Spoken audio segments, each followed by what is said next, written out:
Report to the commander. All the commanding officers above level 1 of the Owl Dragon 11th Legion are present. Please give instructions. A woman at the front of the formation said proudly. Zhao Chen walked up to this woman, smiling as he looked at the familiar face in front of him. Zhao Ruyu. Having joined the Owl Dragon Legion just a year ago, she had risen to become the commander of the Owl Dragon Legion through her own efforts and the result of a vote by all current 10 Legion commanders.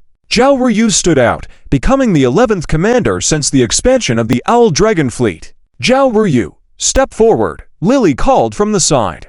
Zhao Ruyu took a step forward and stood in front of Zhao Chen. I now convey my appointment. Zhao Ruyu is officially appointed as the commander of the Owl Dragon 11th Legion, Zhao Chen said, with Lily presenting a small box containing a purple and gold dragon emblem with the number 11 inscribed. Zhao Chen personally placed the emblem on Zhao Ruyu. The two women behind her looked on with envy. Please rest assured, Commander. I will lead the Owl Dragon 11th Legion bravely in battle. Zhao Ruyu stood tall, saluting loudly. Her voice echoed throughout the hall. Zhao Ruyu, fall back. Mitre, Leona, step forward, Lily said. Zhao Ruyu stepped back, while the two women behind her stepped forward and stood in front of Zhao Chen. Having joined the Owl Dragon Legion around the same time as Zhao Ruyu, they had a camaraderie. Mitre and Leona are officially appointed as the deputy commanders of the Owl Dragon 11th Legion, Zhao Chen announced. This time, Charlotte handed to different shoulder emblems from a new box to Mitre and Leona. As Charlotte placed the emblem on Mitre, she encouraged her with a pat on her back, both sharing a moment of pride. Mitre was ecstatic, eager to fight alongside her sister again.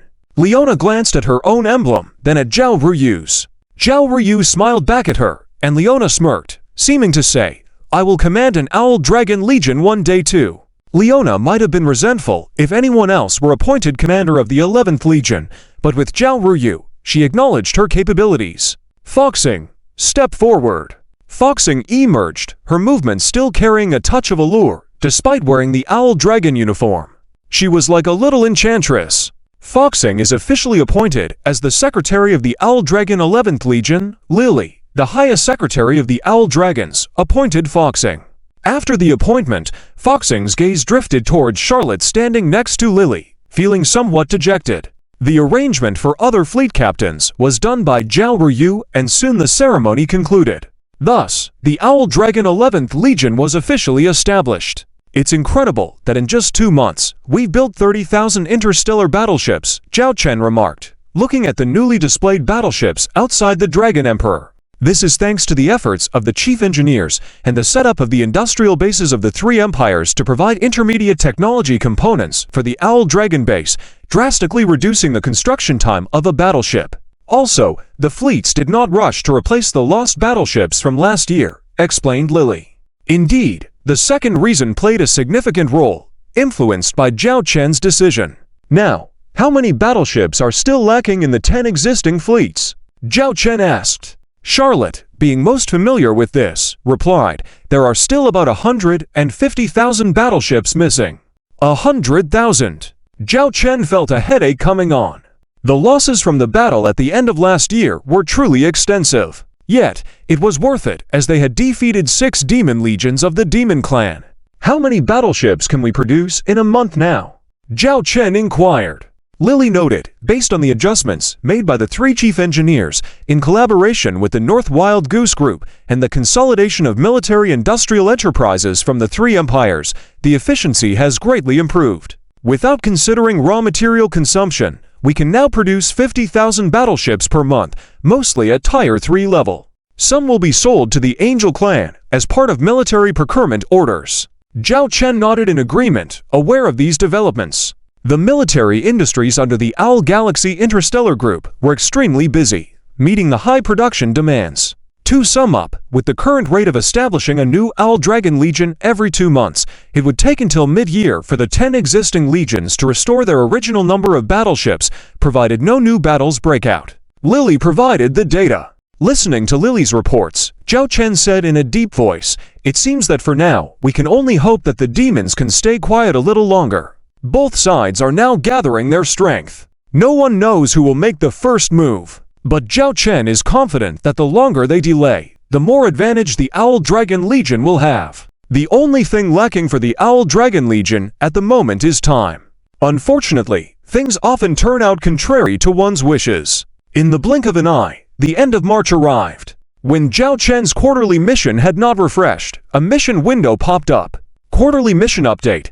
Please choose a military aid method to provide assistance to the Mechanized Tribe and the Angel Tribe within the next 3 months. 1. Army aid. 2. Weapon aid. 3. Financial aid. 4. Shouting slogans. Note: once you choose the corresponding aid method, if you use another aid method, the mission will automatically be considered a failure. Option 4 can obtain 3 T6 combat-type interstellar battleships.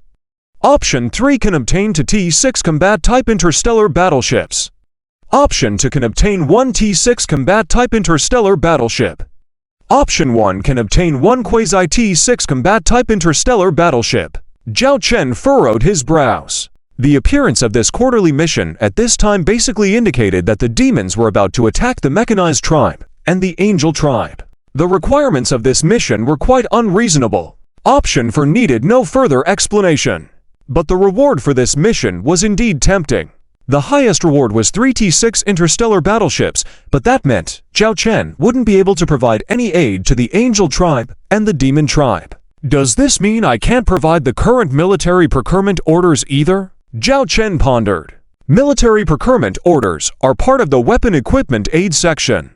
If you choose options 3 and 4 for aid, you cannot continue to provide weapons and equipment aid, otherwise, the mission will be considered a failure. Making sure there were no bugs to hinder him, Zhao Chen rubbed his chin. To be honest, he really wanted to choose option 4.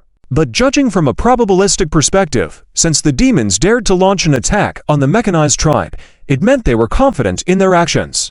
If he couldn't provide any support within 3 months, who knew what might happen?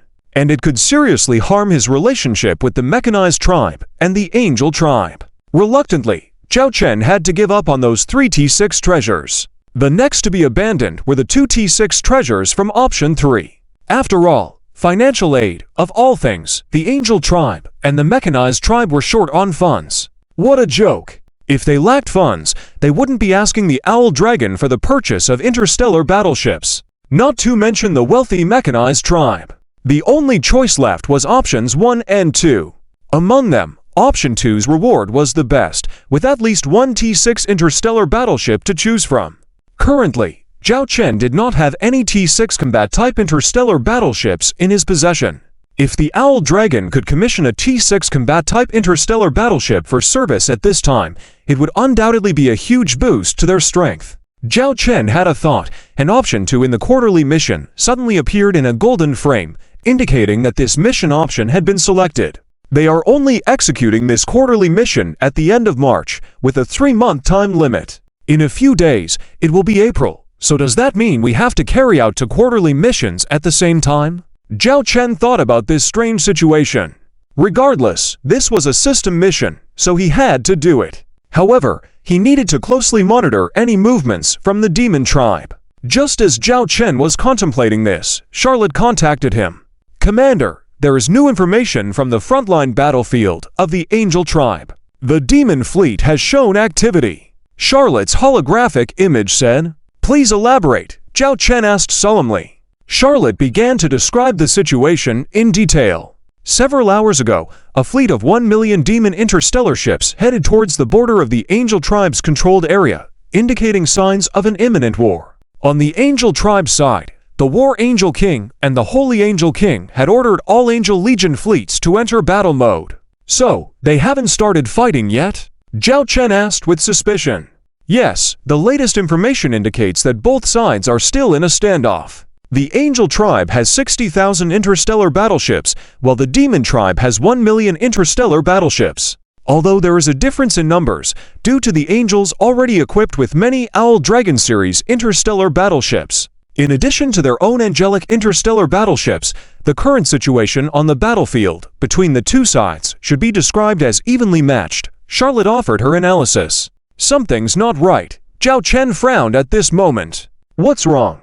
What's not right? Charlotte was puzzled. Zhao Chen squinted and said, I've studied the Demon Tribe's strategy. Once they choose to attack, they won't drag it out. Especially when dealing with the Angel tribe, they typically engage directly in battle, with their troops charging forward. Their current demeanor feels more like a facade for outsiders. A facade? Then what are they up to?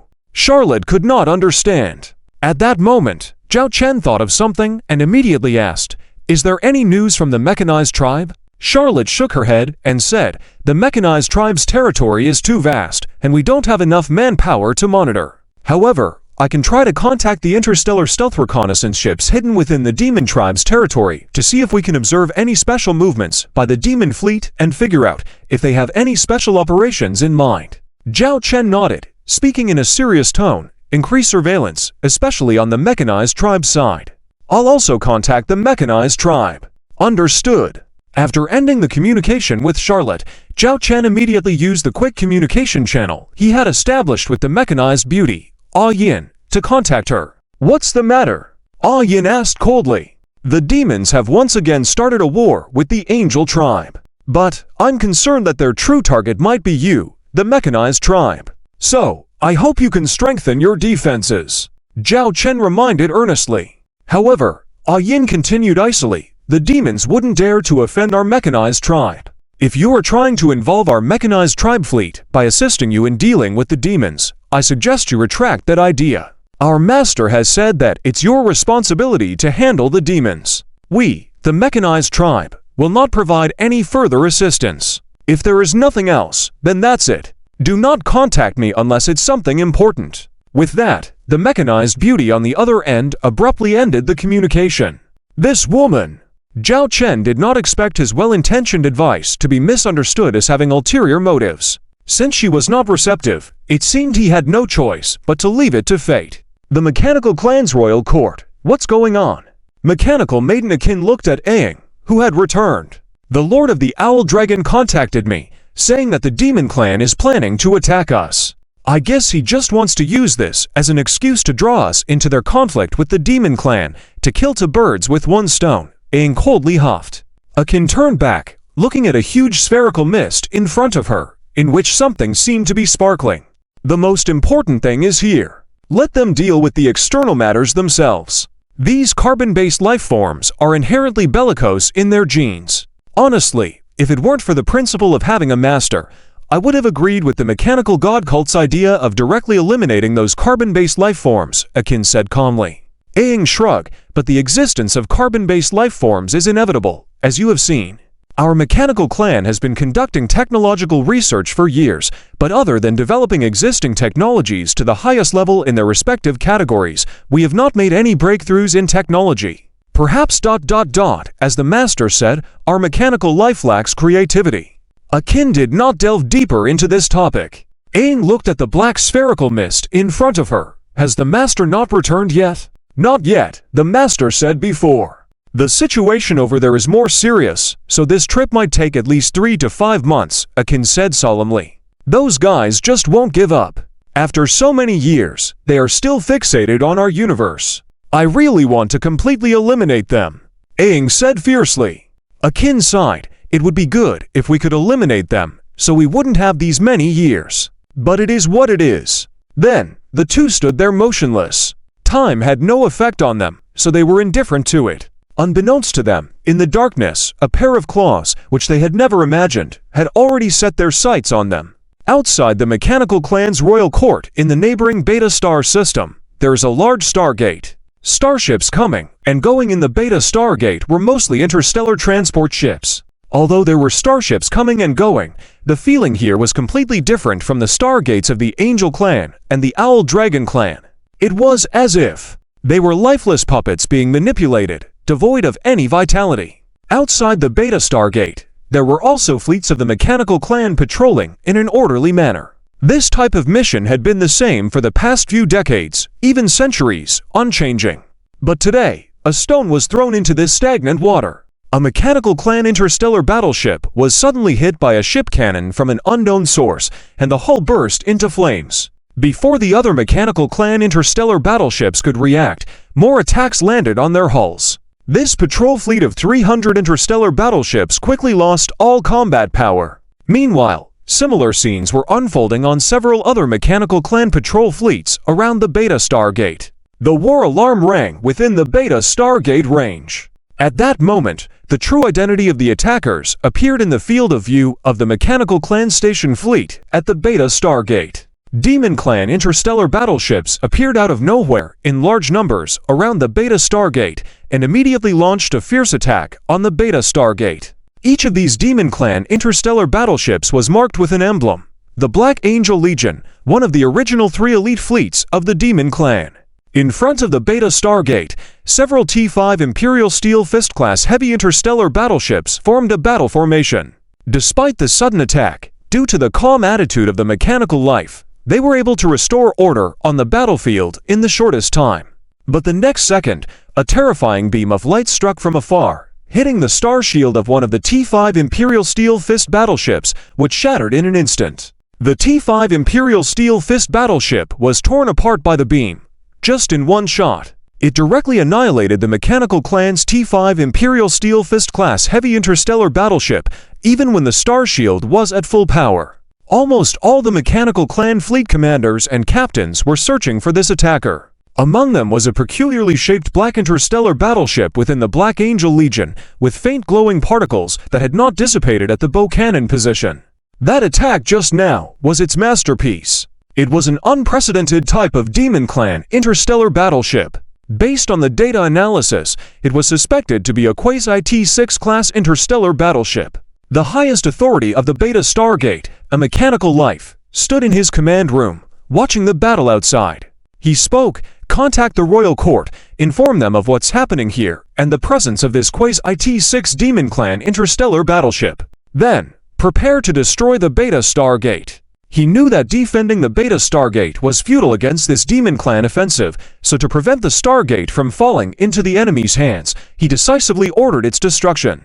But the next moment, there was an explosion in the command room, and a large hole was blown in the wall. Before the smoke cleared, there were gunshots and explosions. Minutes later, the dust slowly settled. A group of soldiers walked in. One of them knelt down and looked at the half-body of the highest-ranking official of the Stargate lying on the ground, his exposed circuit still sparking. "It's you. You are a traitor." The highest-ranking official of the Stargate looked at the mechanical officer who had held an important position in the Beta Stargate. "I have always been loyal to the mechanical god cult." The person took out a device and directly stabbed it into the head of the highest-ranking official of the Stargate. At the same time, he raised his hand and reopened the Beta Stargate's operating system after connecting to that device. "Gate authorization has been changed," the system announced. The man smiled, spreading his arms. "Tell our great prophet, we have succeeded." The fall of the Beta Stargate was just a matter of time. Fortunately, that message had already been sent out. The 2 mechanical maidens of the royal court, who had been standing motionless, suddenly shook and looked at each other. They had just received an urgent message. Immediately, the 2 turned around and walked towards the door. Outside the door was another hall, where there were many mechanical life officers who seemed to be very busy. "Your Highnesses, the latest news. The Beta Stargate has fallen." A senior officer at the Beta Stargate turned out to be a member of the mechanical god cult, attacked the gate's command room, cracked the gate's key, and has now taken control of the Beta Stargate. "The attacker's identity is the Black Angel Legion of the Demon Clan," reported the subordinate. "Demon Clan. Black Angel Legion." Aang's heart trembled, thinking of the warning given to her by the Lord of the Owl Dragon before. Report, another piece of the latest news. At a large Stargate that connects our territory with the Demon Clan's territory, it was suddenly attacked by a Demon Clan fleet and has fallen. A large number of Demon Clan fleets are now pouring towards this Stargate, another news was reported. It was as if a thunderbolt had struck. Only at this moment did these 2 mechanical maidens react. The 2 looked at the star map. Their target is the royal court. Charlotte's holographic image appeared in front of Zhao Chen. Seeing Charlotte's anxious expression, Zhao Chen could roughly guess what was going on. He asked, "Is something happening with the Mechanoid clan?" Charlotte raised her hand and first opened a star map. Zhao Chen looked at the star map in front of him, which included the territories of the Demon Clan and the Mechanoid clan. In the Mechanoid clan's territory, there was a yellow star system right next to the Demon Clan's territory. In that yellow region of the star system, there was a mark of a red Stargate. And between this red Stargate and the Demon Clan's territory, there was a faint pink dashed line used to mark the fleet's marching route. It indicated that the Demon Clan was continuously dispatching Demon Clan starships to rush over here. Meanwhile, in the core area of the Mechanoid Clan's territory, a sudden red appeared. That was also a Stargate. The Demon Clan has simultaneously launched an attack on the Stargates of both the Mechanoid Clan territories, and they are both large Stargates. One Stargate is right next to the Demon Clan's territory, and the other Stargate is very close to the core royal court of the Mechanoid Clan. With warp navigation, we can arrive in 5 hours. The latest information we have received is that there are Demon Clan infiltrators in both Stargates. When the Demon Clan fleet attacks the Stargate, and the head of the Stargate intends to self-destruct it, the infiltrators directly seize control of the Stargate. Now both Stargates have fallen into the hands of the Demon Clan. The Demon Clan is continuously sending the Demon Legion fleet towards the core area of the Mechanoid Clan. According to the intelligence report from our interstellar invisible reconnaissance ship, at least 1 million Demon Clan starships have been discovered, heading towards the Mechanoid Clan's royal court through this route. The news reported by Charlotte made Zhao Chen's heart sink. Through his own system mission, Zhao Chen had foreseen that the Demon Clan would launch an attack on the Mechanoid Clan. However, he never expected the Demon Clan's attack to be so purposeful and aggressive, or that it would succeed so smoothly. They could actually directly threaten the core area of the Mechanoid Clan. Why is it so smooth? Why didn't the Mechanoid Clan's mech army fleet stationed at these key Stargates take action? Zhao Chen furrowed his brows and questioned. Charlotte replied solemnly, "We have obtained some battlefield information. Preliminary judgment indicates that besides the presence of infiltrators within the Stargates, one reason the Demon Clan could easily capture the Stargates and eliminate the Mechanoid Clan's fleet guarding them is because they used a large number of T5 Stalker-class light interstellar warships." Charlotte pronounced a somewhat unfamiliar name. Stalker class? Zhao Chen recalled. Is it the same type previously used by the Red Demon Legion, the one that can cloak the entire fleet? When the Red Demon Legion went on an expedition, this type of starship had made its appearance. Although it had no combat capabilities of its own, its group cloaking ability was quite stunning.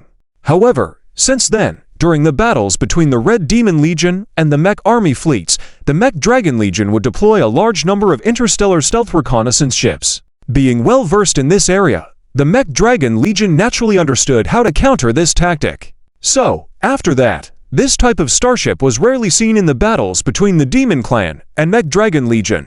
It was unexpected to hear about it again, especially in the battle against the Mechanoid Clan's fleet. Don't the Mechanoid Clan have anti-stealth measures? How could those Demon Clan fleets stealthily infiltrate under their noses? One of them even reached the Stargates surrounding their royal court.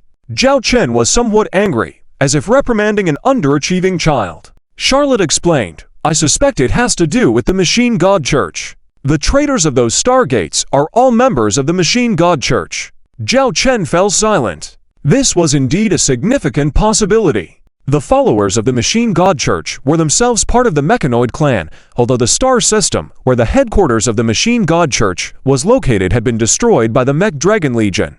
However, Zhao Chen had always suspected that the Machine God Church still existed. Now, it seemed to confirm Zhao Chen's suspicion. There were many followers of the Machine God Church lurking within the Mechanoid Clan. And this surprise attack by the Demon Clan on the Mechanoid Clan this time, these undercover members of the Machine God Church played a significant role. And there is another reason. There seems to be a suspected Quasi-T6 level interstellar warship appearing in the Demon Clan's fleet. Charlotte's statement surprised Zhao Chen once again. Quasi-T6? Can you be sure? Zhao Chen asked seriously. We intercepted some battlefield data, and we can be fairly certain. Also, we obtained the code name the Demon Clan uses for it. The Destroyer. It is a heavy interstellar battleship. Its main weapon module is very powerful. A single shot from the bow gun can directly destroy a fully shielded Mech Clan T5 Imperial Fist-class heavy interstellar battleship. Its only weakness lies in its defense and speed. This might be why it's called Quasi-T6 and not a true T6 battleship. Charlotte explained. The Quasi-T6 Destroyer-class heavy interstellar battleship. Zhao Chen muttered this name to himself. Charlotte added another piece of information, and we suspect that this interstellar warship also utilizes that type of dark technological skill. Because our investigation revealed that there has been a large number of personnel transports by the Demon Clan recently, and even several planets within the Demon Clan's territory have been sealed off, citing uncontrollable epidemics as the reason. But we speculate that all the residents on those planets have been taken away as starship fuel. And without exception, these planets are of low-grade races that have a very low presence within the Demon Clan. Zhao Chen narrowed his eyes and asked, "How many of these starships does the Demon Clan have?" The current information indicates that there are 2 known ones. They are respectively in service with the Black Angel Legion and the Wrath Legion. These 2 elite demon legions are each tasked with attacking one of the 2 stargates. According to our prediction, the Demon King's personal guard legion should also have this type of starship in service. The total number should not be less than 5. Analyzed Charlotte. Is the Mechanoid clan taking any action? Zhao Chen looked at the star map. Even if the 2 Mechanoid maidens were confident, the fact was already before them. They were not fools and would not remain indifferent. The Mechanoid clan has mobilized 1 million Mech Clan interstellar warships to each of these to Stargate locations. In addition, an additional 30,000 Mech Clan interstellar warships have been dispatched to the Mech Clan's royal court. In the future, the number of interstellar warships stationed at the Mech Clan's royal court will reach 1 million. The total number of interstellar warships the Mechanoid clan possessed had always been a mystery. Nevertheless, now they had directly mobilized a total of 3 million warships. Zhao Chen believed there should not be any major problems. Keep a close eye on the situation on the Mechanoid clan side, and also contact me with updates from the Angel clan. Although he could not dispatch Legion fleets, Zhao Chen could still do some things. Zhao Chen established a fast communication channel with the 2 Angel Kings of the Angel clan. Before long, holographic images of the 2 Angel Kings appeared in front of Zhao Chen. "Lord of the Owl Dragon, are you contacting us regarding the Demon Clan?" The Holy Angel King guessed Zhao Chen's purpose. "It is related, but not entirely. I am aware of the situation at the front lines where you are facing off against the Demon Clan. I now need you to launch an attack proactively," Zhao Chen said sternly. "Launch an attack?" The Holy Angel King looked surprised. Even the War Angel King beside him asked in confusion, "Although I also wish to launch an attack to vent off the previous anger, our Angel Clan's fleet has not fully recovered yet. Initiating an attack at this time would result in great losses for us." Even the warlike War Angel King had his concerns at this moment. One can imagine the extent of the losses the Angel Clan suffered in the previous battles. Despite the significant support from the Owl Dragon's large fleet purchase orders, they still couldn't fully recover in just a few months. "I understand your current situation. However, this is a rare opportunity for you. I have received intelligence that the Demon Clan has redirected 1 million interstellar warships to attack the Mechanic Clan, and there are signs that they may mobilize more Demon Legion fleets. The 1 million Demon Clan interstellar warships positioned against you are most likely a feint attack, deceiving you to prevent you from attacking them at this stage and disrupting their true combat plan." Zhao Chen explained the current situation.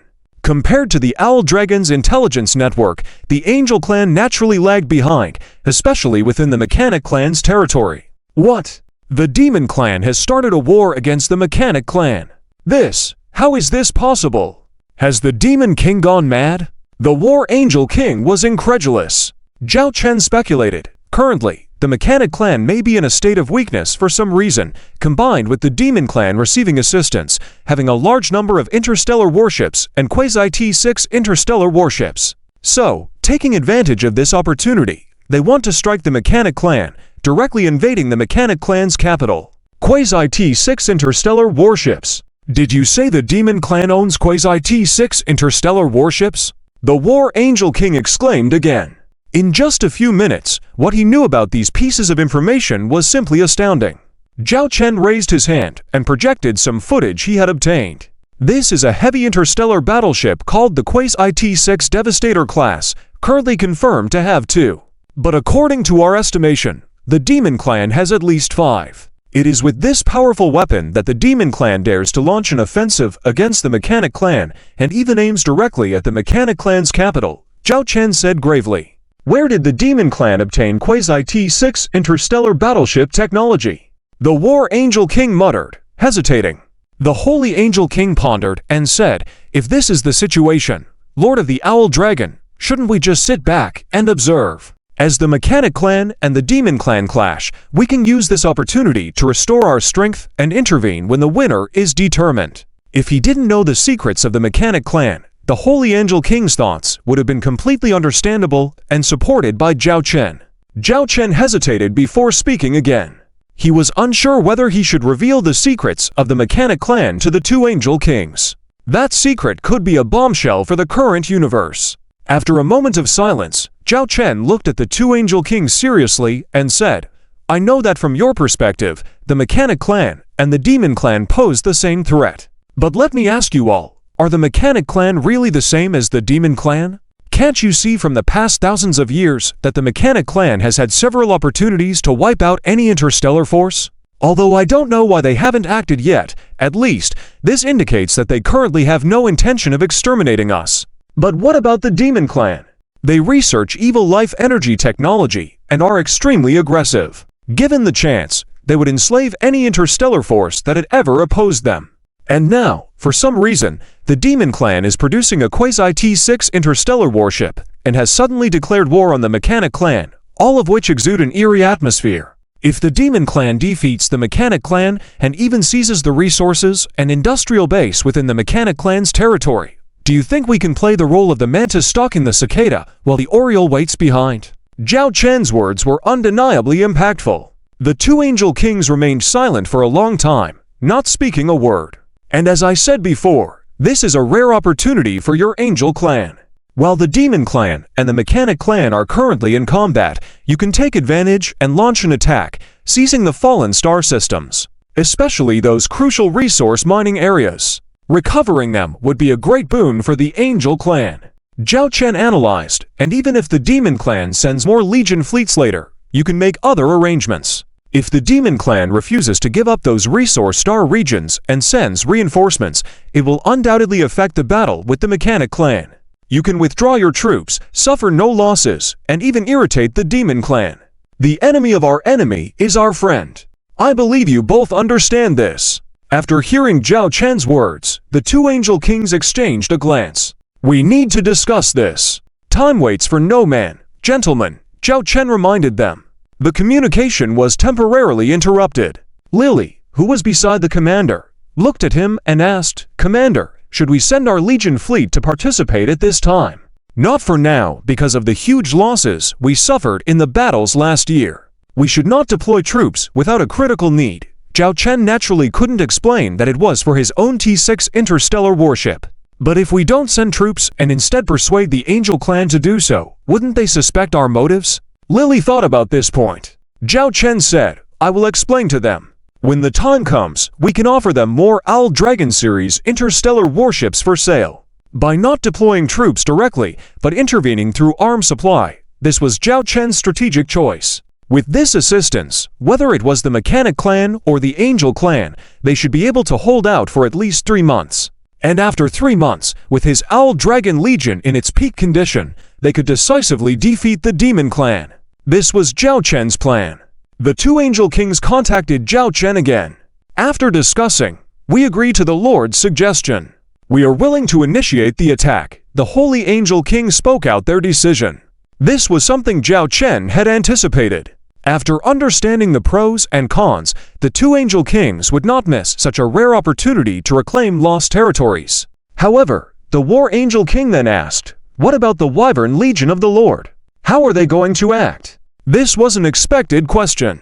After the battle last year, the Angels understood the formidable combat power of the Wyvern Legion. Although their fleet was not large at the moment, it was still a force to be reckoned with, especially the T5 class interstellar warships. Within 3 months, our Wyvern Legion needs to reorganize and rest, so we cannot participate in the upcoming military actions, Zhao Chen straightforwardly stated. Hearing this, the faces of the two Angel Kings showed a slight change. Encouraging others to engage in military actions while not participating oneself would raise suspicions in anyone's mind. "I know what you two are thinking. Although my Wyvern Legion will not participate in any military actions in the next 3 months, we will support our allies in a different way. Firstly, the current quantity of military orders can be tripled at an 80% discount, if needed. Additionally, we will grant sales permits for some T5 interstellar warships. such as the T-5 Thunder Phantom Heavy Assault Cruiser and the T-5 Chaos Knight Heavy Assault Destroyer, Zhao Chen offered some incentives. The situation had now taken a different turn, causing the two Angel Kings some inner conflict. "Please wait a moment," the Holy Angel King interrupted the communication once again. "Will they agree?" Lily, standing beside, curiously asked. "They will agree. If it was just about increasing military orders and discounted sales, they might have hesitated.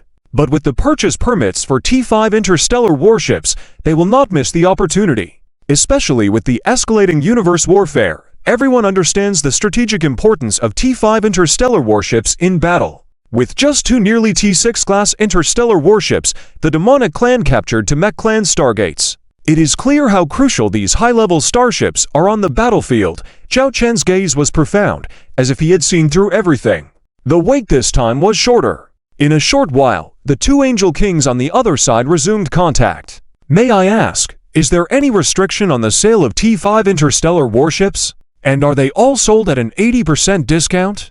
the Holy Angel King inquired.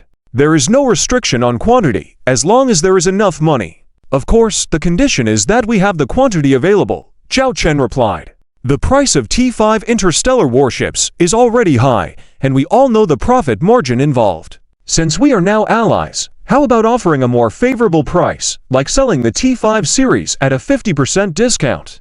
the War Angel King asked Zhao Chen, both seemingly ready to negotiate. Zhao Chen hesitated for a moment, then said, "The T-5 series of interstellar warships can be sold to you at a 50% discount. However, I cannot guarantee they will all be brand new, but in terms of overall performance, I can assure they are 90% new." It was clear from his words that he would be selling them second-hand starships. "No problem. It's settled then," the War Angel King readily agreed, with the Holy Angel King nodding in agreement. Thus, a short-term agreement of 3 months was reached. The Angels would launch a military operation against the demonic clan, while the Wyvern Galaxy Interstellar Group would increase military supply orders for the Angels and grant permission to sell T-5 interstellar warships. "We are now placing orders for 10 T-5 Thunder Phantom Heavy Assault Cruisers and 30 T-5 Chaos Knight Heavy Assault Destroyers. Can you fulfill this within a month?" the War Angel King eagerly asked. According to the agreed 50% price for the T-5 series, the price per unit of T-5 Thunder Phantom Heavy Assault Cruiser would be as low as 300 trillion stellars. The price per unit of the T-5 Chaos Knight Heavy Assault Destroyer would be as low as 200 trillion stellars. This huge military procurement order would directly reach a staggering 9 trillion stellars. This would undoubtedly be the largest military procurement order in the history of the Angels. Not even close. Considering the Angels' annual production value was only around 3 trillion stellars at its peak, this order alone was equivalent to 3 years' worth of production. Zhao Chen suppressed any signs of emotion as he stared at the other party, saying, "Once payment is received, the starships are yours. In 10 days, at your starport on the Angel side, we will have the full 9 trillion stellars worth of payment ready," declared the War Angel King confidently. "Once again, once payment is received, the starships are yours," Zhao Chen reiterated. It's settled, and after briefly discussing other matters, the communication ended. Zhao Chen turned around and saw Lily, whose eyes were twinkling with stars. 9 trillion stellars. Lily murmured the figure. "If I remember correctly, our Wyvern Legion already has 1,000 T-5 interstellar warships in active service. We can sell some second-hand units of these to T-5 interstellar warships to them. Though we are selling at a 50% discount, it's best to sell more to increase profits. We can use this capital to significantly expand our Legion's fleet." Zhao Chen smiled at Lily. This move would instantly make the Wyvern Legion wealthier, covering their raw material production needs for at least half a year. Simultaneously, this military procurement order would enhance the Angels' current military strength. Considering the demonic clan possessed nearly T-6 class interstellar warships, the Angels might find themselves at a disadvantage with only T-5 class warships. Providing them with Wyvern series T-5 interstellar warships would greatly aid them in battle. "I wonder why the demonic clan suddenly started producing quasi-T-6 interstellar warships. It's very strange, there wasn't any news before," Lily speculated. "Perhaps they received assistance from the mechanical cult." Go instruct Charlotte to arrange for rigorous surveillance of the demonic clan's activities, especially the movement of raw materials, Zhao Chen instructed. Understood. After finishing communication with the Angel clan, Zhao Chen immediately got in touch with a yin from the mechanical clan. At this moment, a yin's face no longer had the cold and mechanical expression it used to, as a hint of anger and tension could be seen in her humanoid eyes. This mechanical life was truly becoming more and more like real life forms. The Demon Clan has launched an invasion against you, even directly controlling 2 of your stargates. They have even directly threatened the existence of your royal court, Zhao Chen stated bluntly. If you are mocking me, then I admit, everything you said has been confirmed. A yin's tone seemed somewhat embarrassed and angry. After all, not long ago, she had steadfastly told Zhao Chen that it was impossible for the Demon Clan to invade the Mechanical Clan. Now, the Demon Clan's Legion fleet had directly attacked their Mechanical Clan's royal court, which was a clear slap in the face. I'm not mocking you. I just hope that you can listen to the advice of me. You're a lie. If you had listened to my recommendation before and strengthened your internal defenses, maintaining a high alert against the Demon Clan, maybe these events wouldn't have occurred. Isn't that right? Zhao Chen opened his hands and asked. A yin remained silent. Zhao Chen didn't continue to dwell on the issue and looked at her. How are things on your end now? A yin glanced at Zhao Chen, and this time she didn't display any tsundere attitude. Both stargates have fallen, and are now under the control of the Demon Clan. Meanwhile, the Demon Clan plans to deploy over 1 million Demon Clan interstellar warships to attack our Mechanical Clan's royal court with an extremely rapid offensive. Currently, some demon legions have launched attacks on the outskirts of our Mechanical Clan's royal court. We have a station army of only 300,000 warships at the royal court, but we have already started mobilizing fleets from the surrounding areas to come to our aid. There are not significant issues for now. I heard that you launched attacks on the 2 stargates and deployed reinforcements to your own royal court, mobilizing a total of 2 million Mechanical Clan interstellar warships. May I ask, is that all the interstellar warships the Mechanical Clan has? Zhao Chen asked solemnly. What do you mean? A yin retorted. The number of interstellar warships in an interstellar power was a highly confidential matter, and she couldn't disclose it to Zhao Chen just because he asked. Moreover, it was a very sensitive time. Currently, on the surface, the Demon Clan has mobilized 2 million Demon Clan interstellar warships, splitting forces. One route is attacking the Angel Clan, and the other is to attack your royal court. But I suspect that the Demon Clan's true target is your royal court. The forces mobilized are definitely more than those on the surface. So, I suggest you try to mobilize as many warships as possible. Otherwise, you may suffer major losses, Zhao Chen warned. Given the system's mission, Zhao Chen had reason to suspect that this Demon Clan military operation might be beyond imagination. We will make arrangements based on the actual situation, a yin said. Are you still unable to contact your master? Judging by her attitude, Zhao Chen guessed that she still held a grudge against him, and he was unsure if she would actually take action. Zhao Chen could only hope that young girl. At least that young girl was still fairly easy to communicate with. You are asking too many questions. A yin's eyes turned cold. This mechanical being was really difficult to communicate with. Whoever designed her system couldn't have made it a bit more user-friendly. If there are any sudden developments in your situation, you can contact me at any time, Zhao Chen said as a final note. This communication segment could be considered concluded. Zhao Chen had done what he needed to say and remind her of. If it weren't for the system mission hanging over him, Zhao Chen could have just watched from the sidelines. However, the fact that the young girl hadn't shown up for so long raised questions. Why did Zhao Chen have this uneasy feeling? Mechanical Clan, Royal Court, what is the current situation now? A yin returned to the command center and looked at a jin, who was in the midst of deployment, asking. A jin replied, currently, on the front battlefield, there are more than 200,000 Demon Clan interstellar warships launching attacks on the perimeter of our royal court. There is no sign of that semi-destructive class heavy interstellar warship T6. Currently, our defensive line is still intact. At the same time, the reinforcements we deployed can enter the royal court within half an hour to solidify the defenses. Additionally, the Legion forces attacking the 2 stargates can enter the battlefield within the next 10 hours respectively. But when they can recapture the stargates or destroy them is uncertain. Yin remembered what the Lord Man had told her earlier. After hesitating for a moment, she still reminded him, the Demon Clan's massive attack on us this time means that they have their own confidence. Apart from some fanatics of the mechanical god's faith causing trouble, I suspect that the Demon Clan's military strength may have been enhanced in some way. So, I recommend increasing surveillance within the Demon Clan and further increasing our mechanical clan legion fleet. Hearing Yin's reminder, Jin replied, I have also considered what you said. However, at present, all the interstellar warships in our mechanical clan territory amount to only 3 million warships. Those industrial bases, resource production areas, and other locations need fleets to be stationed. Engaging in battle with 2 million warships against the Demon Clan is already pushing our limits. At most, we can inform another 50,000 warships to be prepared to support the battlefield at any time, but we cannot deploy them easily before the last moment. Yin fell silent, understanding that Jin's words were all true. Currently, the mechanical clan was in such a situation. If the Demon Clan dares to provoke us before our master returns, I will ensure that all those Demon Clan interstellar warships entering our territory never make it out. Jin said indignantly. The enemy chose to launch an invasion against us at this time, indicating that the mechanical god's faith has infiltrated our high ranks.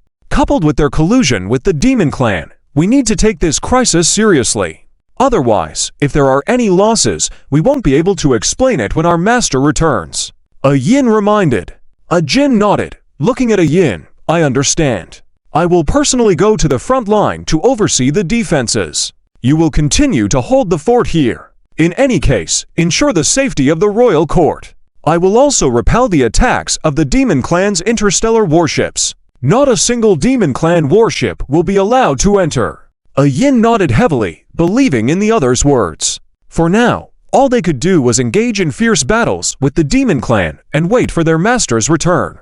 Galactic Calendar Year 3036, April 1st.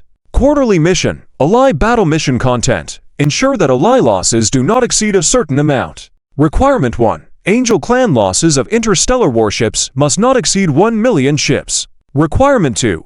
Mechanic Clan losses of interstellar warships must not exceed 1,500,000 ships. Mission Reward. 10,000 mission points. The quarterly mission for this quarter arrived very punctually. It almost refreshed right away, creating a phenomenon where two quarterly missions existed simultaneously. 10,000 mission points? Zhao Chen was slightly surprised. It seems like this quarter's mission was specifically to give out mission points. Zhao Chen immediately opened the system option that he had glanced at once before and never looked at again. T6 shop activation requirement. Zhao Chen's T5 shop had been active for a long time already, and the reason why Zhao Chen had never mentioned upgrading to a T6 shop was because at that time, just a glance at the requirement made Zhao Chen feel it was out of reach. T6 shop mission content. Mission 1. Host account must reach a mission point value of 10,000. Mission 2. Host account system points must reach a value of 1 billion.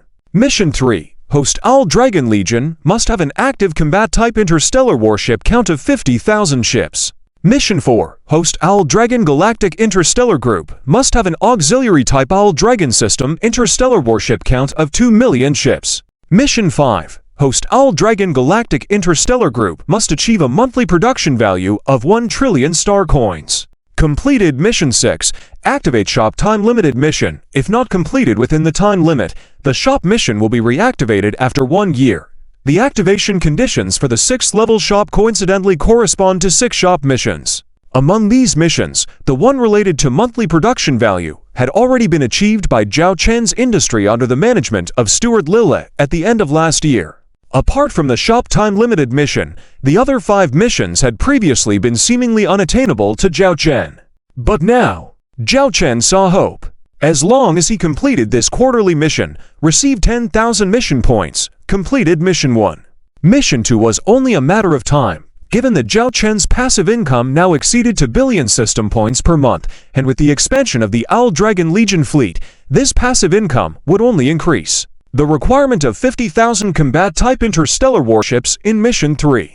As for the current active combat-type interstellar warships of the Owl Dragon Legion, if the losses of interstellar warships of those 10 veteran legions were compensated for, Coupled with the new establishment of the Owl Dragon Legion every 2 months, as planned, it could be accomplished within half a year at the earliest, or a year at the latest. The requirement of 2 million auxiliary-type interstellar warships in Mission 4 would also be feasible, especially with the development of 15-star regions. The use of these auxiliary interstellar warships would only increase. It seemed like everything was ready, just awaiting a shop mission.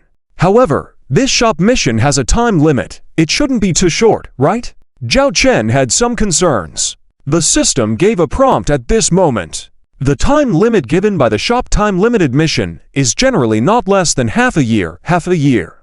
This duration was quite good, basically aligning with the completion time required for the several tasks mentioned above. Plus, a half-year time frame would allow Zhao Chen to prepare and respond accordingly. Then let's activate it. Zhao Chen made up his mind and directly activated the shop time-limited mission. The original prompt in the row of shop mission 6 began to disappear, and new text emerged. Mission 6, enter Gaia's Gate within the Mechanical Clan Court. Gaia's Gate. Zhao Chen narrowed his eyes. He had never heard of this thing. However, Zhao Chen could roughly infer, from the information revealed to him by the little girl from the Mechanic Clan before, the previous Gaia Empire had contacted some extraterrestrial existence, indicating that there must be a passage. And as the Mechanic Clan was a legacy of the Gaia Empire, they were likely responsible for guarding this passage. Thus, this Gaia's Gate was probably the gateway to an extraterrestrial existence. The mission itself wasn't difficult. Rather, the challenge lay in how to operate it, whether the Mechanic Clan would agree to Zhao Chen's usage, and whether there were dangers on the other side of the gate. The difficulty was in the unknown. In half a year, that girl should be back. By then, I can discuss it with her. It's just a gate, so they shouldn't stop me from passing. According to the agreement, once I settle with the Demon Clan as promised, then we will be allies, and there shouldn't be any major problems. Zhao Chen contemplated. It seemed that the key to all of this was with the Demon Clan. Demon Clan, oh Demon Clan. It seems that it's not just me who dislikes you. Even fate doesn't keep you around. When the time limit of last month's quarterly mission is over, it will be time for me to have a serious showdown with you. Zhao Chen stretched lazily. His current mood was quite good.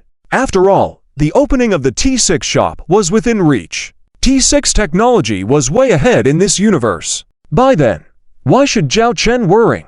He could simply retire and enjoy life. In the dark void where no celestial bodies were visible, the only light came from fleets of burning Mechanic Clan interstellar warships.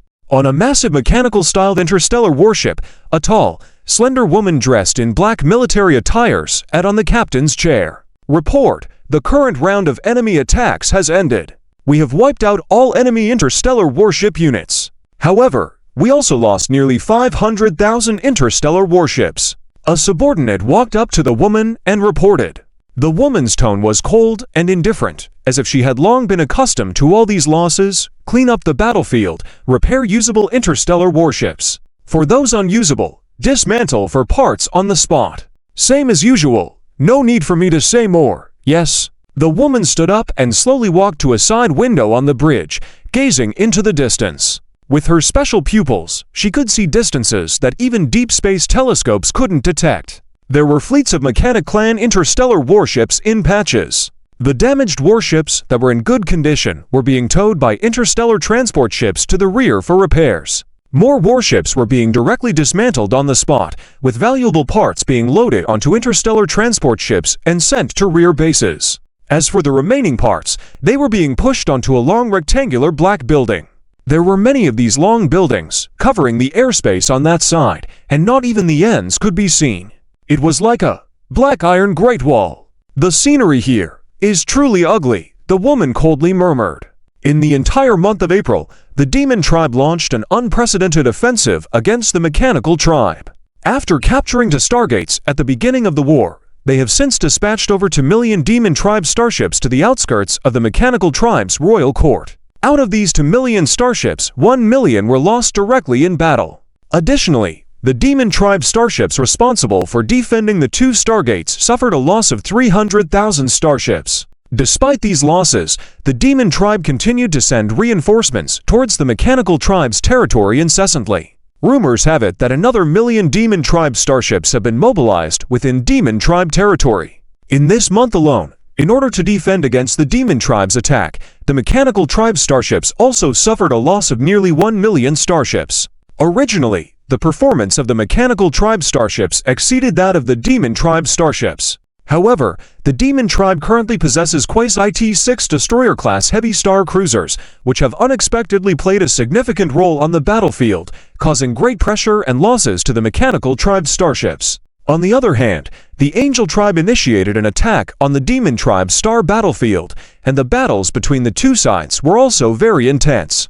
As predicted by the Lord of the Owl Dragons, facing the active attack of the Angel Tribe fleet, the Demon Tribe's 1 million starships in that direction adopted a defensive tactical strategy. Therefore, in the course of this month, the losses of starships on both sides were as follows. The Angel Tribe lost 300,000 starships, while the Demon Tribe lost 500,000 starships. The Angel Tribe fleet continued its attack, successfully reclaiming several star systems.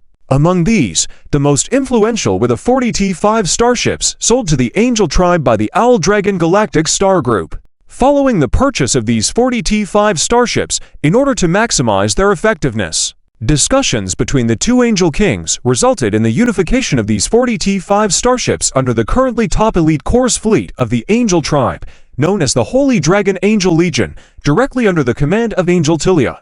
This significantly boosted the strength of the Holy Dragon Angel Legion and enhanced their impact on the battlefield. At this moment, having just completed a local war mission, the Holy Dragon Angel Legion withdrew to the rear for rest. While Angel Tilia was organizing the battle data, an urgent message arrived, presenting the holographic image of the Angel King. Lord Angel King, Angel Tilia immediately saluted. Tilia, there has been a sudden incident in the northern battlefield. The Demon Tribe has sent a Demon Legion fleet with 300,000 starships. The situation in the northern battlefield is getting out of control, requesting reinforcements, the Lord of the Holy Angels solemnly stated. Angel Tilia frowned slightly and replied, the Holy Dragon Angel Legion has just finished a battle. Although according to previous regulations, they retain 30% of their ammunition reserve during operations, they still need some time to rest. If it's only 300,000 Demon Tribe starships, the northern battlefield should be able to hold out for a while. Didn't we also assign quite a few Owl Dragon starships to them? Now, Owl Dragon starships are not assigned solely to the Holy Dragon Angel Legion. They are also increasingly appearing in other Angel fleet formations, and their proportion is growing higher. The Angel Kings are aware of the crisis this situation presents to the Angel Tribe, yet the combat capabilities of all Dragon starships are truly outstanding. Those pilots or commanders who have driven or commanded an Owl Dragon starship are deeply fascinated by them. The allure of all Dragon starships seems to have a magical effect on them, making them forget about other starships. Even their own Angel-class starships are currently being criticized by various starship commanders. The Lord of the Holy Angels looked grave and said, because we have discovered that, among the 300,000 Demon Tribe starships, there is rumored to be a Quasi-T6 destroyer-class heavy star cruiser. Quasi-T6. Upon hearing this news, Angel Tilia's expression also changed. They had heard a lot about this rumored Quasi-T6 destroyer-class heavy star cruiser. So far, 3 Quasi-T6 destroyer-class heavy star cruisers have appeared in the Mechanical Tribe's battlefield, and none have been defeated, indicating their dominance on the battlefield. Understood. Give me 3 hours, and I will lead the Holy Dragon Angel Legion to support them, Angel Tilia said with determination, a hint of fighting spirit in her eyes. To confront the enemy's strongest Quasi-T6 star cruiser with her elite starships is undoubtedly the most desirable scenario for most starship commanders. Remember, your Holy Dragon Angel Legion is crucial to us, and we cannot afford significant losses. If the situation doesn't look favorable, your Holy Dragon Angel Legion should retreat directly. We can abandon the northern battlefield if necessary. So far, we have already gained many advantages, the Lord of the Holy Angels reminded. I understand. Please rest assured, my lord, Angel Tilia said. The Lord of the Holy Angels nodded and ended the communication. Angel Tilia looked towards her bridge, summoned her subordinates, and issued orders. Immediately requisition all nearby interstellar supply ships and interstellar industrial ships to prioritize supplying and repairing our fleet. If asked, say it's for an operation assigned to our Holy Dragon Angel Legion. I'll give you 2 hours. The entire Holy Dragon Angel Legion must be restored to 70% combat capability. Can it be done? Angel Tilia's gaze swept over her subordinates. We will complete the mission. With that command, the whole Holy Dragon Angel Legion began preparations. The senior commanders were aware of the situation, and the Holy Dragon Angel Legion was about to face the Demon Tribe's most powerful Quasi-IT 6-star cruiser. This news ignited a fervor among the Angel commanders. Those Angel ships that were originally undergoing maintenance and resupply tasks were now reassigned from serving themselves to serving the Holy Dragon Angel Legion in the distance. Though some ship captains were displeased initially at being ordered around, upon learning that the Holy Dragon Angel Legion was going to confront the Demon Tribe's Quasi-IT 6-star cruiser, admiration and envy appeared in their eyes, with no further complaints. Zhao Chen closed the information box in front of his eyes. He looked at Lille beside him and said, "You just said that the Holy Dragon Angel Legion will go to battle with 300,000 Demon Clan starships to support the Angel Clan on the battlefield. They will also face a Quasi-IT 6 destroyer-class heavy interstellar battleship." Yes, this is the latest information we have received. In the battle between the Angel and Demon clans, the Angels have already gained the upper hand. In order to prevent the situation from escalating, the Demons have no choice but to send reinforcements, including a Quasi-IT 6 destroyer-class heavy interstellar battleship, Lille replied. Is our stealth interstellar reconnaissance ship near that battlefield? Zhao Chen immediately inquired. Yes, I've already ordered it to approach the battlefield, record the battle situation, and broadcast it back to us. Lily naturally inferred what the commander wanted and explained her arrangement. Release it then, Zhao Chen said with interest. The battle data intelligence of the Quasi-IT 6 destroyer-class heavy interstellar battleship has already been collected on the battlefield at the Mechanical Clan Court. However, there has been no data on the engagement between the Owl Dragon-class interstellar battleship and the Quasi-IT 6 destroyer-class heavy interstellar battleship. The Holy Dragon Angel Legion, led by the Angel Tilja, equipped with all Dragon-class interstellar battleships, along with an additional 40 T-5 starships, can undoubtedly be considered a small Owl Dragon Legion fleet. Observing this battle would be very advantageous for future Owl Dragon Legion resistance against the Demon Clan's Quasi-IT 6 destroyer-class heavy interstellar battleship. Soon, a scene appeared before Zhao Chen's eyes, a battlefield where the Angel and Demon Clan interstellar fleets were engaged in combat. Lille began to narrate to Zhao Chen. This is a local battlefield. Before this, there were 200,000 Angel Clan starships and 100,000 Demon Clan starships here. The Angel fleet had the advantage, with a chance to turn the balance in their favor. However, at that moment, the Demons sent an additional 30,000 Demon Clan starships. This caused a significant shift in military strength between the two sides. The Angels responded by dispatching 30,000 starships of the Holy Dragon Angel Legion to the battlefield, along with another 100,000 starships for support. In terms of numerical comparison, it's 33 Angel Clan starships against 40 Demon Clan starships. The Demons regained the advantage in numbers and included a Quasi-IT 6 destroyer-class heavy interstellar battleship.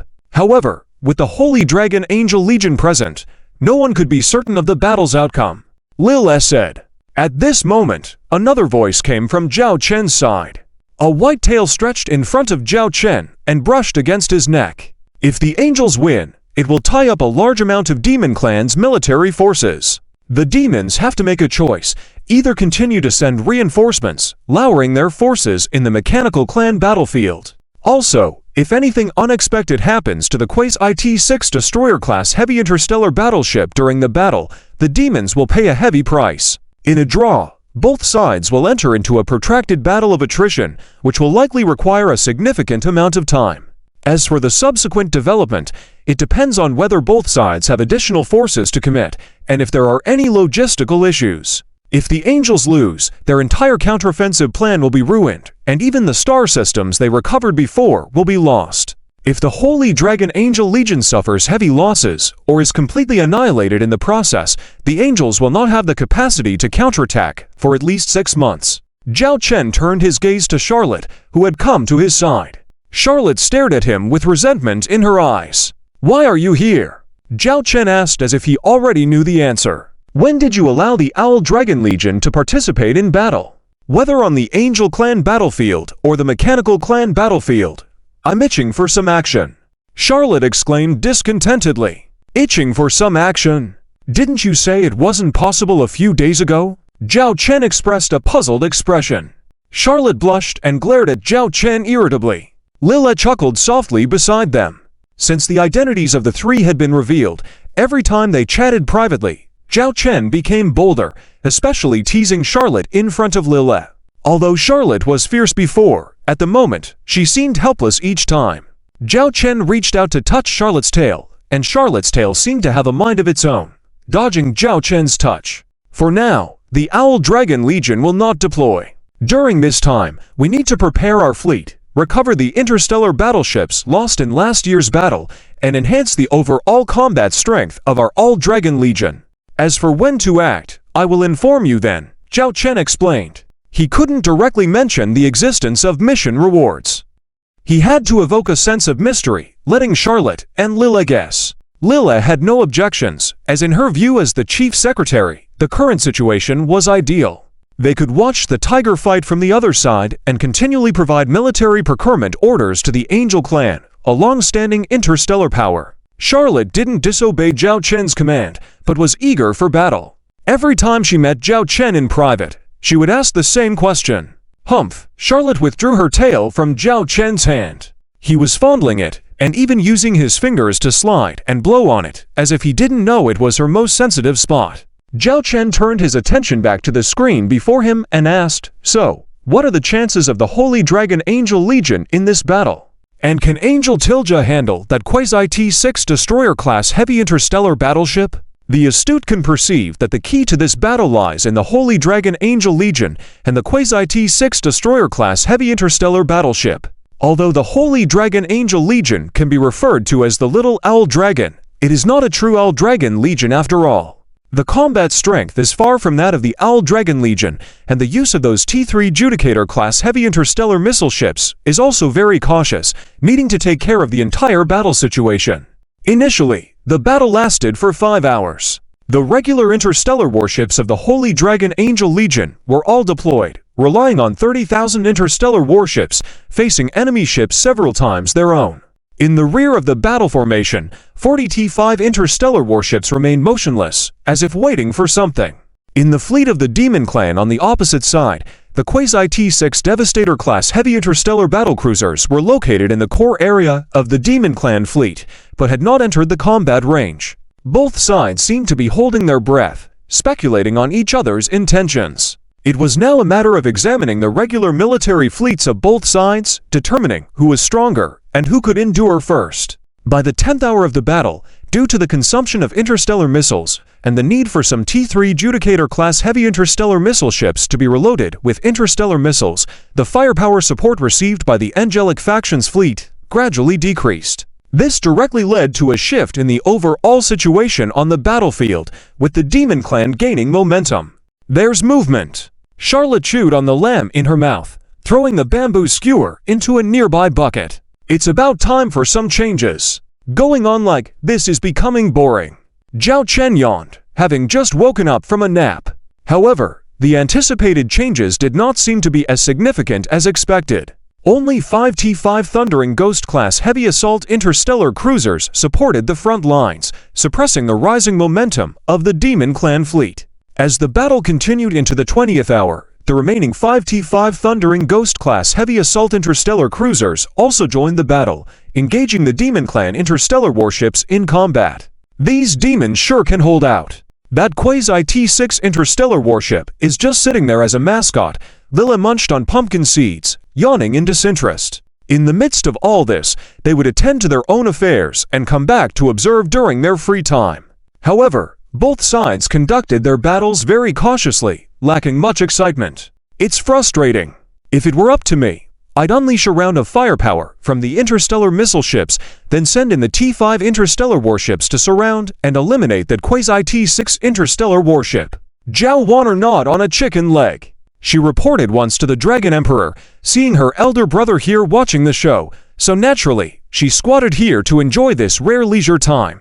Have you ever thought about who your comrades are? Have you seen who the comrades of the Holy Dragon Angel Legion are? If we were to act as you suggested, once the offensive falters, those T5 interstellar warships venturing deep into enemy territory, even if they are our All-Dragon series of interstellar warships, it would be impossible to escape without paying a price. The demons are not fools. They too fear those T5 interstellar warships. When we clashed with them before, they gathered a lot of information about us.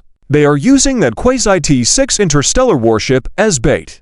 Zhao Chen looked at his sister and tapped her on the head. You need to expand your strategic thinking. Otherwise, how can I assign you to command a Legion fleet? Zhao Wanner held her head, stuck out her tongue, and said, I don't want to command any Legion fleet. I have my specialized fleet of invisible interstellar bombers. Heh. Just then, Zhao Wanner's handheld terminal began to blink. She opened it to reveal a chat window. Zhao Chen glanced at it, nearly spitting out his drink. Because the person chatting with Zhao Wanner was none other than Annie. And in the 10 sentences exchanged, 7 of them involved teasing Zhao Chen, while Zhao Wanner seemed to enjoy the process. Why are you gossiping about your older brother with someone else? Zhao Chen prodded Zhao Wanner's cheek with a chicken claw. Heh. This is to help relieve our dear Annie's work stress. This is also for the good of our All-Dragon Legion.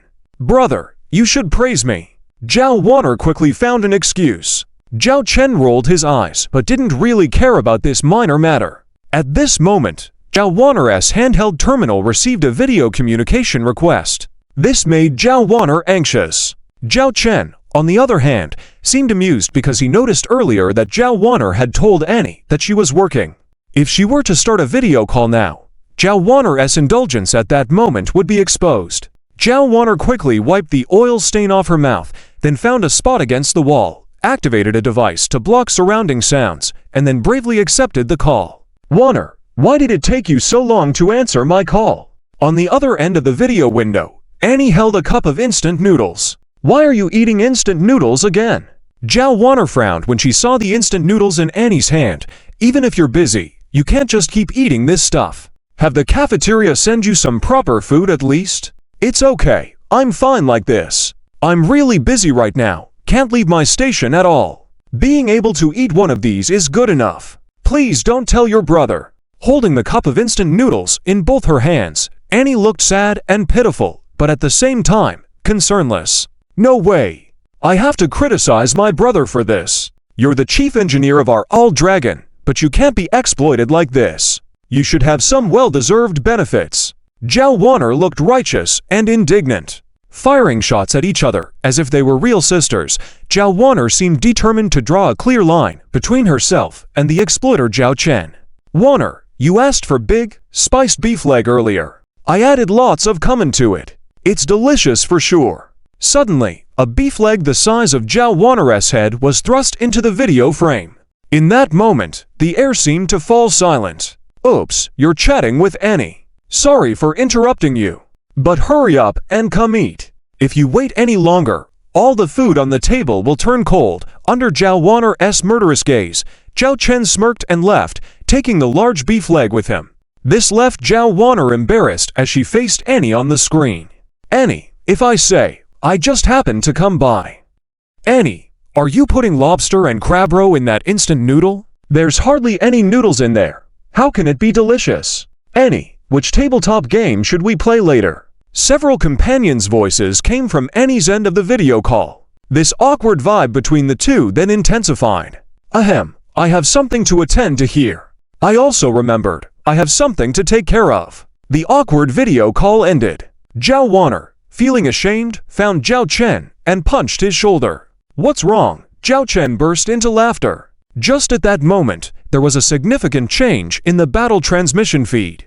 20 T5 Chaotic Knight-class heavy assault interstellar destroyers began to press on the front lines. The Quasi-T6 Devastator-class heavy interstellar battlecruiser on the opposing side also began to sail and slowly entered the range of fire combat. This is the opportunity that the Quasi-T6 Destroyer-class heavy interstellar battleship has been waiting for. On the current battlefield, the 30 T5 interstellar battleships of the Holy Dragon Angels Legion each have their own combat missions. The only remaining ships that can be deployed are the 10 T5 Chaos Knight-class heavy assault interstellar destroyers. The captain of the Quasi-T6 destroyer-class heavy interstellar battleship believes that they can handle the 10 opposing T5 Chaos Knight-class heavy assault interstellar destroyers, so they chose to mobilize at this time. Their plan is to first eliminate the 10 T5 Chaos Knight-class heavy assault interstellar destroyers on the opposing side, and then look for opportunities to target the remaining T5 interstellar battleships. Upon seeing this scene, Lilith analyzed and said, "But I think this might be a bait set by the angel Tilia." Charlotte popped a fruit into her mouth. Zhao Chen rubbed his chin and said lightly, "If this is really a bait, we have to admit that Tilia's courage is growing."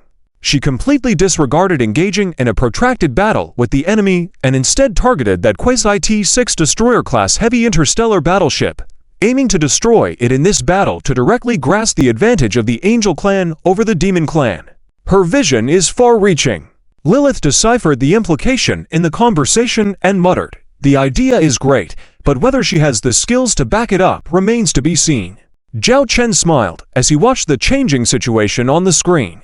Once the Quasi-T6 destroyer-class heavy interstellar battleship entered the battlefield, within its firing range, it could be considered a dominating force. Just with a single shot from its bow cannon, it directly shattered a distant T4-level interstellar battleship along with its shields. Simultaneously, its main guns, secondary guns, and interstellar missiles all fired, showcasing firepower comparable to a mobile interstellar fortress. Charlotte raised her hand and occasionally tapped on a model of an interstellar battleship in front of her as if editing something.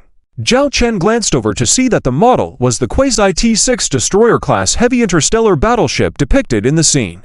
The contents being edited were related to the data of this Quasi-T6 destroyer-class heavy interstellar battleship, especially focusing on the weapon module data. Though they had received partial information about the Quasi-T6 destroyer-class heavy interstellar battleship from the Mechanic Clan before, it seemed like Charlotte wanted to make further adjustments on her own. Under Charlotte's observation, the data on this Quasi-T6 destroyer-class heavy interstellar battleship became clearer. Zhao Chen scanned through some key pieces of data. Bow cannon. Energy-based electromagnetic cannon with the power to directly destroy a T5 Empire Steel Fist-class heavy interstellar battleship with full shields at long range. Minimum firing interval is 5 minutes. For main guns, energy-based main guns with the power to directly destroy a T4-level interstellar battleship with full shields at mid-range, firing interval of 5 minutes. 25 mid-caliber electromagnetic artillery guns, firing physical shells at long range with moderate power. Close to medium-range weapons include 500 high-speed laser guns with medium range, fast firing, and moderate power intended for targeting medium-range enemy ships and enemy targets like interstellar fighters. 1,300 fully automatic 6-barrel close defense guns. Additionally, there are 50 missile launchers equipped with an estimated quantity of around 3,000 medium to long-range interstellar missiles. How do you feel about this Quasi-T6 destroyer? Zhao Chen looked at Charlotte's slightly furrowed brows curiously, inquiring. Charlotte pursed her lips and then accessed data onto other interstellar battleships, the T5 Hades class and the T5 Sacred Redeemer class heavy interstellar armored cannon battleship of the Owl Dragon Legion. She pointed out a few data points, saying, regarding this Quasi-T6 destroyer, if we compare solely based on conventional firepower, it may not match up to the Hades class. However, the strategic significance of the Hades lies in its special weapons. Compared to the T5 Sacred Redeemer, its bow cannon's power is superior, but other conventional firepower may not be as strong as the T5 Sacred Redeemer. However, I am not aware of the cost of building this Quasi-T6 destroyer-class heavy interstellar battleship and its internal power system.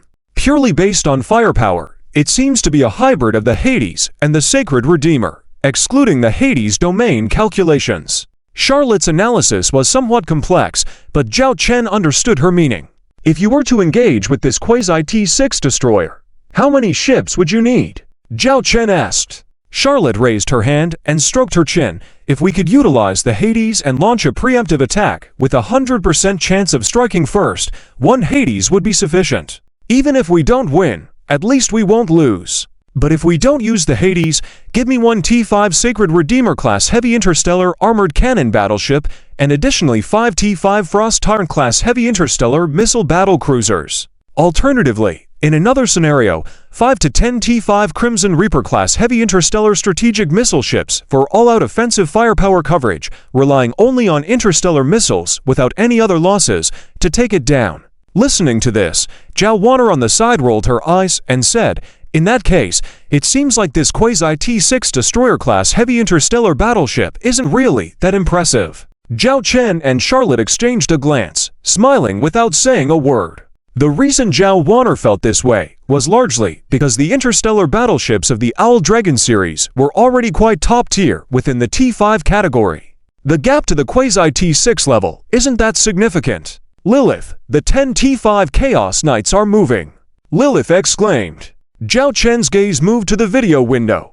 The last 10 T5 Chaos Knight-class heavy assault interstellar destroyers of the Angel Tilia Legion finally began to show activity. They formed a fan-shaped formation and advanced towards the Quasi-T6 destroyer-class heavy interstellar battleship. The Quasi-T6 destroyer-class heavy interstellar battleship seemed to have anticipated this development. It immediately targeted the hull of one of the T5 Chaos Knight-class heavy assault interstellar destroyers. The long-prepared energy projectile was launched. A massive impact filled the field of view. The shields of the targeted T5 Chaos Knight-class heavy assault interstellar destroyer were hit, shattered within a few brief seconds. The energy projectile landed on the ship's hull. Report: the T5 Chaos Knight-class heavy assault interstellar destroyer St. Ophir has breached its star shield, sustained severe damage to its hull, and is unable to continue combat operations. Currently in rescue operation. The deputy officer hurriedly reported to Angel Tilia. Angel Tilia looked at the screen displaying the T5 Chaos Knight-class heavy assault interstellar destroyer still burning. She was not surprised by the situation at hand. Dealing with the approaching near T6 destroyer-class heavy interstellar battleship would inevitably come at a cost. They had learned previously that even the T5 Imperial Steel Fist-class heavy interstellar battleship of the Mechanoid Empire was destroyed by a single shot from the T6 destroyer-class heavy interstellar battleship. The T5 Chaos Knight-class heavy assault interstellar destroyer had lost its combat capabilities, but might have a chance for repairs if it survived until the end of the battle. It was clear how excellent this interstellar destroyer from the Owl Dragon was. Execute the Angel Hunt Plan. Angel Tilia saw that the prey had taken the bait and decisively issued the command. The order was transmitted to the entire legion of the Holy Dragon Angels. The remaining 9 T5 Chaos Knight-class heavy assault interstellar destroyers, attempting to surround the near T6 destroyer, suddenly accelerated towards it from 9 directions, forming a tight encirclement. Meanwhile, within the Legion of Holy Dragon Angels territory, the interstellar missile system of a T4 Hell Angel-class heavy interstellar missile destroyer activated, and a volley of missiles scattered like celestial flowers, engulfing the surrounding area. These missiles were not targeted at the near T6 destroyer, but at the battlefield where the 30 T5 interstellar warships were engaged previously. With the support of these interstellar missiles, the pressure on the 30 T5 warships decreased, and they began to retreat at full speed. The Demon Tribe's interstellar warships, momentarily suppressed by the missiles, watched their target trying to escape and immediately prepared to engage them again. The Legion of Holy Dragon Angels, fully prepared, engaged the demonic interstellar warships despite the enemy's firepower, entangling them to create space for the T5 interstellar warships to retreat safely. The T5 warships sped towards the distant battlefield where the near T6 destroyer was located, facing interception by the demonic interstellar warships along the way. The Legion of Holy Dragon Angels protected the T5 warships, ensuring their safe passage. As the 30 T5 interstellar warships approached, the near T6 destroyer became aware of their target. It prepared to retreat, but to its surprise, it found itself unable to move. "What's happening? Why can't we move?" the demon captain roared. "We are being disrupted by the enemy's tractor beam. The 9 T5 Chaos Knights are preventing our movements," the deputy officer nervously explained. They realized that this T5 Chaos Knight-class heavy assault interstellar destroyer from the Owl Dragon Legion was equipped with this technology. Attack the T5 Chaos Knights and order the Demon Fleet to intercept the T5 warships at all costs and attack the T5 Chaos Knights again, the demon captain urgently shouted. He thought he held control of the situation, but now realized he had fallen into the enemy's trap. 5 minutes later, the near T-6 destroyer-class heavy interstellar battleship recharged its main cannon and targeted one of the T-5 Chaos Knight-class heavy assault interstellar destroyers. Facing the enemy's locked cannon, the T-5 interstellar destroyer made no evasive movements. Its star shield shattered, the bow exploded, and the entire starship was destroyed, losing both combat and mobility capabilities. Report: the T-5 Chaos Knight-class heavy assault interstellar destroyer Street 08 has been hit on the bow, losing combat capabilities, communication cut off, crew abandoning ship, survivor count unknown, the deputy officer reported to Angel Tilia. At any cost, stall this guy. Angel Tilia fixed her gaze on the near T-6 destroyer-class heavy interstellar battleship in the interstellar sandbox. Among the 30 T-5 interstellar warships sent to support, 5 were already entangled by the Demon Fleet, making it difficult to break free. In the end, they continued to fight in the same spot, drawing enemy fire to protect their allies and restrain the enemy. 5 minutes later, another T-5 Chaos Knight-class heavy assault interstellar destroyer was destroyed. Now, out of the original 8 T-5 Chaos Knights, only 7 remained to endure the near T-6 destroyer's firepower and attacks from the surrounding demon warships. One of the T-5 Chaos Knight's star shields was critically damaged, yet it remained steadfast in its position. Once the shield shattered, the fate of this T-5 interstellar destroyer was clear, being torn apart by the surrounding demon warships like hungry wolves. Soon after the shield shattered, the destroyer was bombarded with attacks, riddling the hull with holes. Shortly after, the near T-6 destroyer fired a shot, destroying another T-5 interstellar destroyer. At this moment, only 5 T-5 Chaos Knights were holding back the near T-6 destroyer. However, their traction beams were no longer effective, and the near T-6 destroyer started a slow retreat. These damn bastards are annoying. Keep attacking them, destroy them all for me. The demon captain roared in frustration. Alert! 3 T-5 Lightning Soul-class heavy assault interstellar cruisers are approaching our battle area. In 3 minutes, 10 T-5 Chaos Knights and 3 T-5 Lightning Soul-class heavy assault interstellar cruisers will encircle us. Upon hearing this grave news, the demon captain turned pale. Minutes later, Angel Tilia, with bloodshot eyes, stared at the interstellar sandbox, watching their near T-6 destroyer surrounded by over 10 T-5 interstellar warships. Her voice cold and resolute, she said, "Now, let's see where you run to." Crunching on potato chips, Zhao Chen watched as the once mighty, now powerless interstellar battleship lay in ruins on the screen. Finally, it's over. Surprising how tough the armor of this Quasi-T-6 destroyer-class battleship is. It held out for 5 minutes, even after the star shield was broken, Charlotte remarked as she updated the data on the armor of this Quasi-T-6 destroyer-class battleship, estimating the range of its star shield energy. We lost 5 T-5 Chaos Knights-class heavy assault interstellar destroyers directly destroyed, to T-5 Chaos Knights, and 1 T-5 Lightning Soul heavily damaged in taking down this Quasi-T-6 destroyer-class battleship of the Demon Clan. Is it worth it or not? Zhao Weiner asked curiously while gnawing on a big pork trotter. Charlotte analyzed and said, for the Holy Dragon Angel Legion, with the battlefield situation of 300 million interstellar battleships against 400,000 interstellar battleships, being able to eliminate one of the enemy's strongest forces with such a cost is already a good achievement. At least, it can stabilize the overall battle situation of the angels against the demons. As long as the demons do not send reinforcements, the angels can basically gain the upper hand on the battlefield. Whether they can turn this advantage into victory depends on the strength both sides continue to deploy. However, judging by the intensity of the current battlefield skirmishes, at least a month is needed before we can see the outcome. As the first round of intense battles unfolded on the battlefield, the subsequent intensity was expected to decrease because direct annihilation of the enemy was not feasible. Zhao Chen inquired, "You've looked into the sudden surge of interstellar battleships from the Demon Clan. Was there any information found from our investigation?" Charlotte shook her head, and Lily slightly frowned, saying, "We're puzzled about this too. According to our investigation, a new formation has emerged within the Demon Clan known as the Demon Fleet Group, defined as the regular fleet of the Demon Clan. Meanwhile, the 6 demon legions that survived from the battle at the end of last year are classified as elite fleet units. As of now, the Demon Fleet Group has over 1 million interstellar battleships. They are continuously dispatching ships towards the Mechanical Clan territory, seemingly incessantly. Despite dispatching interstellar stealth reconnaissance ships to the Demon Clan territory, we have not obtained information on the construction of a new base for manufacturing interstellar warships. Zhao Chen furrowed his brows, questioning, "How is that possible? Have you checked the materials transportation? Producing interstellar battleships requires a substantial amount of materials. It can't be that ships are appearing out of thin air. By following the materials trail, we could easily locate the production base of these warships." Unfortunately, Lily shook her head, saying, "We've tried.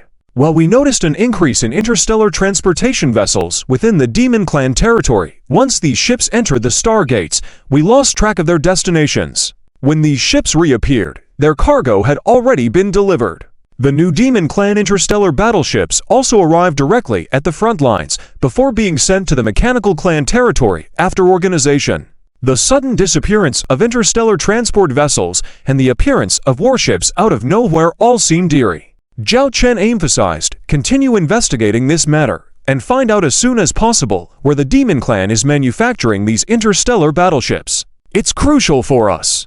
Demon King's Castle report, the latest news from the frontline battles against the Angel Clan has arrived. One of our Quasi-T6 destroyer-class heavy interstellar battleships was destroyed. A demon officer knelt before the Demon King's throne, hesitantly delivering the information, not daring to look up at the Demon King. A figure in a black robe walked into the palace of the Demon King. The sound of boots echoed as they stepped on the red liquid without hesitation, crossing over a severed limb on the ground. "Your Majesty, why are you angry again?" The Demon King opened his eyes and looked at the figure in front of him. "My Quasi-T6 Annihilator-class heavy interstellar warship was destroyed by the enemy. The enemy paid the price of just under 10 T5 interstellar warships. This directly puts me at a disadvantage in controlling the partial battlefield on the angelic side."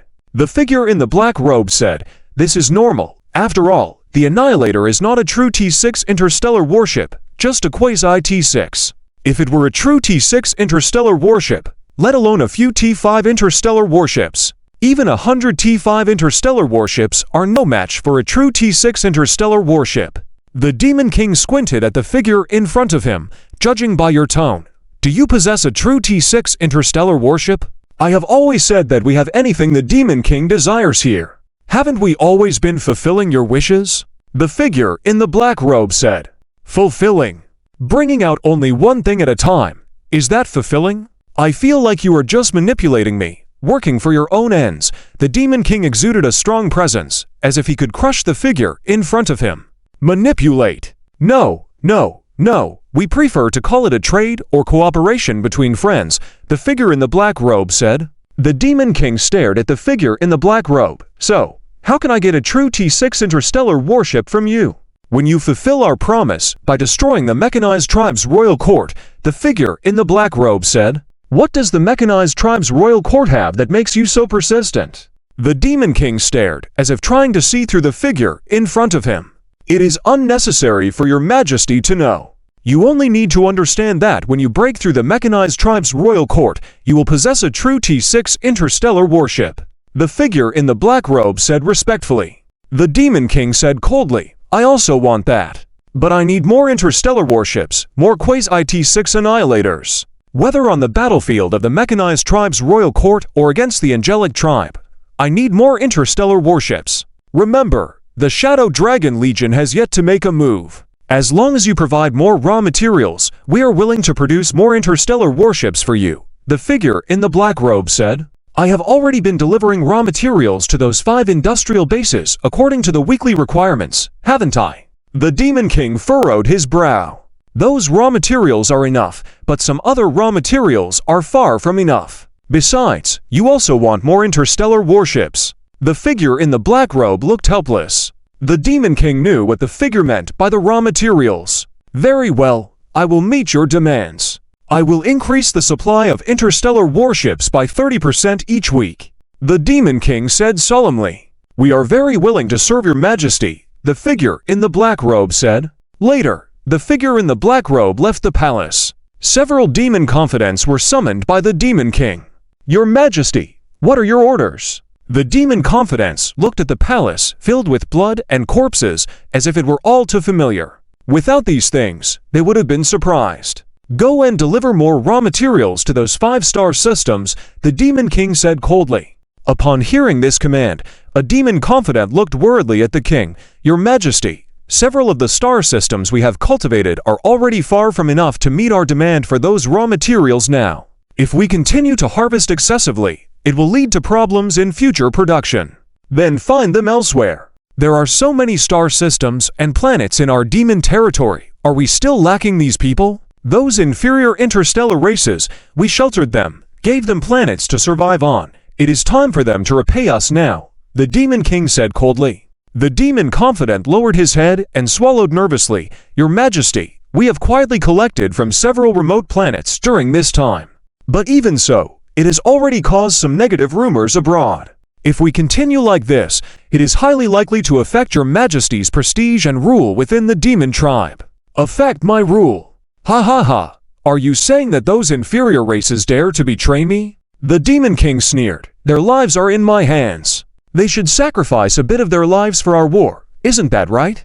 Forget about these things. Do as I command. Increase the weekly supply of these raw materials by 50%. If the quantity is not met, make up for it from within your respective territories and among your ethnic groups. Do you understand? The demon confidants dared not raise any objections, for they knew that the Demon King truly dared to act in such a way. We obey. In the Holy Dragon Angel Legion, Angel Tilia let out a sigh of relief and sat on her captain's chair, massaging her temples. Great! We destroyed a Demon Quasi IT-6 Annihilator-class heavy interstellar warship. This is our first kill. I heard that the mechanized tribe hasn't even destroyed a single Quasi IT-6 Annihilator. Her deputy was beside himself with joy. This achievement, when relayed back to the angelic tribe's higher-ups, would surely be seen as a great success. But we also paid a hefty price. We lost so many T5 interstellar warships, Angel Tilia said with a serious expression. Destroying a Quasi T6 Annihilator-class heavy interstellar warship, how could there not be some cost? I heard the mechanized tribe has reportedly lost nearly 1 million T5 interstellar warships without destroying a single Quasi T6 Annihilator. This proves that we are stronger. The deputy laughed. The joy of destroying the strongest enemy ship filled the bridge. Angel Tilia smiled as she looked at her bridge. She didn't say anything more, as it was indeed a time for everyone to enjoy the victory. She looked at the star map in front of her, covering the entire line of battle between the angelic and demon tribes. Once the news of our destruction of a Quasi IT-6 Annihilator-class heavy interstellar warship spreads, it will surely inspire the entire front line, gaining the upper hand in various local battlefields. In theory, the situation should have improved considerably. But for some reason, Angel Tilia felt a sense of unease deep within her. It was as if the war had just begun. There was a feeling of suffocation that she couldn't shake off. Looking at the wreckage of the Quasi T-6 Annihilator-class heavy interstellar warship on the screen, she placed her hand on her chest and whispered to herself, maybe I've been working too hard lately. But I still need to find a way to have the Angelic King and the Dragon Legion purchase more T-5 interstellar warships, and urge the Dragon Legion to join this war as soon as possible. Thinking of the formidable combat power of the Dragon Legion, the haze in Angel Tilia's heart seemed to dissipate somewhat. The interstellar battle involving the angel race, demon race, and mechanical race is like lighting the fuse for a universal war. As time progresses, the battles intensify across various regions, reaching uncontrollable levels. The border between the angel race and demon race witnesses an increasing number of localized battles, from a few initially to over a dozen later on. While the angel race initially refrains from reinforcing, the increasing demon reinforcements, including the fleet of a subordinate responsible for judging the fallen angel king, appear on the battlefield. This action seems to reopen the scars of the angel race. Consequently, the angel race starts to reinforce their side as well. This leads to a more intense stalemate on the battlefield, with daily destruction and downfall of starships. Strangely, the total number of starships on the battlefield does not increase, but decreases. The same situation occurs on the demon race side, with more demon starships being sent to the front line against the angel race. At the peak, the total number of starships deployed by both sides on the main battlefield exceeds 3 million, almost reaching 4 million. The intensity of the battle nearly matches the records set by the millennium-long war between the two races. However, compared to the battles between the angel race and demon race, the battles between the demon race and mechanical race are truly brutal. Within each sector of the mechanical race's kingdom, there are debris of starships and ongoing battles between the two sides. This region becomes a constant battleground where tens of thousands of starships are sacrificed. It is referred to as the Battle of the Mechanical Kingdom's Meat Grinder by future generations. By mid-June, the demon race has dispatched 5 million demon starships towards the mechanical kingdom through the stargates captured in the early stages of the war. This is a terrifying number. Due to the unique stellar position of the mechanical kingdom with permanent black holes in the neighboring star systems, there are only two available paths. One leads towards the demon race's captured stargates, while the other heads towards the universe where the owl dragons reside. In order to bypass an attack on both sides, the demon race would need a considerable amount of time and resources, along with the risk of ambushes by the mechanical race fleet. Therefore, the demon race fleet opts for a direct assault on the mechanical kingdom, leading to the brutal battle in the meat grinder-like region. On the opposite end of the mechanical race's kingdom, there is a stargate through which the mechanical race continuously shifts starship fleets from different regions to support the mechanical kingdom. This creates a unique scene where starships from both sides are constantly being poured into the mechanical kingdom. Many industrial bases of the mechanical race have started operating war machines at full capacity, producing starships in large numbers, thanks to their strong industrial foundation. This enabled the mechanical race to achieve a legendary record of producing 1 million starships per month, ensuring control over the battle in the mechanical kingdom. Up to this point, as they failed to capture the stargates controlled by the demon race, the mechanical kingdom abandoned the idea and focused on defending their territory. They have deployed nearly 4 million mechanical race starships, with 1/3 of them manufactured within the past 2 months. Report: another defensive stronghold has fallen. The enemy's near T-6 destroyer-class heavy starship destroyed our starbase. A message is reported to a Jinn through a video window. Understood. Have the remaining starships from that stronghold retreat to the next defensive position and continue the engagement. Yes. A Jinn observes the star map, seeing yet another defensive stronghold marked with a black X, indicating the advancing demon race fleet closer to the defense line of the mechanical kingdom. Hold on a little longer. Just a little longer. A Jinn murmurs to herself continuously. Urgent news. The demon race's Serpent Legion launched a strong offensive in the midline battlefield. Along with them, there are 10 near T-6 destroyer-class heavy starships. The worst news arrives, indicating the presence of 10 near T-6 destroyer-class heavy starships in the battlefield. The sudden appearance of these 10 starships signifies a new phase of aggression by the demon race. To break through the remaining defenses of the mechanical race, they intend to leverage these 10 near T-6 destroyers. A Jinn issues orders to deploy all rested Legion fleets to reinforce the defensive line, preventing the enemy from gaining ground. Although the command is given, it does not guarantee its success. In this compact battlefield, sometimes having a large number of starships may not outweigh having high-quality starships. This distinction lies between T-5 and near T-6 starships. Time passes slowly. Every few hours, bad news arrives from the front line, with defense strongholds falling at a much faster rate than before. Despite being mechanical life, a Jinn feels a sense of oppression in her chest, almost gasping for air. She places her hands on the desk, barely supporting her body. Suddenly, a video window pops up in front of her. The first batch of starships we built is on its way. A Jinn. What's the situation on your end? A Jinn sees a Jinn's face on the video window. Startled, she immediately responds, the situation is not looking good. The demon race has brought in 10 more near T-6 destroyers, intensifying their attacks on our defenses. The rate at which our defense strongholds are falling is increasing rapidly. If not controlled, a snowball scenario is highly likely. Don't worry, once our starships arrive, we will stabilize the situation. On one side of the Mechanical King courtyard, the Iron Guard satellite gate. Strange. Why do all the interstellar battleships applying for passage have no names? A mechanical intelligent life forms I rolled, emitting a childlike voice of doubt. Perhaps these are some kind of classified interstellar battleships. Look, their passage permits are all top tier. Another companion explained, busy with their own work. Just then, A batch of interstellar battleships finished transit through the gate. One by one, the interstellar battleships emerged from the gate and stood in the docking area outside the gate. The two mechanical intelligent beings stared at the appearance of the battleships, each dumbfounded. They had never seen these types of interstellar battleships before. Although they had never seen them, they were able to sense a kind of pressure emanating from these battleships, a feeling that none of the active interstellar battleships of the mechanical race had ever experienced before. Report: the prisoner fleet has completed passage through the gate, a mechanical officer reported to Ah Yin. All prisoner starships head immediately to the King's Courtyard battlefield. Ah Yin anxiously issued orders. Because she had received information about the King's Courtyard battlefield from Ah Jin before, she could sense the crisis of the battlefield. They urgently needed the support of these interstellar battleships. Just then, a video window popped up, and after a moment of hesitation, Ah Yin clicked to agree.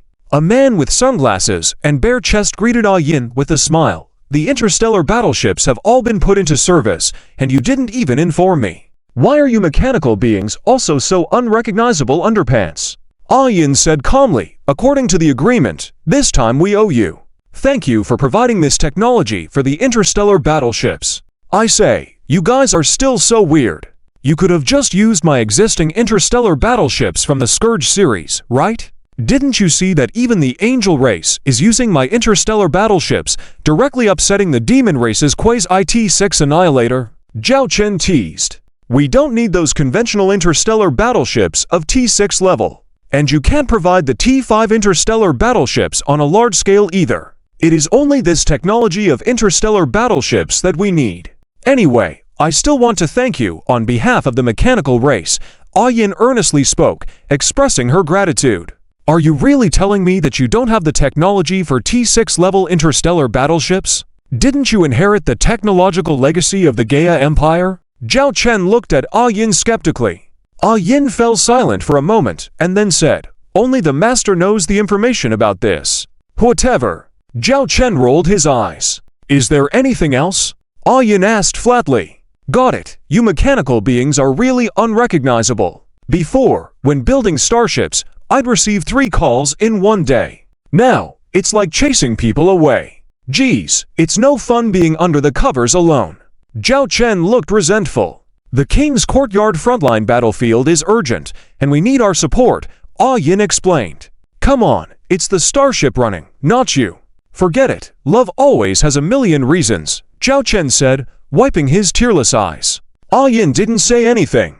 This human was weird, often saying these strange things lately. I wonder if all human men are like this. Boring, just like talking to a wooden man. I won't chat with you anymore, you can continue fighting. If there is any new information, remember to notify me. Zhao Chen waved his hand and ended the communication without further ado. Look at this woman. She's really as cold as steel. Can't feel any warmth. Zhao Chen looked at Lily, who was sunbathing in a black swimsuit. She's always been like steel. With those words you said, any human female would have to deal with your harassment. Lily rolled her eyes. You provided the technical drawings of the T5 prisoner-class heavy interstellar assault battleship to the mechanical race. Aren't you worried you're feeding a tiger? Asked Chujuan, who was vacationing together. Zhao Chen smirked. This starship technology has significant drawbacks, despite being a T5 class interstellar battleship. Its advantages are clear, but its disadvantages are even more apparent. It just so happens to fit the mechanical race. As for feeding a tiger, do you think the mechanical race dares to use the interstellar battleships I provide to them against us? What are the advantages and disadvantages? Chujuan curiously asked, reminded of a certain power within the Starlight Empire that had suffered because of this. Zhao Chen raised his hand, and a holographic image of a starship appeared before everyone. The T5 prisoner-class heavy interstellar assault battleship. This is a very special interstellar battleship. Firstly, the disadvantage is that its construction process is very intricate. It requires longer construction time than any of our existing Dragon-class T5 interstellar battleships. However, this drawback, when placed under the vast industrial system of the mechanical race, is not as obvious, which is why I sought out Ah Yin earlier. She would be interested in this interstellar battleship for this reason.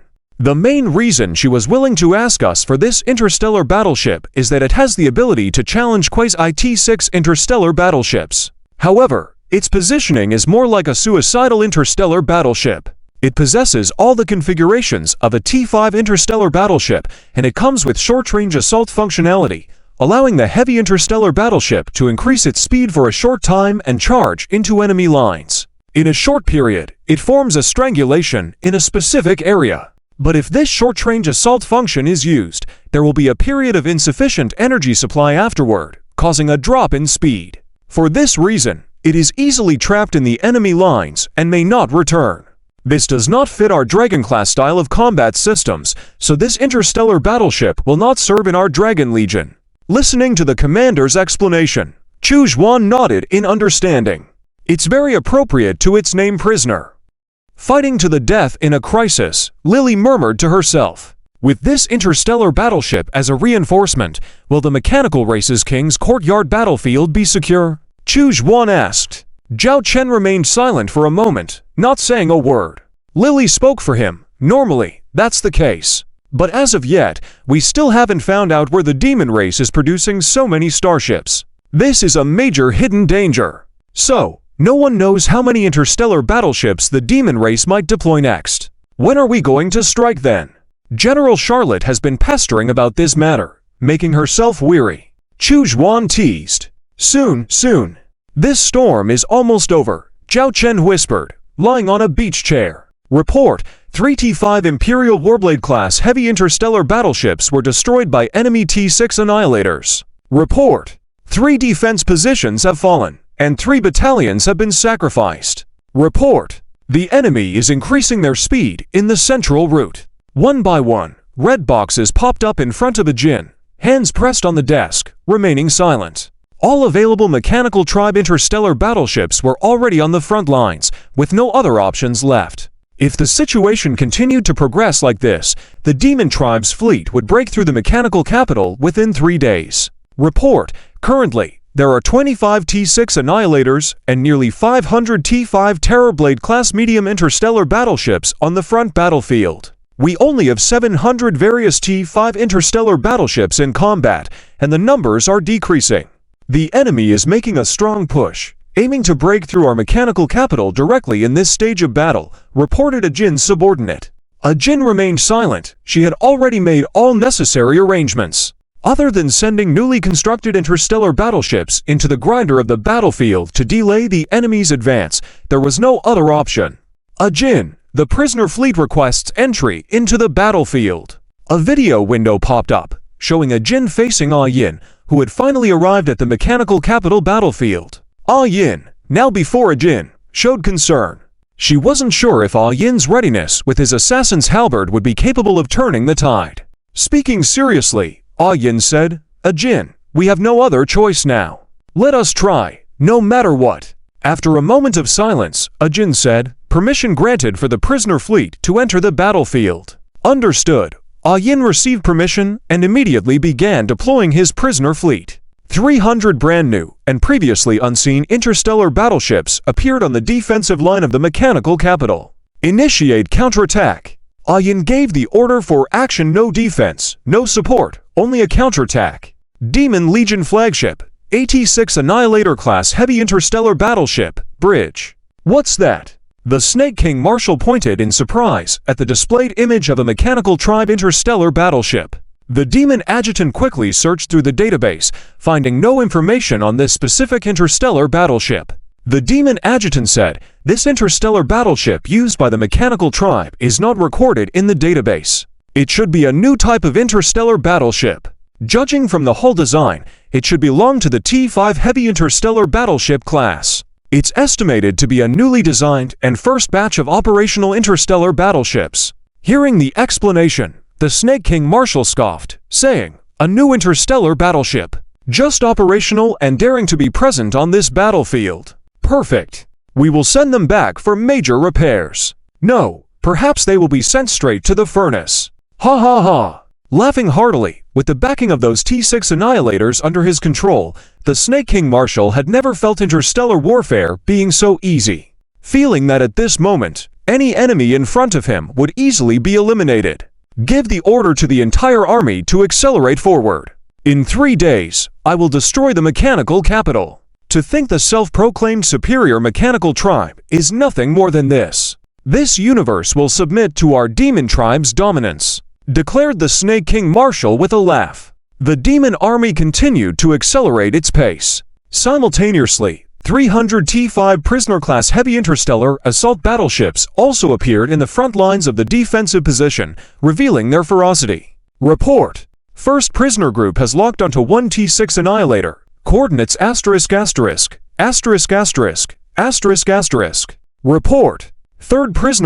************************************************************************************************************************************************************************************************************************************************************************************************** Report. 7th prisoner group has locked onto 1 T-6 Annihilator. Coordinates ********************************************************. Report. 9th prisoner group has locked onto 1 T-6 Annihilator. Coordinates ****************************************************. Report. 10th prisoner group has locked onto 1 T-6 Annihilator. Coordinates *****************************************************************************************************e. Ayan looked at the map in front of him, where the 5 prisoner groups had each targeted their objectives, all marked with red circles. Authorize the 5 combat missions. The remaining groups continue to advance. Understood. With the approval of the combat order, the 5 prisoner groups began their preparations. The first prisoner group, with 30 T-5 prisoner-class heavy interstellar assault battleships, oriented their bows in one direction, forming a diamond-shaped battle formation. Subsequently, the engine power of these 30 T-5 prisoner-class heavy interstellar assault battleships began to intensify. Starship engines, enter overload stage, over-operation countdown, 3, 2, 1. All of a sudden, the T-5 prisoner-class heavy interstellar assault battleships demonstrated speeds beyond all other T-5 interstellar battleships, dashing in one direction. This sudden assault left the Demon Fleet at a loss. Despite timely firepower suppression, these T-5 interstellar battleships, with their formidable firepower and complete disregard for the enemy's response, maintained full speed. Even when encountering enemy interstellar battleships on their path, their approach was either destroying them with their bow cannons or directly ramming through. Following this ferocious charge, these 30 T-5 prisoner-class heavy interstellar assault battleships, acting like thrown spears, swiftly penetrated deep into the Demon Fleet's ranks. What are they trying to do? Seek death. The Snake King Marshal, observing this scene, furrowed his brow. The T-5 interstellar battleships had penetrated his Demon Legion fleet, and even if they were T-5 class, they would eventually be overwhelmed by the countless Demon Tribe interstellar battleships. Not good. Their target is our T-6 Annihilator. The Demon Adjutant exclaimed suddenly. At this moment, the Snake King Marshal's eyes widened. After a frenzied short-distance acceleration, finally, these 30 T-5 interstellar battleships came to a stop around 1 T-6 Annihilator-class heavy interstellar battleship. Apparently taken by surprise and waiting until the T-6 Annihilator-class heavy interstellar battleship was surrounded, it did not fire a single shot at these suddenly approaching T-5 mechanical tribe interstellar battleships. It felt as if it was saying, "Where did you come from? What do you want? They're trying to behead our Quasi-T-6 destroyers," exclaimed the Demon Vice Admiral. The Demon Marshal, however, just sneered, sitting on the captain's chair, and calmly said, "Relying on just 30 T-5 interstellar battleships, wanting to behead our Quasi-T-6 destroyers under the encirclement of our Demon Legion fleet. Do they really think our Demon Clan's interstellar battleships are just decorations? If it were just 30 T-5 interstellar battleships surrounding one Quasi-T-6 destroyer, perhaps you would be a bit concerned. But, you should know, there are tens of thousands of Demon Clan interstellar battleships in the vicinity. To slay the flagship in a sea of 10,000 enemies, do they think this is some legendary interstellar story? Destroy them!" ordered the Demon Marshal directly. The T-5 prisoner-class heavy interstellar assault battleships deep within the enemy ranks, at this moment, were not only surrounding the Quasi-T-6 destroyer-class heavy interstellar battleships, but also under attack from tens of thousands of Demon Clan interstellar battleships surrounding them. Nevertheless, these T-5 prisoners showed no sign of retreat, instead continuing to approach the Quasi-T-6 destroyer, using their main guns, secondary guns, and other weapons to attack the star shield of the Quasi-T-6 destroyer. This scene also played out on the other for designated Quasi-IT-6 destroyer-class heavy interstellar battleships. Report: the captain of the Quasi-IT-6 destroyer-class heavy interstellar battleship sent a message. These T-5 interstellar battleships are equipped with weapons specifically targeting star shields, causing significant energy consumption in the shields. The Demon Vice Admiral informed the Demon Marshal. The Demon Marshal coldly snorted, "So what? Destroy them all." Up to this moment, the Snake King Marshal had not realized the magnitude of the threat. Report: T-5 prisoner-class heavy interstellar assault battleship No. 01-7, star shield energy remaining at 10%. Initiating Mad Prisoner Plan. End. This request was first relayed to the first prisoner group, and after the leader of the first prisoner group agreed, the request would also be passed on to the Aojinzu battleship in the rear. Aojinzu battleship, upon seeing this notification, should have anticipated this situation, considering she was a mechanical life form with minimal emotional fluctuations. But now, she felt a pain in her chest, fully aware of the nature and true capabilities of this T-5 prisoner-class heavy interstellar assault battleship No. 01-7. The interstellar battleship suddenly ceased all attacks, with all gun ports falling silent as if hitting a stop button. Subsequently, the main gun at the bow started emitting a very strong red light, resembling a burning iron rod. Following this, each main and secondary gun displayed the same phenomenon. From a distance, the hull of the interstellar battleship showed red stripes, as if red flowers were blossoming on the ship. What does this interstellar battleship want to do? The Snake King Marshal stared incredulously at the scene on the screen.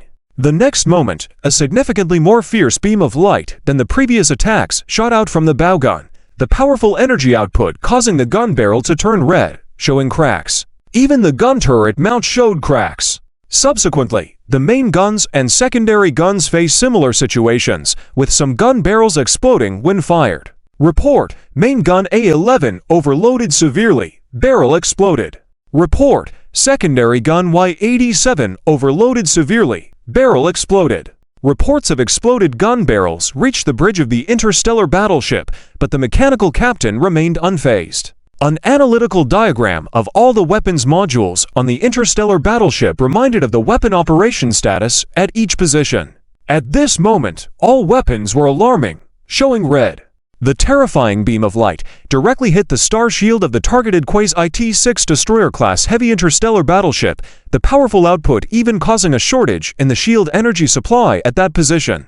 A gap appeared in the shield, and the remaining energy of the beam shot through the shield, hitting the hull of the Quasi-IT-6 destroyer-class battleship. However, due to previous shield attacks depleting most of its energy, this attack only left a shallow dent on the hull. End of Phase 1 of the Mad Prisoner Plan. Commencing Phase 2. The mechanical captain gave the order, removing his captain's hat and placing it on the desk. Executing Phase 2 of the Mad Prisoner Plan. Beginning supercharge loading of the starship's energy core and injecting madness factor. This T-5 prisoner-class heavy interstellar assault battleship, which had experienced a decrease in speed due to the previous short-range assault, suddenly saw several conventional engines operating at high speeds again, increasing its speed once more. The T-5 prisoner-class heavy interstellar assault battleship headed towards the direction of the Quasi-IT-6 destroyer-class heavy interstellar battleship. What does it want to do? The Snake King Marshal stood up in astonishment, watching the T-5 interstellar battleship rushing towards their Quasi-IT-6 destroyer-class battleship Star Shield. Could it be planning to collide? But our Quasi-IT-6 still has a star shield protecting it. It's meaningless to collide at this point. The Demon Vice Admiral standing nearby was also puzzled. On the beat show, I forgot to mention. This T-5 prisoner-class heavy interstellar assault battleship actually has another function. Zhao Chen suddenly remembered something he overlooked. What? Chu Zhuan asked curiously. The Mad Prisoner mode. It can activate a restriction that puts the weapon modules into an overload stage. Attacks launched during the overload stage will be far more powerful, but the drawback is that it may render the gun turrets unusable, and there's even a risk of barrel explosions. Zhao Chen explained.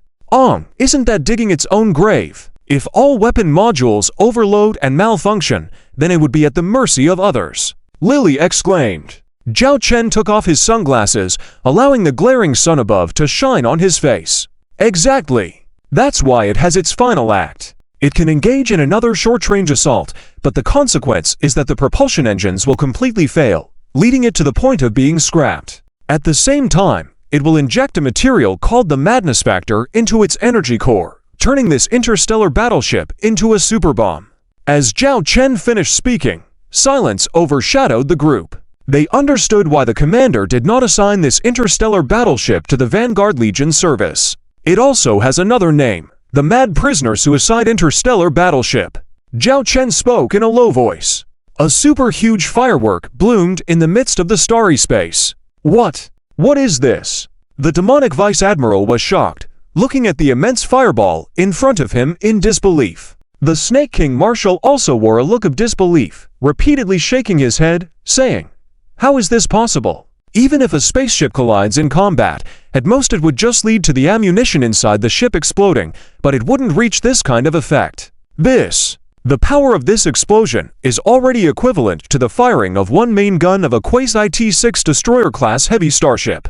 And the area of impact is larger, representing a form of explosive attack. The appearance and dissipation of the firework were quick. In the spot where the firework dissipated, the mechanical T5 interstellar battleship was no longer visible, only scattered fragments of starships drifting around. The star shield still existed, but it was noticeably weaker than before. Meanwhile, on the body of the Quasi-T6 destroyer-class heavy starship protected by the star shield, many crater-like holes appeared, as if struck by meteorites. This indicates that in the recent explosion of the starship, the sudden burst of powerful energy briefly penetrated the defense of the star shield, causing some damage to the interstellar battleship under the protection of the star shield. Report: Quasi-T6 destroyer-class heavy interstellar battleship KO-17.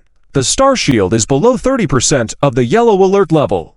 The demonic Vice Admiral suddenly received a message and hurriedly reported to the Snake King Marshal that due to a Quasi-T6 destroyer-class heavy interstellar battleship falling in battle on the Angel side earlier, a rule was established. Once the star shield energy of a Quasi-T6 destroyer-class heavy interstellar battleship on the battlefield drops below 30%, it must withdraw from the front line and can only return to battle after the star shield energy is restored.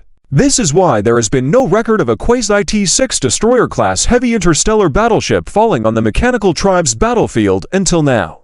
It's because of learning from past mistakes that the demonic tribe is extremely cautious. After all, the Quasi-T6 destroyer-class heavy interstellar battleship is their ace, as well as a very precious strategic resource. Even the loss of one ship would be a severe blow. Normally, the captain of a Quasi-T6 destroyer would not wait until the yellow alert level appears to prepare to withdraw from the battlefield. They would make preparations in advance. This sudden situation is enough to explain that the recent explosion of the Mechanical Tribe's interstellar battleship caused a cliff-like drop in the star shield energy of this Quasi-T6 destroyer. Transmit my order. Quasi-T6 destroyer KO-17 immediately withdraw from the front line, and all surrounding demonic tribe interstellar battleships must protect at all costs. The Snake King Marshal ordered sternly. He had realized that the sudden entry of the T5 interstellar battleships into their fleet was likely aimed at these Quasi-T6 destroyers, and they had already proven that these mechanical T5 interstellar battleships had the capability to threaten the Quasi-T6 destroyer-class heavy interstellar battleships. The retreat order was issued, but it was already too late. Following the suicide-style explosion attack of the first T5 prisoner-class heavy interstellar assault battleship, soon the second one also reached its critical value, with the star shield energy about to be depleted. Report: T5 prisoner-class heavy interstellar assault battleship TO-1-2, remaining star shield energy 10%. Initiating mad prisoner plan. End of report. Similar to the previous process, first, there was an all-weapon overload attack, then the starship accelerated its assault again. This time, all the surrounding demonic tribe interstellar battleships tried to intercept the crazy mechanical T5 interstellar battleship in every way possible. Despite the dissipation of the star shield and the armor of the starship being blasted to pieces by the gunfire of the demonic tribe battleships, it resolutely carried out its final mission. Another huge firework appeared. At the same time, 4 other squads of mechanical tribes appeared in a similar situation, launching this suicidal attack against their Quasi-T6 destroyer-class heavy interstellar battleships. Brilliant fireworks bloomed one after another. It was a different kind of beauty. Back in the rear, again witnessed all of this, tears inexplicably streaming down her eyes. She raised her hand, touching her cold cheeks, feeling the warmth of those tears. Strange. Crying should be a behavior only exhibited by carbon-based life forms. And for the sake of maximizing benefits, such sacrifices were expected, and indeed the correct thing in calculations. Why? Why was she feeling so uncomfortable? Again felt an indescribable sensation in her chest, totally incapable of being described, something she had never experienced before. It was very uncomfortable, truly uncomfortable. She could hardly breathe from the discomfort. She wanted to roar, to shout, but when the sound reached her throat, it simply couldn't come out. Report: the first prisoner team completed the mission, destroyed an enemy Quasi-T6 destroyer-class heavy interstellar battleship, at the cost of 3 T5 prisoner ships. The remaining team of 12 T5 prisoners ready to withdraw, requesting fire cover. A voice came through the communication channel. It was only now that again noticed an even brighter firework, continuing much longer than before. She saw a massive explosion trace on the side of a Quasi-T6 destroyer-class heavy interstellar battleship that had lost its star shield, resembling a collision with a meteorite, with many areas still undergoing explosions. This Quasi-T6 destroyer-class heavy interstellar battleship had lost its combat effectiveness. Again looked at a nearby screen, having missed the scene of the previous Quasi-T6 destroyer being destroyed due to her distraction. But this wasn't the only Quasi-T6 destroyer falling. At this moment, the 7th prisoner team also, relying on the sacrifice of the earlier T5 prisoner-class heavy interstellar assault battleships, broke through the star shield of the target Quasi-T6 destroyer. However, the armor of the Quasi-T6 destroyer was very stubborn, and with only the firepower of the T5 prisoner-class assault battleships, they couldn't destroy the enemy in a short time. At that moment, a T5 prisoner-class heavy interstellar assault battleship, similar to its predecessors, suddenly accelerated and headed straight for the target Quasi-T6 destroyer. All the weapons on the body of the Quasi-T6 destroyer were violently unleashing their firepower at the approaching interstellar battleship. This led to the ship's bow being blasted to pieces, but was still unable to be destroyed by the impact. Everyone watched the collision of the two starships and the emergence of a huge firework. The highest command center of the Mechanical Kingdom reported, the onslaught of the Demon Clan has suddenly slowed down. Some parts of the Demon Clan's fleet have even stopped their attacks. The Mechanical Deputy Officer reported this news to Commander Akin. Akin finally felt relieved of the pressure in her heart as she looked at the interstellar war sand table in front of her, marked with several skull positions. These skulls represented the destroyed Quasi-T6 Annihilator-class heavy interstellar battleships. In the previous 2 months, not a single Quasi-T6 Annihilator-class battleship had been destroyed. But just in the past few hours, they had directly lost 5 ships. This accounted for 1/5 of the currently known active 25 Quasi-T6 Annihilator-class heavy interstellar battleships of the Demon Clan. This was undoubtedly a huge victory. The mutation on the battlefield was also the reason for the sudden pause in the enemy's advance. After all, these were not just T4 or T5 interstellar battleships being lost, but Quasi-T6 Annihilator-class heavy interstellar battleships. Losing 5 ships in one go, even they couldn't bear such a level of loss. At that moment, a video window appeared in front of Akin. On the other side was the engineer of this operation, Akin. Akin, it's great. Thanks to the interstellar battleships you brought, we have stabilized the situation. We also destroyed 5 Quasi-T6 Annihilator-class heavy interstellar battleships. Akin's tone revealed a sense of joy at this moment. The previous 2 months of oppression had been too painful. Akin, however, did not share the same amount of joy. She said with a somewhat complex look in her eyes, although we have destroyed 5 Quasi-T6 Annihilator-class heavy interstellar battleships, we also sacrificed 28 T5 prisoner-class heavy interstellar assault battleships, and 13 T5 prisoner-class heavy interstellar assault battleships were severely damaged. Akin seemed to not grasp the deeper meaning in Ajin's words and simply nodded, saying, "Yes, we have suffered some losses. But considering the achievements we have made, these losses are undoubtedly worthwhile. I had tried every method, even organizing 50 T5 interstellar battleships into a decapitation fleet, but we couldn't destroy even one Quasi-T6 Annihilator-class heavy interstellar battleship. Now, With the T-5 prisoner-class heavy interstellar assault battleships you brought, we have a means to deter the enemy's T-6 annihilators on the front line. Again did not say anything more. Later, the two sides exchanged information on the battlefield situation, and the communication ended. Again sat on the captain's chair, feeling a sense of desolation. She raised her hand and actively contacted the man. What used to be a sunny beach had turned into a night and hot spring scene in the background with several delicate figures visible through the mist. How was it? Achieved good results, right? Zhao Chen looked at Again, who had contacted him, and asked directly. Yes. We destroyed 5 quasi-T6 annihilators. Agent's tone, however, did not reveal any joy. Zhao Chen noticed Agent's anomaly and looked at her in confusion. Destroying 5 quasi-T6 annihilators should be a cause for celebration. Why do you seem not happy at all? After a moment of silence, Again looked at Zhao Chen with eyes similar to a human's and asked, Dragon Lord, let me ask you. If it were you, would you choose to use the T-5 prisoner-class heavy interstellar assault battleship? Suddenly asked such a question, Zhao Chen was a bit puzzled at first. But he honestly said, I wouldn't use it, and I don't wish to use that type of interstellar battleship one day. White, isn't this heavy interstellar battleship reliable for achieving victory? Not only does it have impressive combat power, but the crazy prisoner mode can also cause significant damage to enemy ships in critical moments. According to our calculations, the cost-effectiveness of this interstellar battleship is the highest known in the universe. Again asked in confusion. Cost-effectiveness? Zhao Chen mumbled about this term, lightly shook his head, and said, perhaps in your mechanical perspective, everything is about cost-effectiveness, numbers, and probabilities. But for me, a starship is not just a starship. There are thousands of warriors on it who trust me and are willing to fight for me. My principle does not allow me to send them to their deaths.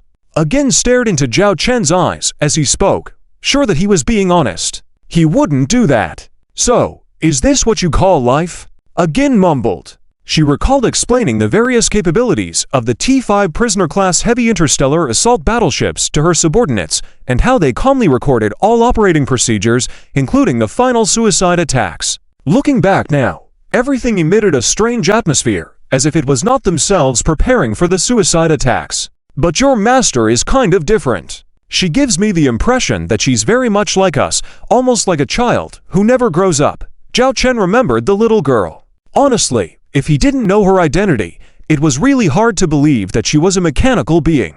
Master.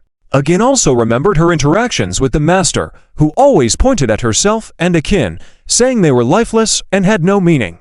But you seem different now from before. But I can't quite put my finger on what's different. Zhao Chen looked puzzled at the video screen facing Again. Again suddenly realized something and smiled gently. It's nothing. On behalf of the mechanical clan, I thank Dragon Lord for the help provided this time.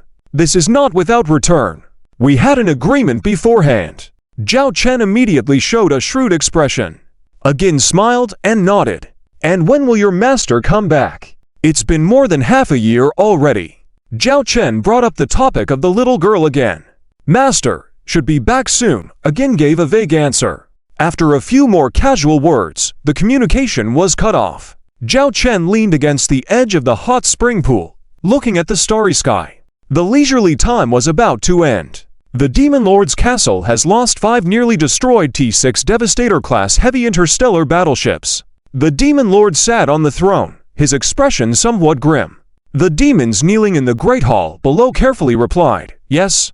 A new type of heavy interstellar assault battleship called the T-5 prisoner class has emerged among the demon tribe. It is a suicide interstellar warship with a powerful self-destruct explosion. Without the protection of stellar shields, when targeted by this suicide explosive attack, the hull of the T-6 Devastator-class heavy interstellar battleship will suffer destructive damage. Even if it does not fall on the spot, many critical functions of the ship will be unable to operate, and if further attacked by enemy ships, the result will remain unchanged. Because of the emergence of this interstellar warship by the mechanical tribe, the commanders have urgently ordered not to deploy the T-6 Devastator-class heavy interstellar battleships on the front lines. The enemy's T-5 prisoner-class heavy interstellar assault battleships have also not appeared on the front lines since then. Therefore, We estimate that this T-5 prisoner-class battleship was specifically designed to counter the T-6 Devastator-class heavy interstellar battleships. Get out, the Demon Lord said. Yes. The demon subordinate hesitated for a moment, but quickly reacted, bowing and exiting the hall. Once again, only the Demon Lord remained in the hall. No, more than just the Demon Lord. A dark figure appeared on one side of the throne. Without the threat of the T-6 Devastator-class heavy interstellar battleships on the battlefield, you will not be able to take the Mechanical King's court in a short time. The figure in black robes said. The Demon Lord replied in a low voice, then we will delay. Wait until I have more and more interstellar warships in my hands, and then we can capture another gate on the other side of the Mechanical King's court, attacking from both sides. It will only take a little longer. I've waited for hundreds, thousands of years. I can't wait a little longer. I cannot wait. The figure in black robe said. The Demon Lord looked puzzled at the black-robed figure. The figure continued, the main forces of the Mechanical Tribe are about to return. If you cannot destroy the Mechanical King's court before that, you will face the real Mechanical Army. At that time, your Demon Tribe will have only one end. The Demon Lord furrowed his brow. Looking at the figure in black robes, didn't you say before that that guy and the main forces of the Mechanical Tribe would not return? The figure in black robes said lightly, I only said they wouldn't come back temporarily, not that they would never return. And I have bought you a lot of time already. 3 months, along with the T-6 Devastator-class heavy interstellar battleships, and you still couldn't take the Mechanical King's court in that time. This is your... Before the black-robed figure could finish, the Demon Lord punched him out. As the robes fell away, a mechanical body was revealed. Squeak, can you not hit me every time? My body is very expensive to make, you know? Despite the trembling of the mechanical body, the voice seemed indifferent to the impact. You deceived me. The Demon Lord angrily pointed at the black-robed figure. How did I deceive you? I did not say anything deceitful. The black-robed mechanical figure responded. Indeed, his words were true. He did not say anything deceptive, only omitted some important information. He led the Demon Tribe to declare war on the Mechanical Tribe, putting them on an irreversible path. The Demon Lord remained silent. Don't worry, you still have at least 10 days. In these 10 days, mobilize all your Demon Tribe interstellar warships. I know you still have some Demon interstellar warships not yet used. Those were all built from the 5 Starship industrial bases I provided you. I know the exact quantity better than you do. If you put all these Demon Tribe interstellar warships into battle against the Mechanical Tribe, launching an all-out war at all costs, in 10 days, you will be able to conquer the Mechanical King's court. And that person leading the Mechanical Tribe will never be able to return to this universe. This universe will belong to you forever. What about the starships prepared to counter the sudden attack of the Falcon Legion? For nearly 3 months, there has been no sign of the Falcon Legion. This is very suspicious. I cannot be careless. The Demon Lord spoke ponderously. Since the battle last year, the Falcon Legion had shown impressive combat strength, despite their small number of interstellar warships. The silence of the Falcon Legion thus far, without any action, was more intimidating than if they were active. What of it? Even if the Falcon Legion suddenly emerges and causes you significant losses, as long as you can break the Mechanical King's court, who in this universe can threaten your existence. At that time, I will grant you the coveted T-6 interstellar warship technology. Or do you think the Falcon Legion has the ability to wipe out your Demon Tribe? The figure in black robe spoke. The Demon Lord was not worried about being completely decimated by the Falcon Legion. With their limited number of starships, the Falcon Legion could engage in short battles, but could not win a large-scale total war. They might take a bite out of the Demon Tribe, but they could never entirely defeat them. The words of the black-robed figure lingered in the Demon Lord's mind like a whispered abyss, completely destroying the Mechanical Tribe, possessing the technology of the T-6 interstellar warship. The temptations were powerful, leaving the Demon Lord unable to resist. Can you guarantee that if I destroy the Mechanical King's court, that person and the main forces of the Mechanical Tribe will not return? The Demon Lord asked once again. The black-robed mechanical figure raised his hand. I swear by my great faith that everything I have said is true. Hearing those words, the Demon Lord did not doubt. All the words from that individual had indeed been true thus far, even if selectively delivered. And he would not lie under his great faith, a betrayal more serious than killing him. Good. The Demon Lord raised his hand, activating several video communications displaying senior Demon Tribe officers. Issue my command, Demon Lord Legion. Mobilize all forces. Target, Mechanical Tribe territory. Launch an all-out war on the Mechanical Tribe territory. Within 7 days, destroy all gates and starports surrounding the Mechanical King's Court. In the last 3 days, at all costs, capture the Mechanical King's Court. At the end of June 3036, according to the Galactic calendar, there were only 3 days left until the end of the month. These 3 days may seem like just another end of the month to outsiders, but for Zhao Chen, it was different. Quarterly task, ally battle mission content. Ensure ally losses do not exceed a certain amount. Requirement 1. The Angel Clan must not lose more than 1 million interstellar warships. Already lost over 500,000 interstellar warships. Requirement 2. The Mech Clan must not lose more than 1.5 million interstellar warships. Already lost over 1 million to 100,000 interstellar warships. Mission reward, 10,000 task points, only 3 days left. Both this quarter's task and the previous one can be completed. Zhao Chen stared at the task page. Based on the current situation, the difficulty of completing this quarter's task was not very high. Due to the limitations of the Mech Realm battlefield, although the Demon Clan had an advantage in military strength, they could not fully deploy, resulting in not many interstellar warships falling in battle. With just 3 days left, as long as the Mech Clan did not lose more than 300,000 interstellar warships within these 3 days, it would be fine. Relying on the T5 prisoner-grade heavy interstellar assault battleships I provided them, we should be able to neutralize the threat posed by the Quasi-T6 destroyer-class heavy interstellar warships and safely transition to the next month. By next month, without the restrictions of the previous quarter's mission, we can fully unleash our capabilities, Zhao Chen pondered. Thinking about the 2 quarterly mission rewards that were about to be obtained, Zhao Chen felt a great joy in his heart. He even hummed a tune. I wonder how Charlotte is devising the battle plan and how it is coming along. This time, we need to eliminate the Demon Clan fleet in the shortest time possible, but the problem is we haven't located their industrial base for manufacturing interstellar warships yet, which complicates things. Zhao Chen shook the wine glass in his hand. As the deadline approached, Zhao Chen assigned the battle mission to Charlotte, instructing her to have the Owl Dragon Legion participate in the battle on July 1st. Charlotte had already started planning the battle early on, and after waiting for so long, she was itching for a real fight. Beep!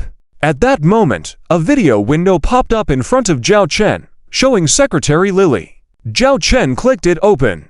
Lily's expression was serious as she said, "Commander, the latest report from the interstellar invisible reconnaissance ships on the frontline battlefield revealed that within the Demon Clan's territory, numerous stargates were spawning a massive number of interstellar warships. The estimated amount is close to 2 million, and still increasing.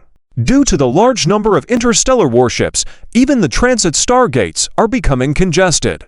Nearly 2 million Demon Clan interstellar warships? Where did they get such a large number of interstellar warships?" Zhao Chen was stunned.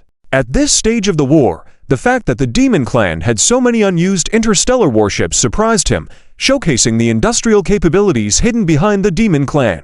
This level of industrial capacity did not seem typical of the Demon Clan, as they had suddenly produced millions of interstellar warships within a few months, including the Quasi-T6 destroyer-class heavy interstellar warships. The Demon Clan had long possessed the ability to dominate the universe. Are all these Demon Clan interstellar warships appearing directed towards the Mech Realm battlefield? Zhao Chen furrowed his brows and asked, "Yes. They are all being deployed to the Mech Realm battlefield. News has also reached the Mech Clan, and preparations are underway. The target of these 2 million Demon Clan interstellar warships is not only the Mech Realm, but also to destroy all stargates, spaceports, and interstellar fortresses surrounding the Mech Realm, then launch an attack from the other end of the Mech Realm.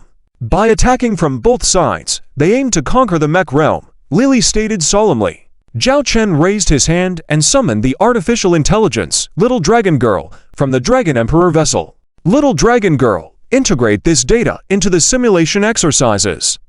"I want a simulation of the battlefield conditions 3 days later," Zhao Chen ordered. "Yes, Commander." Little Dragon Girl immediately began working, incorporating the extra data into the existing battlefield information and conducting continuous simulations. Finally, Little Dragon Girl provided a series of simulated outcomes. If there is no external intervention, the mech realm will fall within 10 days. The mech clan territory will completely fall within a month, Little Dragon Girl replied. Zhao Chen inquired, how many losses will the mech clan incur before July 1st? Glancing at the simulated data, Little Dragon Girl replied, it depends on whether the mech clan adopts a conservative or proactive approach. With a conservative strategy, where they actively give up some strategic locations, it is estimated that within 3 days, the mech clan will incur around 300,000 losses, but the probability of the mech clan choosing this approach is very low.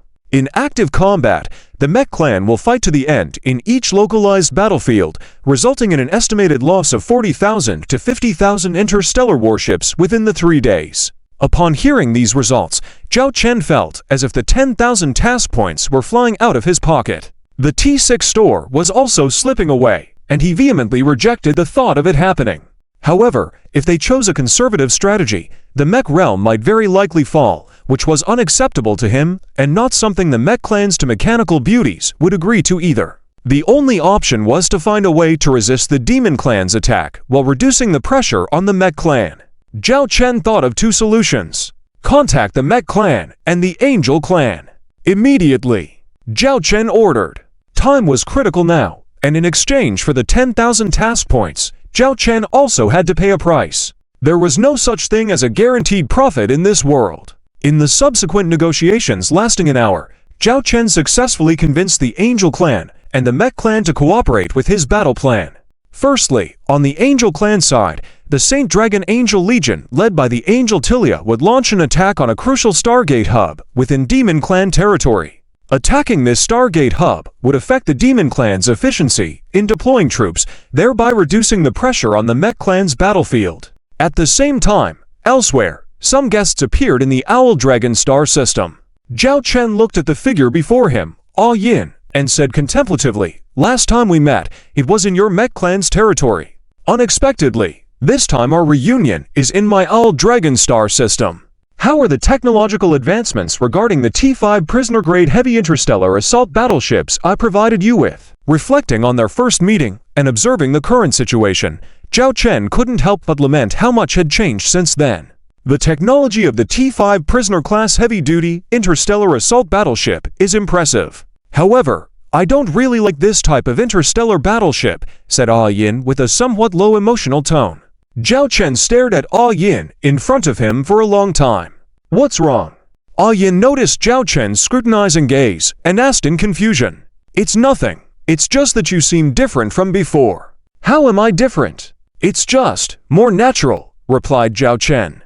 Upon hearing this evaluation, Ah Yin still didn't quite understand the meaning behind it. At this moment, Zhao Chen changed the subject directly. Let's talk business. Have the routes been planned out? Ah Yin also reverted to discussing business matters, saying, everything has been planned out. We will use large-scale stargates to establish connections with the stargates built in our mechanical clan's territory by constructing them.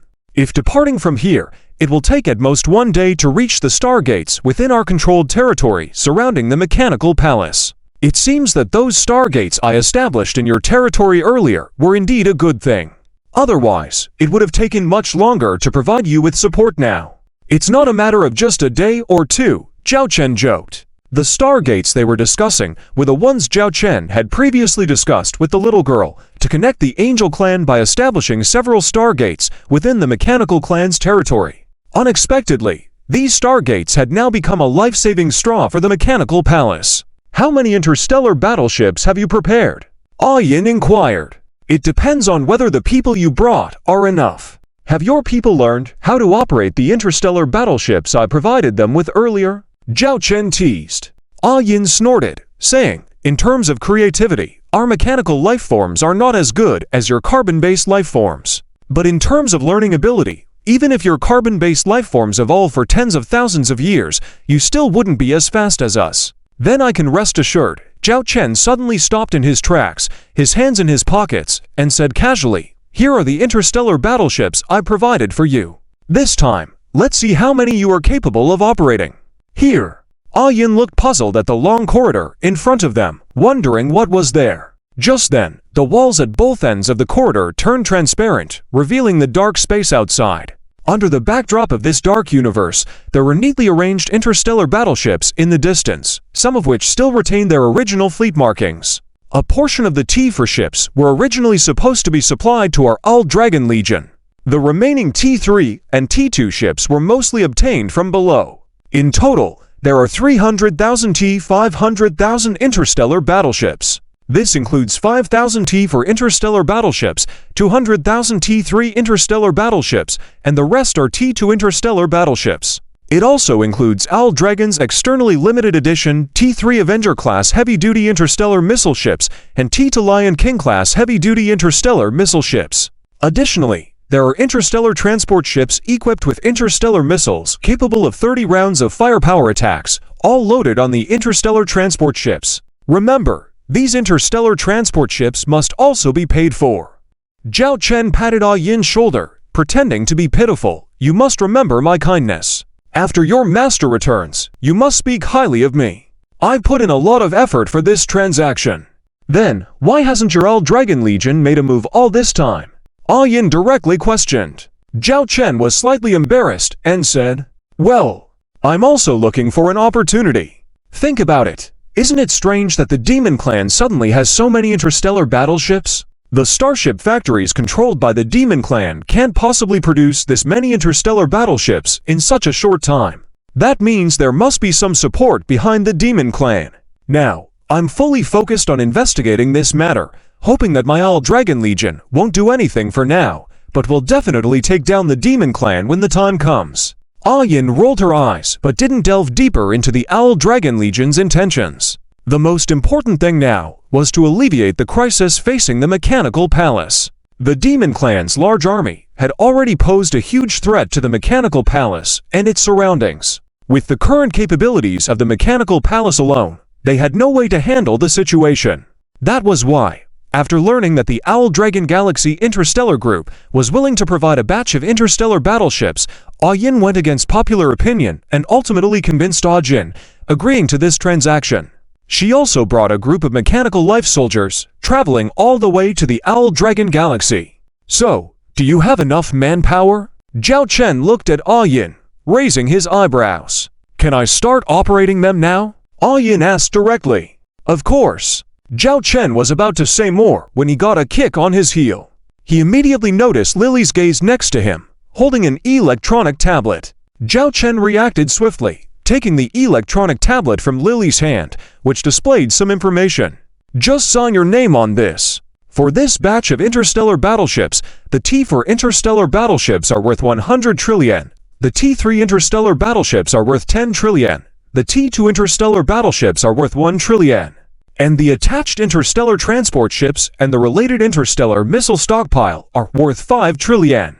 Altogether, it amounts to 1610 trillion. Since we are old friends, I'll give you a discount. 1600 trillion. If you find it expensive. Zhao Chen was about to continue haggling like a businessman, but before he finished speaking, Ah Yin raised her hand and signed her name on the tablet. Is this sufficient? Ah Yin asked calmly. Doing business with big clients like her is not good. There's no sense of negotiation at all. That's fine. This is the first time my Owl Dragon is doing business, accepting credit terms even without a down payment. From this, you can see how much I trust your mechanical clan. However, business is business, trust is trust. Including the previous technology licensing fee, your mechanical clan now owes me a total of 2,000 trillion star coins in raw materials. When we signed the technology licensing fee earlier, it was required to be paid in full by the end of June. This time, it's an additional transaction, giving you a 3-month extension. Pay in full by the end of September, and if not repaid in full by then, a 3% monthly interest rate will be applied. You see, I've been so generous to your mechanical clan, truly treating you like close siblings. Zhao Chen spoke, only to turn around and realize that Ah Yin, who had just signed, was nowhere to be seen. Where is she? She has gone to arrange for the takeover of the interstellar battleships, Lily said from the side. Zhao Chen was speechless. It seemed that all the heartfelt words he had just said were in vain. I have to say, the speed at which mechanical life learns is really fast. Among the mechanical fleet transport ships brought by Yin, teams of mechanical soldiers can board the moored interstellar battleships and be ready to depart in basically half an hour. After an hour of training, they can unleash the full combat power of the battleship. We've signed a huge contract this time. 20 million star coins. It's half more than the 9 billion star coins we signed with the Angel Clan before, Zhao Chen said, looking at the interstellar battleships being taken away, glancing at Lily beside him. However, this also includes the licensing fees for the T-5 prisoner-class heavy interstellar assault warships Zhao Chen provided to the mechanical clan earlier. Lily said nonchalantly, "Commander, you've signed a big contract, but we haven't even seen a penny of payment for this contract." Zhao Chen chuckled, "The mechanical clan is a big player. If they dare not to pay, I dare to personally go and ask for payment." In theory, Zhao Chen would never do this kind of business. However, with that quarterly mission reward of 10,000 mission points on the table, Zhao Chen was willing to take on some risks. And he believed the mechanical clan wouldn't default on payment. Although 20 billion star coins is an astronomical figure, it's probably very difficult for the Angel clan at present to come up with 20 billion star coins. But for the mechanical clan, it's not a difficult task. There are still large resource mining areas within the mechanical clan's territory. If the mechanical clan is willing to use the mining rights of these areas as collateral, Zhao Chen would reluctantly accept it. At this moment, a fleet of T-Lion King-class heavy interstellar missile ships sailed out, which is the main type of battleship in the T2 interstellar fleet, taking up a large proportion. Although they are T2 level battleships, their role on the battlefield is not inferior to any T3 level battleship. And these huge numbers of T-Lion King-class heavy interstellar missile ships were obtained by Zhao Chen from the North Yan Group. Earlier, Zhao Chen authorized the North Yan Group to produce T-Lion King-class heavy interstellar missile ships as their escort fleet battleships. Li Wei had been amassing T-Lion King-class heavy interstellar missile ships in large quantities since then. When Zhao Chen asked for them, this kid actually managed to produce 100,000 T-Lion King-class heavy interstellar missile ships. Zhao Chen was shocked when he checked. This was all done in the little spare time from the North Yan Group's production industry, without affecting their production. But this time, Zhao Chen decided to clean them all out. When Li Wei heard that Zhao Chen wanted to take away all the T-Lion King-class heavy interstellar missile ships, his expression was as if his hidden little treasury had been emptied by his wife. But Zhao Chen promised Li Wei that the North Yan Group could produce T3 Judgment-class heavy interstellar missile ships as their group's escort fleet battleships from then on. Li Wei's expression instantly turned from gloomy to cheerful, and he directly packed up all the 100,000 T-Lion King-class heavy interstellar missile ships and accompanying interstellar missiles, and sent them to Zhao Chen. T-Lion King-class heavy interstellar missile ships were good, but T3 Judgment-class heavy interstellar missile ships were even better.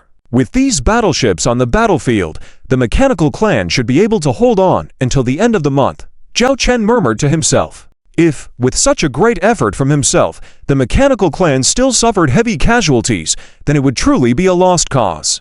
"Commander, there's been some news about the Demon Clan." Suddenly, a communication ball appeared in front of Zhao Chen. It was Charlotte. Zhao Chen immediately returned to his office and opened the communication window. "Charlotte, what's the situation?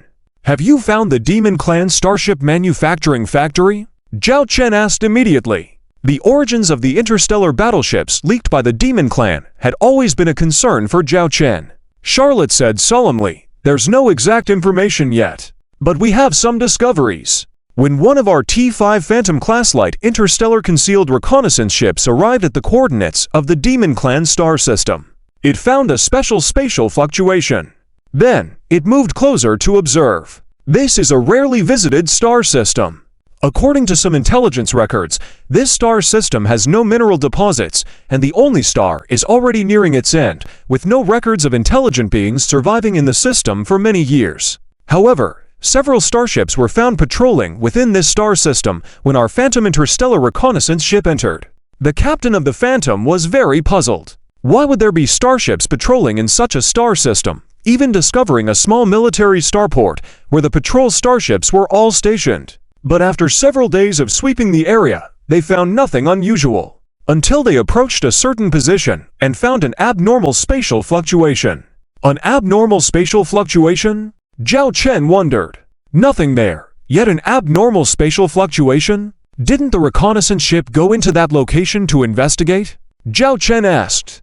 Unfortunately, the area with the abnormal spatial fluctuation is very close to the military starport, and all entry paths are blocked. Anti-cloaking devices are installed on several nearby planets. After a check by the captain of the Phantom class, the estimated result is that the pathways are too narrow and too close to the anti-cloaking devices. Even a T5 class Phantom light interstellar concealed reconnaissance ship would find it difficult to pass through, Charlotte said.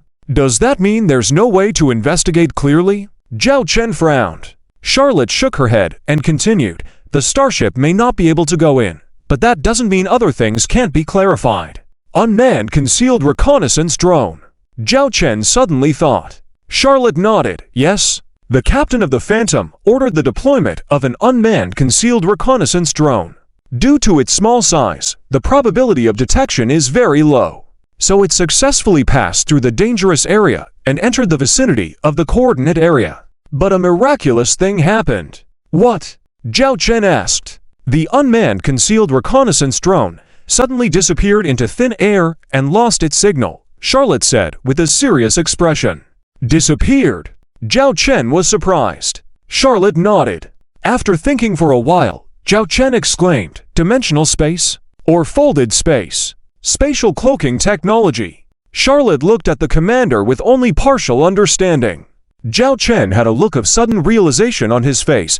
No wonder we couldn't find the Demon Tribe's starship manufacturing factory before. They might be using some advanced spatial technology. The first thing is to put a space in a hidden state. Charlotte understood what was going on. She pointed to a few images captured by the T5 Phantom class light interstellar stealth reconnaissance ship.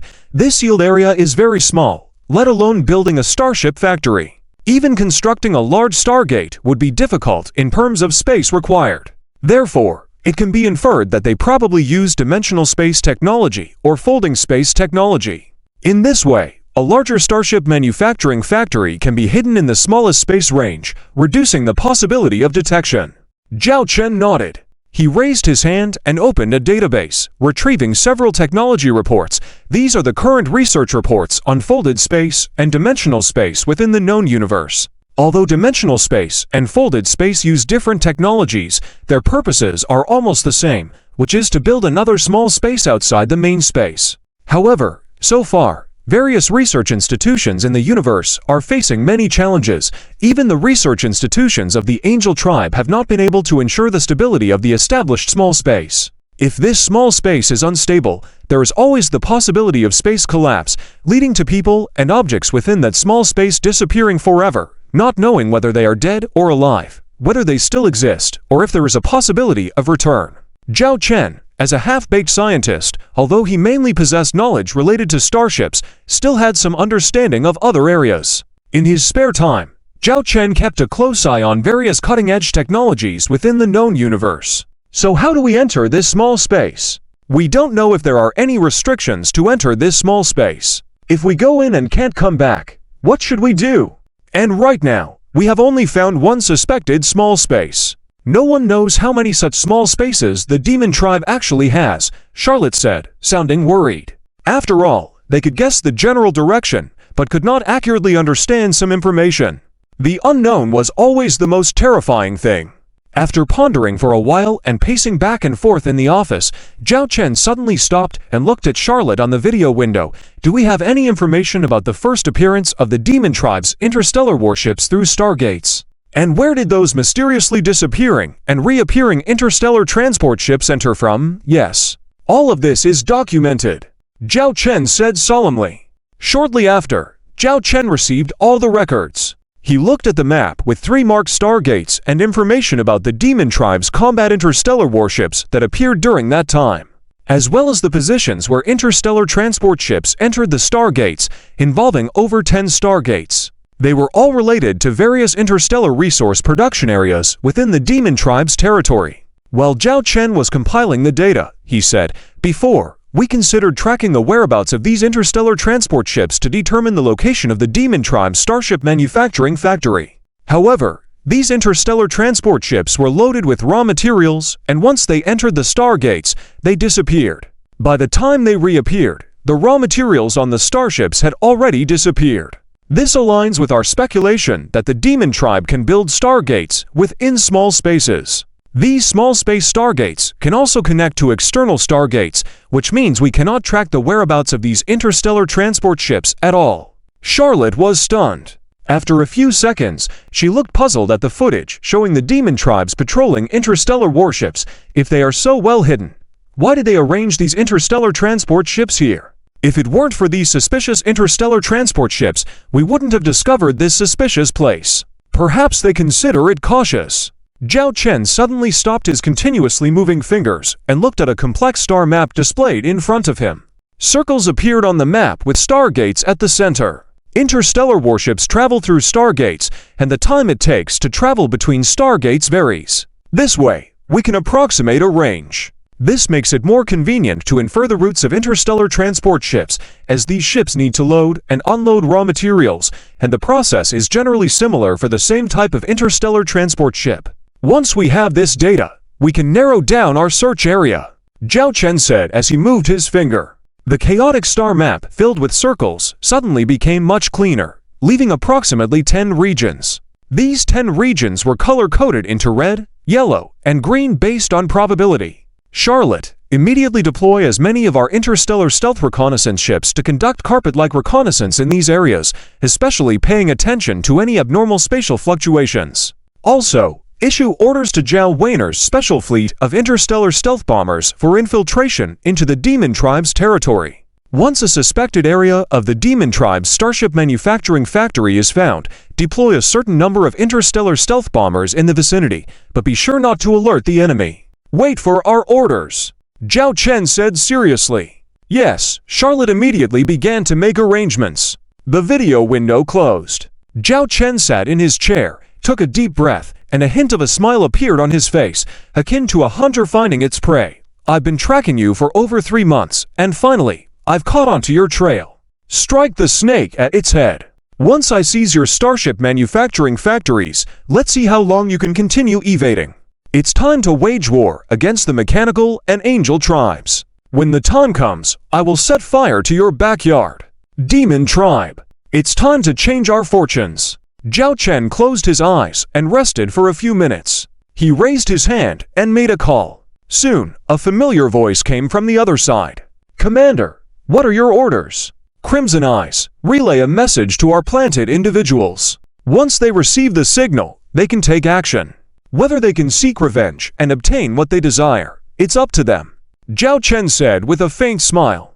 Understood. Crimson Eyes received the command without changing expression and relayed it. At this moment, in various places within the demon tribe's territory, some individuals who were mingling and chatting suddenly received a message. Their expressions changed momentarily, but on the surface, they continued conversing with the demon tribe nobles around them. However, a storm was about to sweep through the entirety of the demon tribe's territory. Time flew by and arrived at the last day of June. Inside the Demon Lord's palace, a heavy silence permeated the air, with several bodies lying on the ground, having died in frustration. Why? Can you tell me why? I provided you with 2 million interstellar warships. The number of semi-T6 destroyer-class heavy interstellar battleships has also increased by 30. And yet, the attack plan that was supposed to be completed by the end of June has only made minimal progress so far. Is this the outcome you give me? The Demon Lord reprimanded the few demon marshals kneeling in the Grand Hall. The demon marshals dared not speak. Suddenly, the Demon Lord grabbed a laser gun nearby and aimed it at one of the 6 demon marshals, General Amen Legion Marshal, and the gun continuously emitted a blue light. The blasts hit the position where Amen Legion Marshal was, creating many holes. However, Amen Marshal remained half-kneeling, and the laser beams merely passed through his body, causing his image to blur momentarily without significant impact. These were all holograms, as the 6 demon marshals were still commanding their demon legions on the front lines. Amen Marshal nervously explained, Your Majesty, we've tried our best. But we never expected the sudden increase in the number of Hades Dragon-class interstellar warships among the mechanized clan, especially the interstellar missile ships. T2 Lion King-class heavy interstellar missile ships and T3 Judgment-class heavy interstellar missile ships have emerged in large numbers within the mechanized clan fleet. Although the T-2 Lion King-class heavy interstellar missile ships belong to T-2 class, their terrifying firepower output is not to be underestimated even by our T-3 interstellar battleships. Added to that are some T-3 and T-4 Hades Dragon-class interstellar warships which have greatly solidified the mechanized clan's front line, making our advance very difficult. Moreover, during this time, a second wave of T-5 prisoner-class heavy interstellar assault battleships has appeared, numbering 300. Our semi-T-6 destroyer-class heavy interstellar battleships are being severely suppressed on the front lines. Every time one of our semi-T-6 destroyer-class heavy interstellar battleships dares to appear on the front lines, they dare to send the T-5 prisoner-class heavy interstellar assault battleships to carry out suicidal attacks. Although we have made some countermeasures against this tactic, the mechanized clan is too reckless. Even if it means sacrificing a combat group and 30 T-5 prisoner-class heavy interstellar assault battleships, they would destroy one of our semi-T-6 destroyer-class heavy interstellar battleships. Hearing these explanations from his subordinates, the Demon Lord, in a rage, slammed his fist on his throne, cracking its sturdy structure. More Hades dragons! Again with the Hades dragons! This damn Hades dragon! The Demon Lord's emotions began to boil. The 6 demon marshals dared not interrupt, only kneeling obediently. After a long while, the Demon Lord's emotions finally calmed down. He looked at the 6 demon marshals and spoke in a deep voice. Continue the attack on the mechanized throne. At all costs, we must capture and destroy the mechanized throne. Yes. The 6 holographic images dissipated. The tall and burly Demon Lord sat in the silent palace, appearing somewhat calm. He raised his hand, activated the communication device, and clicked on an option without any notes. Half a minute later, there was still no answer from the other side. Damn it! Bastard! The Demon Lord roared in anger, turned around, and punched the backrest towering to the roof behind the throne. The massive backrest collapsed to the side, as if a mountain had crumbled. I will achieve everything, and no one can stop me. The Demon Lord shouted, his mind now consumed by his ambition. In his eyes, there was only the position of the ruler of the universe. For this, he was willing to go against the whole universe. For this, he was willing to exploit his own race. For this, he was willing to make deals with evil beings. Akun, you will become the greatest emperor of our demon clan. Echoes of his parents' whispers from his childhood lingered in his ears. Mechanized throne, the demon tribe's attacks have become even more ferocious. Even the precious MIT-6 destroyer-class heavy interstellar battleships, despite knowing they would be targeted by our T-5 prisoner-class heavy interstellar assault battleships, have started appearing one after another on the front lines. The demons have truly gone mad, Akin said, looking at the battle report from the previous day. In just one day, they had lost nearly 100,000 interstellar warships. Without the help of those Hades Dragon-class interstellar warships, their losses might have been doubled. It had to be admitted that the interstellar missile ships played a significant role on the battlefield, especially in defense battles. A single volley could disrupt the enemy's offensive. However, the cost was quite prohibitive. The Hades Dragons have indicated that they will grant us the interstellar missile manufacturing technology of the T-2 Judgment-class heavy interstellar missile ship for our own production. But they have conditions. For each interstellar missile produced, we must pay them 30% of the construction cost in raw materials, Akin explained. That guy sure knows how to make money. Previously, he made us pay 2 trillion billion credits, and now he's eyeing the interstellar missile business, Akin chuckled. She asked, can't our industrial production line manufacture interstellar missiles that can substitute? Akin shook her head, saying, the compatibility is very low. Although we have produced some interstellar missiles for the T-2 Judgment-class heavy interstellar missile ship, their power and range were greatly affected.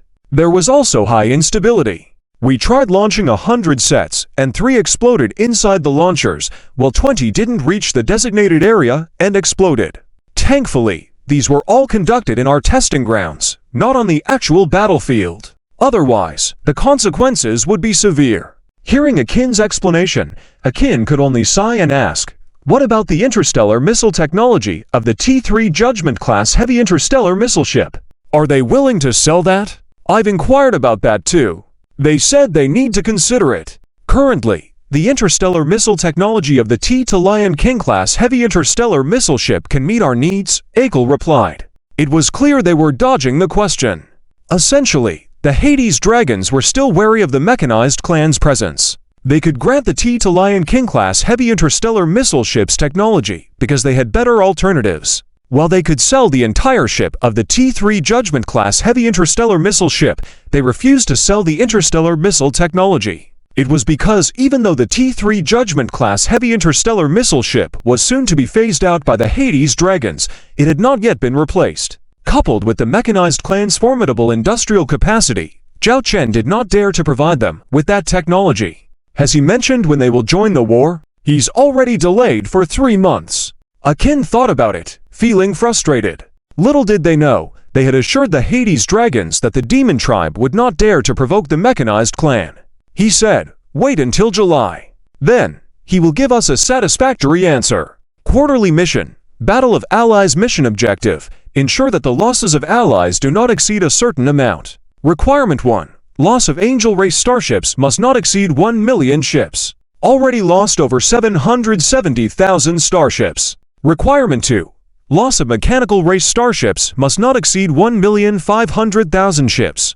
Already lost over 1,480,000 starships. Mission reward. 10,000 mission points. Zhao Chen sat in his office. In front of him, besides the system interface, there was also a time display. Galactic calendar June 30th, 3036, 23 hours 55 minutes and 37 seconds. And on the page of the quarterly mission, the data regarding the loss of starships kept flashing.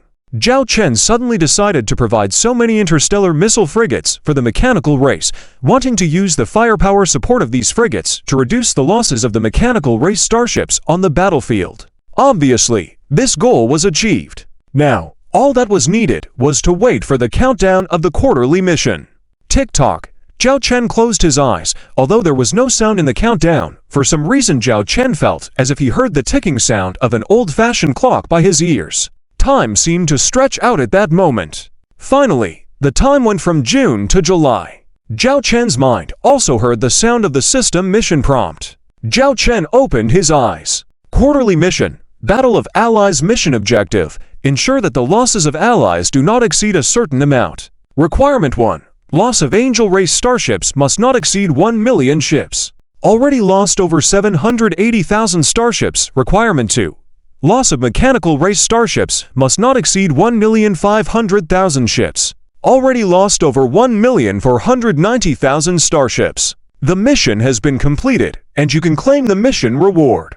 Mission reward. 10,000 mission points. Zhao Chen didn't hesitate and clicked to claim.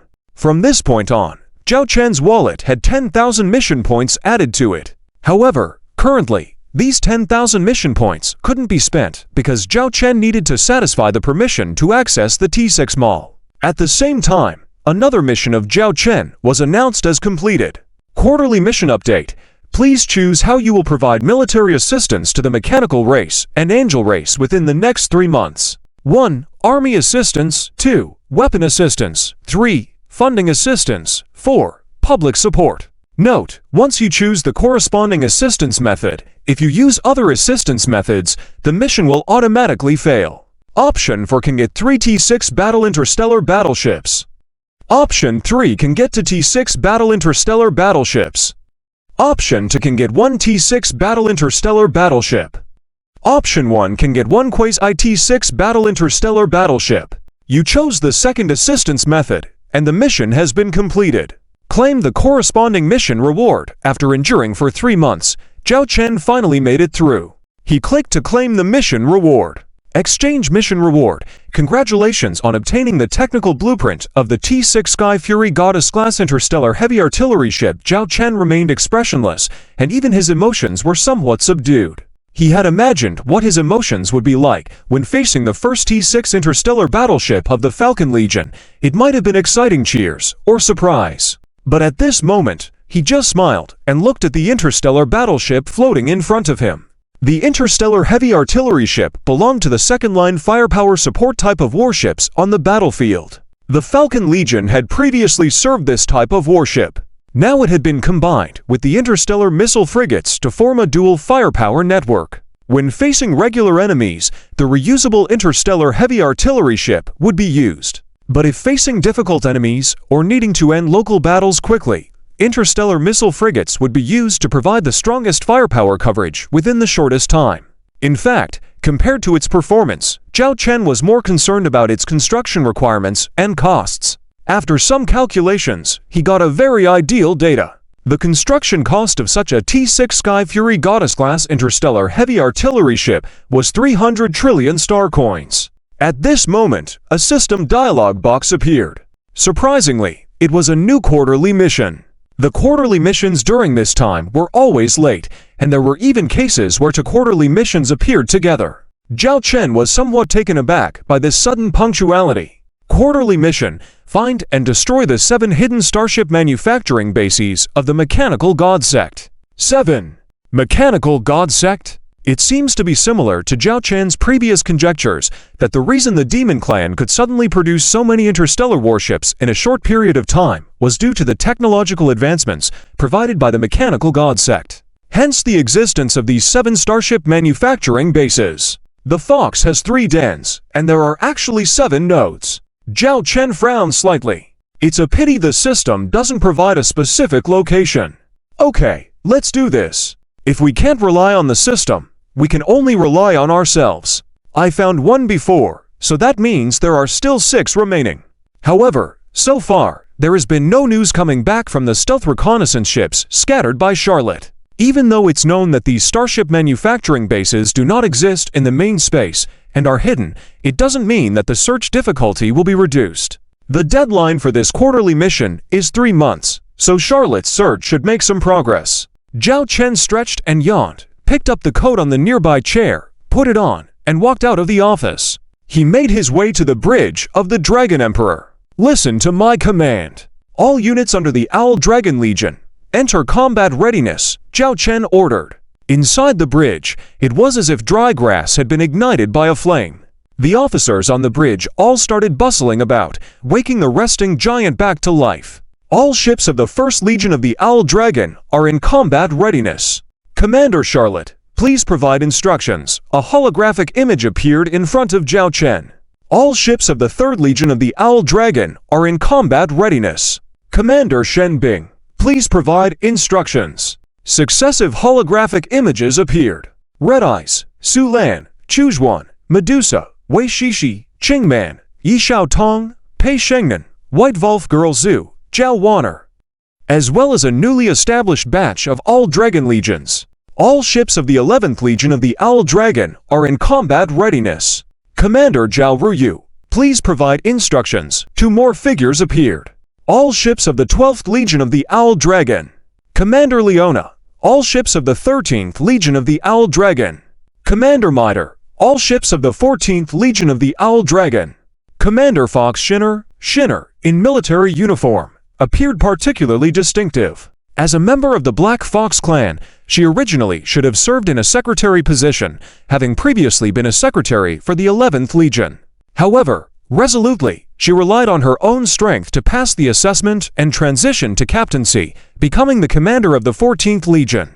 It is said that she just wanted to be closer to her idol, General Charlotte. For some reason, every time this little black fox looked at her, it was as if she were looking at a rival. All ships of the 15th Legion of the Owl Dragon.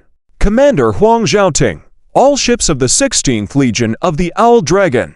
Commander Zhang Xiax. The last 2 to appear were the commanders of the most recently established 2 Owl Dragon Legions, belonging to the 3rd generation of reserves for the Owl Dragon, one of the elders of the Owl Dragon.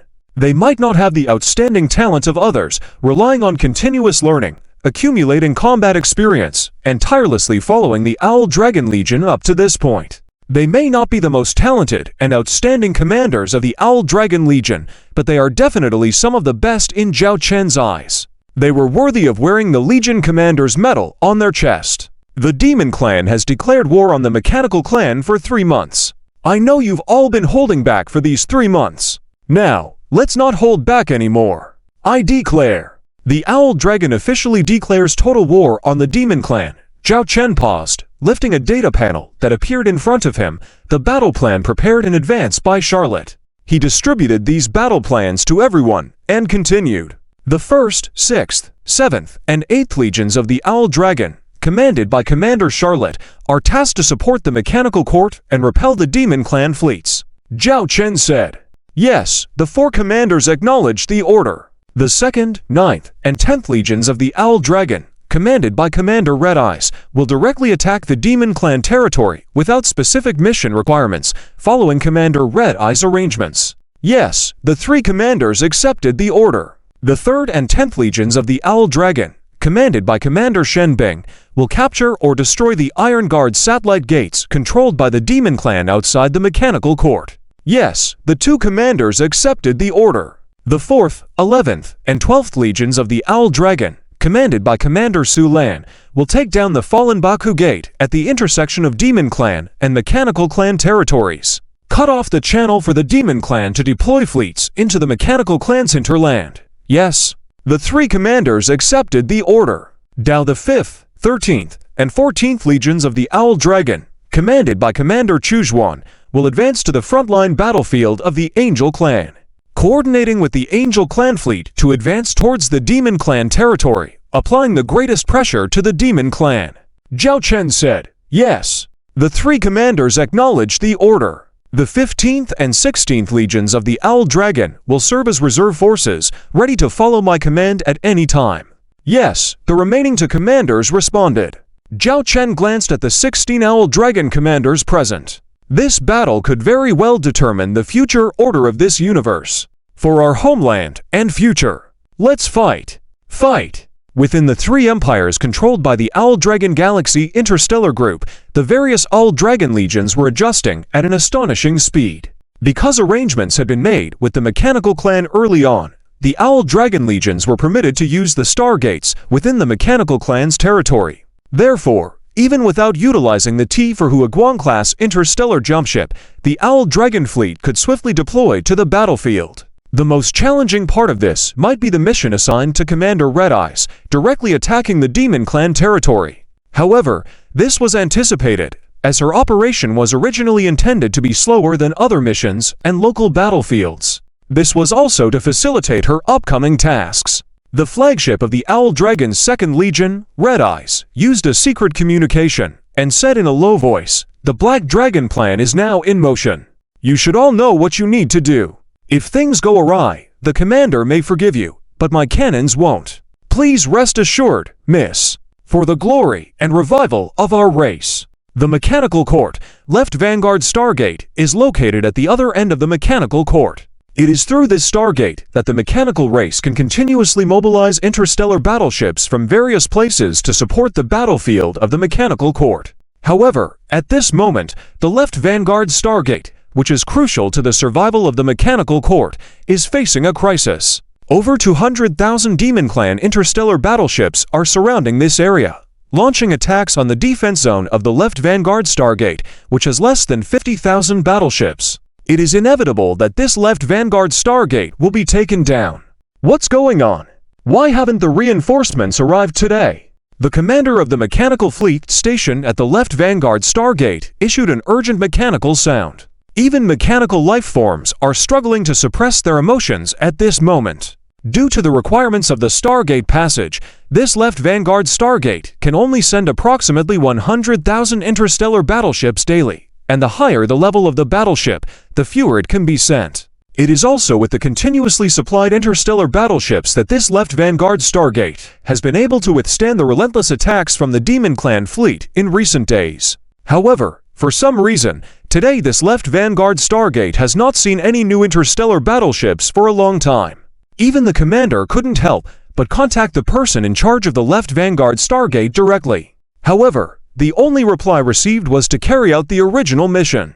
Report, there is a risk of collapse in Sector B-102. Report, we have a small fleet surrounded by the enemy, and all 300 interstellar battleships have been lost. Report, one bad news after another came in. Even the mechanical life forms are finding it hard to sit still at this moment. Contact the Stargate Command. Just as the commander of the mechanical life fleet was about to question the Stargate commander, the quiet Stargate, on the blue lake-like surface in the middle, began to show spots. Soon after, interstellar battleships started to emerge one after another. Not the familiar mechanical race interstellar battleships, but the Raven Dragon series interstellar battleships. Within a few minutes, a communication was sent. Not an individual communication, but a command network constructed by the Left Vanguard Stargate Command, including all the commanders of the mechanical fleets fighting here. I am Charlotte, commander of the Raven Dragon 1st Legion. According to discussions between our commander and your high command, I, Charlotte, am now the supreme commander of the battlefield at the Left Vanguard Stargate. Please all follow my orders from now on. Charlotte's voice resonated in the command channel. Although the commanders of the mechanical fleets were taken aback, surprised by this development, after confirmation from the Stargate commander, they all received the answer that this was indeed an order from the High Command of the Mechanical Court. At the same time, this Raven Dragon Legion fleet was the reinforcements they had been waiting for. More and more Raven Dragon series interstellar battleships were crossing the Stargate and arriving, reaching a number of 3,000. Reporting Commander, the Raven Dragon 1st Legion's 1st Fleet has completed the Stargate transition. Please give instructions. The female fleet captain of the 1st Fleet reported to Charlotte through the video window. Charlotte stared at the interstellar sandbox of the Left Vanguard Stargate battlefield in front of her. Even before she arrived here, the T for Nymph class light interstellar stealth reconnaissance ship that had been observing the battlefield from the outside had already transmitted the situation back. After a few minutes of rest, she had already formulated the next battle plan. The 1st Fleet, all starships immediately engage in battle to relieve the pressure on our allied mechanical fleet. The 2nd, 3rd, 4th, 5th, 6th, and 7th fleets will launch counterattacks in 6 different directions. The 8th, 9th, and 10th fleets are to await further orders. Charlotte decisively issued combat orders. Each small fleet knew what they had to do. 1st Fleet understands. Although the Raven Dragon 1st Fleet only had 3,000 interstellar battleships, when these 3,000 interstellar battleships joined the battle, they directly had the momentum of 30,000 interstellar battleships, especially with the full firepower of interstellar missiles and artillery ships. It left their mechanical allies in awe. Why were these reinforcements so excited, as if they were defending their own territory? But regardless, these reinforcements from the Raven Dragon indeed had sufficient strength and significantly eased the pressure on the Left Vanguard Stargate battlefield. With the subsequent arrival of the other fleets of the Raven Dragon 1st Legion, the situation at the Left Vanguard Stargate battlefield gradually changed. Although the Raven Dragon 1st Legion only had 30,000 interstellar battleships, they were fighting against nearly 200,000 interstellar battleships of the Demon Clan. They were not at a disadvantage at all and left the mechanical commanders in disbelief. Weren't these Demon Clan fleets just as powerful as the ones they had fought against before? Why did they feel so inadequate now? Report to the headquarters. The Left Vanguard Stargate has been secured and is under our control. Charlotte ordered her subordinate, the Messenger Dragon, to report to the Dragon Emperor. Then she turned to the 3 remaining video windows. How are things on your end? I, leading the Raven Dragon 6th Legion, have successfully maneuvered around the left wing of the Mechanical Court, bypassed the black hole area on the left wing, and passed through 3 conflict zones. I have left some fleets to support the Allied Mechanical Fleet. The remaining fleet will continue heading towards the gateway on the other end of the Mechanical Court, according to the original plan, and is expected to arrive within a day, Medusa reported. Similar to Medusa's situation, everything is going smoothly on my end and should arrive within a day, the commander of the 7th Legion, Wei Shishi, added. Charlotte turned to the remaining commander of the 8th Legion. The 8th Legion has successfully entered the navigation channel leading to the Mechanical Court from the Left Vanguard Stargate and is expected to enter the battlefield of the Mechanical Court in 3 hours. Very well. According to the information we have received, the Demon Clan has stationed 1 million interstellar battleships in the battlefield of the Mechanical Court, all blocked in this area. If your 3 legions can flank them from the front and rear, you can finish them off. In this battlefield, their numerical advantage won't be of any use. Once I've cleaned up my end, I will support you. Remember, not a single one of those 1 million Demon Clan interstellar battleships is to be let out. Charlotte said firmly, yes. The 3 Legion commanders responded in unison. Charlotte gazed at the Mechanical Court. The location of the Mechanical Court was unique, situated between 2 black hole star systems with only 2 opposing passages, each with a stargate. The Demon Clan had previously captured one of the stargates, leading to their attack. Currently, this battlefield terrain undoubtedly served as the ideal graveyard for the 1 million Demon Clan interstellar battleships. The previous section is a large section. The 2 stargates of the previous section were written incorrectly and have been corrected. Let me explain here. One side of the mechanical palace has been breached, Beta Stargate. The other side, an unbreached stargate, Iron Guard Stargate. The Beta Stargate became a critical springboard for the Demon Clan to threaten the Mechanical Palace when they first invaded the Mechanical Clan. In order to relieve the pressure on the Demon Palace, and in case 1 million Demon Clan starships broke through on the battlefield and had the possibility to escape from here, the Beta Stargate needed to be seized or destroyed. The Owl Dragon 3rd Legion and the Owl Dragon 10th Legion were tasked with this operation. The 2 Owl Dragon Legions flanked the Beta Stargate from both sides. Report: 2 Owl Dragon Legions with 30,000 starships each have appeared in front and back of the Beta Stargate. Report: a message from the main battlefield of the Mechanical Palace says that the Owl Dragon Fleet has launched a surprise attack from the rear, requesting reinforcements. Report: our rear gate, the Baku Stargate, is also under attack by the Owl Dragon Fleet, attempting to cut off our Stargate route. These messages were relayed to the temporary Supreme Commander of the Beta Stargate. Just 2 Owl Dragon Legions with only 60,000 starships dared to attempt to capture the Beta Stargate, defended by my Demon Knight Legion. Those Owl Dragons really think I don't exist. Send orders to the Baku Stargate to hold the gate and repel any enemy forces that dare to fight. The Demon Knight Marshal snorted. The Demon Knight Legion, one of the 6 major demon legions that currently exist among the Demon Clan, is responsible for guarding the important Beta Stargate and the Baku Stargate, the Stargate route connecting the Demon Clan's borders with the Mechanical Clan's heartland. The Demon Knight Legion currently consists of a total of 500,000 starships. 300,000 starships guard the Beta Stargate, while 200,000 guard the Baku Stargate. Additionally, there are 10 nearly T-6 destroyer-class heavy interstellar battleships at the Beta Stargate. It is worth noting that the operational plan deployed by Zawokan earlier designated the 3rd Legion and the 10th Legion to attack the Beta Stargate, while the 4th, 11th, and 12th Legion's fleets were to attack the Baku Stargate. Logically, considering the vast difference in fleet strength between the 2 sides, the Owl Dragon Legion tasked with attacking the Baku Stargate should have had more ships. So why is the current situation like this? The reason is actually quite simple. While the Beta Stargate garrison is substantial, reinforcements must pass through the Baku Stargate or be brought by the Demon Clan starship fleet from the Mechanical Palace. At the Baku Stargate, in addition to the 200,000 Demon Clan interstellar battleships stationed there is a continuous flow of interstellar battleships coming in support from within the Demon Clan's territory. Therefore, the pressure on both sides is not as straightforward as it appears. Sheng Nan, execute the operation. Shen Bing's voice echoed through the command channel. Understood. Pei Shengnan smiled faintly, crossed her hands, stretched out her arms, and then gave the combat order to her Owl Dragon 10th Legion fleet in front of the Beta Stargate. 10th Legion, all ships, full firepower, attack. At the same time, from 2 directions, 2 Owl Dragon Legions, with a total of 60,000 interstellar battleships, launched a full-scale attack. The opening move was an all-out assault. Countless beams of light, interstellar missiles, laser cannons, and interstellar fighters filled the sky around the Beta Stargate. Although the 2 sides of interstellar battleships were nearly 5 times apart, the battle was evenly matched and, in the first round of attacks, neither Shen Bing's Owl Dragon 3rd Legion nor Pei Shengnan's Owl Dragon 10th Legion held back, all unleashing their full firepower, resulting in a saturation bombardment. In terms of firepower, they even managed to maintain a firm suppression of the opposing Demon Clan starships. Don't panic, hold on.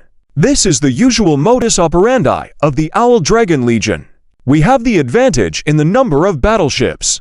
As long as we withstand this round of interstellar missile firepower, it will be our moment to counterattack. The Demon Knight Marshal encouraged his troops over his command channel.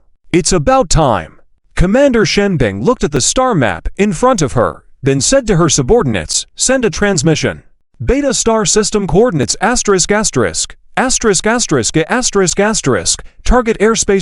***************************************************************************************************************************************************************************************************************************************************************************************************************************** can engage in space jumps, yes. The communications officer immediately relayed the message. Soon, on one side of the Beta Stargate battlefield, halos appeared, followed by starships appearing out of thin air. Here they come again! The Demon Knight Marshal noticed this scene and frowned. At this moment, he thought it was just the Owl Dragon Legion coming to support and was not too concerned. But it wasn't until he saw the true identities of these supporting interstellar warships that his pupils dilated and his expression turned to one of shock. Because they were a full 10,000 interstellar missile warships. Owl Dragon Interstellar Missile Fleet, all units, completed space deployment. An excited figure appeared in Shen Bing and Pei Shengden's command channel. Heh, did I arrive late? Shen Bing said seriously, our first round of saturation firepower assault will end in 1 minute. We've cleaned up everything that needs to be cleared. Understood. Leave the rest to me. The werewolf Baizu grinned, standing in front of her captain's chair, waving her arm. The entire fleet's command channel was activated. Owl Dragon Interstellar Missile Fleet, all units, enter combat mode directly. Activate all combat equipment. Aim at the Beta Stargate. Fire! As soon as the interstellar missile warships completed their space jumps, they went into combat mode. This may have been challenging for other interstellar warships, but for the Interstellar Missile Fleet, this blitzkrieg tactic was already routine. And the target this time was so obvious. After all, it was a large stargate. The missile launchers of the interstellar missile warships were all opened. In response to Baizu's command, they wasted no time and fired. Missiles flew out of the launchers, streaking toward the target. 10,000 interstellar missile warships. This was the expanded Owl Dragon Interstellar Missile Fleet. It included a T-5 Crimson Death God class heavy interstellar strategic missile ship, 300T for Hell Angel class heavy interstellar missile ships, and the rest were all T-3 Judge class heavy interstellar missile ships. Baizu's flagship was this T-5 Crimson Death God class heavy interstellar strategic missile ship. It was only during Zhao Oken's vacation that Baizu was finally able to secure this ship after pestering Zhao Oken for a long time. Because before that, the 3 T-5 Crimson Death God class heavy interstellar strategic missile ships in service had all been assigned to Zhao Oken's own Super Royal Guard fleet. The flagship of the Interstellar Missile Fleet was still the T for Hell Angel. Now, Baizu finally got what she wanted. Fire! Fire! Fire! Ha ha ha! Baizu continued to shout aloud, accompanied by laughter. 10,000 interstellar missile ships are targeting you for bombardment. What kind of feeling is that? Others may not know, but the Demon Knight Marshal is able to experience it firsthand. It's like interstellar missiles falling like raindrops, heading towards his Demon Knight Legion. No, more accurately, they are heading towards the Beta Stargate, defended by his Demon Knight Legion. The best way to deal with interstellar missiles is through the interception system of interstellar escort ships.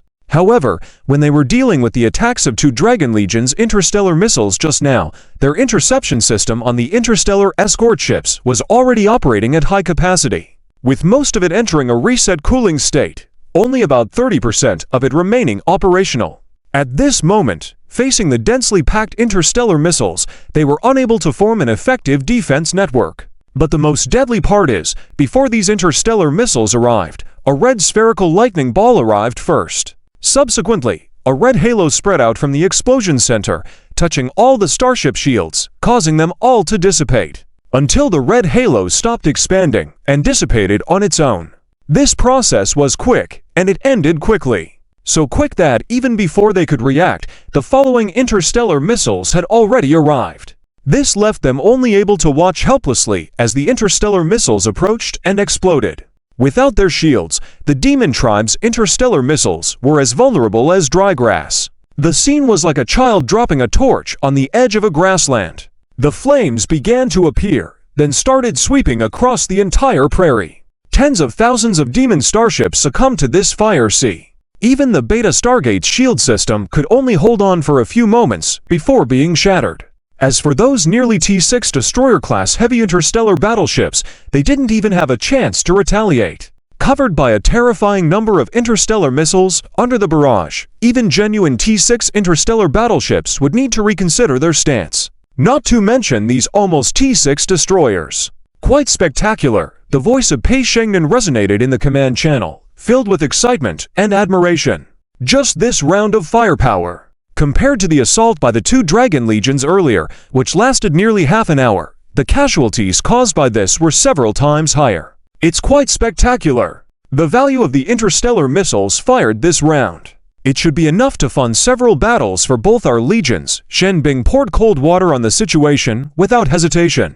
Pei Shengnan swallowed, pondered, and couldn't help but ask, Baixu, for your special fleet, how much is the value of the interstellar missiles fired this round? Are you aware? This. I didn't calculate. My aide told me it's around 100 trillion star coins, the Shivalf Baixu said casually, then shrug. Anyway, Commander gives me the interstellar missiles, and I'm responsible for firing them. 100 trillion. Pei Shengnan took a sharp breath, now understanding why there were rumors that the commander couldn't stand seeing Baixu. This guy's fleet was indeed a money-burning weapon. 10,000 interstellar battleships consumed more resources in a large-scale battle than 1 million interstellar battleships facing off. 100 trillion star coins. It was said that even the weekly military procurement agreement between the Dragon Galaxy Interstellar Group and the Angel Clan was just 100 trillion star coins. That would barely cover one round. However, seeing the results of this 100 trillion star coins, Pei Shengnan couldn't help but marvel sincerely at the effectiveness of this investment. In just 10 minutes, under the deluge of 100 trillion star coins worth of interstellar missiles from 10,000 ships, the Beta Stargate now lay in ruins. What was once like a pyramid-shaped tri-stargate now had only a third of its recognizable remains, the rest indistinguishable. And around the demon starships, there was a visible, umbrella-shaped area of casualties. This was where the special fleets of the Dragon interstellar missile ships attacked. In this area, almost no demon starship remained unscathed, even including 6 Quays IT-6 destroyer-class heavy interstellar battleships. For collapsed on the spot, the rest suffered damaged shields and varying levels of hull damage, standing amidst billowing smoke. The statistics are in. The Demon Clan lost over 100,000 starships directly in battle, including for Quays IT-6 destroyers to heavily damaged Quays IT-6 destroyers. 100 T-5 interstellar battleships were destroyed outright, 15,000 T-4S destroyed, and over 100,000 T-3S destroyed. The Beta Stargate was destroyed and irreparable. Under this round of firepower assault, Shen Bing received the result. In just 10 minutes, a third of the enemy's military strength was destroyed. This even with some firepower diverted to the Stargate. If not for that, wouldn't it have been possible to decimate this demon legion directly? My mission is complete. It's up to you now. I'll head out for interstellar resupply. Baixu lazily reclined on the captain's chair, lit a cigarette for herself, exhaled smoke rings, an expression of completion. That's how the special fleet of interstellar missile ships operates, launching a 10-minute fire assault. It then requires nearly 10 hours for interstellar missile resupply. This is still without encountering any interference. If not for considering the importance of the Beta Stargate and ensuring the annihilation of the million Demon Clan starships within their territory, Zhao Chen wouldn't have set up this lethal move at the beginning. Understood. Take your fleet and withdraw. It's on us from here. Shen Bing nodded. It was part of the commander's mission layout. She looked towards Pei Shengnan on the video window. With these remaining Demon Legion fleets, how long do you think we need to clean up? Shen Bing's lips curled up slightly, showing a teasing expression. It was as if two hunters were joking about their game. Less than 200,000 interstellar battleships, with only 4 Quays IT-6s still combat-ready. At most, 40 hours, Pei Shengnan said. 40 hours? Shen Bing raised 2 of her fingers, smiled lightly, and said, no need, 20 hours will suffice. Dragon 3rd Legion Fleet, continue the attack, annihilate the enemy. Dragon 10th Legion Fleet, within 20 hours, capture the enemy. The two commanders issued their highest combat orders. Chapter 1070. The Battle of the Mechanical Royal Court Battlefield Report. This is the current situation on various battlefields. The latest news we received is that the Beta Stargate has been destroyed and cannot be repaired. The subordinate reported to the Marshal of the Snake King. Upon hearing the report from his subordinate, the Marshal of the Snake King roared, "What's going on with the Demon Knight? Assigned to guard a Stargate, such a simple task, and he couldn't even handle it. With 30,000 interstellar warships and 10 Quays IT-6 destroyers in hand, he still managed to cause the loss of the Stargate in such a short amount of time. I will go to the Demon King and report this. Now is the time to discuss all this?" We should be focusing on how to break free. Currently, we have a total of 1 million interstellar warships all blocked here. We can't capture the mechanical royal court. Once we run out of ammunition and energy, we will be left at the enemy's mercy. If we retreat, there are 2 Phoenix Legion cores blocking us. And with the loss of the Beta Stargate, we can't retreat from that position. Furthermore, with the King's previous attitude, we must capture the mechanical Stargate at all costs. Whoever dares to retreat will be sentenced to death along with their entire family. So, what should we do now? The enraged Marshal frowned, clearly showing his displeasure. Continue the attack. The Dark Angel Marshal spoke at this moment. I said earlier, continue the attack, if. The Dark Angel Marshal interrupted the enraged Marshal. You're right, but we have no choice. If we choose to retreat, will the enemy allow us to retreat easily? With the Beta Stargate destroyed, if we want to retreat from the Mechanical Clan's territory, we can only rely on ourselves, but will the enemy let us off so easily? Moreover, as you said, considering the King's current temper, if we really retreat, will he spare us? Even though you and I are the King's confidants. But now, with the King's current state, is he still the same as before? The enraged Marshal fell silent. The Marshal of the Snake King did not speak at this time, knowing that his status and authority were the lowest here. So, our only choice is to continue to execute the attack order. As long as we break through the Mechanical Royal Court, we still have a glimmer of hope. By then, even if we abandon the remnants here and escape on our own, at least we can receive forgiveness from the King. Otherwise, death is certain.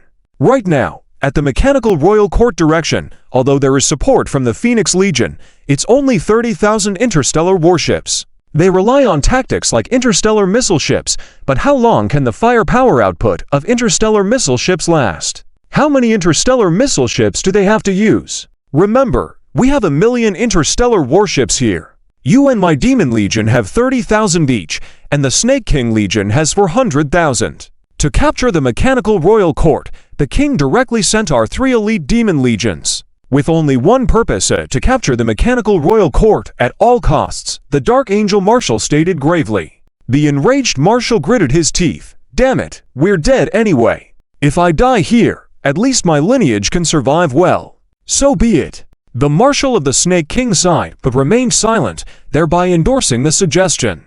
Next, out of the 1 million interstellar warships, leave behind 200,000 to fend off the attacks of the 2 Phoenix Legion cores at the rear. The remaining interstellar warships will all be used to attack the Mechanical Royal Court, especially those 30 Quasi-T6 destroyers, all dedicated to the attack. And in the process of advancing, some damaged interstellar warships will directly join the battle formation at the rear of the formation. Remember, our focus is solely on the Mechanical Royal Court. Taking it down will be our victory. The Dark Angel Marshal pointed to the location of the Mechanical Royal Court. Let's go! The enraged Marshal roared. From this point on, the 1 million Demon Clan interstellar warships chose to make their final stand in this battleground of bones, and how it would unfold had to be seen. It must be admitted that the combat effectiveness of the 3 elite Demon Legion's interstellar warships was indeed impressive. Coupled with the 30 Quasi-T6 destroyers, they did not hold back in the slightest. This once again suppressed the momentum of the Mechanical Royal Court. Even with the support of the 8th Legion of Phoenix, they could not withstand the almost frenzied attack of the Demon Clan at this moment. General Yi Xiaotong, this is the last defense zone. If this defense zone is breached, the enemy ships will face our Mechanical Royal Court head-on. On the video window, Ah Yin's tone was a bit anxious. If one didn't look at her near-mechanical face, it was really hard to recognize her as a mechanical being. Don't worry. Our commander has only one order in this operation. Yi Xiaotong looked at the Phoenix female commander on the other side, and paused before saying, the Mechanical Royal Court cannot fall. Yi Xiaotong didn't know why the commander valued the Mechanical Royal Court so much, but she knew. This was the commander's order. Since it was the commander's order, the Mechanical Royal Court was a forbidden area for the Demon Clan fleets. Ah Yin was stunned for a while when she heard this. She never expected the Phoenix Lord to speak to this extent for the sake of the Mechanical Royal Court, and she was somewhat moved by this in her heart. The 8th Legion of the Phoenix will execute the commander's order at all costs, Yi Xiaotong said firmly. Because the Mechanical Royal Court that lay behind them was a mission assigned by the commander. The battle continued, but the gradually collapsing areas were increasing. The Phoenix Legion was strong, but with only 30,000 interstellar warships, they couldn't stop a dam that was about to collapse. Once this dam collapsed, it could lead to severe casualties in the 8th Phoenix Legion. "Hey, hope we're not interrupting," a man's voice suddenly came through the command channel. Yi Xiaotong immediately looked excitedly at the communication screen and enlarged one of the smaller pop-up windows. It was the commander, Phoenix Lord. Ah Yin looked at the Phoenix Lord in puzzlement, and at this moment, she also received a message. "My fleet and I have arrived outside the mechanical royal court. Please clear a path, or my interstellar warships won't be able to get up there," Zhao Chen teased. Ah Yin also received a message, observing the appearance of the interstellar warships on the other side of the mechanical royal court. "But their quantity. These are just over 500 ships. Is this your fleet?" Ah Yin looked at Zhao Chen in confusion. "Of course. 500 T5 interstellar warships. The Phoenix Royal Guard Fleet." "What? Not welcoming?" Zhao Chen smiled slightly. Hearing these words, Ah Yin naturally understood the value of these mere hundreds of interstellar warships. And most importantly, there were two big shots making an appearance. The two flagships of the Phoenix Royal Guard Fleet. Chapter 1071. The Dark King. 7 stars in a row. Report, the front channel has been cleared. Our starships can enter the main battlefield of the Mechanica Palace. Sail in. Report, the Dark King requests independent combat. Granted. Zhao Chen, aboard one of the twin flagship Dragon Emperor, heard these reports, but his gaze turned towards the porthole. He saw numerous Mechanica clan interstellar warships, a staggering number. However, almost none of these Mechanica clan interstellar warships were intact, they were all damaged. It seemed like they had been through a fierce battle. As for the so-called Mechanica Palace, Zhao Chen also caught a glimpse of its true form. It was a gigantic sphere. More accurately, it looked like a giant structure made up of countless layers of spider web-like formations overlapping from all directions. It should cover several planets and moons. Apart from that, nothing unusual could be seen. Nor could the so-called gate be seen. Could it be that the Gaia Gate mentioned in the mission is inside this great black sphere? Zhao Chen looked dubiously at the mysterious great black sphere. The reason why he personally brought the escort fleet to support was partly to end this main battlefield as soon as possible, so he could fully focus on counterattacking the Demon Clan. On the other hand, he also wanted to see for himself what the mysterious Mechanica Palace really was. However, this impression really left him feeling somewhat disappointed. Well, let's deal with these Demon Clan fleets in front first. These mere hundreds of interstellar warships slowly arrived at the front position of the battlefield, approaching the almost shattered last line of defense. After all Owl Dragon escort fleet starships are in battle position, they can engage in combat at any time. The combat mission is simple. It is to destroy as many of these Demon Clan interstellar warships in front of us as possible. Zhao Chen issued the command. The T5 King of the Hill Heavy Interstellar Comprehensive Strategic Escort Warship moved into the battle position, deployed the defensive position, directly blocking all attacks from the Demon Clan interstellar warships. Not only did it allow the Owl Dragon 8th Legion to breathe a sigh of relief, but also ensured the safety of those Mechanica clan interstellar warships. 30 T5 Spears of Sin, heavy interstellar artillery ships lined up neatly above the front line, all their guns aimed in one direction. Due to the density of Demon Clan interstellar warships on the opposite side, they didn't even need to aim, and just needed to avoid hitting their own starships. The next second, a bombardment like a sudden storm struck the formation of Demon Clan interstellar warships. These were not just ordinary interstellar artillery ships, but 30 T5 interstellar heavy artillery ships. This sudden strong attack was like erecting a barrier in front of the frenetic herd of Demon Clan ships. Under this bombardment, tens of thousands of interstellar fighters and unmanned drones were launched from the hangars of each T5 Firekill and heavy carrier starship. They were specially tasked with clearing up the enemy ships that hadn't been directly destroyed in previous attacks. Following this, the offensive line made up of T5 Holy Redeemer, Heavy Interstellar Armored Artillery Battleship, and T5 Chaos, Night Heavy Assault Interstellar Destroyer, began to counterattack bit by bit, gnawing away at the Demon Clan interstellar warships. At this moment, certain thorns were quite conspicuous. Like the near T6 Annihilator-class heavy interstellar battleship. Suddenly, A huge fireball appeared on the star shield of a T-5 Holy Redeemer, heavy interstellar armored artillery battleship, with such force that it even affected the nearby starship.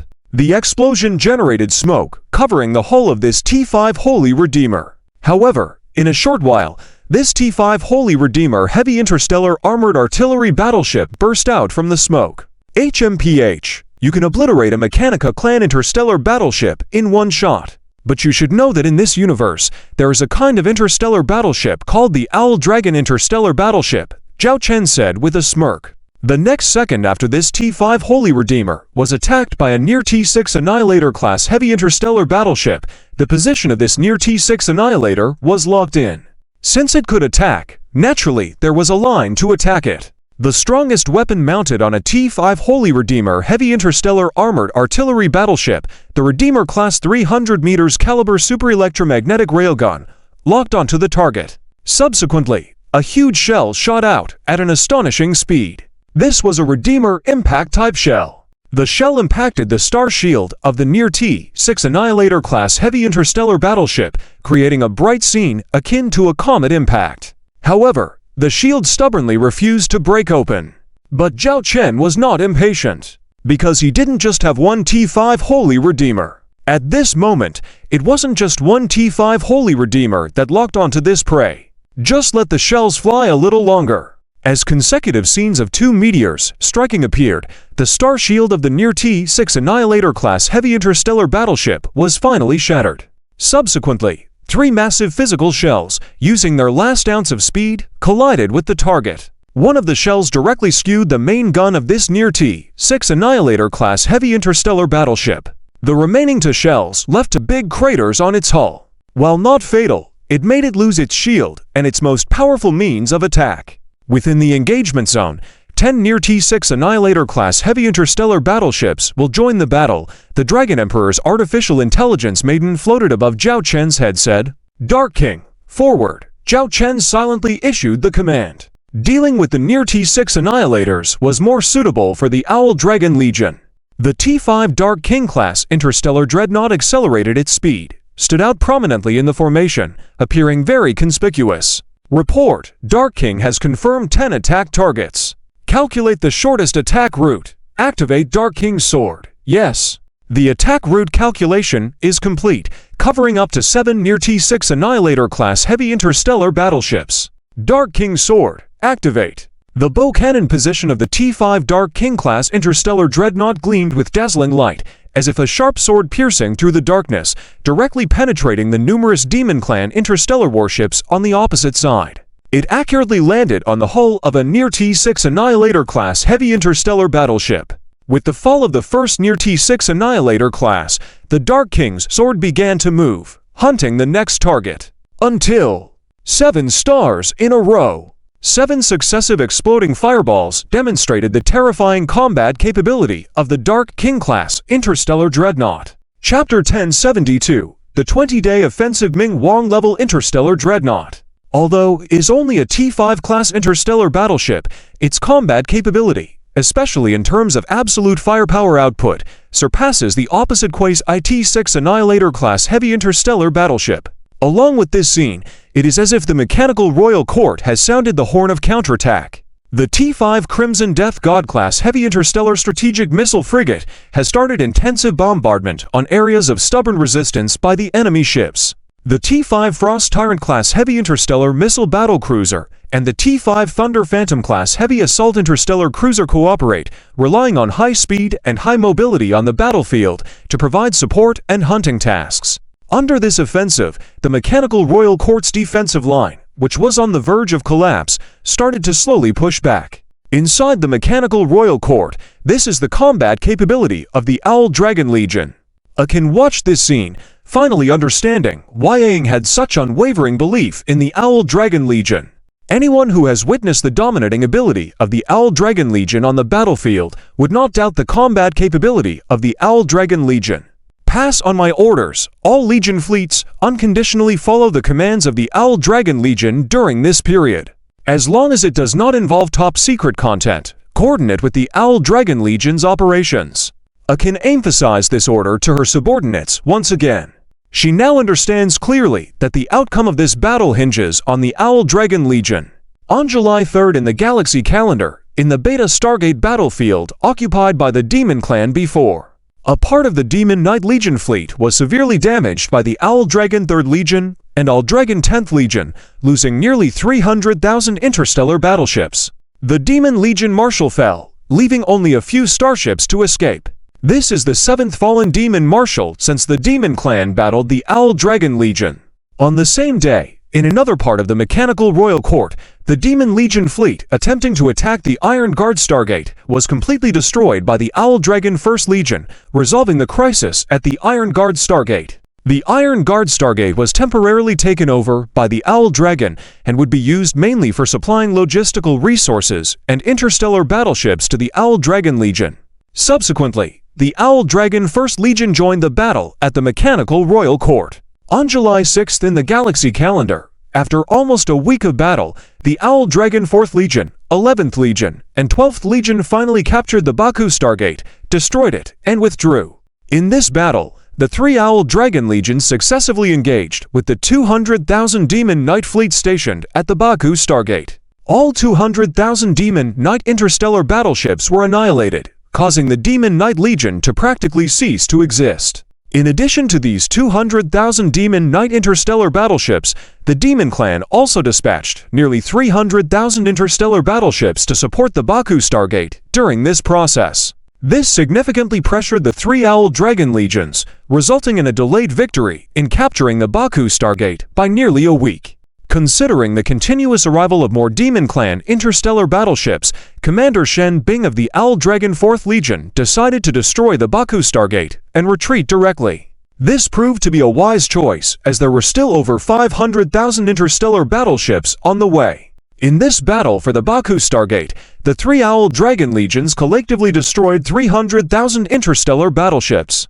On July 10th in the galaxy calendar, the Owl Dragon 2nd Legion and Owl Dragon 9th Legion, after entering the Eastern Star region of the Demon Clan, successfully cooperated with the local revolutionary ethnic groups to launch uprisings in multiple locations. They successively fought in several areas, collectively destroying nearly 200,000 Demon Clan interstellar battleships. They annexed over 2/3 of the star systems in the Demon Clan's Eastern Star region to the revolutionary territory, establishing an organization called the New Demon Alliance, led by a long-lost Demon Clan.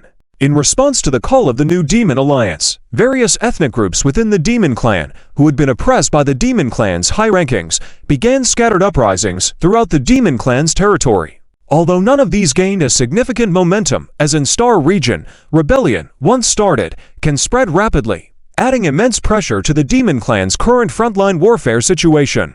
Zhao Chen, who had set up these events in advance in the Demon Clan leader's backyard, now saw their effects coming into play. However, gratitude was still due to the atrocities executed by the Demon King during this period and the consecutive large-scale battles of the past 2 years, which led to a dramatic increase in military expenditure and immense pressure on various regional star systems. These rebellions were the result of prolonged oppression. On July 15th in the galaxy calendar, the Owl Dragon 5th Legion, Owl Dragon 13th Legion, and Owl Dragon 14th Legion, in cooperation with Angel Legion Fleet, launched a counteroffensive, pushing back the front lines to the boundaries before the Demon Clan's rise within just 20 days of fierce battle. The Demon Clan's years of effort were effectively nullified, even directly threatening several important resource points within the Demon Clan's territory. However, at this juncture, the 3 Owl Dragon Legions chose to halt the offensive and rest in place. Paradoxically, this action left an ominous presence hovering over 3 critical positions in the Demon Clan's territory. Without deploying Demon Clan legions in these areas, they were virtually defenseless against the Owl Dragon Legion. But sending troops to guard would hinder the Demon Clan's ability to dispatch more interstellar battleships to the front line. As of now, only the presence of the 3 Owl Dragon Legions and Angel Legion at the border rendered 1 million Demon Clan's interstellar battleships in the region inactive, unchallenged. In previous battles, the 3 Owl Dragon Legions alone took down at least 300,000 Demon Clan interstellar battleships, resulting in nearly 500,000 casualties when combined with the Angel Legion. On July 20th in the galaxy calendar, After 20 days of intense battle, the entire 1 million Demon Clan interstellar battleships at the Mechanical Royal Court were completely wiped out. When the two fleets of the Owl Dragon Legion finally met, all that lay between them were the debris of the Demon Clan's interstellar battleships. "It's over," Zhao Chen said, looking at the Owl Dragon 6th Legion, 7th Legion, and the Owl Dragon 3rd and 10th Legions arriving from the Beta Stargate battlefield. He breathed a sigh of relief, turning his gaze to the representative of the Mechanical Clan on the video window, Ah Yin. During this time, she had been solely responsible for coordinating with the Owl Dragon Legion. "Yes, it's over." Ah Yin's heart was filled with an inexplicable excitement, feeling a warmth despite the ice-cold feeling in her chest, something unprecedented. "All frontline forces, rest for 10 days. After 10 days, Zhao Chen didn't finish speaking, his gaze fixed in the direction of the Demon City within the Demon Clan's territory. Chapter 1073, Not afraid of being stuck. Anxiously, Zhao Chen sat in front of his desk, with Lils by his side reporting some things to him. "In this offensive, within 20 days, we mobilized 14 Owl Dragon Legions and 1 special fleet. Nearly 450,000 combat-type interstellar warships. On various battlefields, a total of 1.8 million interstellar warships of the Demon Clan have been annihilated, including 35 Quasi-T6 destroyer-class heavy interstellar battleships. We have achieved all our combat objectives. The Iron Guard Stargate is under our control, while the Beta Stargate and Baku Stargate have been destroyed. The Mechanic Court and the surrounding mechanic interstellar warships have been completely wiped out. We have successfully executed the Dark Dragon Plan within the Demon Clan territory. The Eastern Star region of the Demon Clan has risen against the current ruling class of the Demon Clan and established a new alliance of demon descendants. The Angel Clan has successfully reclaimed all the interstellar territories that were previously lost and has deployed troops on the Demon Clan border, restraining 1 million Demon Clan interstellar warships. In this round of offensive, our Legion fleets have suffered a total loss of nearly 80,000 interstellar warships. Currently, the loss rate of our All Dragon Legion is about 13%. So far, the battlefield consumption amounts to 100 trillion stars. It's also thanks to the previous large military procurement orders, otherwise we wouldn't have been able to afford this battle. Lils added, "How much battlefield supplies do we still have?" Zhao Chen asked. Lils access data from various starport warehouses and production projects. There are around 400 trillion stars worth. Currently, all production lines have switched to level to wartime production status, producing 100 trillion stars worth of battlefield supplies per week. If the future war intensifies, we can switch to level 1 wartime production status, supplying at least 200 trillion stars per week and 1 trillion stars per month of battlefield supplies. Wars often revolve around war reserves and logistics supply. Zhao Chen had been preparing for this battle 3 months ago, so he had everything ready. "Have we found the 7 enemy industrial bases?" Zhao Chen asked Charlotte, who was lying on the couch swinging her legs. "Our first month's offensive plan was successful. Next, it's the second month's offensive plan." In the operational plan agreed upon by Zhao Chen and Charlotte, the first month was to turn the tide of the battle. The second month aimed to destroy the Demon Clan's important strategic facilities, including the shipbuilding starship factories. Finally, the goal was to swiftly overthrow the current Demon Clan regime. Charlotte raised her hand, opened the interstellar map within the Demon Clan's territory, and said, "So far, we've only found 4 of them. 3 are still missing. They're hidden deep," Zhao Chen muttered. "What do we do then?" Lils looked at Zhao Chen, and then at Charlotte. "We cannot delay the attack," Zhao Chen said. Charlotte marked some yellow coordinates on the map. "In addition to attacking these for starship bases, we also need to destroy or control these resource production areas. These areas account for over 80% of the Demon Clan's raw material production. If we destroy them, the Demon Clan will be left with nothing. With their current frenzy of shipbuilding and frontline battlefield operations, I don't believe the Demon Clan has many resources left." Zhao Chen nodded, agreeing with Charlotte's assessment. Since they had only found 4 of the bases, they would first destroy those. As for the remaining 3, they would find them along the way. "How many troops does the Demon Clan currently have?" Zhao Chen asked. Lils raised her hand and tapped a few times in the air. A confidential military star map appeared in the office, showing the intelligence network constructed by the Owl Dragon Legion's interstellar stealth reconnaissance ships, recording the number of each enemy Legion fleet. The enemy is mainly composed of the Demon King Legion, with a force of 300,000 interstellar warships. There are also two surviving Demon Martial Legions, the Alman Legion with 600,000 interstellar warships, and the Baram Legion with 600,000 interstellar warships. In the previous battle of the Mechanic Court, the Furious Legion and the Serpent Legion were all wiped out. Additionally, there are estimated to be 2 million interstellar warships in the Demon Group fleet. Currently, the Demon Clan's visible military forces amount to 3.5 million interstellar warships. Among them, the most powerful is the Demon King Legion, led by the Demon King in person, with at least 10 Quasi-IT-6 destroyer-class heavy interstellar battleships. Furthermore, there are currently known to be 20 Quasi-IT-6 destroyer-class heavy interstellar battleships. This is all the remaining military force of the Demon Clan known at present, Lils emphasized. Then, she pointed and continued, in addition, I must mention that the military strength of the former Judgment Angel King and the other Angel Kings who originally betrayed the Angel Clan has dwindled drastically since we launched a counterattack this month. Except for an initial skirmish with us, they have since disappeared and have not appeared on the front line. However, this group's military strength is not significant, with probably less than 300,000 interstellar warships left. The Sacred Angel King and the War Angel King have been searching for the whereabouts of this traitor Angel King. Playing with a small model in his hand, Zhao Chen remarked, "It appears that the initiative in this battle is now in our hands. It all depends on how we write a victorious chapter and a perfect ending. In any case, our resources and logistics demand that we cannot drag out this battle for too long. We must end this battle with the Demon Clan by the end of September." Charlotte stood up slowly, stretched, yawned, and said, "I promise to complete the mission." At this moment, both Lils and Zhao Chen received a message. Lils looked peculiar. Charlotte noticed and asked, puzzled, "What's wrong?"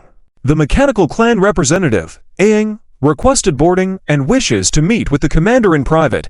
Zhao Chen also received the same message. However, because of the boarding request, Lils, as the secretary, had to inform, hence following this procedure. Is there something that can't be discussed over video communication that requires a face-to-face meeting? Charlotte looked at Zhao Chen suspiciously, walked up to him, showing her sharp teeth. You wouldn't be interested in this metal block, would you?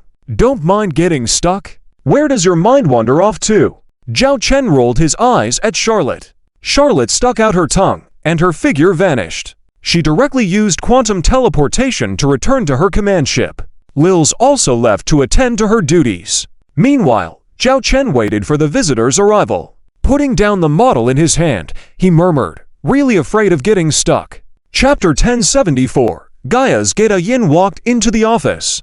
Zhao Chen was just closing one electronic screen after another, making the previously crowded office much more spacious. Why did you suddenly think of coming to see me? Don't you want to see our master? I can take you to see her. Ah Yin suddenly spoke. Zhao Chen looked surprised at Ah Yin, not expecting such an important question right off the bat. She's back? Zhao Chen asked. Sort of. Ah Yin's voice sounded hesitant. Her answer seemed forced. Zhao Chen smiled as he stood up and opened his arms. So she won't personally come to see me. I helped her a lot this time. Doesn't she want to thank me? Zhao Chen was still far from satisfied with the previous super military purchase order. If he could strike another deal with that little girl, that would be even better. Nobody would turn down a good opportunity, right? Master, she can't come. At this moment, Zhao Chen confirmed that Ah Yin's current state was peculiar. He stared at Ah Yin. Is she injured? Ah Yin remained silent. But she's alive, right? Zhao Chen asked again. She's alive. She finally answered this question, which relieved Zhao Chen. Are you willing to take me to see her? Zhao Chen asked. Yes. If you're willing. Ah Yin looked at Zhao Chen, but it can only be you alone.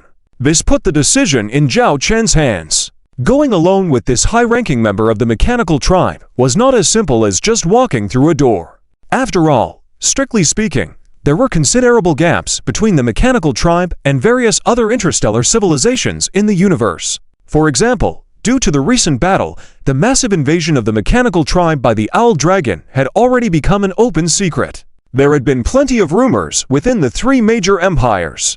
I'll go. Wait for me to handle some things. Zhao Chen pressed a spot on the desk, and Lily's hologram popped up. I have to go to the mechanical court. While I'm away, you and Charlotte will be in charge of the owl dragon situation. Before Lily, who appeared tense, could object, he directly said, "This is an order." Lily bit her lip lightly, knowing that it was hard to change the commander's decisions. She added, "I'll arrange for Panther and the others." "This time, it's just me," Zhao Chen interrupted. Lily's eyes still showed worrying, but she did not say anything more. Zhao Chen released his hand, and Lily's hologram disappeared. "Let's go." Zhao Chen picked up his military coat from the nearby rack and followed Ah Yin out of the office. In no time, the two arrived at the hangar of the Dragon Emperor. There was a shuttle parked there that Ah Yin had arrived in. Lily was already waiting by the shuttle. Zhao Chen frowned and looked at Lily. "Didn't I say?" "I know. I just came to say a few words." Lily smiled and looked at Ah Yin next to Zhao Chen. Her smile remained unchanged, but her eyes betrayed a coldness. "Our All-Dragons interstellar battleship can save the mechanical court within a month, or destroy the mechanical tribe within a month." After saying this, Lily left the hangar without another word.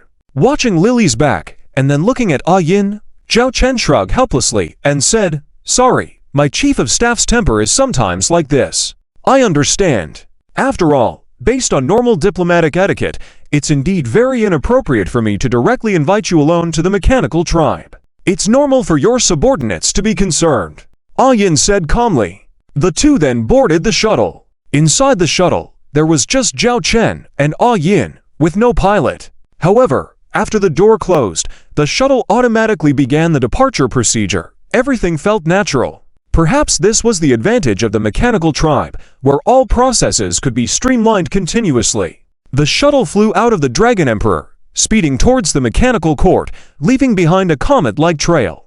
Upon entering the mechanical court, Zhao Chen could hardly distinguish his location, as the surroundings were filled with steel structures. He had no sense of up or down, east or west. But he knew that Ah Yin was guiding him through this steel forest with a mini-shuttle akin to a dragonfly. Eventually, the crowded environment suddenly opened up. Zhao Chen looked out of the porthole in astonishment. Before him was a vast space, with a huge semicircular celestial body on one side, accompanied by various objects like star rings, intertwining in black and yellow hues, giving a splendid feeling. In that moment, Zhao Chen was certain. This was the Gaia's Gate mentioned in the mission. "That's the Gaia's Gate, one of the legacies left by the Gaia Empire," Ah Yin explained to Zhao Chen. "Where does this Gaia's Gate lead to?" Zhao Chen asked unconsciously. "To another universe," Ah Yin gave a vague answer. "Another universe?"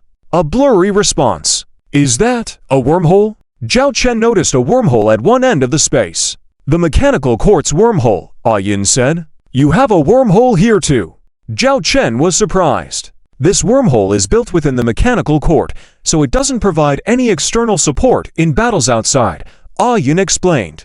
It was a closed space with only the Gaia's Gate, the mechanical court's wormhole, and a building opposite the Gaia's Gate, embedded like a jewel in a cliff. "That's the real mechanical court," Ah Yin pointed to the building.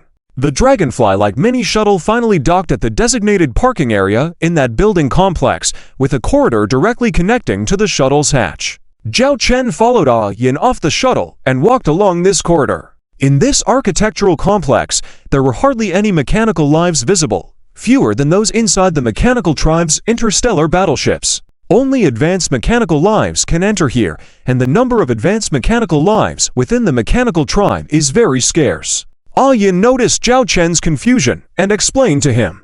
Following Ah Yin, Zhao Chen arrived at a large gate. After a light screen scanned Ah Yin and Zhao Chen, the gate opened. "Come in," Ah Yin led the way.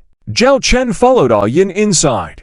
It resembled a shipyard of sorts, with several devices visible around. Finally, in front of a large floor-to-ceiling window, Zhao Chen saw a 100-meter-long interstellar battleship floating inside the dock. The hull bore clear signs of battle. Chapter 1075. As the mysterious small ship took a few steps forward, Zhao Chen stopped in his tracks, staring suspiciously at the interstellar battleship across the floor-to-ceiling window. For some reason, in just that moment, he felt like something had changed with the battleship, but upon closer inspection, he couldn't discern any differences. "My lord, this way," Yin turned around in front, beckoning to Zhao Chen, who was standing still. Zhao Chen quickened his pace to catch up. Soon, the two entered a small room in front of the shipyard, resembling a control room but seeming more like a laboratory inside. "Didn't you say I was going to meet your master? Why bring me here? And what's the deal with that battleship outside?" Zhao Chen looked at Jin, who had appeared in the room, with no one else present. It was just Zhao Chen, Jin, and the machine still in operation in the entire room. "You've already met our master," Yin spoke up. "I have." Zhao Chen looked around again in astonishment. "How come I didn't see her?" Yin raised her hand, pointing to the towering interstellar battleship outside the glass window. "There." "On that battleship?" Zhao Chen subconsciously questioned. "That battleship is our master," Jin spoke at this time. Zhao Chen was stunned. He was digesting this information. You mean, that battleship is your master?" Zhao Chen was incredulous. It was hard for him to connect the 100-meter-long battleship with the cheerful little girl he had met a few times before. "Yes," Yin nodded. "Wait, what are you? What are you talking about? I don't understand." Zhao Chen waved his hands repeatedly, feeling like they were not speaking the same language at all. "You explain it to him in detail." Jin continued tinkering with the devices in front of her. Yin stood beside Zhao Chen, continuing, "That battleship is our master's body. T6 Luo-Shen Nanami Battleship." "The Luo-Shen Nanami Battleship?" Zhao Chen hesitated as he looked at the other party. "We mechanical beings can have many different bodies, but the master's body has always been this Luo-Shen Nanami Battleship. The one you met was her consciousness," Yin explained. "Similar to advanced artificial intelligence?" Zhao Chen thought of the little dragon girl on his Dragon Emperor that he had seen before. "You could say that, but with more capabilities. Because there are no personnel on that Luo-Shen Nanami battleship, the master is the battleship, and the battleship is the master." Yin looked at the Luo-Shen Nanami battleship with reverence in her eyes. "Then why isn't she coming to see me now?" Zhao Chen was slowly processing this information. "Because in the battle at the door over there, the master was injured. She is currently undergoing repairs and will enter a state similar to hibernation during this process. Before going into hibernation, the master had us summon you to inform you of some things and leave you a message," Yin explained. Zhao Chen then realized why he had felt that something was off about the 100-meter-long interstellar battleship earlier. He exclaimed, "Is it self-repairing?" Because at this moment, he noticed that a wound on the hull that he had seen before had actually shrunk a bit. It was definitely smaller, not just his imagination. Yin nodded. Yes, the Nanami battleship is one of the technologies that the Gaia Empire had been developing in its final stages, but never paid much attention to. The master only produced this one, as it was a test subject. Its main ability is to use interstellar nanomaterials to construct the hull as needed. Although it appears to be only 100 meters long now, it can unfold into a supergiant ship over 100 kilometers long if deemed necessary. Meanwhile, while in a dormant state, the nanomaterials can self-repair. An interstellar battleship with self-awareness, capable of changing its size at will and self-repairing. T6 level. Zhao Chen wondered what kind of firepower it possessed to belong to the T6 level. Just those technologies alone were disruptive. Even at the T6 technology level, it was a terrifying presence. After the fall of the Gaia Empire, the Master has continued her research on herself. She has been constantly striving to evolve and enhance her abilities to the extreme. She has indeed succeeded. Her various performance aspects have seen significant improvements compared to early stages, but she has been unable to break through the existing technological framework. Yin reminisced. How powerful is its combat capability? Zhao Chen inquired. Combat capability. That's difficult to calculate because the Master is currently the only active T6 interstellar battleship among the mechanical beings. Yin shook her head. Compare it to my Hades ship or your Quasi-T6 destroyer-class heavy interstellar battleship. You should have data on their starship combat capabilities. Zhao Chen said. Yin thought for a moment and said, against the Quasi-T6 destroyer-class heavy interstellar battleship, no matter how many enemy ships there are, they cannot destroy the Luo-Shen boat. It's only a matter of time before the Luo-Shen boat destroys them. As for your Hades ship, the sword of Hades poses a slight threat to the Luo-Shen boat, but not significant. Only when there are 10 Hades ships simultaneously using the Sword of Hades to attack the Luo Shen boat is there a chance of severely damaging it. Zhao Chen stared at the 100-meter-long interstellar battleship standing silently in the shipyard. "So, is that all you wanted to tell me?" Zhao Chen asked. Yin shook her head. "No. There's also the war at the door." "The war at the door?" Zhao Chen felt his breathing quicken. "Relax, close your eyes." Yin raised her hand, placing her fingertips in the middle of Zhao Chen's forehead. Subsequently, everything in front of Zhao Chen changed. The environment in the laboratory he was in vanished. Zhao Chen and Yin seemed like floating objects, situated in complete darkness. The Gate of Gaia was a top technology near the end of the Gaia Empire. It broke through the cosmic barriers, successfully establishing a passage to other universes. At the same time, it discovered a force that had been attempting to intervene in our universe. This is the first time they are facing this force. It is powerful, terrifying, and strange. Yin snapped her fingers. Suddenly, the darkness in front of Zhao Chen was illuminated.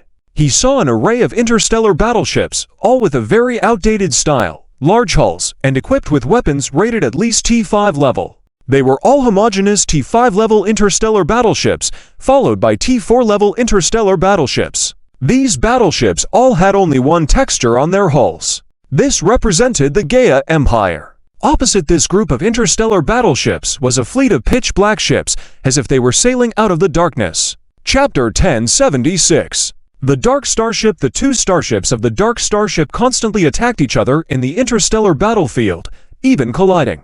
Zhao Chen watched as if he were watching a game, observing as these starships were being destroyed one by one. One thing Zhao Chen noticed was that after the Dark Starships were destroyed, they would quickly dissipate, burning into ashes and dispersing with the wind. On the other hand, the wreckage of the starships on the other side continued to pile up, forming mountains. "We call these enemy fleets the Undead Legion, and some people even joke and call them the Dark Legion," Yin spoke up. "Undead Legion?" Zhao Chen frowned. "Exactly as the name suggests, these destroyed starships. They will endlessly resurrect and reappear on the battlefield. It's like a tide that keeps crashing against the dam until it finally topples," Yin explained. Zhao Chen frowned, still unable to comprehend this phenomenon. Infinite resurrection of starships. How is that possible? I also know that it doesn't seem possible. A long time ago, the fleets of the Gaia Empire didn't realize that they were actually fighting against identical fleets. It was only by chance that they discovered this issue. These starships are indestructible and will endlessly resurrect, then launch new attacks on the enemy. As to the exact principle, perhaps the masters know, but we do not, Yin said. Zhao Chen remained silent, finding this matter too fantastical. But considering the resurrection technology he possessed, if life could resurrect, then could starships also resurrect? Though unbelievable, he couldn't outright deny this possibility. You should have heard about it. In the twilight of the Gaia Empire, a massive Gaia expedition fleet was formed. They set out to face the origins of the universe's threats. Since then, they never returned, Yin gestured. Time seemed to accelerate, and the once silent battlefield suddenly became bustling with new starships. These starships were familiar to Zhao Chen. They were the starships of the mechanized race. They started constructing fortresses and bases here. In this space, there is no resource, not even light. All resources need to be transported from our universe. We inherited the will of the Gaia Empire and hold firm in this universe, awaiting the return of the Gaia Empire expeditionaries. This wait has lasted for tens of thousands of years. Until, thousands of years ago, those dark starships reappeared. Yin's gaze turned profound. In Zhao Chen's vision, the black starships emerged once again. Their arrival heralded war. The starships of the mechanized race began engaging in multiple battles with these dark starships. Round after round of engagements. The fallen starships of the mechanized race kept increasing, while the dark starship fleet's numbers also grew with each incursion. From the initial stages where the mechanized fleet could hold its own, it gradually became challenging to sustain. Destruction of bases and fortresses began to occur during the war. And at some point in this space, structures resembling the Great Wall started to appear. They were built by piling up the damaged starships of the mechanized race, forming defensive lines. The remaining starship cannons continued to be used on these great wall-like structures, displaying their lingering strength. At first, the Dark Legion fleet appeared every 100 years, but it gradually changed to every 50 years, 30 years, 20 years, 10 years, 5 years, 3 years. The interval between each attack shortened, and we didn't have enough time to repair the damaged bases and fortresses. So, we began constructing these defensive lines made from discarded starships with low cost and short construction time. We called them the Black Great Wall. Yin gazed at these segments of the Black Great Wall with great excitement. Zhao Chen also felt a sense of awe. Though these mechanized starships appeared cold, at this moment, gazing at these Black Great Walls, Zhao Chen felt a fervor. Half a year ago, the Dark Legion fleet reappeared. The Master once again rushed to the battlefield, but this time the enemy was stronger than ever before. I heard that the mechanized fleet on the other side sustained a casualty rate exceeding 70%, with over tens of millions of starships fallen. Yin clenched her fist. If it wasn't for coincidentally arriving at this time, how could those Demon Clan starships threaten our mechanized court? After 6 months of fierce battle, the Master's own ship was severely damaged, but fortunately, they defeated the enemy, narrated Yin. Listening to this story, Zhao Chen developed a genuine admiration for these mechanized life forms. What are the attackers' intentions? Do they seek to enslave us or seize our resources? Zhao Chen inquired. Knowing that there were enemies, their invasion must have a purpose. We are unclear about this point. Perhaps the Master knows. All we know is that we must defend this gate at all costs. Under no circumstances can we allow those Dark Legion fleets to enter this universe, or else everything in this universe will be destroyed. Yin spoke solemnly. Zhao Chen frowned slightly, indicating that there were still some secrets he needed to wait for the girl to personally reveal to him. How long do I have to wait before I can speak with your master? Zhao Chen asked. Yin paused before responding. Based on the current situation, the hibernation period will last at least 3 months. 3 months? That seemed like a long time. Zhao Chen hesitated for a moment before asking, "You mentioned earlier that your master left me a message, yes? Do you want to see it now?" Yin asked. Yes, Zhao Chen nodded. Yin raised her hand, and a holographic projection device appeared in her palm. The image of the little girl reappeared. She was tiny, sitting in Yin's hand, swinging her legs back and forth. Hey, long time no see. I don't know how the Demon Clan is doing. My energy couldn't support me until I returned to our universe, so I had to enter into hibernation. But I think you can handle those little demons yourself. Am I right? The little girl said with a playful smile. Zhao Chen glanced at Yin, unable to suppress a smile. Such a little demon almost stole your home, and you didn't even know. Yin should have told you everything she knows. As for anything she doesn't know, you'll have to wait until I wake up to find out. I have one more thing to ask of you, said the little girl. Chapter 1077. The permissions of the mechanical clan. The little girl lifted her head, gazing straight ahead as if staring at Zhao Chen. On the other side of the door, there is a place I hope you can take a look at. Of course, this is just a request from me. Whether you want to go or not is up to you.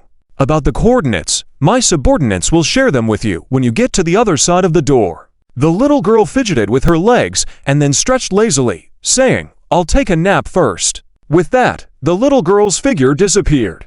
At that moment, the surrounding lights and shadows also disappeared. I've told you everything that needs to be told, Yin said to Zhao Chen, as if waiting for his response to the request made by the host just now. On the other side of the door, there was a coordinate position that Zhao Chen needed to see. Why me? Can't you send a patrol fleet to check? Zhao Chen asked in confusion.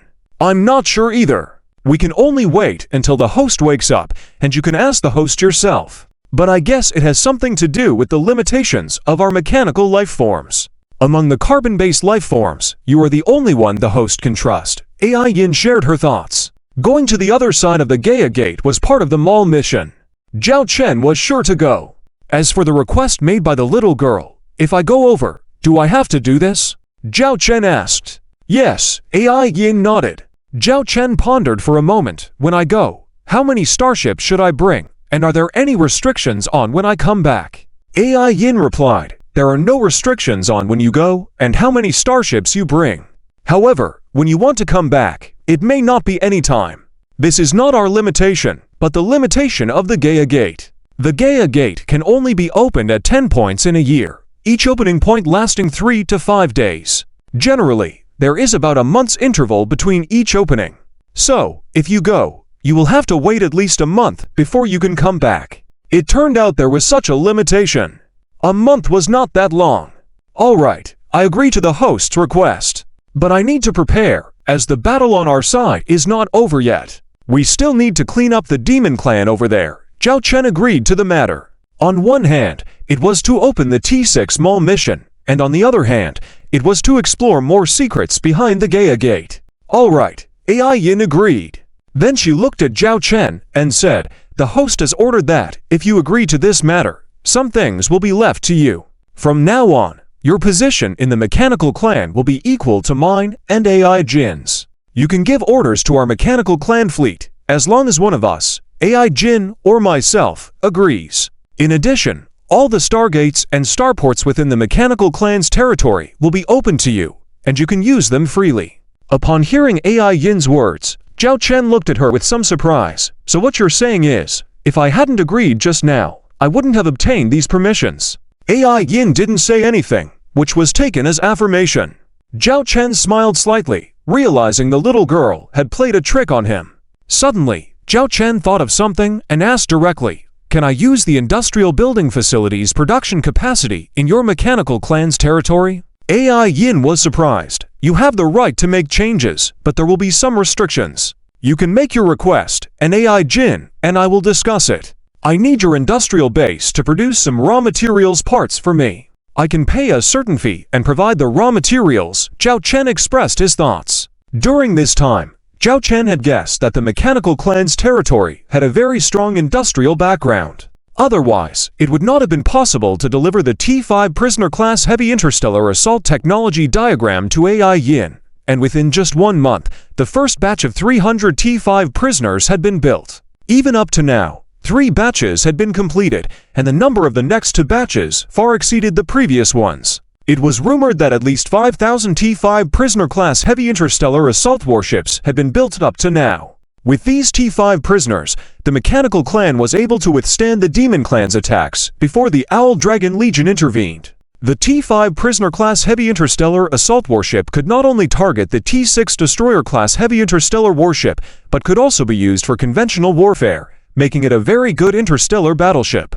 Although the construction time for the T5 prisoner was not long, it still required a strong industrial base. This was the advantage of the mechanical clan.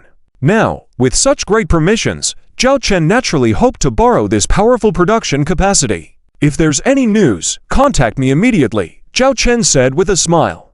"Okay. Well, let's discuss the plan for the counterattack against the Demon Clan next. Now that the Demon Clan has invaded your mechanical clan, I suppose you won't remain indifferent, right?" Zhao Chen asked. AI Yin hesitated for a moment before saying, "We are willing to participate in your plans for the counterattack against the Demon Clan. However, our losses were not small in the previous battles. We need to maintain order in various star systems and protect our important strategic positions, so we need to leave some interstellar warships at home, and not all of them can be deployed." "I understand that. Just tell me, how many interstellar warships you are willing to deploy?" Zhao Chen asked straight away. AI Yin replied, "We are willing to deploy 1 million mechanical clan interstellar warships." 1 million warships, the number wasn't huge but better than nothing. Furthermore, we are willing to entrust the command of these 1 million mechanical clan interstellar warships to you, AI Yin added. This statement surprised Zhao Chen. He laughed, "Hand them over to me. Are you not worried that I might use your interstellar warships as cannon fodder on the battlefield?" "I trust you," AI Yin said seriously. Seeing AI Yin's serious expression, Zhao Chen also put away his smile. "All right, I will be responsible for these mechanical clan interstellar warships. If there's nothing else, I'll leave first. Contact me as soon as she wakes up," Zhao Chen said, preparing to leave, his gaze landing on the T6 Goddess-class nano starship. "Wait, there's another small matter. You might be more interested in this," AI Yin called out to Zhao Chen, walking over and saying something that caught Zhao Chen by surprise. Chapter 1078. Expansion of the Owl Dragon Industries. 3 holographic projections of an Chief Engineer, Nana Chief Engineer, and Spider Queen Elise Chief Engineer appeared in front of Zhao Chen. "Commander, what do you need us for?" Nana Chief Engineer respectfully asked. It was an expression of anticipation from Spider Queen Elise Chief Engineer as well. Only and Chief Engineer stood with her hands behind her back, looking down and drawing circles with her toe on the floor. Zhao Chen raised his hand, displaying the technology of several interstellar warships. I have some technology of interstellar warships here, including to T6 interstellar warships. I hope you can understand them quickly and put them into production. Zhao Chen's opening statement was groundbreaking. Technology of T6 interstellar warships. Nana Chief Engineer and Spider Queen Elise quickly approached to observe the holographic images of these to T6 interstellar warships. Mass-produced interstellar warship T6 Rageful Goddess-class interstellar heavy artillery ship. Flagship interstellar warship T6 Southern Gate starship. These were two completely different interstellar warships, but just the title of T6 was enough to establish their status. Is it really the T6 interstellar warship? Spider Queen Elise Chief Engineer stared in disbelief at the basic data displayed. An Chief Engineer, following behind the two chiefs, also glanced at the two T6 interstellar warships for a moment. But she still casually said, if it is really the T6 interstellar warship, we currently do not have enough production capacity to produce these two interstellar warships. Let's postpone this construction project for now.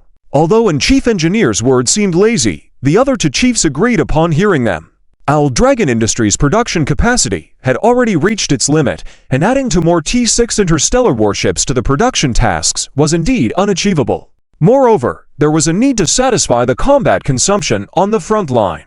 I know our situation at Owl Dragon Industries has already reached its limit. Even if we continue to expand related industrial interstellar warships, we still cannot meet the production capacity required for T6 interstellar warships in the short term.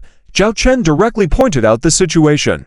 He paused briefly and continued, however, there is no need for you to worry too much about this. I have already discussed with two top officials of the Mechanical Clan. They are willing to provide us with 5 Mechanical Clan Starship industrial production sites. Zhao Chen opened the star map while speaking. The Mechanical Clan's territory was shown above, with 5 areas delineated in copper-yellow color adjacent to the direction of the Owl Dragon Galaxy Interstellar Group. Mechanical Clan Starship Industrial Production Sites. Nana Chief Engineer's expression changed immediately upon hearing this, looking very interested. Yes.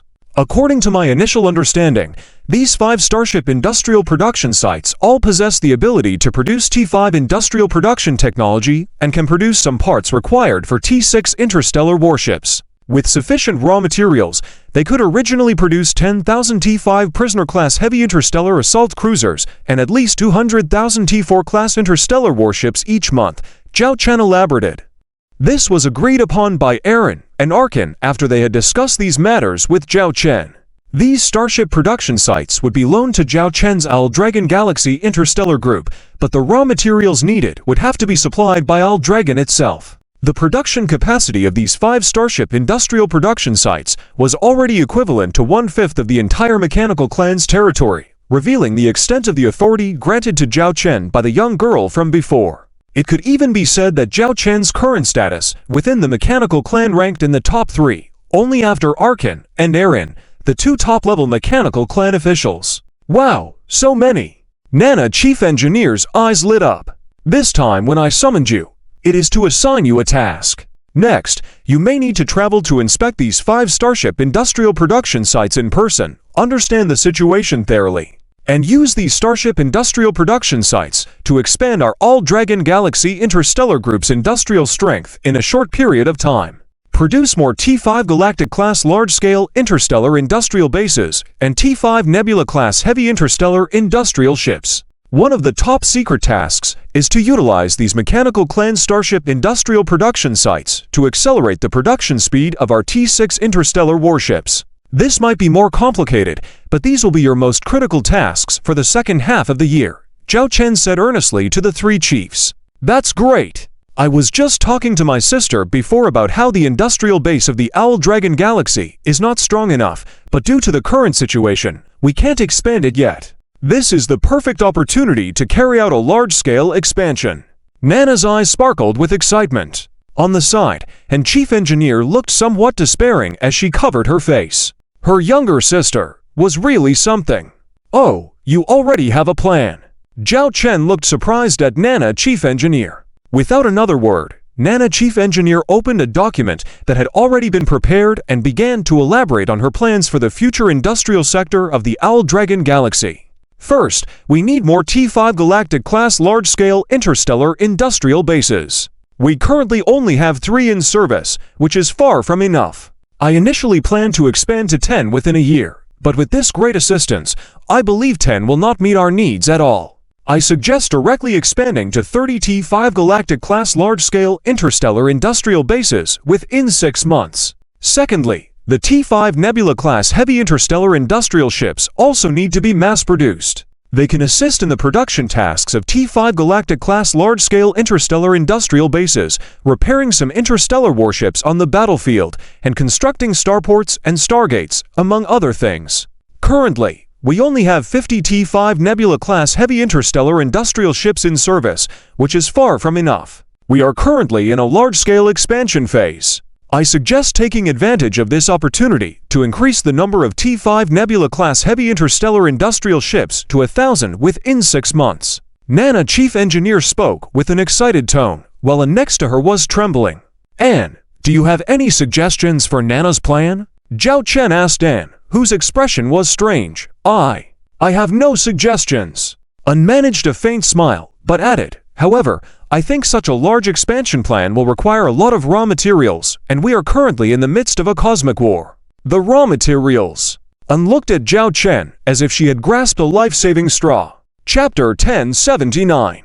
Future Crisis. Nana, regarding this construction plan, have you budgeted for it? Zhao Chen posed this question to Nana. Without hesitation, Nana opened a document and said, I have calculated it. The construction budget for 30 T5 Galaxy-class interstellar industrial bases and 1,000 T5 Star-class heavy interstellar industrial ships is around 800 trillion star coins. 800 trillion star coins is an immense figure, almost half of the super-large arms purchase order previously signed with the Machine Clan. How long is this construction budget expected to last? Zhao Chen inquired about the timeline. We need to coordinate with the 5 Starship industrial production sites of the Machine Clan, but it should be completed by the end of this year without affecting our other production plans, Nana, the chief engineer, earnestly replied. Zhao Chen fell silent for a moment. With a construction plan like this costing 800 trillion star coins and 2 more T6 interstellar battleship construction plans, assuming only 1 T6 Fury Goddess-class heavy interstellar artillery ship to be built, the total cost would be another 800 trillion star coins. Combining these to construction plans amounts to 16 trillion star coins. It is worth noting that the previous arms purchase order with the Machine Clan was only 2 trillion star coins. This does not even include the expenses needed for the upcoming battle with the Demon Clan. If there are issues with the raw materials, I can cut back. Nana noticed the commander's concern and immediately offered her thoughts. However, Zhao Chen interrupted her, staring at Nana, and said, if I agree to these production plans, and at the same time, I demand that the T6 interstellar battleships must be in service within 6 months. At the same time, ensure the combat supply needed on the front lines, the originally planned interstellar battleship production missions, as well as completing the expansion to 20 Shadow Dragon Legions as originally planned. Additionally, complete the arms purchase orders with the Angel Clan and the Machine Clan. Do you think, without considering raw materials, can you complete this series of construction tasks? Upon hearing the commander's words, Nana immediately understood his intentions. She stood up straight and said firmly, although we have not yet assessed the situation of the Machine Clan's 5 Starship industrial production sites, I am confident that, with sufficient raw material supply, we can complete this series of production tasks. Good. Provide me with a detailed plan report as soon as possible. As for the raw materials, you need not worry. I will find a way to resolve it, Zhao Chen said. Yes? Nana, the chief engineer, replied excitedly. Chief Engineer Elis also exclaimed, I never thought we could build T6 interstellar battleships. On the other hand, Chief Engineer Annie covered her face with both hands, unsure if she was happy or shedding tears. Nana and the others hurried to investigate the 5 Starship industrial production sites of the Machine Clan, concluding the meeting. Zhao Chen sat in the captain's chair. Lily threw a disdainful look at Zhao Chen and resentfully said, You agreed to this just like that. Do you know how much raw material those production plans require? Managing finances had always been Lily's responsibility. No one understood the financial situation of the Shadow Dragons better than her. Heh, you didn't interrupt me just now, did you? Zhao Chen grabbed Lily's hand. Lily bluntly shook off Zhao Chen's hand, crossed her arms, and appeared as though ready to question him. So, Commander, now you think carefully about how to fill this huge hole. Even our previous arms purchase orders with the Angel Clan and the Machine Clan cannot withstand such turmoil. Zhao Chen raised his hand and opened a star map, the Demon Clan's interstellar territory. After this battle ends, we can directly control all interstellar territories of the Demon Clan. By then, everything originally owned by the Demon Clan's royal family will all be confiscated. This should help fill some of our raw material gaps. Then there are the raw material production sites in the Demon Clan's territories. Before this, the annual output value during the Demon Clan's peak was as high as 100 trillion star coins per year. If we combine this with our advanced production equipment, this output value should at least triple. By then, we should be able to barely maintain our supply-demand balance. If necessary, we can trade with the Angel Clan and the Machine Clan. They are both in dire need of interstellar battleships, and we can sell them. You always have your ideas. Each time, you can't wait to throw out money that hasn't even been warmed up yet, Lily scoffed. The reason she didn't stop the commander just now was that the commander held the authority. On the other hand, Lily also understood the Shadow Dragon's limits. I have no choice. You don't know the secrets I learned on my recent visit to the Machine Clan. Zhao Chen wrapped his arm around Lily and rested his head on her waist, his eyes reflecting fatigue and complexity. What did you see? Lily asked at this point. Before this, she had never inquired about the commander's visit to the Machine Court, because if he wanted to disclose it, he would naturally do so. If not, they should not ask. Since the commander brought it up now, it meant they had the right to know. Zhao Chen began recounting the Gaia Empire and some secrets of the Machine Clan. After hearing these legendary stories, Lily looked astonished. After a long silence, she still had trouble digesting it. I never expected the Machine Clan to have been like this all along. Lily's tone was complicated, unsure how to evaluate the Machine Clan. Zhao Chen sighed. I don't want to judge the Machine Clan's right or wrong. But that invader from another universe, the immortal and endless fleet of the Dark Legion, that's what worries me. If this invader from the other world really targets our universe, even the entire military strength of the Machine Clan might not withstand it. So, what are our chances? Zhao Chen held Lily's hand tightly, speaking solemnly. That's why I urgently want to expand our Shadow Dragon's military strength in all aspects. Interstellar industry is our foundation, and it is vital. Only with a solid interstellar industrial foundation can we produce more interstellar battleships. When we face the enemy, we will then have more confidence and opportunities. Lily also clasped the commander's hand, knowing that the commander did all this for them, for their homeland. Whenever we are with you. Chapter 1080. Secret Chu Changhe was visiting inside a starship, followed by several subordinates. This is the interior of a T5 class starship. Many core areas. It's really different from a T4 class starship, he remarked. Yeah, just the hull of this ship is of T4 class. We were so thrilled with a T3 class starship before. Who could have imagined a T5 class starship would be like this? Another added. Did you see the main weapons department just now, The size of a solid projectile is almost catching up to a T2 class starship. Chu Chang's subordinates were fortunate to be touring this T5 starship with their marshal and expressed continuous astonishment. At this moment, a graceful figure appeared in front of Chu Changhe on a floating elevator. Grandpa, a familiar voice called, surprising Chu Changhe as he looked at the visitor. Why have you come here? I heard you weren't on the front lines fighting, Chu Changhe said, surprised to see Chu Zhuan standing before him. The commander called me back. The front line is currently in the rest phase, with no mission deployments for now, Chu Zhuan explained, standing affectionately by her grandfather's side. It's been half a year since I last saw you, Chu Changhe said happily, looking at his granddaughter. Since his granddaughter joined the Falcon Legion, the opportunities for them to meet have become fewer. But her growth was undeniable, with a presence reminiscent of Chu Chang's younger self. Why did you suddenly come here? Chu Zhuan asked curiously. I don't know either, Zhao Chen suddenly asked me. He said to show me something about the T5 class starship and brought me here, Chu Changhe replied apologetically. Why did he invite you to visit a starship at this time?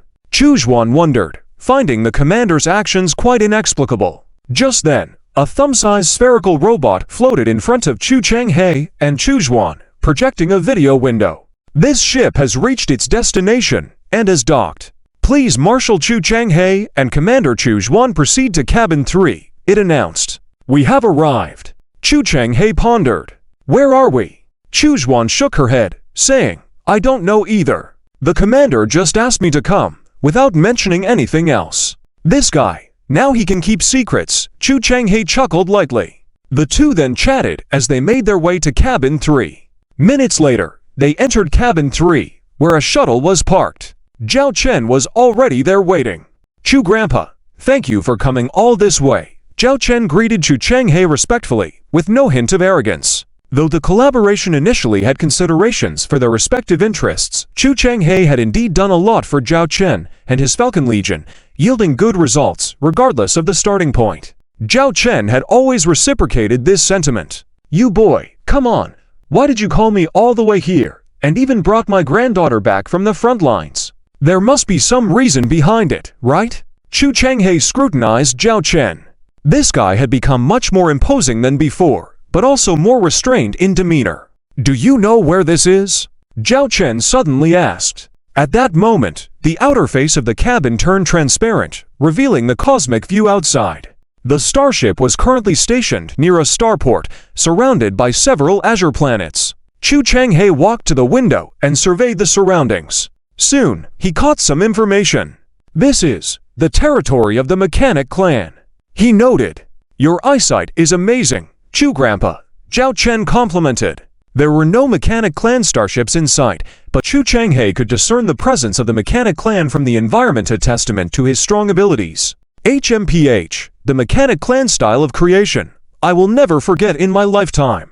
Although there are no Mechanic clan starships in view, the starport exudes the rustiness typical of the Mechanic clan, Chu Changhe expressed coldly, losing the previous friendliness. After all, the feud between the Chu family and the Mechanic clan was deep-rooted. You guessed right, this is indeed the territory of the Mechanic clan, located in the LPO-3 star system belonging to the Mechanic clan, one of their sealed-off star systems, Zhao Chen explained. Sealed off or not, I'm not interested. What do you want me to do by bringing me here? Chu Changhe maintained a stern expression.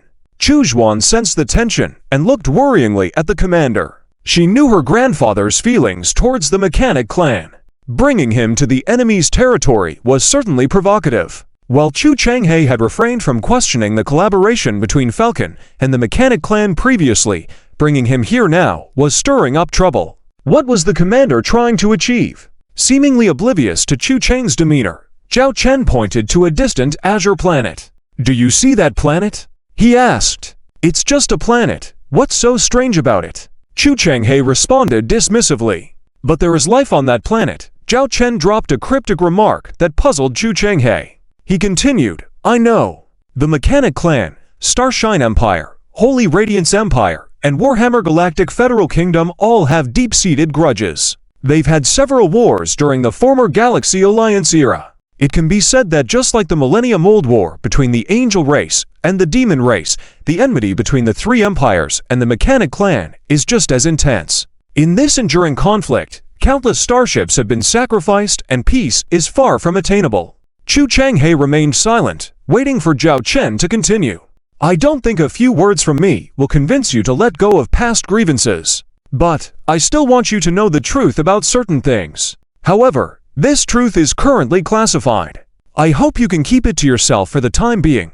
Zhao Chen began explaining about the Gaia Empire and the threats from another world. Upon hearing this history, Chu Chang's expression softened a bit. So, the Mechanic clan initiates wars with various interstellar civilizations to maintain a kind of balance, allowing different civilizations to develop their technological advancements during conflicts. Chu Zhuan asked in astonishment. That's one way to put it, Zhao Chen affirmed. Chu Changhe remained solemn, saying, I don't doubt what you're saying, but it doesn't change some of the things that have already happened. I'm not trying to change anything.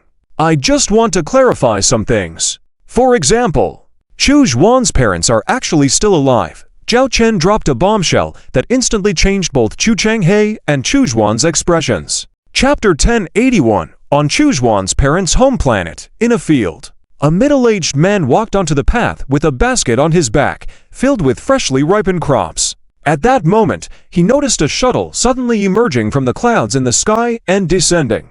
A shuttle! The middle-aged man looked up in confusion at the shuttle. It had been many years since he had last seen one. He was surprised to see that the shuttle seemed to be descending towards his home. Startled, he dropped the basket on his back and dashed towards his residence. A few minutes later, the middle-aged man rushed to the entrance of a courtyard with an iron rod in his hand and immediately saw the shuttle parked in the middle of the courtyard. "Axe you!" The middle-aged man shouted in alarm, but then stood still in shock. His voice caused a woman to turn her head and lock eyes with him. In just that momentary gaze, the two unfamiliar individuals seemed to share some kind of connection. "June, you're back!" A voice filled with tears and joy came from a middle-aged woman, with red eyes, waving at the middle-aged man. She was his wife. Beside his wife stood an old man and a young man. When the old man saw him, his body trembled. He continued to shake. "Chu Wenjun." The old man called out his name in a trembling voice. The iron rod slipped from Chu Wenjun's hand as he looked at the old man in disbelief. "Dad? It's really you, my boy?" Chu Zhang rushed over to Chu Wenjun, his weathered hands gently touching his son's face, observing the wrinkles and gray hairs that time had left behind. "You're still alive! You're still alive!" Chu Zhang's voice trembled as he patted his son's chest repeatedly. In that moment, he completely lacked the demeanor of a Grand Marshal commanding legions of stars. "Dad, how are you here? Could it be the Starlight Empire has been invaded by the mechanical race?" Chu Wenjun pondered this possibility. "No, the Starlight Empire is fine, but our situation with the mechanical race is rather unique. It's hard to explain in a few words. We'll talk more about it later. We just received news that you're still alive, and we came to find you with them. Chu Zhuan, come and meet your father." Zhao Chen stepped forward to explain, gently pushing Chu Zhuan, who had been silently standing in place. Chu Zhuan. Hearing this name, Chu Wenjun looked at the elegant and delicate woman before him, his eyes becoming moist. "Zhuaner you. Are you really Zhuaner?" I'm your father. Zhuaner." Chu Wenjun was overcome with emotion. A man in his 40s or 50s, now acting like a child. Chu Zhuan's eyes teared up slightly, but she remained silent. "When you left, Zhuaner couldn't even walk yet. How could she remember you? Don't scare the child." Chu Zhang playfully patted his son's head. "Come inside, let's talk inside." Chu's mother wiped her eyes and gestured towards the house. It was a simple courtyard with 2 stories, shaped like a concave character. Zhao Chen and the others entered the house. Although there was no high-tech equipment visible, the house was made of cement, with insulation materials indicating advanced technology. Superficially resembling dwellings from the agricultural era of the planet, yet concealing the technological marvels of the interstellar age. "Sit down." Chu Wenjun motioned for everyone to sit, his gaze fixed on his daughter, not wanting to leave her side. Chu's mother brought out some fruits, and the chatter began. Starting from the interstellar war that Chu Wenjun and his wife had taken part in, which was just one of many battles between the Starlight Empire and the mechanical race. Unfortunately, Chu Wenjun and his wife's fleet suffered defeat, with numerous starships destroyed or captured. The mechanical race possessed an interstellar warship equipped with a gravity beam, granting them absolute advantage in battles. Once they had the upper hand, they used these warships to capture our starships one by one. Initially, we planned to fight to the end against the mechanical soldiers, but they injected anesthetics directly into our ships. When we woke up, we had been transported to this planet by an interstellar transport ship. A mechanical being told us that we would live here, providing everything we needed, but forbidding us from developing technology. Any discovered technological advancement would be destroyed. Chu Wenjun recounted their arrival on the planet. "For these decades, have you all been here? Haven't you thought of escaping?" Chu Zhang asked with furrowed brows. Chu Wenjun sighed. "Of course, we've contemplated escape. However, on this planet, modern technology is non-existent, not even a shuttle. The shuttle you arrived in is the first I've seen in almost a decade. I had hoped that when someone was sent here, we could seize the shuttle or a transport ship and leave. But those brought here were contained in what looked like a cargo container, directly airdropped onto this planet. After the airdrop, the container disintegrated, becoming nutrients for the planet. This is an isolated prison with no chance of escape. Chu's mother interjected, slicing a fruit and placing it in front of Chujuan, who accepted it awkwardly, still processing the situation.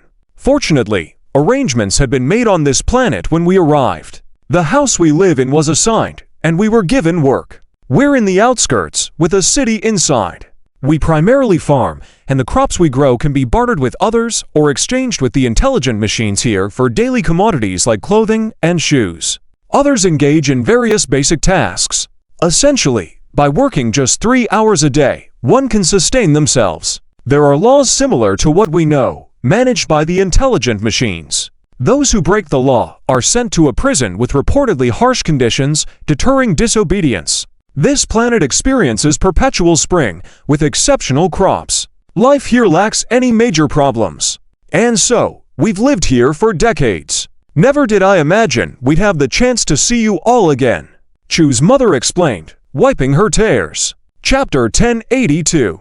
Family Reunion. Zhao Chen walked out to the courtyard and saw Chu Mu and Chu Zhuan preparing dinner inside using a wood stove. Although there were gas stoves available in the city, and natural gas could be provided with an additional fee, Chu Wenjin and his wife preferred this primitive way of life. So, during the hundreds of years that the Machine Clan has been fighting against us, they have been taking care of these people? Chu Zhang stood by Zhao Chen's side, pondering over the question.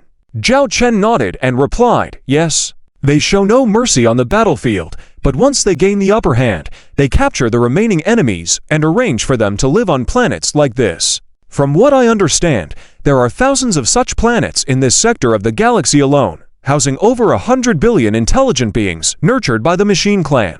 So many. Chu Zhang was astonished. Yes, I came across an interesting piece of data. Previously, in our Starlight Empire, there were instances of food shortages among the common people, and natural crops were scarce, forcing civilians to rely on synthetic food. However, such situations did not occur on the planets where the Machine Clan maintains control, Zhao Chen explained. Chu Zhang furrowed his brows. Could it be that the Machine Clan is using resources from other star systems to support these planets? No, Zhao Chen shook his head. Aside from some hidden technological knowledge, these planets are mostly self-sufficient. Some lawbreakers are assigned to mining planets to extract resources, which are then traded on these planets, forming a self-sustaining ecosystem where everyone can eat and live comfortably. Chu Zhang was speechless. Regarding this, the higher-ups of the Machine Clan have discussed with me. They asked, why does your carbon-based life consume thousands, even millions, or even billions times the resources needed for survival? Zhao Chen continued with a somber expression. They observed us, particularly the human race. Assuming a person lives for 100 years, the resources they need equate to 300 galaxy coins. These 300 galaxy coins can provide food, shelter, and clothing. However, in our society, 10% of the population require 3 million galaxy coins in their lifetime, with 1% needing over 50 million galaxy coins. Additionally, more resources are consumed in warfare. They told me that if the Starlight Empire could distribute resources equally, based on the current reserves, everyone could enjoy a comfortable life. This made me ponder a lot. What exactly has led us to this situation? Greed, excess, passion for more. Even we, ourselves, are immersed in it. Perhaps, as the Machine Clan says, we carbon-based lifeforms are an inexplicable existence. Listening to all this, Chu Zhang remained silent. Despite his current aversion to the Machine Clan, he had to admit that what they said was true.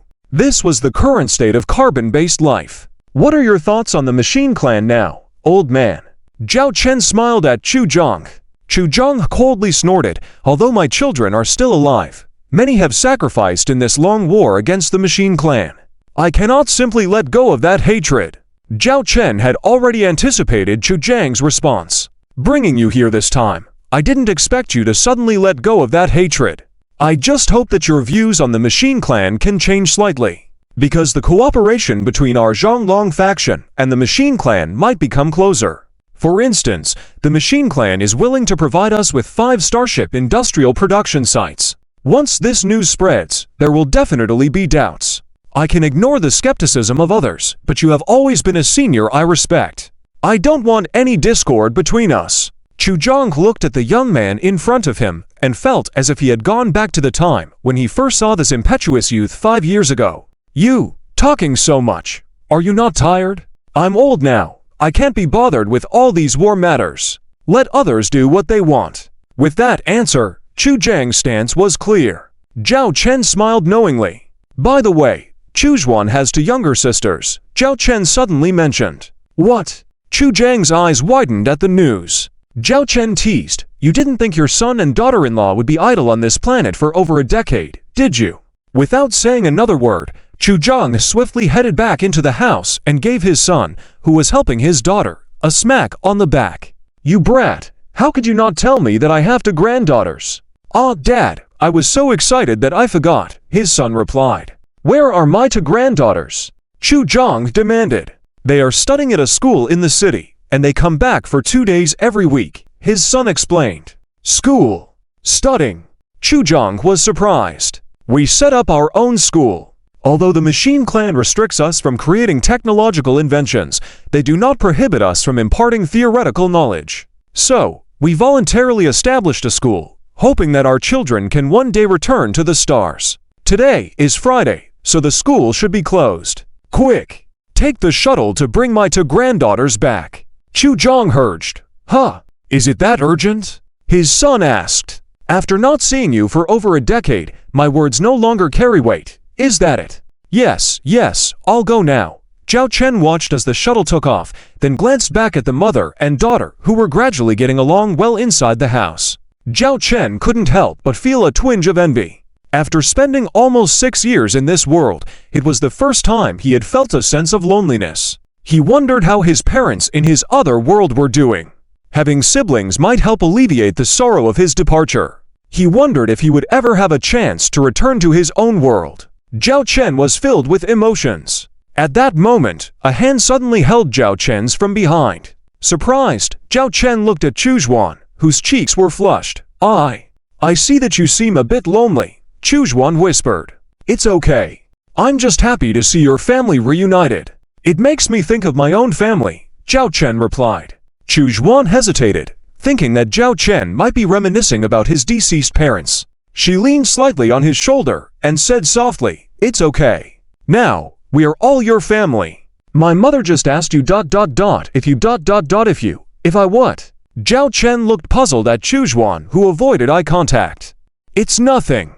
Dinner is almost ready. Go wash your hands." Chu Zhuan blushed and pushed Zhao Chen's hand away before running back into the house. Chapter 1083. We will definitely listen to brother-in-law's words. "Are you sister?"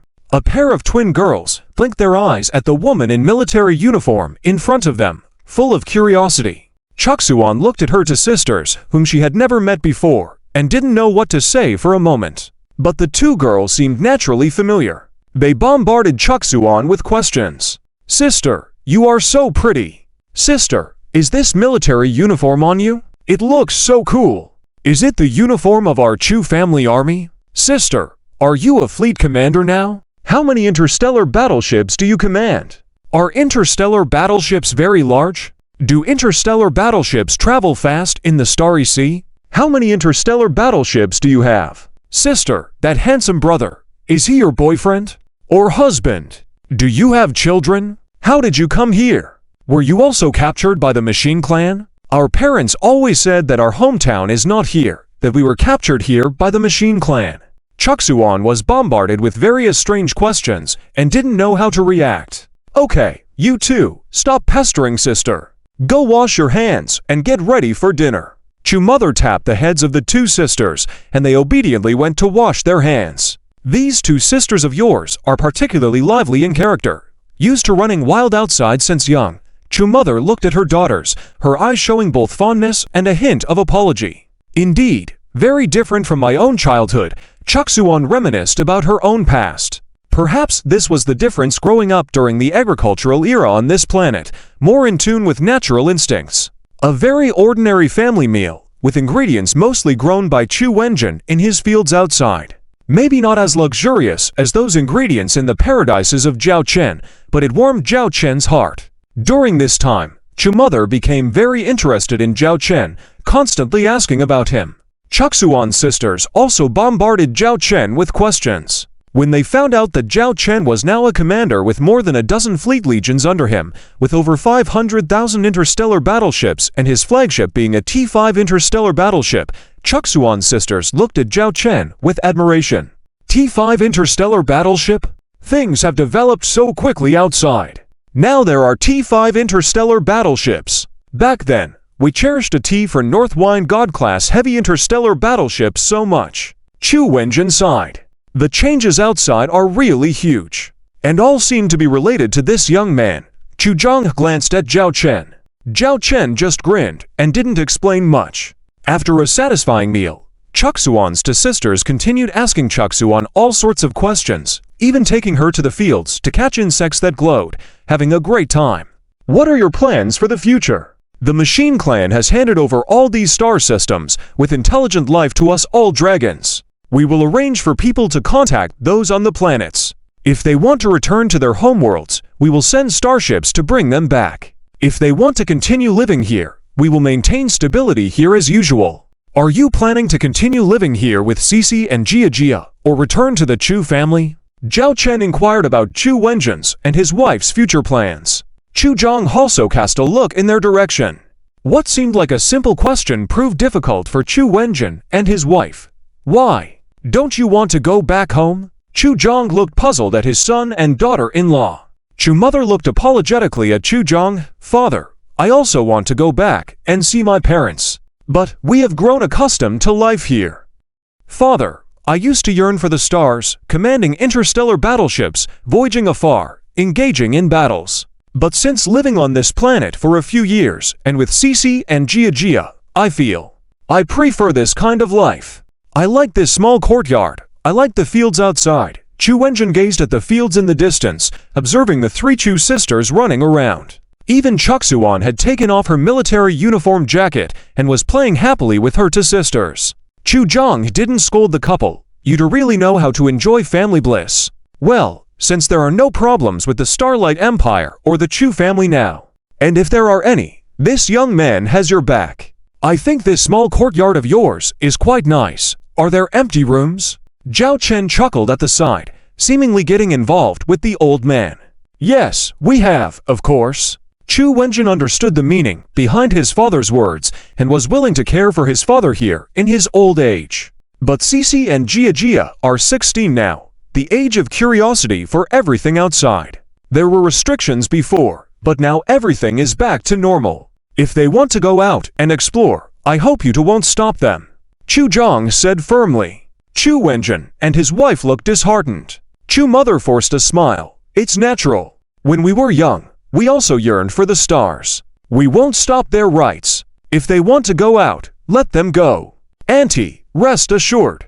Outside, Chuxuan and I will take care of them. If you want to see them, I'll have them come back immediately. Zhao Chen reassured. Chu mother looked at Zhao Chen as if looking at her own son, very satisfied. After inquiring about the opinions of the Chu sisters, it turned out both wanted to go out. They wanted to learn more about interstellar knowledge, pilot interstellar battleships, and even like Chuxuan, command fleets to venture into the starry sea.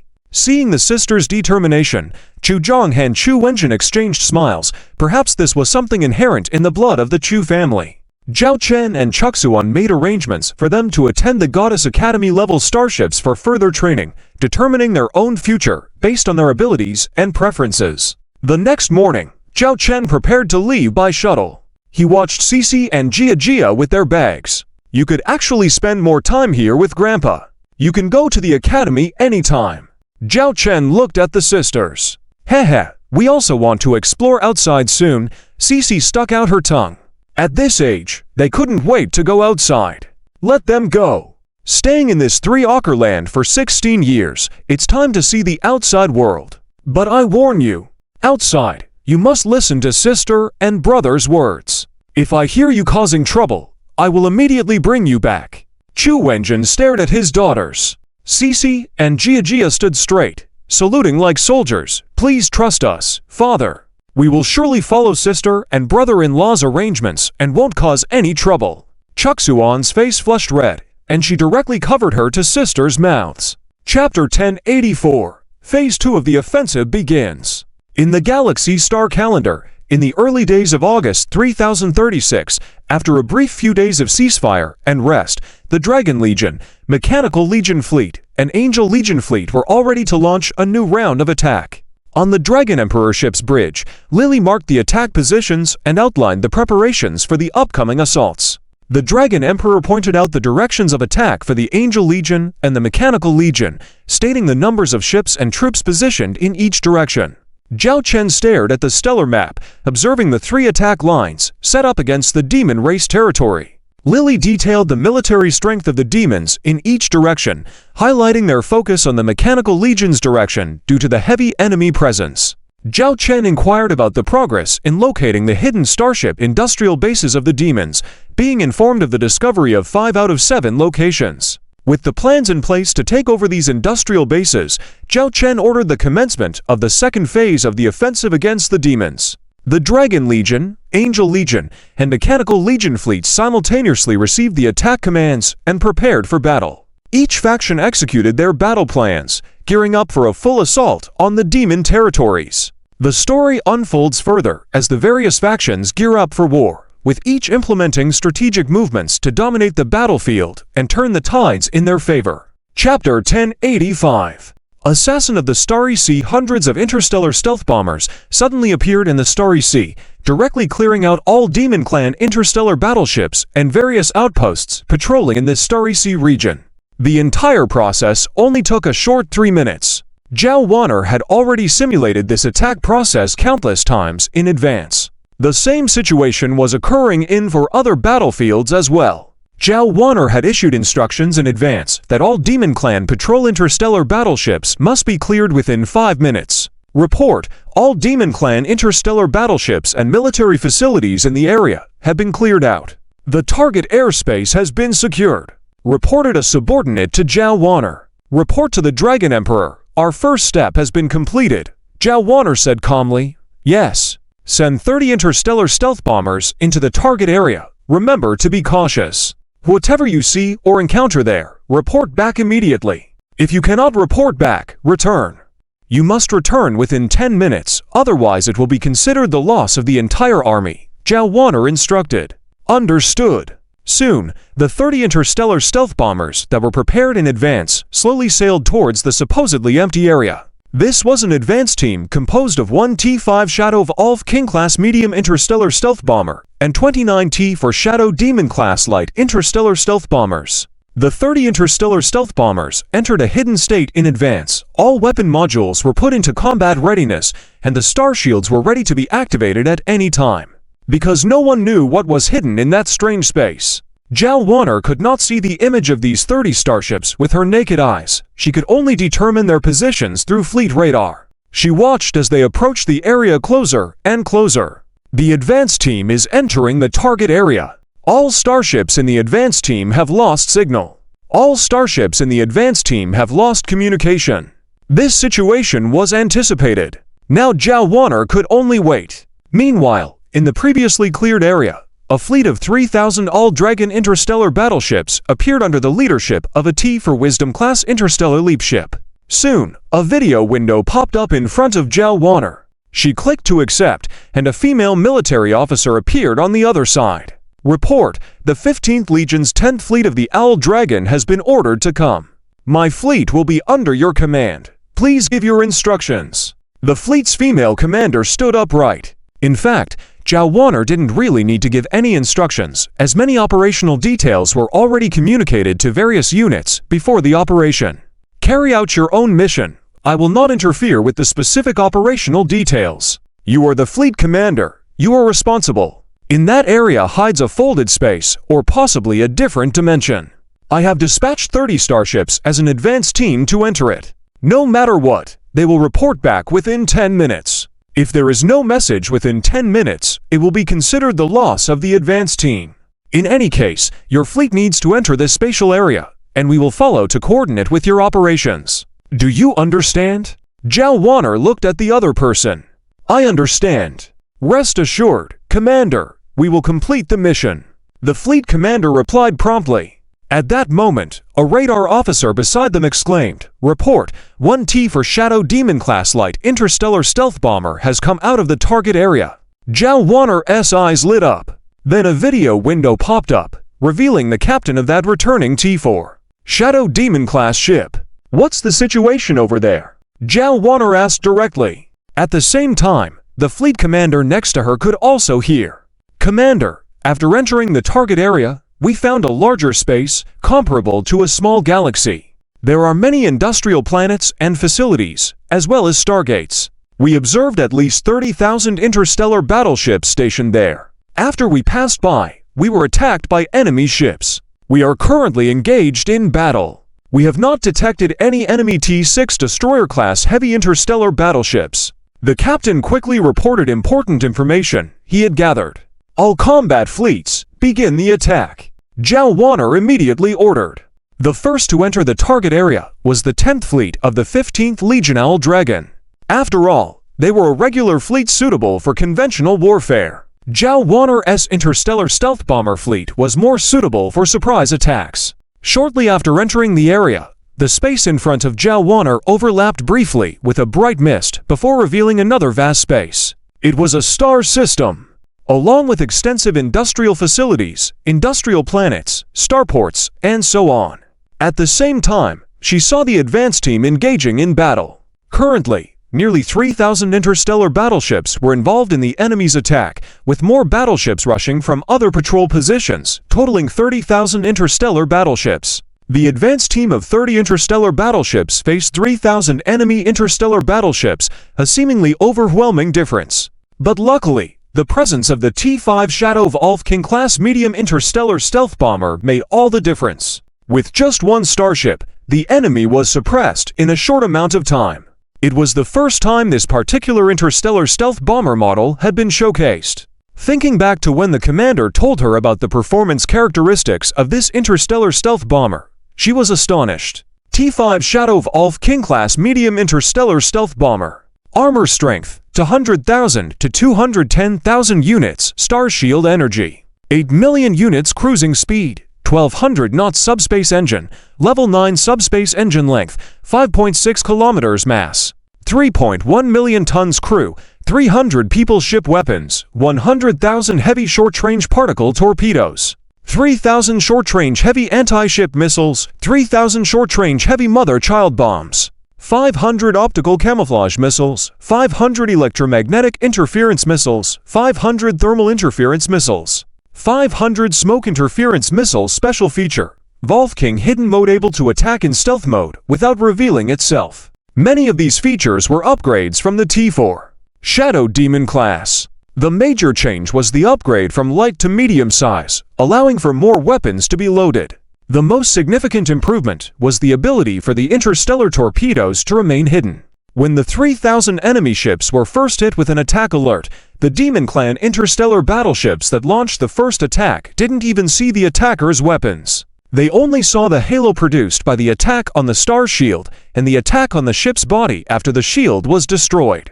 This was the true assassin hidden in the Starry Sea. Chapter 1086. Strange Signs. Reborn Clone Starship Prime Ship Bridge. Yun, as the highest-ranking official of the reborn clone starship, walked down the suspended elevator and strode briskly down the corridor. Opposite her was a laboratory. Yun stood in front of the lab's entrance, and a beam of light scanned her body. Confirming identity. Highest-ranking official of the Reborn Project. Authorization granted. After the mechanical voice sounded, the door slowly opened. "Shenlao, what's the issue?" Yun walked in and saw several researchers in white robes gathered around an instrument. A white-haired female researcher raised her head and looked at Yun. "We've found some minor issues." Yun walked over to the female researcher, showing respect in her eyes. Because Shenlao, the elderly woman, was a top figure in the life sciences of the Star Empire. After Zhao Chan obtained the reborn clone starship, not only did he use it, but he also tasked a dedicated research department to study the black technology of this starship. In addition, for each starship technology Zhao Chen acquired, aside from the initial secrecy phase, a research team was specifically assigned to fully understand the core technology of these starships. It was not only about being a creator and user. Even as the highest-ranking official here, Yun still showed great respect when facing this senior scientist. At that moment, she noticed several lines on a holographic electronic display screen. At first glance, it seemed there was nothing wrong. These are our detection of life signals in the universe, similar to radar. These lines represent several characteristic indicators of life signals, which usually fluctuate, but in a wave-like form, which is normal. For example, in a moment when a large-scale war occurs in a certain area, it will cause these life signals to rise. Conversely, they will fall. Shen Lao explained. Yun nodded. Shen Lao pointed at some indicators and magnified them several times. Yun noticed a phenomenon, a sudden cliff-like drop. This sudden cliff-like drop has never occurred before, but in recent days, we've detected it several times, and the magnitude of the drop has increased multiple times. Afterward, we reviewed the previous data. We made a surprising discovery. In the past 3 years, we've recorded these cliff-like drops, albeit very subtly. If not observed carefully, it might go unnoticed. Moreover, the frequency was not high, perhaps occurring once every year or 6 months. Researchers might mistake it for instrument malfunctions or impacts from stellar storms. Shen Lao said seriously. What does this imply? Yun, as a manager, only had basic knowledge in this area. Shen Lao did not delve into complex concepts, saying directly, this means, let me give you an analogy. It's like holding a cup of water and pouring it out. The water may flow out fast or slow, but it will show a trend. In this situation, it's like some part of the water you pour out simply disappears into thin air. Disappears into thin air. Yun was puzzled. She didn't grasp the meaning for a moment. Shen Lao said with profound eyes, research on life has been ongoing since the planetary era. Why do sentient beings have intelligence? What is consciousness? How is it generated? After death, where do they go? Later research found that upon death, sentient beings emit an energy from their bodies, which then disappears into the external world. As for where it goes, nobody knows. However, based on scientific principles, energy neither appears out of thin air nor disappears into thin air. It only transforms from one form to another, or transfers from one object to another, while the total energy remains constant. Life energy is the same, but we have always been unable to know where life energy goes. Does it, as the legends say, undergo reincarnation, or does it return to become some minute substance in the universe? But in any case, such spontaneous disappearance wouldn't occur. Unless what? Yun asked immediately. Shen Lao solemnly said, unless someone like us utilizes this kind of life energy situation. Speaking of which, we have encountered delays in recovering life signals of the Owl Dragon soldiers recently. Tasks that used to take an hour might now require more time. Another researcher mentioned a problem at this moment. Yun didn't know the real reason behind these strange occurrences. But she knew where there's smoke, there's fire. Shen Lao, continue monitoring this situation. If there are any developments, inform me immediately. I'll report this to the commander now. Yun said gravely. Meanwhile, the assaults by the Owl Dragon Legion, Angel Clan Legion, and Mechanized Clan Legion proceeded smoothly. Dragon Emperor Ship Bridge, the 5 industrial bases in the Demon Clan territory, have all been destroyed or taken under our control. It took us only 1 day in the shortest and 5 days in the longest. We divided Zhao Wanner's All Dragon, Invisible Interstellar Bomber Special Fleet into 5 and deployed them in the 5 battlefields. Then, we had the 15th Owl Dragon Legion use the Wisdom Star Interstellar Leap Ship to support, and based on the situations in each battlefield, we chose to reinforce the weaker Legion fleets. Finally, we successfully secured these 5 industrial bases. Lily excitedly reported to Zhao Chen. How intact are the 5 industrial bases? Zhao Chen inquired. He used to like the industrial facilities in the star system of the Mechanized Church, but unfortunately, the Demon Clan provided significant support back then. Helplessly, he had to destroy all industrial facilities in the Mechanized Church's star system. Keeping 3 out of the 5 bases was already a good result, with 2 of them having repair value, which was a nice harvest. Chapter 10, 87 Potential Threats. Lilith pointed to the circles with crosses on the interstellar sandbox. In our original attack plan, the first week was crucial. We were supposed to take down 39 central stargates, 12 military starports, 17 military planets, and 3 resource-producing areas as operational tasks, all to be completed within the time limit. So far, our second phase of the attack plan is 50% completed. In the first week of the attack, the mechanical race lost 100,000 interstellar battleships, the angel race lost 70,000, and we lost 20,000. In total, we have annihilated 800,000 demon race interstellar battleships, including 7 Quasi-T6 destroyer-class heavy interstellar battleships. Lilith provided a detailed account of the past week's military operations to Zhao Chen. Zhao Chen focused on the interstellar sandbox, noting that the demon race's controlled territory had shrunk noticeably compared to a week ago. So, the demon race now has 2,700,000 interstellar battleships available for combat, Zhao Chen asked, squinting his eyes. Yes. It seems that after the initial confrontation on the front lines, a large number of demon race battleships began to retreat, all entering the territory of the Demon King system. According to the intelligence from our T5 Phantom-class light interstellar stealth reconnaissance ship, the demon race has constructed numerous defense facilities in the Demon King system, turning the entire system into a military fortress. They are planning to withstand our attacks there, Lilith explained. Defending the Demon King system, it's quite something that the Demon King thinks of. Does he still believe he has a chance of turning the tide? Zhao Chen chuckled. The artificial intelligence, Little Dragon Girl, floated over, saying, based on my calculations, our chances of winning this war are 93% at the moment. We can adopt two strategies in the future. One is to surround the Demon King system without attacking, swallow up all demon race territory except for that, deplete the resources hoarded in the Demon King system. According to our calculations, the reserves in the Demon King system will only last them for 3 years. In those 3 years, they cannot produce interstellar battleships due to the lack of industrial bases. On the other hand, we can massively produce interstellar battleships, increasing the gap in strength between us and the enemy. When the morale of the Demon King's remaining forces collapses, we can then launch an attack at the lowest cost to eliminate the remnants of the Demon King. 3 years. Zhao Chen muttered, shaking his head. That's too long. I can't wait. Little Dragon Girl continued. That leaves us with the second option. Launch a direct assault on the Demon King system. We still hold the advantage on the surface. However, during the entire assault, we may incur significant casualties. According to my estimation, capturing the Demon King system will require at least a loss of 700,000 interstellar battleships, possibly even reaching 1 million if the enemy is determined to fight to the death. 1 million interstellar battleships lost. Zhao Chen furrowed his brow.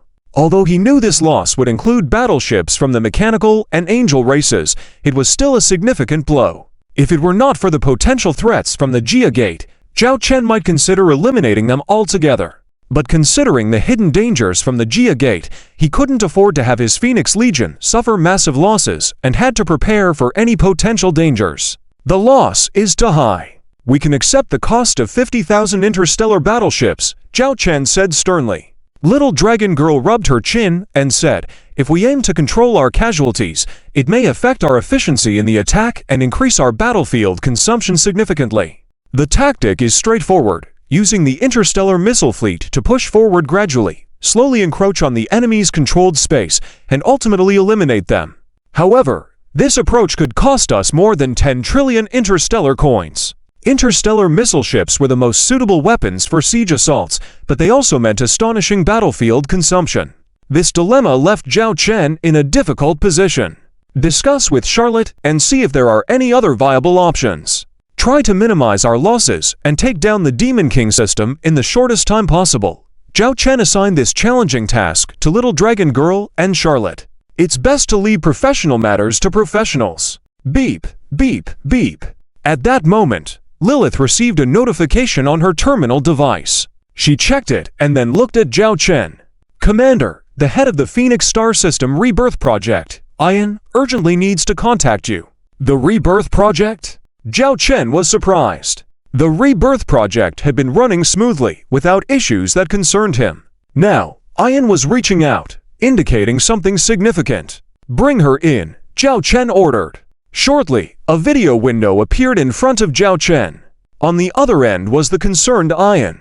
Commander, We've made some worrying discoveries in our research lab. I believe it's necessary to report to you, Ian said in a serious tone.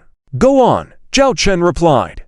Ian began detailing the information Wu Lao had told him previously, as well as the disappearance of life energy signals observed, reporting everything to the commander systematically. Zhao Chen and Lilith's expressions grew increasingly serious. Even Lilith, who didn't fully understand the matter, sensed that something wasn't right. Are you saying that someone is using these life signals just like we are, and has been doing so for a long time? Zhao Chen furrowed his brows, questioning Ian. Yes. However, our observations were limited in scope before, and this situation wasn't very severe. We only began researching and observing these phenomena in the last 3 to 4 years. So, Wu Lao mentioned that this phenomenon might have existed for a longer time. Moreover, it is closely related to the massive interstellar wars erupting in the universe, Ian affirmed. Hearing this, Zhao Chen fell into thought. He couldn't help but think of the enemies at the Jia Gate and the presence of the so-called mechanical sect. He had a premonition that this mysterious event was closely intertwined with them. But what kind of consequences it would entail, no one knew. I'm aware of this matter. Continue to monitor the situation, and contact me immediately if there are any sudden developments, Zhao Chen instructed. Yes, and the video communication ended. Lilith looked at Zhao Chen with concern. Zhao Chen raised his hand, saying, "Hold off on spreading this information for now. I'll handle it directly. You and Charlotte should focus on the current war against the demon race. Resolve this conflict quickly so we can free up resources to address any potential threats." Understood. Zhao Chen's gaze turned grave. He felt as though something significant was unfolding in the universe. Chapter 1088, Demon King City Battle. Demon King City Galaxy. Demon King City, Your Majesty. All we need is for you to hold off the enemy's army for 1 month. When my master's powerful Legion fleet arrives, we can change the course of everything. This is your only chance. A fist punch through the beam of light. The Demon King disheveled, with a distracted look. Your Majesty, all we need is for you to hold off the enemy's army for 1 month. When my master's powerful Legion fleet arrives, we can change the course of everything. This is your only chance, the voice in the light continued to echo. The Demon King angrily shut it off. He breathed heavily, exuding a strong air of hostility. He knew he was being used by the other party. In fact, even before the cooperation, both sides were manipulating each other. He also coveted the technology in the other's hands, wanting to enhance the military power of his demon tribe and eventually break free from the other party. But now, it seemed that he had ultimately become a pawn of the other, using his demon tribe Legion fleet to hold off the enemy's army here. Although he did not know what the other party's true intentions were, he was certain they were plotting something. And he was just a tool in their hands. No, I still have a chance. I still have a chance. As long as a third party intervenes, and the universe becomes even more chaotic, I will have a chance to rise again. The Demon King laughed wickedly. He was like a person who had fallen into a well, grasping at any slight opportunity, even if the rope thrown down was full of thorns. Ha ha ha, I will not lose. I will not lose. The Demon King's frenzied laughter spread throughout the entire Demon King's palace. After that, the Owl Dragon Legion fleet, the Angel Legion fleet, and the Mechanic Legion fleet also arrived at the border of the Demon King City Galaxy in mid-August. After a brief 5-day rest, around August 20th in the Galactic calendar year 3036, the three-party alliance launched an assault on the Demon King City Galaxy. The forces of both sides were almost evenly matched. The three-party alliance assembled 2 million interstellar warships, with some fleets still subduing stubborn resistance in other demon territory. Inside the Demon City Galaxy, there were around 2.7 million interstellar warships, along with defense installations built using a large amount of Demon Tribe reserve resources. This siege could be said to be the largest in the known universe in nearly 1,000 years. In the initial days, the offensive of the three-party alliance was slow, heavily reliant on the firepower coverage of the interstellar missile ships, slowly eroding the defense lines of the Demon City Galaxy, gradually taking down the bridgeheads established by the Demon Tribe. To avoid excessive casualties during the attack, a stalemate of attrition did not occur. However, this also meant that the ammunition consumption on the side of the three-party alliance reached a terrifying level. This battle is like burning through money. Just in one day, We consume strategic resources worth 500 trillion star coins. If our interstellar transport fleet wasn't operating at full capacity just to sustain this kind of consumption, it would be very difficult. Lily massaged her temple, feeling a headache from the consumption of the battle in the past few days. Although they had anticipated this situation before launching the attack, seeing the actual numbers laid out in front of them still made her uncomfortable. This is not a burden borne solely by us. According to our previous agreement, the expenses incurred in this siege, especially for interstellar missiles, although mostly provided by us, will still be shared by all three parties. Even though we offered a very favorable purchasing price for the interstellar missiles, we can at least ensure that we break even during this war. Zhao Chen revealed a bit of a cunning expression. Lily rolled her eyes, thankful that the commander had discussed this proposal with the Angel and Mechanic tribes. Otherwise, the Owl Dragon tribe would have had to invest a significant amount of resources in this war. The reason the other two parties agreed was also because the Owl Dragon tribe held the technology. Controlling the technology often meant controlling the narrative. Furthermore, everyone wanted to uproot the Demon tribe's current political power. How is the construction plan of the three chief engineers progressing? Zhao Chen brought up a task that had been assigned earlier. Lily pulled up the relevant information and said, the three chief engineers conducted a preliminary investigation of the 5 industrial bases handed over by the Mechanic tribe to us a month ago. They have formulated production plans, focusing on the production of 2 T6 interstellar warships. In accordance with your request, the production plan for the T6 Fury Goddess-class interstellar artillery ship is the top priority. The three chief engineers spent some time assigning the production of 50% of the less critical components of the T6 Fury Goddess-class interstellar artillery ship to the Mechanic tribe's 5 industrial bases, significantly reducing production time. The remaining tasks are handled by our All Dragon Galaxy's industrial bases. It is estimated that the ships will be completed and operational in about 3 months, with delivery by the end of October and combat readiness by November. As for the other T6 Antarctic Gate flagship, it is expected to be delivered by the end of December, forming combat capability next year. After hearing Lily's report, Zhao Chen sighed. It seems that there is not much likelihood for the T6 Fury Goddess-class interstellar artillery ship to join the assault on the Demon tribe. According to Charlotte's final plan, the siege of the Demon City Galaxy is expected to end by the end of October. Even if it could be rushed, the T6 Fury Goddess-class interstellar artillery ship would only make it for the grand finale. After saying this, Zhao Chen's expression once again fell into contemplation. Lily noticed the commander's expression and asked, "Commander, what have you been thinking about these days?" As the secretary, Lily had observed the commander frequently wearing a pensive expression.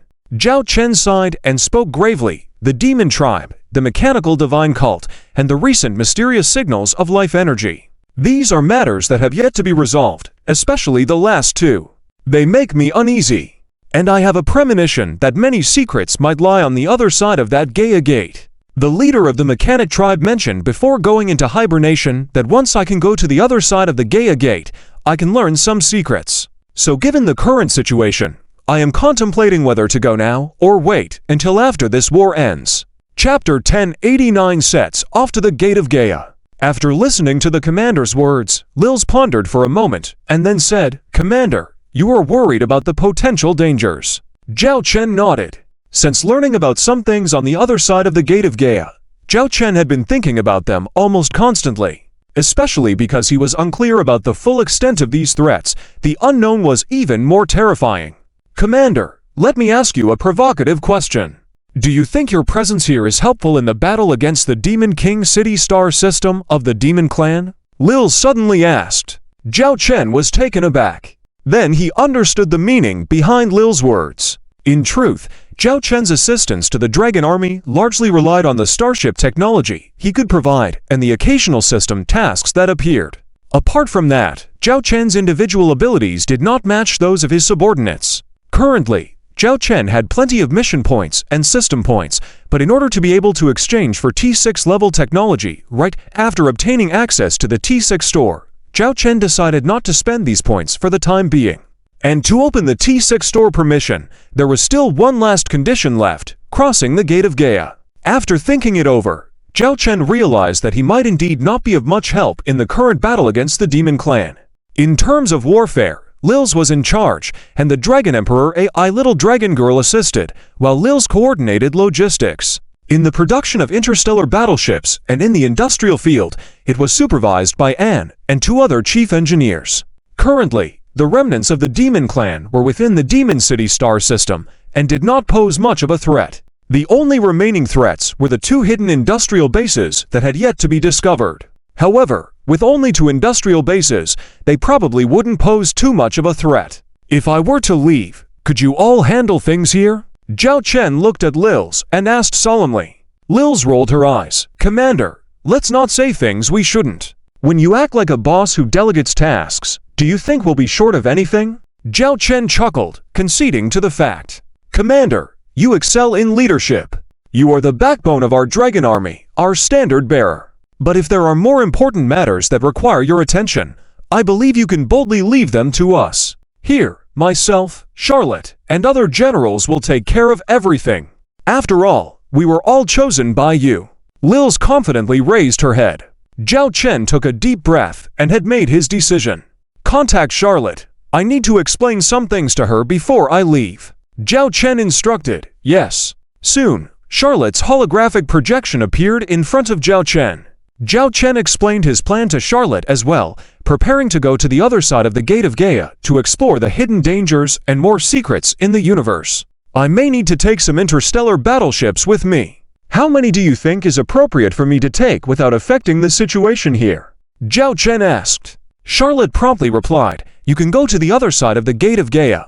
I have no objections. But please take the entire Dragon Guard fleet with you. All of them. Zhao Chen frowned. Even though the Dragon Guard fleet is not large in number, all 500 ships are T5 level interstellar battleships. Currently, they account for 1/3 of all T5 level interstellar battleships in our Dragon Legion. If I were to take them all away. Charlotte raised her head confidently. Please, Commander, do not worry. Even without these 500 T5 interstellar battleships, we can still stabilize the situation and fulfill your assigned missions. If you do not take the Dragon Guard fleet, then I disagree with your departure to the other side of the Gate of Gaia.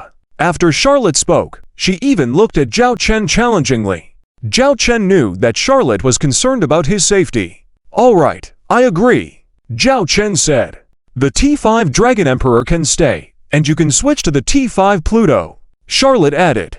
The T5 Dragon Emperor was more suitable for large-scale battle command missions. The T5 Pluto, on the other hand, was more suitable for combat missions, such as this time when the commander was heading to a mysterious universe. Even if there were real dangers, having the T5 Pluto, a special interstellar battleship, would increase the commander's safety. Great. Zhao Chen agreed. Any other requests? No. Charlotte shook her head. After that, Zhao Chen explained everything to Charlotte, mainly core issues, such as if there were uncontrollable situations, then they should prioritize preserving the military strength of the Dragon Legion, the Angel Clan, and the Machine Clan.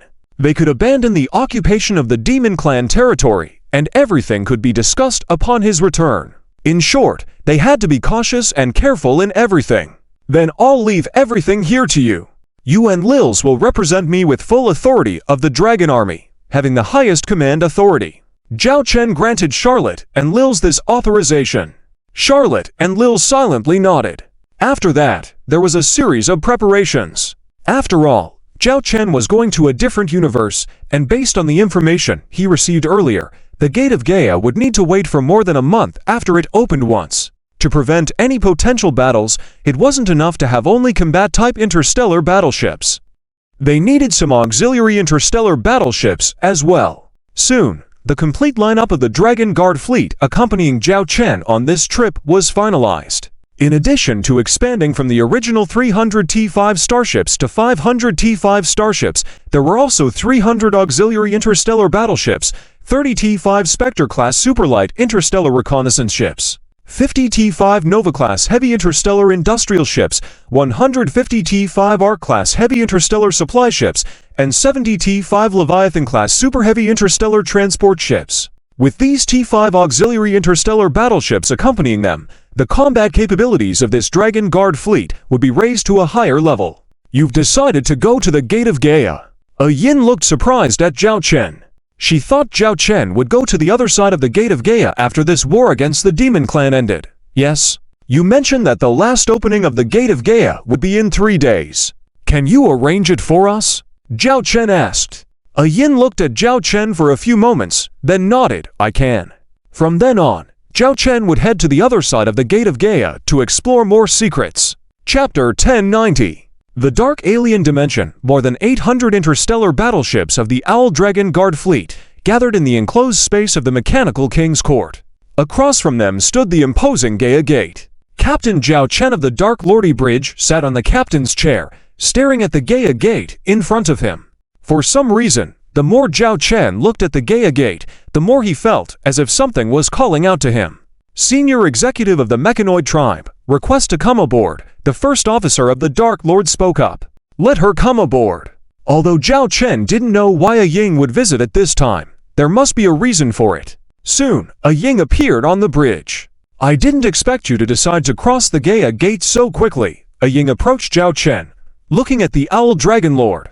Zhao Chen shrugged and explained, regarding the war with the Devil Clan, staying here doesn't serve much purpose. Instead of wasting time here, I'd rather do something useful. Your master speaks in riddles, insisting on going to the other side of the Gaia Gate. That's why I'm here. Of course, Zhao Chen only mentioned one reason. The other reason was naturally for the last mission of the T6 store license. A Ying remained silent. How is your master doing now? Zhao Chen asked with concern. Everything is going smoothly at the moment, a Ying replied. According to your previous prediction, the Gaia Gate will open within 3 hours, right? Zhao Chen gazed at the Gaia Gate. A Ying nodded and said, although we cannot control the exact time the Gaia Gate opens, we have detection equipment to roughly estimate the time of opening. Based on certain spatial fluctuations, the closer we are to a certain wavelength, the closer we are to the opening. Combined with past data records, we can determine that within 3 hours, we can head to the other side of the Gaia Gate. Zhao Chen nodded in satisfaction.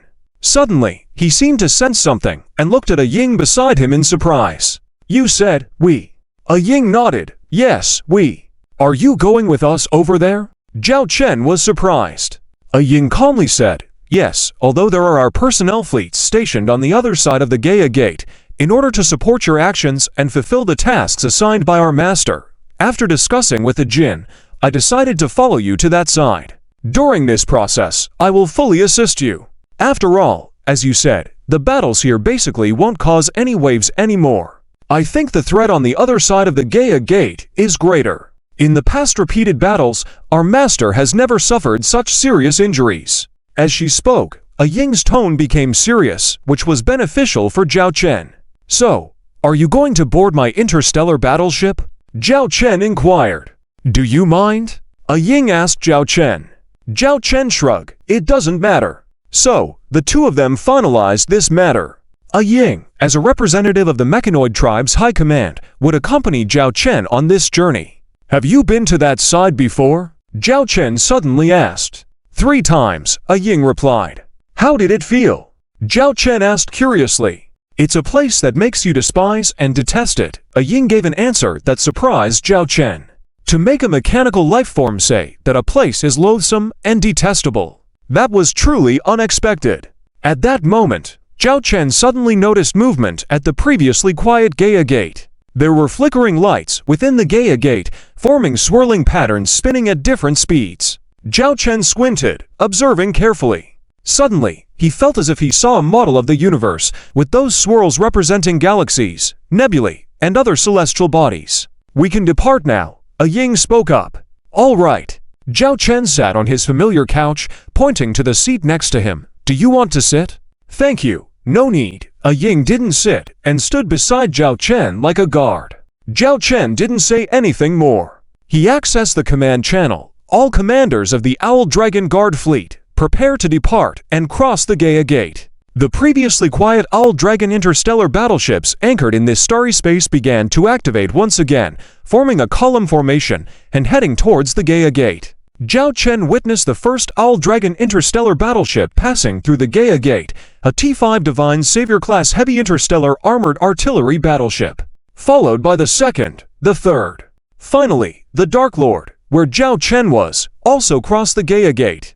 Unlike passing through a stargate, during the journey through the Gaia Gate, it was surrounded by mist. But after crossing the Gaia Gate, Zhao Chen saw countless mini-stars appearing around him, receding continuously. Zhao Chen wasn't sure if they were real or remnants, but there was a fantastical beauty to it. Furthermore, Zhao Chen didn't feel any discomfort throughout the process. The whole process is estimated to take 10 minutes. During these 10 minutes, the interstellar battleships do not need to perform any operations, and the personnel do not need to go into hibernation. It's like a normal 10-minute voyage, a Ying spoke up at this moment. 10 minutes. Not too long. But for the people of the Owl Dragon Guard fleet, it felt quite long. Finally, the dazzling starry spectacle disappeared. What replaced it was the void of darkness. Besides the particle glow of the engines of a few interstellar battleships ahead, there was no other light. It was darker than star systems without stars, darker than the edges of galaxies. Zhao Chen was in an environment with a sustainable temperature system aboard the ship, but he still felt a chilling cold sweep over his entire body, as though he had been thrown into a dark ice cave. Is this the other side of the gate? Zhao Chen surveyed his surroundings. Apart from the 800 interstellar battleships of the Owl Dragon Guard fleet floating here like a fleet of lone boats, there were no other structures to be seen. Yes, a Ying nodded. What about your mechanoid tribe's interstellar battleships? Zhao Chen asked in amazement. Didn't you build bases and defenses here? A Ying glanced around the dark starry space and said, with a slight frown, because of the spatial instability around the Gaia Gate, no structures were built. But logically, there should be patrol fleets patrolling on this side of the Gaia Gate. Patrol fleets. Zhao Chen looked at the starship radar. Not to mention patrol fleets, Zhao Chen couldn't even see a signal other than that of the Owl Dragon-class interstellar battleships on the radar. Suddenly, Zhao Chen seemed to see something flash before his eyes. That direction. Steer towards it. A Ying pointed in the direction Zhao Chen was focused on. Chapter 1091. The Black Great Wall Base. What was that like just now? Zhao Chen asked in surprise. You actually saw that faint light? Ah Yin looked at Zhao Chen in astonishment. Didn't you all see it? Zhao Chen looked around in confusion.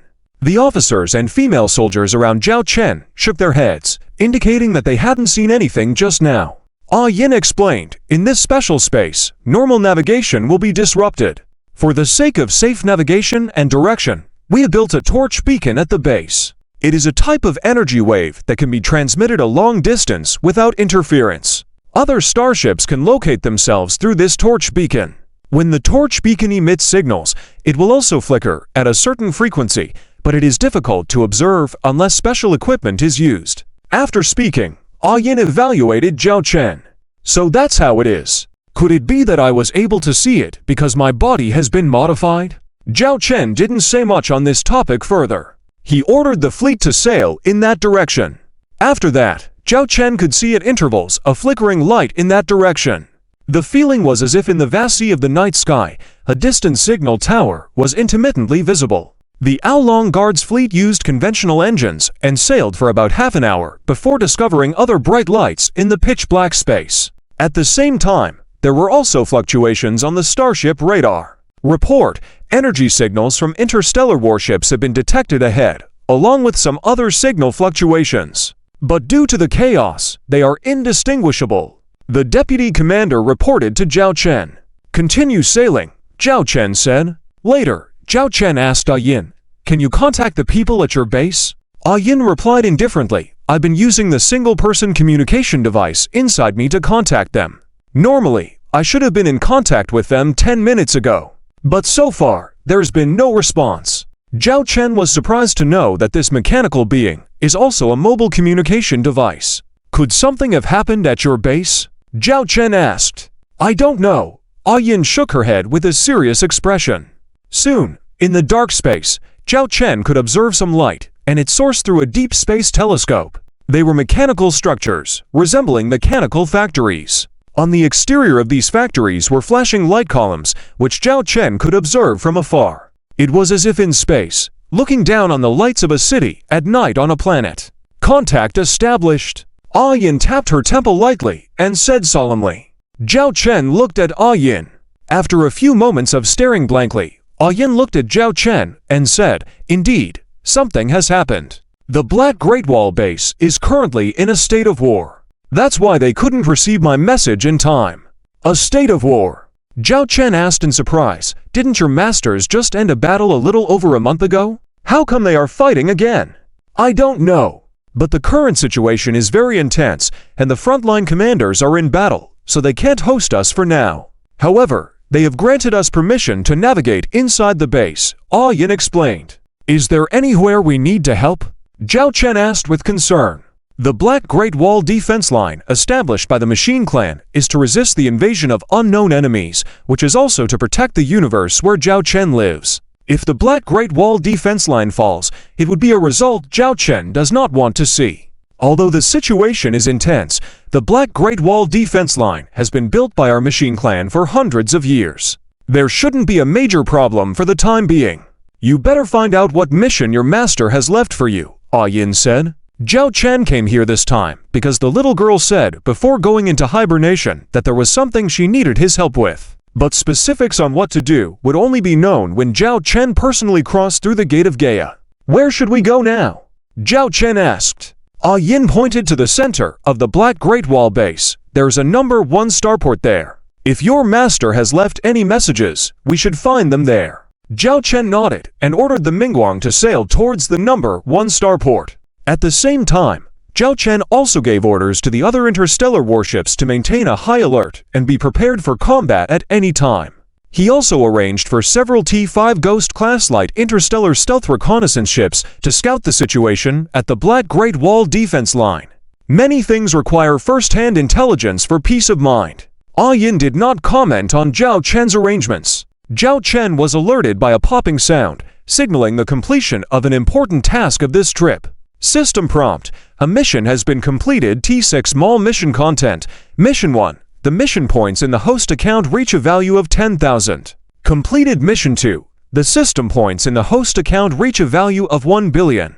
Completed Mission 3. The active combat starship quantity of the host, Along Legion, reaches 500,000 ships. Completed Mission 4. The auxiliary Aolong series interstellar warship quantity of the host, Aolong Galaxy Interstellar Group, reaches to million ships. Completed Mission 5. The monthly production value of the host, Aolong Galaxy Interstellar Group, reaches 100 billion star coins. Completed Mission 6. Enter the Gate of Gaia in the Machine Clan Palace.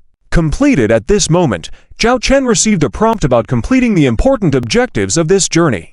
Would you like to activate T6 Mall privileges? Yes, Zhao Chen pressed, suppressing his excitement. He immediately chose to activate it. After the T5 Mall was activated, he could freely select from the technological advancements of the T5 series displayed before him like commodities. However, now in front of Zhao Chen, there were only 3 options. What does this mean? Don't tell me there are only 3 technological advancements in T6? Just as Zhao Chen pondered, a prompt popped up. T6 Mall section activated. 3 exchangeable product sections will be updated quarterly, and the host can choose to exchange once per quarterly refresh. Can also spend 1 billion system points to refresh all choices. Zhao Chen understood suddenly that the method had changed. He could only select and exchange from 3 options. This limit restricted Zhao Chen's choices. But this was the system, and Zhao Chen had no choice. Let's see what the 3 current options are. Chapter 1093. 3T6 Technology. Dark King Class Interstellar Dreadnought. T6 Upgrade Module. T6 Rakshasa Dark King Class Interstellar Dreadnought. And Technology Blueprints. Exchange Conditions: 1.5 billion system points and 5,000 mission points. T6 Dyson Sphere. Technology Blueprint. Exchange Conditions: 500 million system points and 1,500 mission points. T6 Angel City Fortress. Technology Blueprint. Exchange Conditions: 1 billion system points and 3,000 mission points.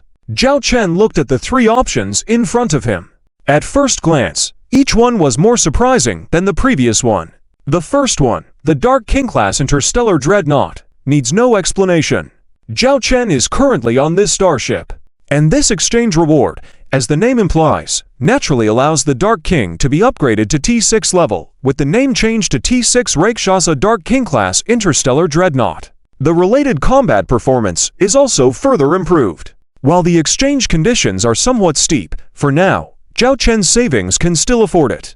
The second exchangeable technology, T6 Dyson Sphere. This is a term Zhao Chen is familiar with because scientists have been studying this theoretical technology for thousands of years in the past. However, it was never successful, even regarded as an unachievable technological concept that only exists in science fiction works and games. And now, this technology is right in front of Zhao Chen. Due to the limited time at the moment, Zhao Chen could only briefly look at the introduction. A Dyson sphere is built around a star, completely enclosing the star in a metal shell. This way, it can absorb star energy from all directions without any blind spots. Star energy has always been one of the energy sources under research, but due to extraction costs, it is generally not as efficient as other mineral resources. A significant reason is the extraction efficiency and utilization rate. The reason the Dyson sphere was previously unachievable was the construction cost and cost effectiveness. Now, this problem is directly solved by the Dyson sphere technology developed by the system. This Dyson sphere technology can be built at the lowest cost, completed in the shortest time possible, and achieve a 95% star energy collection rate. In addition, inside the Dyson sphere, there is a conversion device that can convert the collected star energy into a new type of energy 10 times over through a certain technology. This new type of energy can be used as ammunition for energy-based weapons on interstellar warships, for energy blocks for starship navigation, and even for some civilian energy uses. Its cost effectiveness exceeds more than 90% of current mineral resources.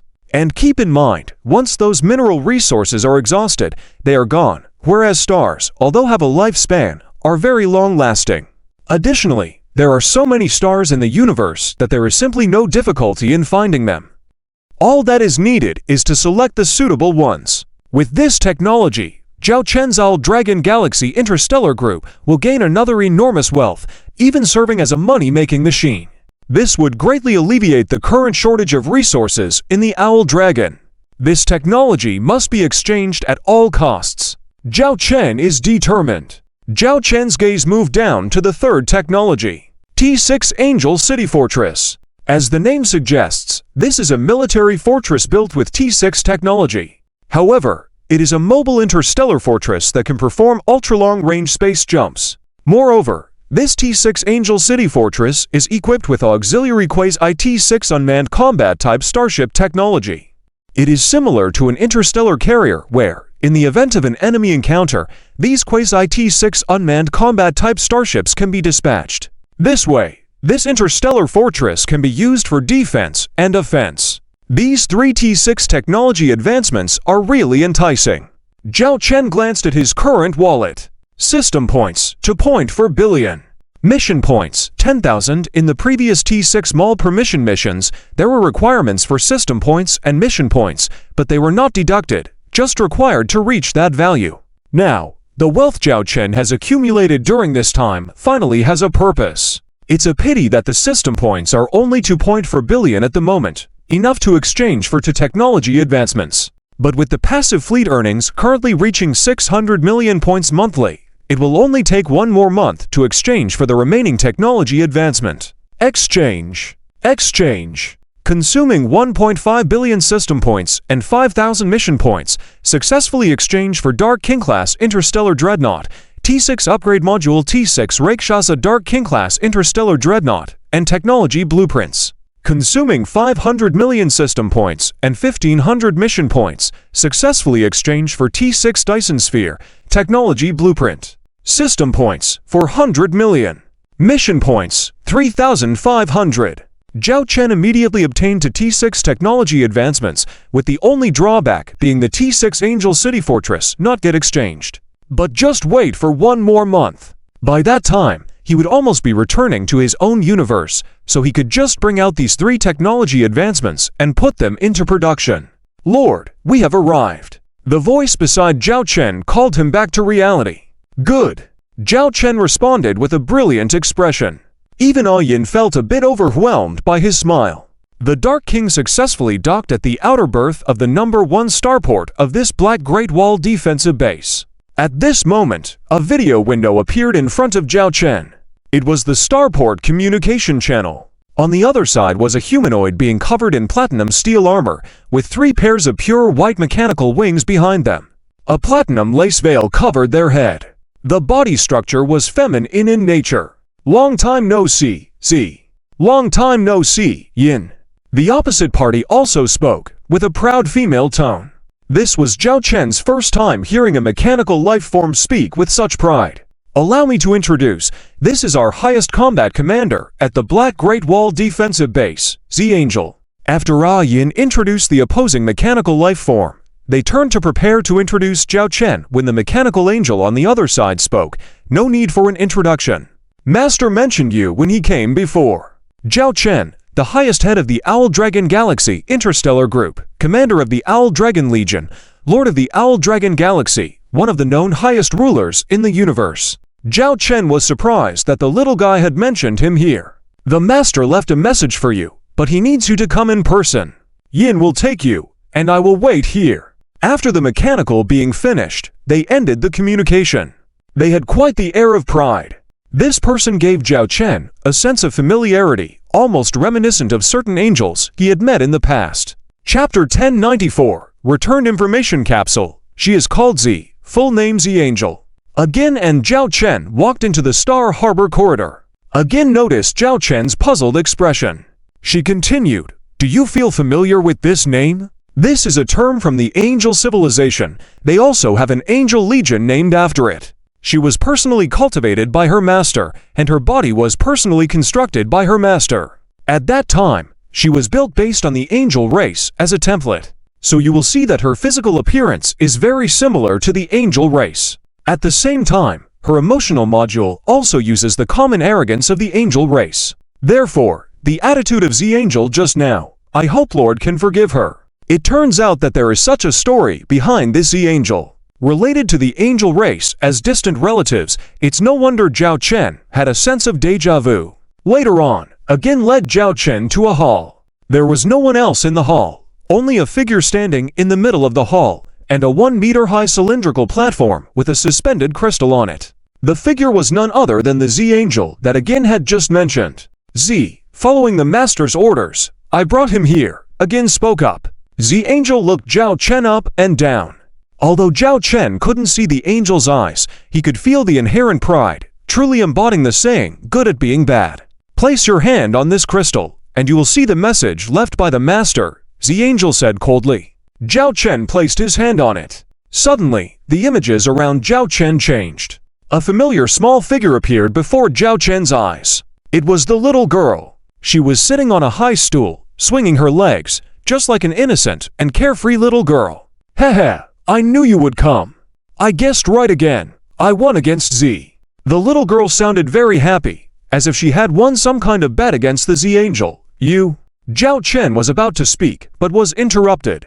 This is just a projection image I left behind, and it can't answer your questions. Just listen to what I'm about to tell you next, the little girl suddenly said seriously. Zhao Chen fell silent. You already have a preliminary understanding of the Gate of Gaia and the threats from the Gate of Gaia. But in fact, there are more secrets you don't know. In this world, there is not just our universe. In fact, there are many universes. Often, a technological civilization needs to reach the T6 technological level to break through the barriers of its own universe and enter the era of multiple universes. Over 10,000 years ago, our universe's Gaia Empire was about to enter the T6 technological civilization and came into contact with inter-universal technology. But before that, why didn't our universe have any visitors from other universes? Was it a coincidence? Or was there another reason? The little girl narrated as if telling a story. Actually, after the Gaia Empire Expeditionary Force left, they didn't disappear without a trace. Even though their interstellar warships never returned, they did send back an information capsule. The little girl lifted her hand, and a capsule resembling a pill appeared in front of Zhao Chen. Now, I will tell you the contents of this information capsule. Zhao Chen's expression turned serious, feeling that more secrets were gradually unfolding before him. The information capsule opened, displaying a blurry image where the face couldn't be seen, but a humanoid creature was speaking. Expedition history 377 years. We finally know who our enemies are. They call themselves the Order. They are not an interstellar force. Well, it's hard to explain. They transcend the forms we know. They are neither carbon-based life forms nor mechanical life forms. They have no physical form. They are just a spiritual entity. I don't even know how to explain it. Let's just call them spiritual beings. They initiated the first contact, revealing their history to us. Actually, they were once an interstellar civilization, similar to us. After becoming a T6 technological civilization, they also entered the era of inter-universe travel. After countless battles with other T6 technological civilizations, they successfully became a T7 technological civilization. Or rather, to defeat their enemies, they had to use a certain technology that made them ascend to a T7 technological civilization. In simple terms, they made all life within their interstellar civilization voluntarily sacrifice their physical bodies, merging their souls and consciousness into one, becoming an immortal spiritual entity. They can use their spiritual energy to create some of the technological weapons they once used, such as interstellar warships. Those fleets of dark armies we encountered before were created this way. After these interstellar warships are destroyed, they return to their mothership, rebirth, and launch another attack. Relying on this technology, their Legion fleets are immortal, constantly eliminating the T6 technological civilizations that once threatened them. Ultimately, they have eliminated all T6 technological civilizations and become the strongest existence. They claim to hate war and believe that technological development will inevitably lead to war. Therefore, they are preparing to establish an order to protect all universes. For all universes about to enter the T6 technological civilization, they will infiltrate and convey their ideologies. They want the life of this universe to also sacrifice their bodies, merging their souls and consciousness with them, becoming immortal beings like themselves. They hope that we can join them. If we refuse, they will consider us a hidden threat to order, and will completely destroy our universe to maintain order. We know that we will be fighting against this powerful and mysterious enemy for our decisions, but we will fight to the last starship for our homeland and our loved ones. If we can't return, please protect our homeland. Zhao Chen looked surprised. The Order, spiritual entity. Immortal. T7 technological civilization. Did you feel a bit overwhelmed when you heard this information for the first time? I was like that at the beginning. The Order, this strange entity, is the enemy we have always been facing. The little girl swayed her legs, looking as if gazing into the distance. Souls and consciousness. Zhao Chen suddenly remembered. Could the unstable life signals detected by the Reborn-class clone ship earlier be related to this order? It seems that this order has already begun to infiltrate their universe. And the Mechanical God sect is very likely the advocate supported by the order, which would explain the technologies they possess. After all, behind them is a powerful entity that controls the T7 technological civilization. The Order. Zhao Chen's expression turned grave. Chapter 1095. The threat to order. Do you have a way to deal with this enemy now? Zhao Chen subconsciously asked. But the little girl did not answer, which made Zhao Chen realize that it was just a residual image left behind. Perhaps the little girl guessed Zhao Chen's question. She continued on her own, saying, facing this threat from order. Up to now, we have the first plan in our universe, which is the Gaia Empire's expeditionary force. But so far, apart from that information capsule, there has been no further feedback on this plan. Whether the expeditionary force still exists is unknown. If we continue to deal with these dark army fleets sent by order, the enemy will not die out, and their appearance frequency is getting higher and higher. Sooner or later, we will be overrun, and our homeland will fall. Therefore, we have prepared a second plan. We are trying actively to find other surviving cosmic civilizations, especially T6 technology cosmic civilizations. We want to face the threat of order together through alliance. Initially, there was no feedback on this plan. All the civilization exploration fleets we sent out disappeared without a trace. After all, we do not have the real T6 technology to accurately locate other universes, and we do not have a cross-universe navigation plan. We were able to come here thanks to the legacy of the Gaia Empire, the Gate of Gaia. But just recently, we finally found another civilization life in this space. Zhao Chen showed a curious expression. Other technological civilizations? This is definitely a very important matter. This civilization, perhaps you are also very familiar with, because they are the insect race. The little girl's words directly shocked Zhao Chen. Zhao Chen's mouth fell open in surprise. If the little girl were in front of him now, he might ask directly, how can the insect race be considered allies? If we were to ally with them, I probably wouldn't even know how I would die. I know you must be very surprised by this result. After all, in our universe's common knowledge, the insect race is seen as an evil presence, a natural disaster that destroys everything. The little girl paused here, showing a somewhat cunning expression. But aren't we, the machine race, also presented in various interstellar forces with such an image? Even so, we can still become allies, cooperate with each other. We can even fight side by side. There is nothing absolute in this world. Hearing the little girl's words, Zhao Chen furrowed his brow. Perhaps she was right in a certain sense, but he still couldn't accept the situation at the moment. Because to Zhao Chen, the machine race and the insect race are still vastly different. Although the machine race is enemies with the major interstellar forces in the universe, those were events before Zhao Chen arrived in this world. The only war Zhao Chen had with the machine race was during his time at the Starship Academy, when he had his first encounter with a small-scale fleet of hundreds of interstellar warships to complete a holiday mission. So truthfully, Zhao Chen's animosity towards the machine race was not that great. It was more like a threatening competitor. But the insect race was different. Zhao Chen had already had several encounters with the insect race since arriving in this world, ranging from small-scale battles of a few thousand starships to large-scale battles involving tens of thousands of starships covering several star systems and even starry regions. And Zhao Chen had witnessed firsthand those planets occupied by the insect race, the devastated lives, the scenes resembling doomsday events. Even now, large expanses of star systems within the Holy Radiance Empire were pocked with holes due to insect race attacks. So the difficulty of cooperating with the insect race, in Zhao Chen's view, was tens of times greater than cooperating with the machine race. Moreover, they had not communicated with the insect race so far. In the past, during interstellar insect race attacks, communication had been considered. But scientists had failed in 1,000 ways. In the end, they found it impossible to establish communication with the interstellar insect race. Speaking of which, it was actually they who found us. At the time, I received a message from the insect race. The little girl's words directly shocked Zhao Chen.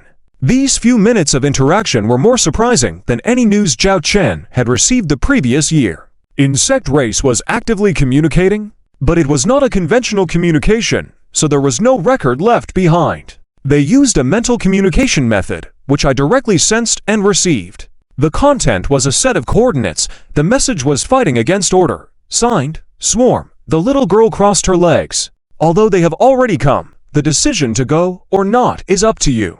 But my suggestion is that now, in order to face the threat from order, we need to find a way to gather any available power. Even if you have a deep resentment towards the insect race, it wouldn't hurt to at least find out. Whether it's for friends or foes, you can go and take a look. Perhaps you might gain some unexpectedly useful information. When it comes to how to decide, it's up to you. The little girl's words stopped here. Her figure also disappeared. In front of Zhao Chen, the Archangel and Aang reappeared. What did you see? Aang asked anxiously. The Archangel looked coldly at Zhao Chen, seeming to know the information involved. So, are you going or not? If you don't want to go, you can still turn back to Gaia's gate now and bring your fleet with you, the Archangel said coldly. Aang still looked puzzled. She was the only one who didn't know the situation at the moment. Where are the coordinates? Zhao Chen asked. The Archangel shook her head. We do not know the coordinates. We only know a direction because the signal came from this direction. We don't know how far we need to travel or what's at the location where the signal came from. Whether there is a real opportunity or just a trap, we don't know. Zhao Chen followed up. What will you do if I choose not to go? The Archangel snorted. The Master said, we must go no matter what. The original plan was to dispatch a reconnaissance fleet. Unfortunately, the Dark Army fleets are attacking again, and for now, I cannot divert a large number of fleet forces to carry out this mission. But once the frontline battle eases, I will still carry out this mission. It is the task left to me by the Master. The Archangel was straightforward. What's going on here? Aang couldn't help her curiosity and interjected. Zhao Chen looked at the Archangel. The Archangel said, she's here, so she has the right to know. Aang, if you want to know, put your hand up. As the Archangel spoke, Aang could not resist and placed her hand up. She stood frozen in place like Zhao Chen had before. If you want to leave, it's best to do so now. Don't let your fleet occupy our precious starport and clog our navigation lanes. The Archangel seemed confident that Zhao Chen and the others would choose to leave. You don't think we won't choose to carry out this mission? Zhao Chen asked back. The Archangel coldly said, you carbon-based life forms are conservative and emotional. In your worldview, the interstellar insect race is portrayed as an evil existence. You wouldn't readily choose to cooperate with a former enemy. Zhao Chen's mouth lifted slightly. He raised his finger and shook it slightly. I admit that some of the things you say are true. But in certain crucial moments, we can also make the right choice. I have indeed taken on this mission. I will be ready to depart in 3 hours. The Archangel looked somewhat surprised at Zhao Chen. At that moment, Aang regained consciousness. Her eyes revealed a shocked expression, and she muttered, order, spiritual beings. Undying. Not much different compared to Zhao Chen when he first learned the information. What about you all? How is the situation on the Black Wall defensive line? Can you hold on? Don't wait until I return, only to find that you've been overrun. By then, I might not even be able to go back. Zhao Chen smiled as he looked at the Archangel. The Archangel snorted, concerns regarding the front line are none of your business. I promise the Master that until she returns, both the Black Wall defensive line and base will be under our protection. Our Black Wall defense fleet will never retreat a step in the face of these enemies. With a resolute tone, it appeared that the Black Wall defense fleet stationed here was still defending the area. Could you tell me a bit about the situation on the defensive line? How many interstellar warships did the Dark Army fleets bring this time? Zhao Chen inquired. The Archangel was impatient at this point, stating, that's not your concern. The Master allowed you on this mission, but the situation on the front line is not related to you. The Archangel appeared to have a rather picky attitude. Zhao Chen shrugged, then asked, can I move freely in your base and on the defensive line? The Archangel looked coldly at Zhao Chen. Don't get in the way. After that, the Archangel turned to Aang. He's preparing to carry out the mission given by the Master. Will you stay here or follow him? Aang only woke up after digesting the earlier information. Looking at Zhao Chen, are you going? Now that I'm here, I have to see it through. Zhao Chen shrugged. Aang turned to the Archangel. I will follow them. In this space, they are not familiar. I've lived here for a while, so I can guide them. Then it's settled. I still have battles to command, so you are free to do as you please. The Archangel turned and left, leaving Aang and Zhao Chen behind. You, fellow, are quite angelic in a way. Zhao Chen crossed his arms, pondering as he watched the mechanical angel's back. Still, those lines had a certain charm. That's just how he is. Aang looked at Zhao Chen. I didn't expect you to actually accept this mission. Why did you all think I wouldn't accept it? Zhao Chen couldn't help but ask with a smile. Aang explained, because compared to us, your resentment towards the interstellar insect race is even greater. You have had multiple large-scale battles with them. The Holy Radiance Empire is even sworn enemies with the insect race. If at this point, the Holy Radiance Empire learns that you are seeking the insect race, or even want to cooperate with them, I don't know how they would view you. Even the entire human society, the carbon-based life community, how they would perceive you. Zhao Chen fell silent. He gazed deep into the space outside the large hall. What others think of me is not important. But now there is a powerful force threatening our universe. If making friends with the enemy is the only way, I am willing to sacrifice everything, including my reputation, just to gain that slim chance. Zhao Chen clenched his fist firmly and said decisively, of course, I have my bottom line. If the insect race does not meet my standards, I still won't work with them. Aang understood the meaning behind Zhao Chen's words. The idea from the previous video conference was also to speculate if the interstellar insect race might also have some underlying reasons, just like their machine race. If that were the case, there might be an opportunity for cooperation. Zhao Chen had also considered this point, which is why he decided to give himself this chance. When do we depart? Aang inquired, because she had missed Zhao Chen's arrangement while listening to the Master's information. Within 3 hours. Before that, I want to take a good look around this base. Also, check out the Black Wall defense line. And those so-called Dark Army fleets. Zhao Chen smiled at Aang, asking, you don't mind being my guide, do you? Aang smiled slightly, pointed ahead, and then led the way for Zhao Chen. Afterwards, Aang, as the guide, showed Zhao Chen around the Blackwall base. The first thing they saw was a large industrial base. This is our Blackwall industrial base. It is currently the largest industrial base in our machine race. Since the Blackwall defense line must not fall, we decided to construct the industrial base here. More than half of the strategic resources in the machine race territory are transported here to build new interstellar warships. Here, production is saturated, producing 1 million interstellar warships per month, including at least 100,000 T for interstellar warships and 10,000 T5 interstellar warships. The Blackwall base usually maintains a garrison of 10 million interstellar warships. 5 million ships are on alert. Once it falls below 5 million, it means the Blackwall base is in a dangerous state and urgently needs a large number of warships to replenish. Half a year ago, because the garrison at the Blackwall base fell below 5 million interstellar warships, they sent a distress call to the Machine Court. This led the Master to personally lead most of the machine race fleets in the territory to support the Blackwall base. This resulted in a shortage of fleets in the machine race territory and a window of opportunity for the demon race fleet. Aang pointed towards the distant industrial base as she explained. Zhao Chen gazed at the industrial base. Who would have thought that the machine race's greatest strength lay here? This also demonstrated the machine race's unwavering determination to defend this front line. Chapter 1095. In order to protect their homeland, the entire Black Great Wall base was well equipped with everything one could need. It was more like an interstellar kingdom rather than just a base, showcasing the importance the mechanical tribe attached to this place. In the middle of the base, there was a rhombus-shaped building emitting a certain light that Zhao Chen could feel. Ayin told him that it was the torch beacon. In this pitch-black space, they needed this torch beacon to locate their positions. After touring the base, Zhao Chen headed towards the defensive line position. From the base's location, one could see rings of the Black Great Wall surrounding it. Like black silk ribbons, they intertwined to envelop the entire Black Great Wall base, forming a powerful defense system. Despite being a distance away from the Gate of Gaia, one might wonder what would happen if the Dark Legion fleet breached the Gate of Gaia. Zhao Chen could probably guess the gist, even without asking. The Gate of Gaia had limited opening times each month, making it impossible for the Legion fleet to infiltrate on a large scale. In case of such a scenario, the Black Great Wall base could dispatch troops to cut off the Legion fleet and stage a siege. Only a few lucky starships could stealthily enter the Gate of Gaia and evade the blockade of the Mechanical Royal Court on the opposite side.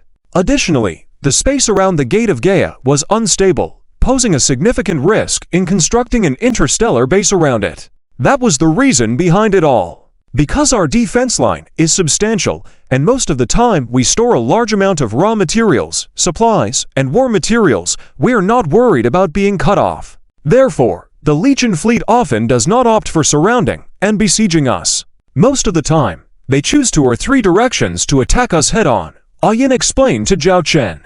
Seeing the approaching lights, which were the flames of war, from interstellar missiles exploding to warfare ships exploding and energy cannons being intercepted by close-range cannons, Zhao Chen's ship, King of Hades, stopped a distance away from the defensive line battlefield. Moving further ahead would put them in the combat zone and potentially impact other interstellar warships engaged in battle. Zhao Chen observed the increasing battlefield scenes in front of him. Mechanical Tribe interstellar warships were bravely fighting against enemies, facing star-like black interstellar warships resembling shadows. This was the first time Zhao Chen had witnessed the so-called Legion fleet from the Order. From the exterior, they were basically various conventional types of interstellar warships, such as destroyers, cruisers, battleships, and even carriers deploying the same black interstellar fighters and drones. These black interstellar warships also possess star shields, appearing as faint black barriers. Once the shields were pierced, the black interstellar warships' hulls would face direct attacks, akin to a stone being thrown into a lake, with black ink-like liquid splattering, causing visible damage to the previously intact black interstellar warships. The splattered black liquid dispersed like ash, and after sustaining significant damage, the entire interstellar warship would slowly dissipate like ash within a few minutes, leaving no trace behind. If the ongoing war continued, the previously hit black interstellar warships seemed as if they had never existed. The combat power of these black interstellar warships is similar to ours, primarily composed of T4 and T5 interstellar warships with occasional appearances of T6 class ones. It's strange. In the message left by the owner, it clearly stated that the so-called order was a T7 technological civilization. Yet, so far, we haven't encountered any T7 interstellar warships, Ah Yin murmured in confusion. So, you only have your owner's T6 interstellar warship, the Nalaku-class nanite starship. If the enemy deploys multiple T6 interstellar warships, how would you respond? Zhao Chen curiously inquired. Ah Yin calmly replied, of course, we resort to swarm tactics. Our owner leads a fleet comprising 300 to 500 T5 warships to hunt down the target T6 interstellar warship. Generally, at the cost of around 30% casualties, we can destroy the target T6 interstellar warship. Listening to Ah Yin's casual account, Zhao Chen could imagine the fierce battles that ensued. But I estimate this situation will improve in the future, Ah Yin suddenly stated. With a smile directed at Zhao Chen, she continued, thanks to the T5 prisoner-class heavy interstellar assault battleship you provided. I've already given the technical blueprints for this starship to Az. She will arrange for the industrial base here to produce this type of warship. With this starship, we can manufacture a batch of T5 prisoners to counter the enemy's T6 interstellar warships, similar to how we tackled the quasi-T6 interstellar warships of the Demon Tribe previously. Zhao Chen gazed silently at the distant battlefield for a prolonged moment. After more than 10 minutes, he suddenly asked, do you simply stay stationed here, without any other thoughts? Thoughts? What thoughts? Ah Yin blinked in confusion. After a moment of silence, Zhao Chen continued, I mean, no one knows what you are doing. Even all the interstellar powers in that universe consider you enemies. What's the point of what you are doing? Point. It's like carbon-based life forms need some sort of meaning to do something? Ah Yin shrugged, a gesture unfamiliar to her before, seemingly learned from Zhao Chen. We do this without reason, it's just where we should be and what we should do. If you have to talk about meaning, maybe it's because the universe behind us is also our home. With that, Ah Yin smiled at Zhao Chen. Resting in the Black Great Wall base for 3 hours, Zhao Chen's Owl Dragon Guard fleet was ready to set off. On the bridge of the King of Hades, Zhao Chen looked at the holographic image of Wisdom Angel in front of him. She maintained her usual cold and arrogant expression. I provided you with the direction. You just need to head in that direction. We don't know what you'll encounter or how long you'll sail. If you regret it now, you still have time to turn back. Wisdom Angel coldly stared at Zhao Chen. Zhao Chen smiled faintly, raised the glass of lemon tea he had just ordered at the Starship's restaurant, and clinked it with Ah Yin, who was curiously inspecting her passion fruit drink. For our homeland. Chapter 1096. Greedy One. When the Zhonglong Royal Guard fleet is leaving the Blackwall base, the pitch-black Legion fleet that is still attacking the Blackwall base does not interfere with them, as if the 800 interstellar warships of the Zhonglong Royal Guard fleet do not even exist. Commander, we just tallied it up.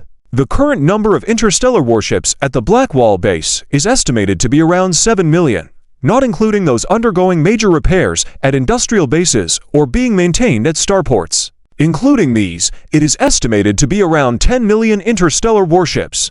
As for those pitch-black Legion fleets outside the Blackwall defense line, although it is not clear what they are composed of, we can still detect energy fluctuations similar to those of interstellar warships. It is estimated to be around 3 million interstellar warships, a young succubus nervously reported from the side. She is the secretary of the Pluto and one of Lily's disciples. Younger, although she has met Zhao Chen a few times, this is the first time she is alone executing a mission with the commander. Zhao Chen asks, 3 million warships? How many of them are T6? There are about 5 suspected T6 interstellar warships, the succubus replied. Zhao Chen looked at the succubus next to him, who was still studying a drink called passion fruit in a cup, taking sips from time to time. Were the previous pitch-black Legion fleet attacks of this size? Zhao Chen asked. The succubus looked up at Zhao Chen and said, under normal circumstances, the number of interstellar warships in such Legion fleets during a single attack is usually around 10 million, covering at least 20 T6 interstellar warships. This time there are only 3 million interstellar warships, which is the smallest number on record. I'm not sure if it's because this attack is only 2 months apart from the last one. After speaking, The succubus looked back at the drink in her hand and took a sip. Her mouth seemed to contain something, neither swallowing nor spitting, and she stuck out her tongue to look at it. The tongue is a kind of software, also red, with a few seeds on it. These are passion fruit seeds, and you can eat them. If you don't like them, you can spit them out, Zhao Chen said, shaking the empty cup of lemon tea in his hand, throwing the cup with a little snowman packaging into the nearby garbage robot. The succubus obediently chewed a few times and swallowed.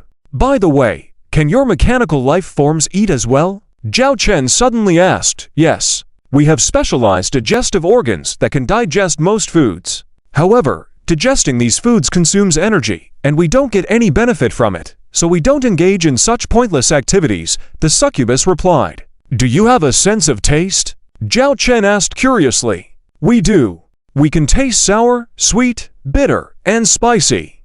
According to our records, your carbon-based life forms can derive emotional value from tasting food through this so-called sense of taste. Listen to the wonderful ability. But we, as mechanical life forms, do not have that. It's just a taste for us, the succubus said calmly. Zhao Chen looked at again with sympathy in his eyes. A life without fine cuisine is akin to living in hell. Zhao Chen looked at the navigation map. By now, the radar had no trace of the Blackwall base, but there was a constant signal, the beacon torch. Through the beacon torch, Zhao Chen's fleet could always locate the direction of their fleet and prevent themselves from deviating from their course in the pitch-black surroundings where time and space seemed to stand still. 1 day, 2 days, 3 days, 10 days, 15 days. Unconsciously, Zhao Chen's Zhonglong Royal Guard fleet had been sailing for half a month using standard engines. During this time, they had to keep finding that coordinate position.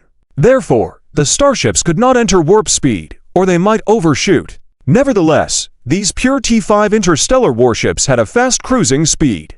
In the past week, in the original universe, they would have crossed countless star systems. But the view outside the porthole remained unchanged. Besides the engine particle glow of a few interstellar warships on the flank, everything was pitch black. It was exactly the same as a week ago. It might even make one wonder if the starships were actually moving at all. Zhao Chen turned around, looking at Agin, who was eating across from him. Didn't you say that food is a wasteful consumption for you? Then why have you been accompanying me to the starship mess hall for the past half-month?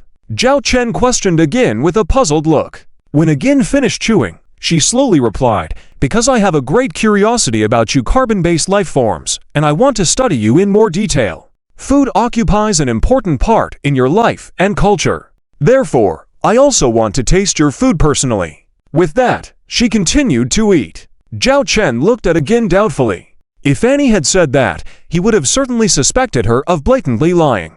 But what stood before him was a mechanical life form. Before, you mentioned that the Gaia Gate generally opens once in a month. Our voyage this time is scheduled for 1 month. Regardless of whether we find the coordinates of the bug faction, we must return within this month. When we set out, we used regular navigation. 30 days. It'll only take a day to return to the Black Wall base using warp speed, Zhao Chen added. In 30 days, we should be able to find the coordinate position transmitted to the Master's spiritual star system. Given the cruising speed of your fleet, sailing for 30 days is already quite far. The ability to transmit messages spiritually cannot be used over long distances, Agin said while eating. Let's hope so, Zhao Chen muttered, looking out the porthole once again. Truth be told, he was quite conflicted about this journey. After all, they were searching for the insect race. 10 more days passed. With less than a week left to the 30-day deadline, something finally happened while the Zhonglong Royal Guard fleet sailed in the darkness. They made a discovery. Commander, we have discovered an unknown biological group ahead. But the life signals are weak. It seems like a nest carrier of the bugs. Chapter 1097. T6 Insect Nest Mothership. The bridge of the Hades, with Zhao Chen standing tall in front of the porthole, could see the remnants of insect nest motherships without needing to zoom in. Everywhere his gaze reached, there were remnants of insect nest motherships. Some remnants even gathered to form a small mountain. So many insect nest motherships. The deputy captain swallowed nervously by the side. Send out unmanned reconnaissance aircraft. Scan this area to see how many remnants of insect nest motherships there are. Also, search for any surviving insect nest motherships or lives of the insect race, Zhao Chen said in a deep voice. Yes. The Succubus Junior Secretary immediately went to carry out the task. The fleet's T-5 Ghost Phantom stealth reconnaissance ships had already entered this insect sea in concealment mode. At the same time, the hatch opened, and small unmanned reconnaissance drones were released, flying out in all directions to scan the remnants of these insect nest motherships. The scanned data quickly summarized on the Hades. A star map unfolded slowly in front of Zhao Chen. It delineated the scope of the remnants of these insect nest motherships. It's this vast. The Succubus Junior Secretary exclaimed. The deputy captain spoke. If this large area is filled with insect nest motherships, then the number of insect nest motherships here should be at least 10 million. This doesn't even account for those low-level ones, like T1 and T2, that were destroyed beyond recognition in battle. So, this data will go up. We found a lot of remnants of T5 insect nest motherships, the Succubus Junior Secretary swallowed nervously. There were also transmitted images. Compared to the remnants of lower-level insect nest motherships, the remnants of T5 insect nest motherships, even if devoid of life signs, had suffered fatal attacks. The remaining debris floating there was as spectacular as a floating island. Afterward, the Hades, where Zhao Chen was, sailed slowly on the periphery and did not immediately enter. After all, no one knew if there was any danger in this peculiar battlefield wreckage. However, soon, a stunning piece of news arrived. Report, a remnant of a T6 insect nest mothership has been found. It appears there are faint signs of life, but very weak. A starship reconnaissance vessel transmitted a message. T6 insect nest mothership. Upon hearing this term, Zhao Chen's heart stirred. Up to this point, the strongest he had encountered were the T5 Leviathan King-class insect nest motherships and the T5 Leviathan Shaman-class insect nest motherships. Let's go take a look, Zhao Chen commanded. Commander, could it be dangerous? Shouldn't we send a reconnaissance team first? The Succubus Junior Secretary asked with some concern. Our purpose of this trip is the insect race. This T6 insect nest mothership should be our most significant clue. Since we are here, if we don't dare to do this, what are we here for? Zhao Chen smiled calmly. So, at the commander's request, the Owl Dragon Guard was divided into small squadrons, maintaining a certain distance as they cruised forward slowly. At the same time, they entered a level 1 combat readiness state to deal with any possible situations. Soon, Zhao Chen saw the remnants of that T6 insect nest mothership. It was exceptionally enormous. At first glance, it felt like seeing a small asteroid. With the Hades measuring kilometers in length, it paled in comparison. From Zhao Chen's observation, this was only half of the wreckage, as the other half seemed to have disappeared somewhere, likely splitting into more smaller remnants after a fierce attack. Zhao Chen did not immediately send someone to board and inspect. Instead, he hovered around this massive insect nest mothership, waiting for other small squadrons to encircle its position, forming a blockade to deal with any incidents. Send unmanned drones and reconnaissance robots up to take a look, Zhao Chen ordered. Yes. One by one, small transport ships were ejected from the cargo hold of the starship, heading towards the remnants of the insect nest mothership before slowly landing on it. The cargo hold of the small transport ships opened, and small unmanned reconnaissance drones were activated, then entered through the gaps in the remnants of the insect nest mothership. There were also numerous spider-like reconnaissance robots resembling an army, descending from the small transport ships, penetrating the remnants of the insect nest mothership. Zhao Chen raised his hand, and a holographic image of the remnants of this insect nest mothership appeared before him.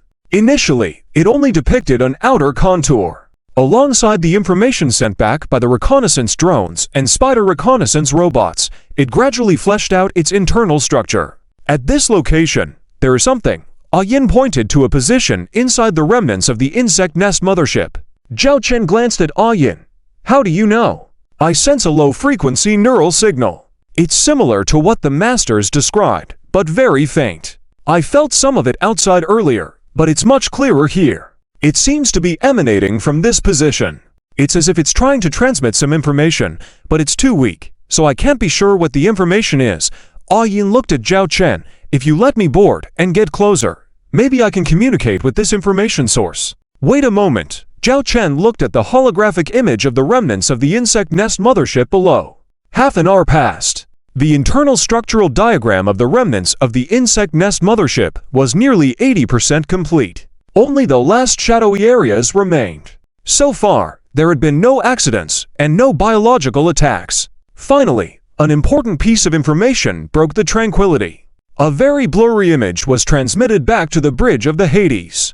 The image was extremely fuzzy, filled with snowflakes. The transmission signal is being disturbed by some form of energy, very stable. After the unmanned reconnaissance drones and reconnaissance robots reached this location, they lost control due to this interference, the Succubus Junior Secretary said. This is the only thing functioning properly in this area right now.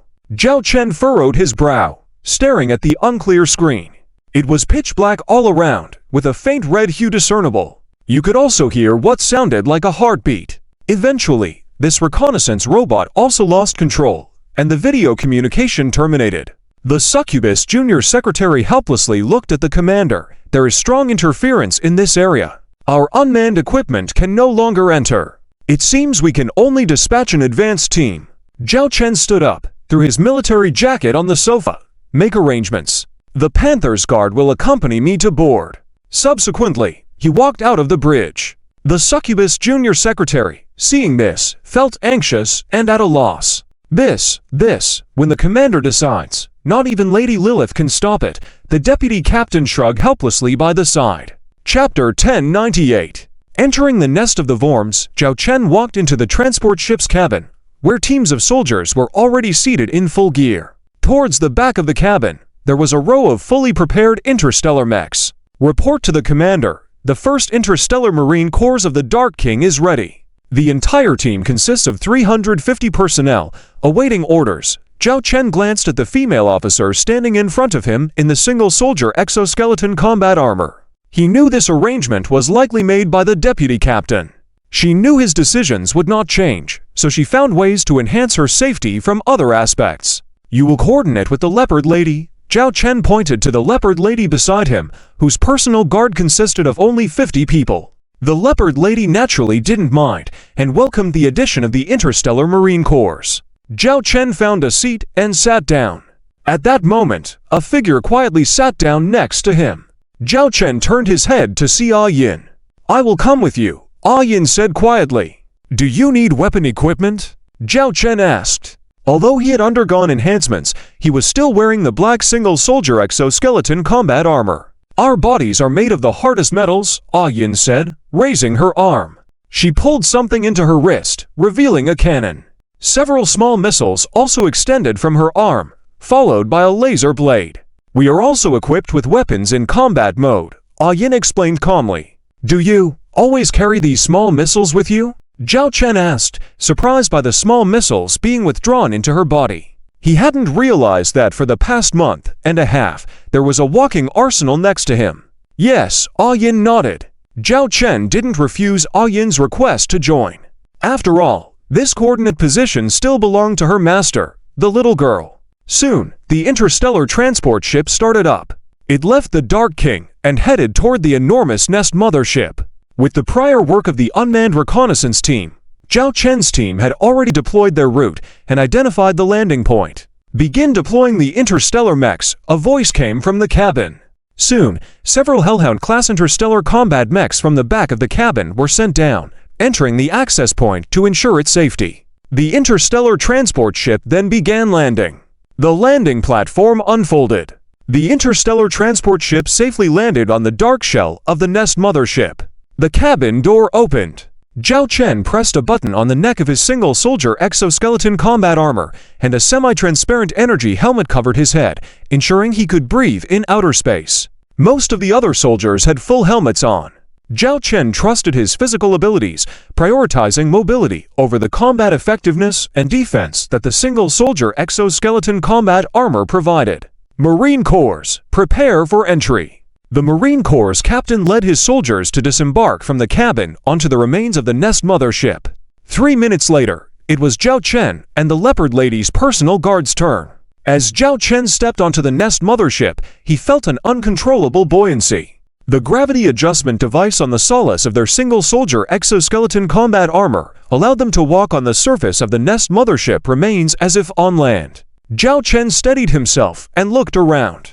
If he didn't know it was the remains of a Nest mothership, one could easily mistake it for a small asteroid floating in space. Route reconfirmed. Reconfirmation completed. An estimated 30 minutes of travel is required. The Marine Corps discussed as a navigation route appeared in Zhao Chen's vision, guiding them where to go next. Their ultimate destination was the position where all the unmanned reconnaissance equipment had malfunctioned earlier. Commander, the Marine Corps' captain looked at Zhao Chen. "Let's go," Zhao Chen ordered. The whole team set off. The interstellar Marine Corps split into several combat teams, positioning themselves in front, back, left, and right, ready to respond to any potential dangers. The Leopard Lady led her personal guard around Zhao Chen, keeping vigilant. Zhao Chen himself walked lightly, occasionally looking at the ruins around as if this were an outing, not a mission. Along the way, Zhao Chen saw the remains of T1 and T2 level Nest motherships and the corpses of some interstellar insect combat units. He even saw enormous breeding dish spaces resembling honeycombs, seemingly specifically used to nurture interstellar insect larvae. Looking at those cocoons densely packed together would send shivers down the spine of someone with a fear of clusters. The half-hour journey quickly came to an end. Zhao Chen and his team arrived at a platform resembling a bridge platform. Lighting, the Marine Corps' captain ordered. Soldiers took out handgun-like weapons they carried, aiming and firing around. Illuminating beams were pinned to the walls, lighting up the space. Several bridges connected to the central platform, with deep abysses on both sides. Zhao Chen walked onto a bridge and saw the previously malfunctioning reconnaissance equipment scattered on the ground, undamaged, but unable to start. "Be cautious, stay alert," the Marine Corps' captain reminded on the communication channel. The soldiers in the team already had their fingers ready to deploy their weapons at any moment. Suddenly, Yin pointed to the middle platform, saying, "I hear someone calling." Zhao Chen gazed at the platform, resembling a closed bud, but occasional flashes of red reflected, making it seem blood red. That was the red seen in the earlier footage. The group crossed the corridor and arrived at the bud-like platform. At that moment, a strange sound could be heard, resembling a heartbeat. "The 6th Squad stays here as lookouts," the Marine Corps' captain ordered. The 50 soldiers of the 6th Squad stayed behind. The rest of the team entered the passage through the bud. After passing through the bud, Zhao Chen and others saw a blood-red spherical object that looked like a heart in both appearance and the sound they had heard. As they followed, the Marine Corps soldiers all covered their heads, showing signs of pain. "What's happening to you?" Zhao Chen asked in surprise. Only he and Yin were unaffected. Chapter 1099. The only survivor in the worm nest mothership. There is a strong energy fluctuation here. They can't withstand it and must leave immediately. Otherwise, their brains will suffer significant damage. Even if you revive them, it will be useless. Reviving them will only turn them into vegetative state. A silver-haired person suddenly exclaimed nearby. Without hesitation, Zhao Chen loudly commanded, "All of you, get out." The leopard woman held her head in pain and said, "But, Commander, we are here. This is an order. All of you, leave now. Wait for us outside," Zhao Chen yelled. In the end, some soldiers could not endure the pain anymore, and they left in groups, gasping for air once outside as if they were surfacing from underwater. The leopard woman, enduring the pain, looked at the commander and said, "Commander, please be safe. If there is any danger, inform us immediately." After speaking, the leopard woman stumbled out. In an instant, only Zhao Chen and the silver-haired person were left in the space. "You didn't have any pain reaction?" The silver-haired person curiously looked at Zhao Chen. Zhao Chen shook his head. "No." If it weren't for the reactions of the others around, Zhao Chen wouldn't have noticed anything wrong. He looked at the silver-haired person. "You didn't have a reaction either." "I am a mechanical life form, with internal structures different from yours," the silver-haired person replied, then began inspecting the surroundings. It was a dome-shaped interior space, with things resembling blood vessels on the walls still pulsating. Zhao Chen also observed the surroundings. Apart from a large meatball hanging in the middle, there was nothing else suspicious in the space. Zhao Chen and the silver-haired person exchanged a glance, and then looked at the large meatball in the middle. The silver-haired person lightly tapped her eye and her pupils emitted a strange light, as if scanning the large meatball, saying, "There is something inside, a life." Zhao Chen walked straight towards it, reaching the large meatball and lightly tapping it. The meatball was soft and elastic. Is this the being that sends you messages? Zhao Chen pointed inside the meatball, but now it doesn't come out. What should we do? The silver-haired person contemplated for a moment and replied, I can simulate the previous mental communication and transmit it inside. Although I can't transmit as far as he did, within a few meters is still possible. With that, the silver-haired person stood beside Zhao Chen, raised her hand, and gently pressed on the meatball. Then, she closed her eyes. Time passed slowly. After almost 3 minutes, the meatball suddenly bloomed like a flower bud, revealing many spikes on its petals, making it look eerily similar to a carnivorous plant. In the center of the bud, there was a small thing curled up. It looked like a watermelon worm, with a similar exoskeleton like the worm race species. When the small thing fell from the flower bud and stood up, a lazy voice sounded, ah, ah, ah. She rubbed her sleepy eyes, finally waking up entirely, looking at the 2 tall figures in front of her. The next minute, this little guy shrank suddenly. Can't see me, can't see me, can't see me, she muttered while trying to roll to the side. However, she stopped not far from rolling.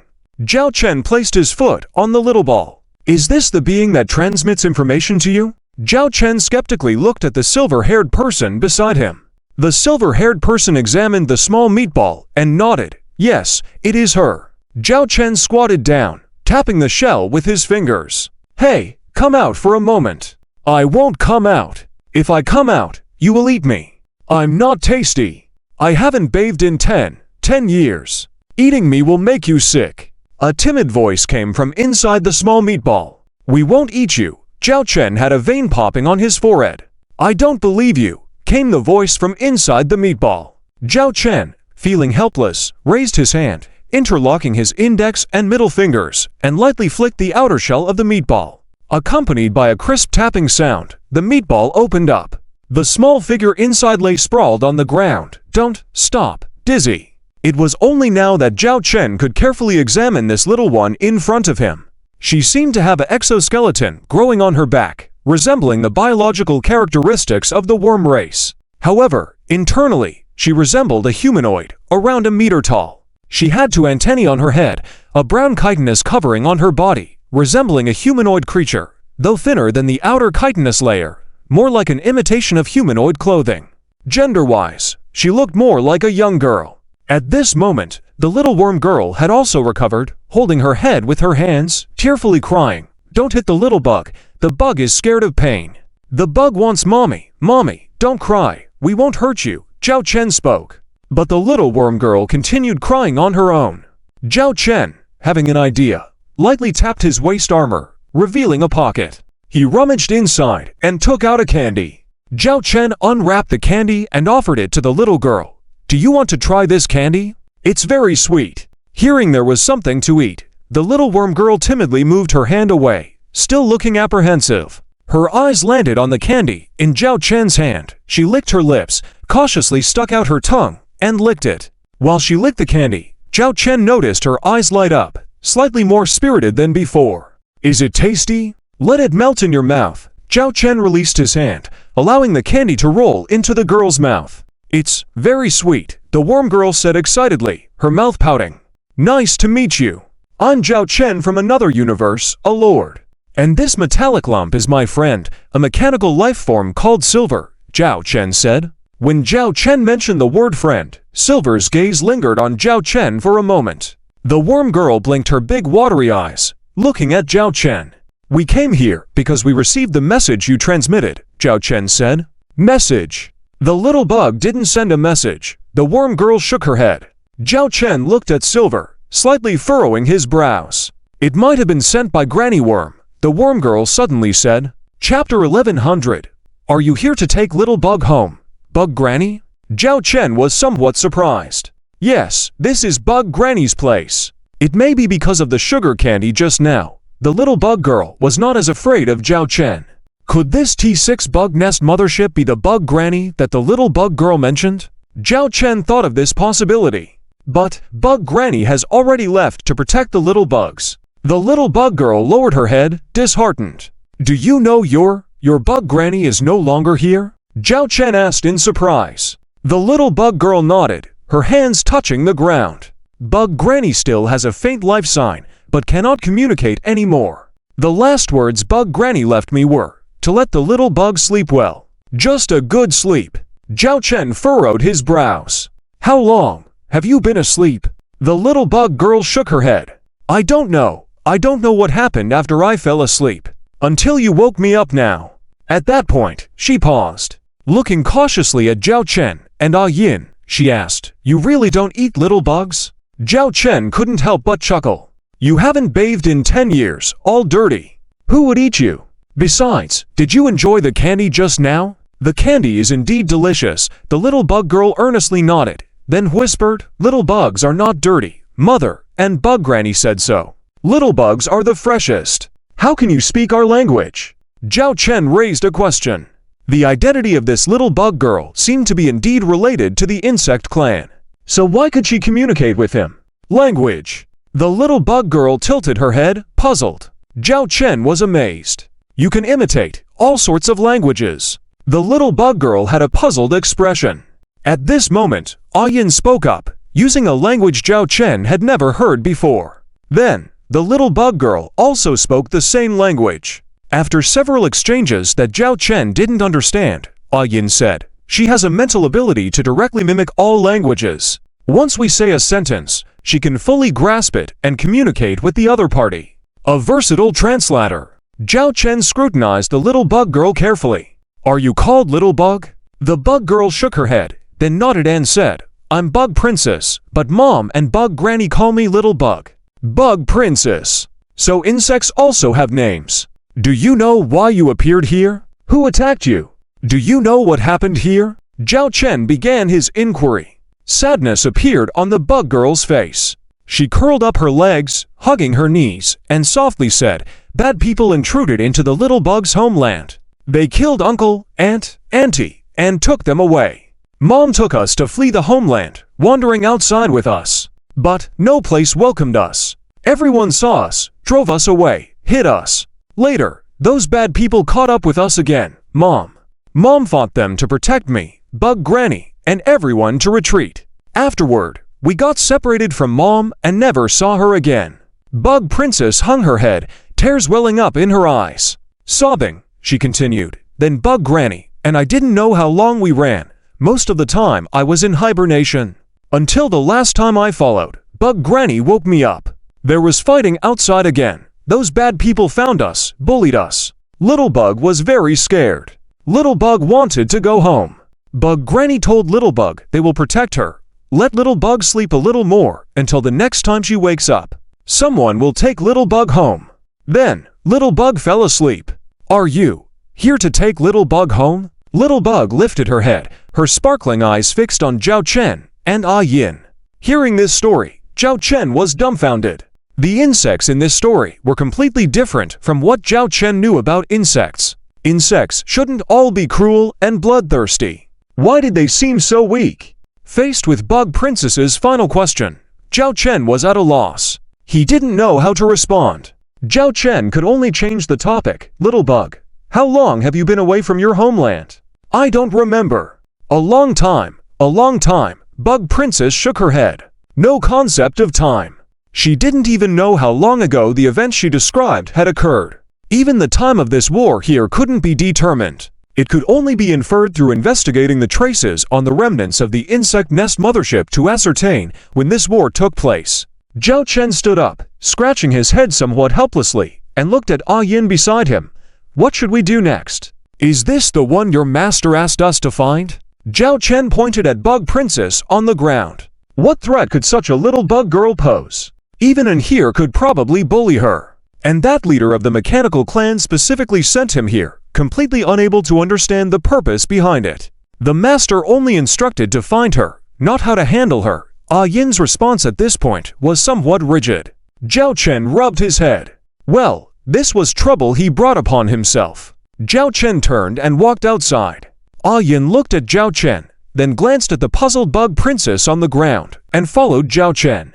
Outside, as they walked down the corridor, Bug Princess waved to the flower bud behind her that was growing increasingly distant. Goodbye, Bug Granny. After the mastermind behind the scenes, Lord Hades boarded the starship. Zhao Chen sat down Changji. Come, walk through this small door. Zhao Chen gestured towards a robotic door frame moving in front of them. Changji blinked and carefully looked at the small door. This is to check if you have any germs or harmful substances on you, Zhao Chen explained. Seeing Changji still hesitating, Zhao Chen added, after the inspection, I'll take you to eat something delicious. Upon hearing about something delicious, Changji didn't hesitate and walked through the door frame. An information screen appeared next to the door frame, displaying relevant data. Inspection passed, no harmful substances detected, a mechanical voice sounded. Changji turned back, blinked at Zhao Chen, and asked, can we go eat now? Yes, Zhao Chen said, but then remembered something and added, but you need to take a bath first. Hearing about needing a bath, Changji pouted, looking a bit unhappy. You can eat this first. Zhao Chen handed a piece of chocolate to Changji. Changji stuffed the chocolate into her mouth, her eyes widening in delight. So sweet, delicious. Changji was in a good mood, and Zhao Chen then had the leopard woman take Changji to freshen up. Watching Changji walking away, Zhao Chen turned to his side and remarked to Yin, did your master really not give any other instructions and just dump this person on me? Yin nodded silently. Zhao Chen inwardly complained, why do they all like being the one who washes their hands of everything? Nonetheless, he decided to take Changji with him, partly out of sympathy and partly due to considering Changji's inherent value. Such a being that could survive under the protection of a T6 Nest mothership and the insect race fleet in this area must have its reasons. Just now, I analyzed the bud structure where the little insect was found. It was a closed device, essentially able to isolate external reconnaissance. I estimate that when the T6 Nest mothership knew it couldn't avoid being pursued, it chose to let the little insect sleep, sealed within that space. Then, after everything was safe, it automatically activated the external broadcasting equipment to seek help. There might also be some triggering mechanism that eventually connected with the owner, Yin explained. Zhao Chen nodded, having already guessed as much. Now the main task is to examine the battle traces on the remains of the Nest mothership to determine when the war took place. And what exactly is this insect race all about? Based on the words of the little insect, it seems the original insect race wasn't as bloodthirsty and cruel as we thought. Zhao Chen frowned. Yin agreed with a nod. Shortly after, outside the starship's restaurant, Zhao Chen saw the little bug. But this time, the bug was brought over by the leopard woman, looking very angry, pouting as if throwing a tantrum. The leopard woman approached the commander and sighed, Commander, this little one really doesn't want to bathe, gets upset when touched by water. In the end, we had to use air cleaning technology. The little bug doesn't like water. The bug muttered softly. At this moment, the bug no longer looked as timid as when they first met. Bugs not liking water seemed to make sense though. She wasn't dirty, so cleaning up a bit should do the trick. All right, let's go eat, Zhao Chen said. Mentioning food, the bug perked up immediately. In a flash, she scurried to Zhao Chen's feet, tugging at his pant leg, looking up at him eagerly, resembling a child looking at their nanny. Zhao Chen couldn't help but smile. If he didn't know her identity, she really looked just like an ordinary child. With Zhao Chen leading the bug, followed by Yin, they entered the restaurant booth that was already set up. Some pre-prepared food was already placed on the table. Look at this food. Do you like it? If it doesn't suit your taste, you can bring up the ordering interface and choose something yourself. Zhao Chen pointed to the food on the table. The bug sniffled a bit before springing onto the chair, pointing at the lavish spread in front of her, asking, can these bugs all be eaten? They can all be eaten, Zhao Chen nodded.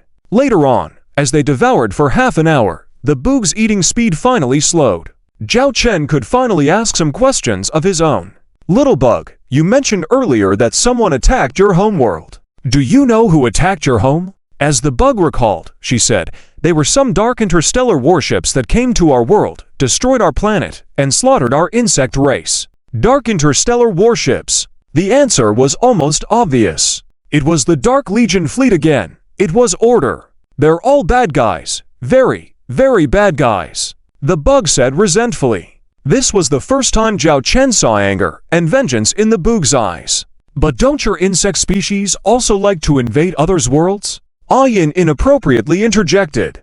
Upon hearing this, the bug stopped eating, jumped onto the chair, hands on hips, and declared, who said that? We let beautiful worlds be, and do not invade your homelands. Why would we invade your worlds? Zhao Chen frowned slightly, probed, and asked, Little Bug, hasn't your group waged war against other civilizations or stellar races? We've had wars, but mostly others attacked us first, and we fought back. They're all bad, wanting to plunder our homeworld and resources. They're all bad people, the bug said sternly. Now, the information Zhao Chen had about the interstellar insect race seemed completely different. Looking at the bug seriously, Zhao Chen spoke up, Little Bug. But as far as we know, various interstellar civilizations and powers do not view your insect race in this way. You occasionally invade other universes, take over planets, use the indigenous inhabitants as food, turn planets into your breeding ground, build more insect fleets, and then attack more planets.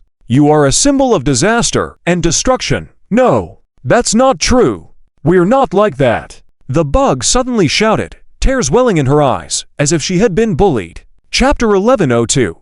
Different insect races in our universe. Resources are very abundant. Each population on every planet has its own division of labor. Some insects are specialized in construction, some in planting food, and then resources are distributed based on everyone's work. There are also insects specialized in patrolling and maintaining security. Our lives are well organized, peaceful, and prosperous. The insect princess recounted her past life while eating quietly. Her eyes were filled with memories. Even if resources are abundant, with your large insect population, there might still be times of depletion. Wouldn't you need to expand externally then? Zhao Chen asked. The insect princess blinked her eyes. Why would there be depletion? We can produce our own resources, can't you? Ourselves, produce resources. Zhao Chen was dumbfounded when he heard this question.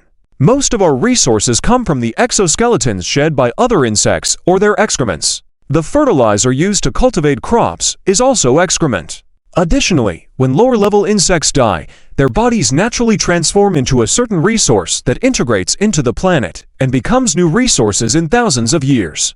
As long as we control the density of the insect population, each planet will have a queen insect, like a queen bee, controlling the number of insects on that planet. Therefore, as far as I remember, our insect race has never initiated wars with others. It has always been other interstellar forces or fleets from other universes trying to seize our planets and resources and launch wars against us, the insect princess said with a sense of grievance. Zhao Chen frowned. If what you say is true, then why, in my world, does a cosmic insect hole appear periodically with invading insect fleets? The insect princess paused, then thought and said, I remember Granny Insect mentioned to me before. Those dark villains bully us not only for our homeland, but also to control us. They have the ability to control the mid to lower level insects among us. Our insect race has hierarchies. Each tribe has a superior queen that possesses intelligence. The villains would first control these queens.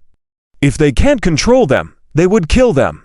Tribes that lose their queens are then enslaved by them to obey their orders and become rogue insects. Those attacking your world are probably these rogue insects. They have nothing to do with regular insects. The insect princess waved her hands. Hearing this explanation, Zhao Chen seemed to realize something.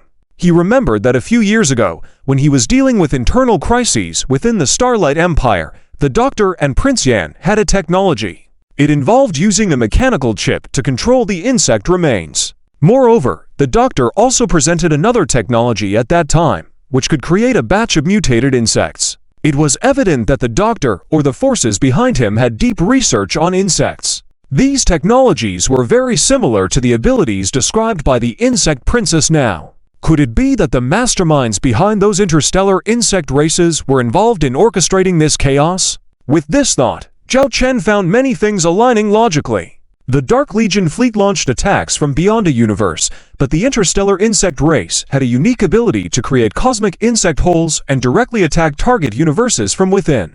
Combined with the innate combat skills of the insect race, it had to be acknowledged that, for those orchestrating order, the insect race was indeed suitable as puppet minions. Little insect, do you remember what stage of technology your insect race was at in your universe? An asked beside him.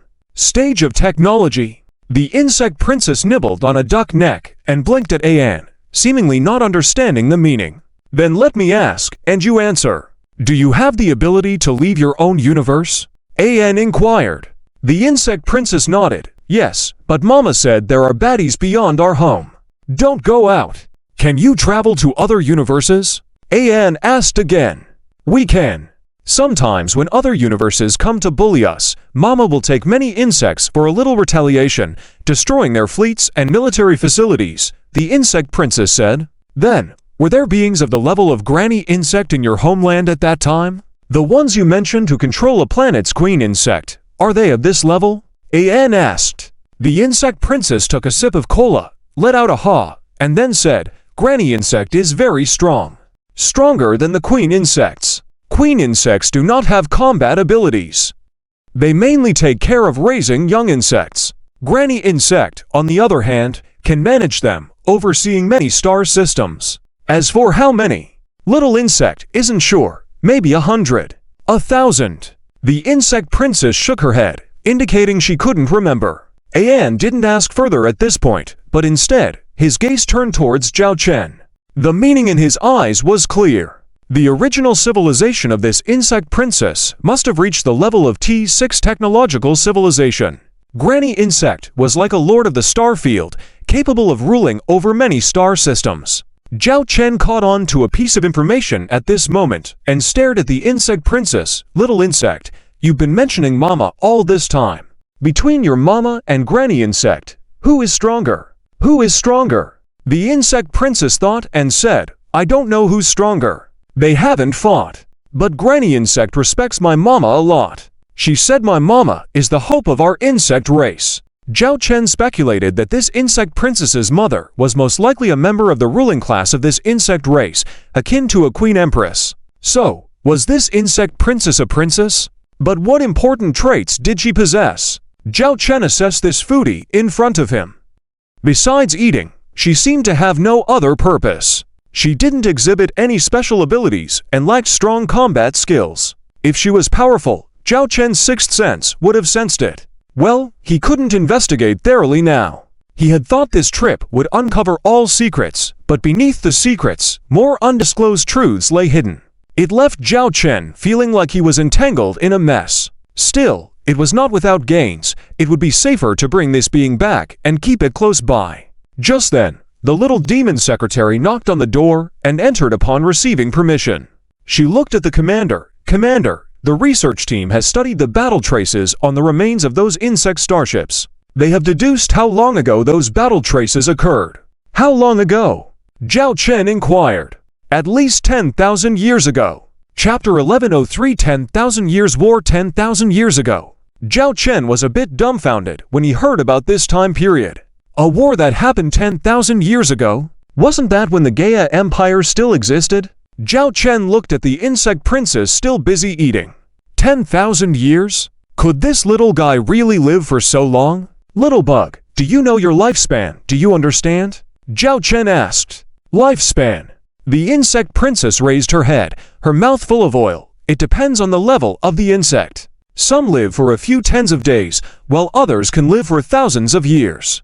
And the higher-ranking insect tribes also have the ability to hibernate, which greatly reduces the rate at which their lifespan passes. For insects like Granny Bug, I basically haven't seen one die of old age. The older ones enter a state of hibernation and continue to exist until there is a danger to the insect tribe. These senior insect tribes will then awaken and fight for the insect tribe. Zhao Chen was surprised to learn that the insect tribe had such abilities. No wonder the Order would go to such lengths to exterminate the insect tribe. It seems they had recognized the threat posed by the insect tribe. Little bug, do you know how to get to your universe? Or rather, how to locate your universe? Zhao Chen asked. The little bug subconsciously said, of course, you can directly use cosmic positioning technology. However, it requires the relevant insect units. Initially, Zhao Chen was thinking about whether he could obtain some advanced technology from this little guy from the T6 technology civilization. But now he realized that they were in the field of biological technology, which was completely different from the technological path of the Dragon Clan. This made Zhao Chen dismiss that idea. Are you going to take me back home? The insect princess looked excitedly at Zhao Chen. Zhao Chen was momentarily speechless. If this war happened 10,000 years ago, then the universe where the insect princess resided was likely to have been destroyed or occupied by the Order. Moreover, Zhao Chen currently lacked the technological capability for interuniversal travel. Zhao Chen honestly said, "I'm sorry, but I currently don't have the technology for interuniversal travel. I also don't know the location of your universe. So, for the time being, I can't send you back." Hearing Zhao Chen's words, the insect princess lowered her head, looking a bit disappointed. But perhaps she had already guessed this possibility, so she didn't show too much sadness, just remaining silent. "But you can stay with me now. By my side, I can protect you and fulfill your daily needs. Like this food," Zhao Chen said. "Really?" The insect princess looked at Zhao Chen in earnest, the table of delicious food truly making her indulge herself. Of course, Zhao Chen nodded with a smile. The insect princess's face was filled with an innocent smile. From then on, Zhao Chen's business trip had come to an end. After further investigating and collecting data in this area of the battlefield, and based on the signal torch of the Blackwall base, the Zhao Chen Black Dragon Guard fleet began to return. This return journey was much more convenient. Knowing the approximate distance of travel, they could directly use warp speed. With the acceleration of warp speed, the Zhao Chen Black Dragon Guard fleet returned to the Blackwall base after just over 10 hours. Report: warp speed mode has been terminated. The fleet is 5 minutes away from the target area. The deputy captain reported to Zhao Chen. "Let the interstellar reconnaissance ship go ahead. We will follow. Don't take it lightly," Zhao Chen reminded. It had been almost a month since they left. Although he didn't think there would be any earth-shattering changes at the Blackwall base in just a month, it was better to be cautious. In no time, the latest information was sent. It was about the Blackwall defense line battlefield. The Blackwall base was still in the hands of the mechanoid army, but the situation on the defense line was not optimistic. Compared to when Zhao Chen and the others left, the Legion of the Black Fleet had visibly advanced, even destroying two sections of the Blackwall. A group of 30 T-6 interstellar battleships has appeared in the Legion of the Black Fleet, forming an attack camp. With these 30 T-6 interstellar battleships, they have broken through the outermost defense line of the Blackwall and are still advancing. The Little Succubus secretary reported the detailed situation. At the same time, the battlefield scene was transmitted back. Compared to a month ago, it was clear that a significant portion of the Blackwall defense line had been lost, as if it had been bitten into like an apple. "Commander, what do we do now?" The Little Succubus secretary looked at Zhao Chen, awaiting the commander's next instructions. "Since we are already here, the Legion of the Black Fleet is destined to be our opponent. Let's give it a try, not engaging in combat, but focusing on attrition as a priority. Detailed records of the operation data may be helpful for us in dealing with these enemies in the future." "Yes." The deputy captain excitedly began to make arrangements. After spending close to a month on this business trip, watching others fight while being idle, these captains, officers, and crew members were already impatient. Suddenly, an alarm sounded on the bridge of the Pluto. An artificial intelligence avatar appeared next to Zhao Chen. "Warning! Warning! Warning! A strong energy fluctuation has been detected in cabin UO2. Please handle it immediately. Please handle it immediately." This was the artificial intelligence of the Pluto, with a more rigid language compared to the advanced artificial intelligence of the Dragon Sovereign. Upon hearing the information reported by the artificial intelligence, Zhao Chen realized that cabin UO2 was where he had assigned the insect princess. "You continue with the combat operations and leave this to me." Without saying another word, Zhao Chen left the bridge, heading towards cabin UO2. Cabin UO2 was a deputy captain's cabin, right next to Zhao Chen's captain's cabin, which he had assigned to the insect princess as a bedroom. And now, a strong energy fluctuation had occurred in cabin UO2. Most likely, it was because of that insect princess. Zhao Chen quickly arrived outside cabin UO2, directly opening the door with his authorization.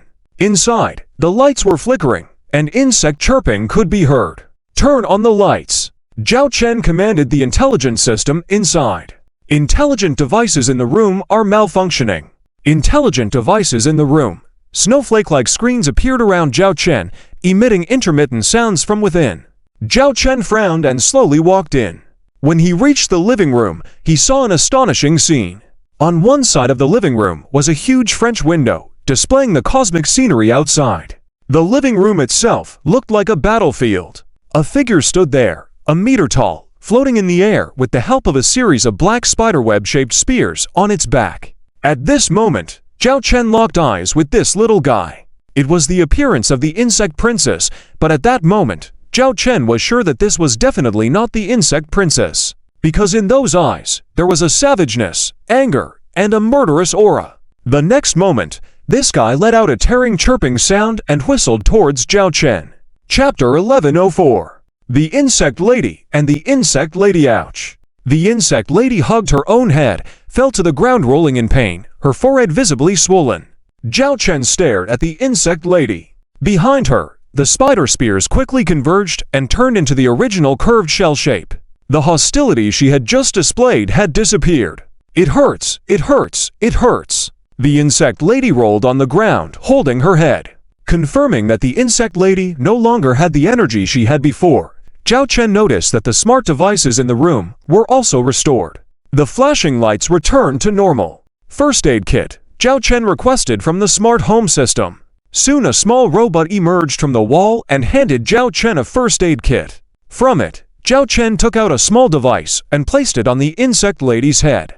The next second, the Insect Lady collapsed on the ground, looking relieved. So, comfortable. Press this yourself, press it for 10 minutes. It can help alleviate your pain and swelling.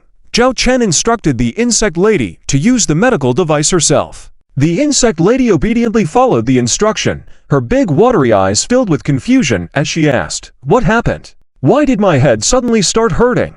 Zhao Chen squinted at the Insect Lady. She innocently shook her head and said, "I was just sitting on the bed getting ready to rest when suddenly I didn't know anything. Then my head started to hurt, and now I'm like this." Hearing the Insect Lady's response, Zhao Chen scrutinized her. He could confirm that the previous Insect Lady with that energy was completely different from the current one. Even though their appearance was identical, Zhao Chen was sure they were not the same person. The energy was completely different. "Do you know that you turned into a form with spider spears all over your back?" Zhao Chen asked. "Spider spears on my back?" The Insect Lady was startled and immediately reached out to her back, but did not feel any spider spears. She looked at Zhao Chen puzzled and said, "There is nothing there." Seeing the Insect Lady's reaction, it seemed she truly had no idea about her previous condition. Zhao Chen thought of a possibility. Could it be there is another person inside her body? But why would that person suddenly come out to occupy the Insect Lady's body? This situation wouldn't happen for no reason. Zhao Chen suddenly looked towards the floor-to-ceiling window in the living room, noticing a spiderweb crack on the window, a sign of a prior attack. Fortunately, this was a T-5 interstellar battleship, the Nether King. Visually, it was just a window glass, but in reality, it was several meters thick. Not even Zhao Chen with a punch could break through it. Outside the window was. "Little bug, were you looking outside just now?" Zhao Chen asked. "Outside? What's outside?" The Insect Lady turned her head in confusion to look out the window. The next moment, her expression froze with fear on her face. At the same time, the lights in the room flickered again, and all the smart devices malfunctioned. "They're here. They have come. The pitch-black interstellar battleship. They will destroy everything. Mom, Insect Granny, everyone." The fear on the Insect Lady's face quickly transformed into anger, followed by a sense of hostility and killing intent. The curved shell on the Insect Lady's back started to crack, and spears extended out. Her eyes lost the innocence she had before. That feeling. "Who are you, and why are you inside her body?" Zhao Chen questioned. The voice behind made the Insect Lady turn around, almost floating on the ceiling, supported by the spears on her back, ready to attack Zhao Chen.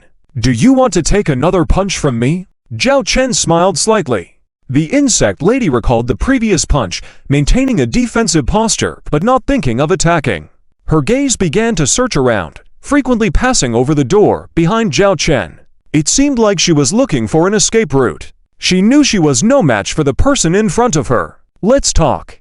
I won't harm you, but I need to know what you are," Zhao Chen stated as he pulled over a chair, sitting calmly between the Insect Lady and the door. The Insect Lady remained vigilant in a corner of the ceiling, ready for battle at any moment. Zhao Chen could sense that even without equipment, this Insect Lady before him had a terrifying energy fluctuation. Perhaps this was what the Nether King had detected. The secret on the insect lady seemed to deepen. Chapter 1105 T6 Black Interstellar Battleship. Zhao Chen looked up and down at the bug princess in front of him. It was evident that her intelligence and speaking abilities were not as high as the previous little bug, but her combat strength was very high. Zhao Chen tried to inquire about the information that was not disclosed by the little bug before, regarding the order and the insect race. As Zhao Chen expected, this bug princess was unwilling to disclose anything. However, when the topic of order was mentioned, the killing intent emanating from her body became more intense. It seemed that this bug princess cared deeply about order. Her appearance was also triggered by seeing those interstellar battleships of the Black Legion fleet. We can't carry on like this, Zhao Chen shrugged helplessly. Anyway, let me tell you. I am now friends with the other owner of your body. We don't have any hostility, and in a sense, we are still allies. You have seen that we are currently in battle against the Black Legion fleet. And if I truly wanted to harm you, do you think you would be my match? Bug Princess looked at Zhao Chen, and the aura around her calmed down. I don't know if your appearance is something you can control. It's best for you to return temporarily. And if you plan to come out again next time, it's best to control your emotions. Zhao Chen pointed to the chaotic room around them and continued, even though I am wealthy, repairing these things is also costly. Bug Princess understood Zhao Chen's meaning. She nodded silently, and then closed her eyes. In just a few seconds, all the spear-like projections retracted, once again turning into a curved shell, harmless in appearance. As she opened her eyes again, the previous hostility and murderous intent had vanished. In its place was an innocent and clueless expression. Huh? Why am I standing here? Why are you here? What was I doing just now? Bug Princess looked puzzled. The room returned to normal lighting, everything back in order. Do you know that your body hosts another soul, or another consciousness? Zhao Chen straightforwardly asked. Yes, Bug Princess responded directly. Zhao Chen was slightly surprised since the previous Bug Princess had denied this. How did you find out? Zhao Chen asked. The insect granny told me. After Mom went missing, I was crying and scared. Insect granny told me that I have a sister who will come to protect me when I'm in danger. When I'm in danger, my sister will come out to protect me, Bug Princess said casually, as if it were no big deal. It seemed that Bug Princess was aware of the existence of another consciousness in her body, but perhaps not fully aware of the circumstances. Look over there. Zhao Chen suddenly put his hands on Bug Princess's shoulders, making her look out the window at the distant interstellar battleships of the Black Legion fleet. Fear and anger once again appeared in Bug Princess's eyes. Zhao Chen could feel her trembling. But this time, Bug Princess remained in control, showing only fear. It seemed that the Black Legion fleet was not the direct trigger. The other Bug Princess was also able to assess the situation. For example, now, she knew that her body was not threatened, so she didn't appear hostile. You recognize them, right? Zhao Chen pointed at those interstellar battleships. Bug Princess nodded heavily, her eyes moist, and her trembling voice said, It's them. It's these villains who destroyed the home of the little bug. Seeing this fragile and pitiful child in front of him, Zhao Chen patted her shoulder, encouragingly said, It's okay, they can't harm you now. Look, we have the ability to destroy them.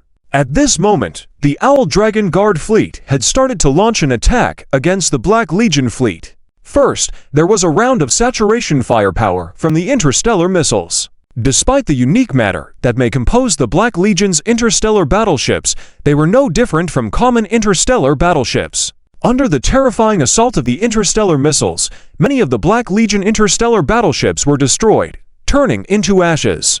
This demonstrated the power of the T-5 Crimson Reaper-class heavy interstellar strategic missile carrier. Bug Princess watched this scene in amazement. Following that was a round of heavy cannon fire. The Spear of Sin-class heavy interstellar artillery battleship unleashed its barrage, and the interstellar battleships at the forefront of the Black Legion fleet were declared to fall row by row. At this point, the Black Legion starships also noticed the unexpected attackers and began diverting a large number of interstellar battleships to support their front lines. The prey in front of the Owl Dragon Guard fleet was increasing. The Star Phoenix-class heavy carrier starships interstellar fighter squadron and drone swarm mobilized continuously, seizing control of the interstellar space before attacking those battleships. The enemy's counterattack swiftly followed. However, the Starshield defense of the King of Hills class heavy comprehensive interstellar strategic escort ship protected the entire fleet in an orderly manner. The enemy's counterattack instead stirred up the fighting genes in the Owl Dragon Guard fleet. The Sacred Redeemer class heavy interstellar armored artillery battleship, Frost Tyrant class heavy interstellar missile cruiser, Lightning Spectre class heavy assault interstellar cruiser, and Chaos Knight class heavy assault interstellar destroyer, these from main interstellar combat battleships on the front lines, began firing, hunting the black interstellar battleships opposite them like hunters. Fight! Fight! Fight! Zhao Chen heard a voice beside him and looked over. Bug Princess was standing by the window, crying out with a choked voice, continuously calling for destruction and murder, as if she wanted to rush up and fight the enemies herself. However, soon, enormous black shadows appeared within the Black Legion fleet, engaged in battle with the Owl Dragon Guard fleet. They appeared like demonic entities on the front lines of the battlefield. They're here! It's coming! Fear reappeared in Bug Princess' eyes, her body trembling, as if she could see her homeland being destroyed under these massive dark shadows.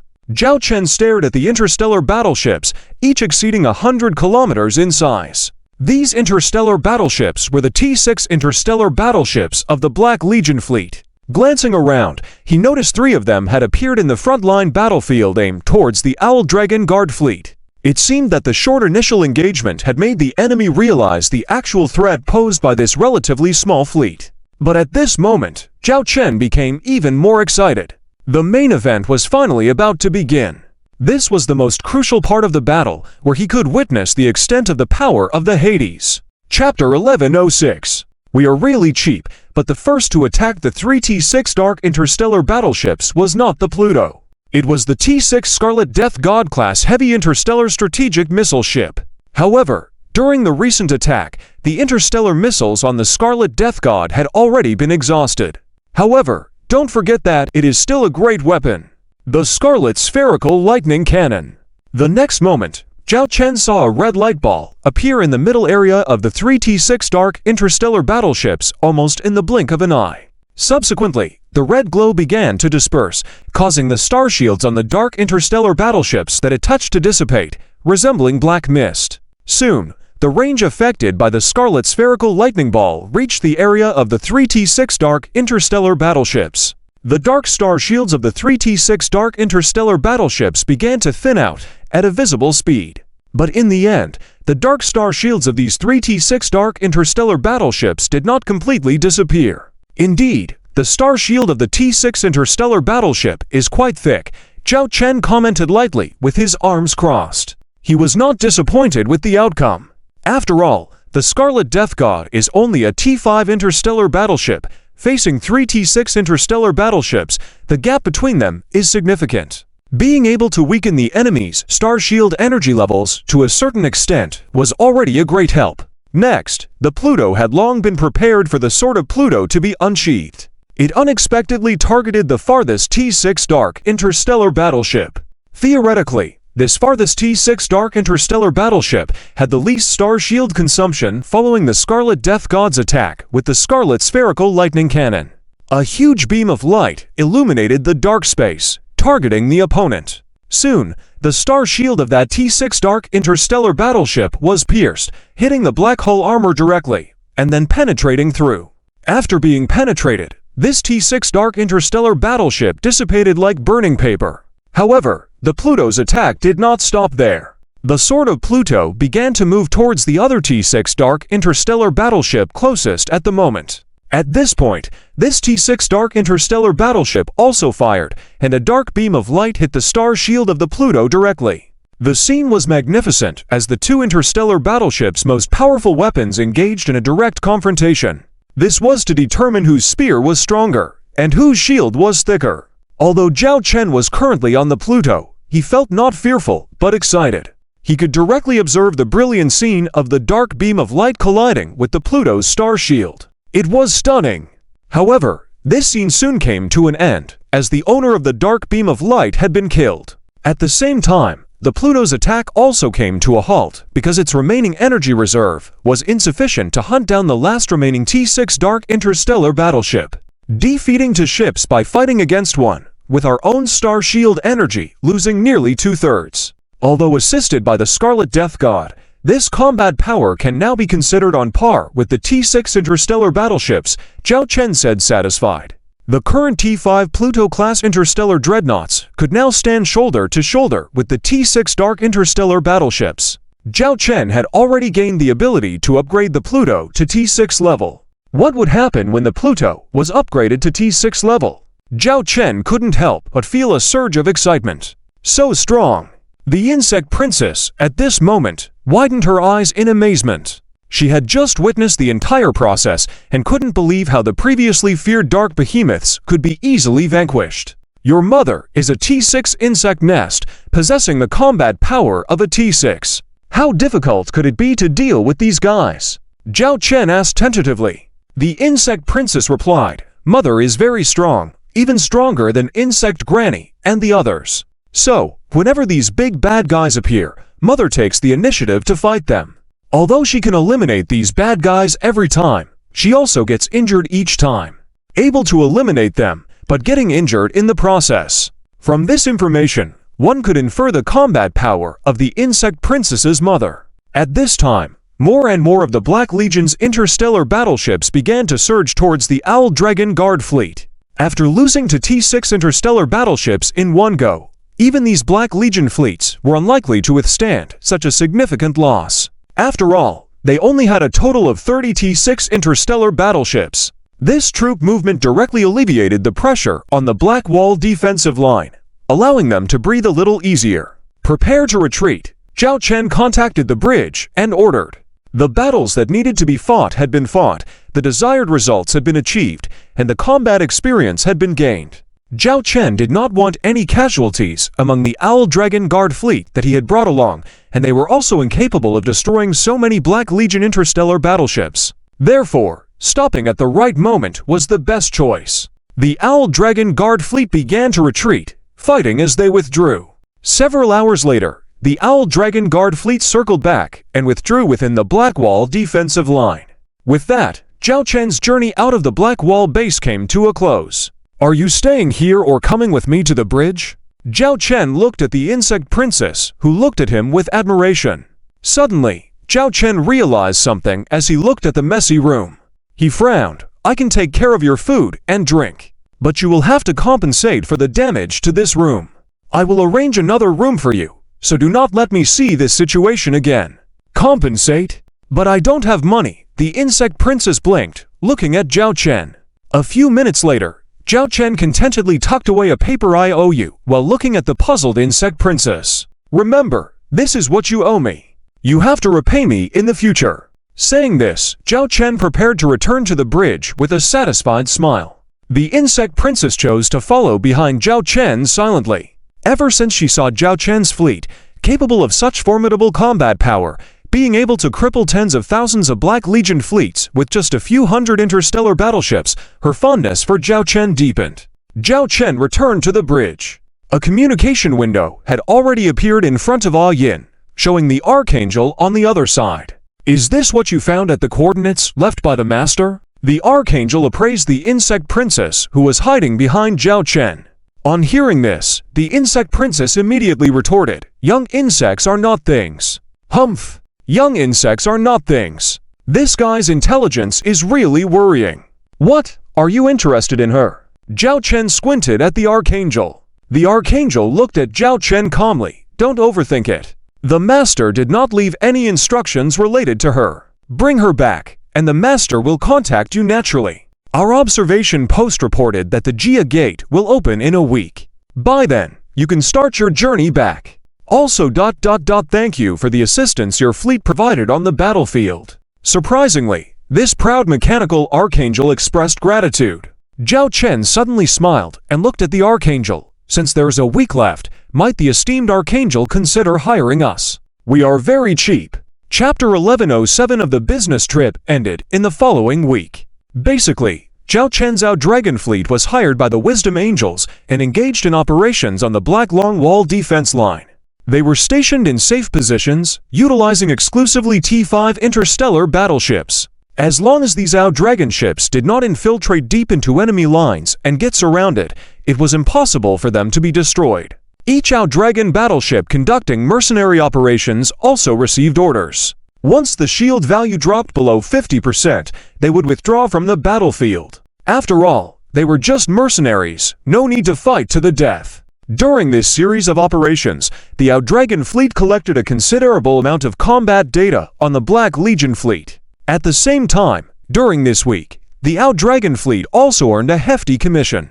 Not only could they completely offset all expenses of this business trip, but also most of the interstellar missiles launched were paid for by others. Furthermore, the subsequent resupply and maintenance costs after the Dragon fleet returned did not need Zhao Chen to worry about, as the bills were covered by their benefactor. It was indeed quite satisfying to launch interstellar missiles with someone else's money. If it weren't for preventing unforeseeable circumstances, Zhao Chen might have simply ordered to bring out all his interstellar missiles and ammunition and launch them all. If they weren't clean, they shouldn't expect to eat. This week quickly passed by. Zhao Chen lay lazily on the sofa in the bridge, stretching. He had been busy this week.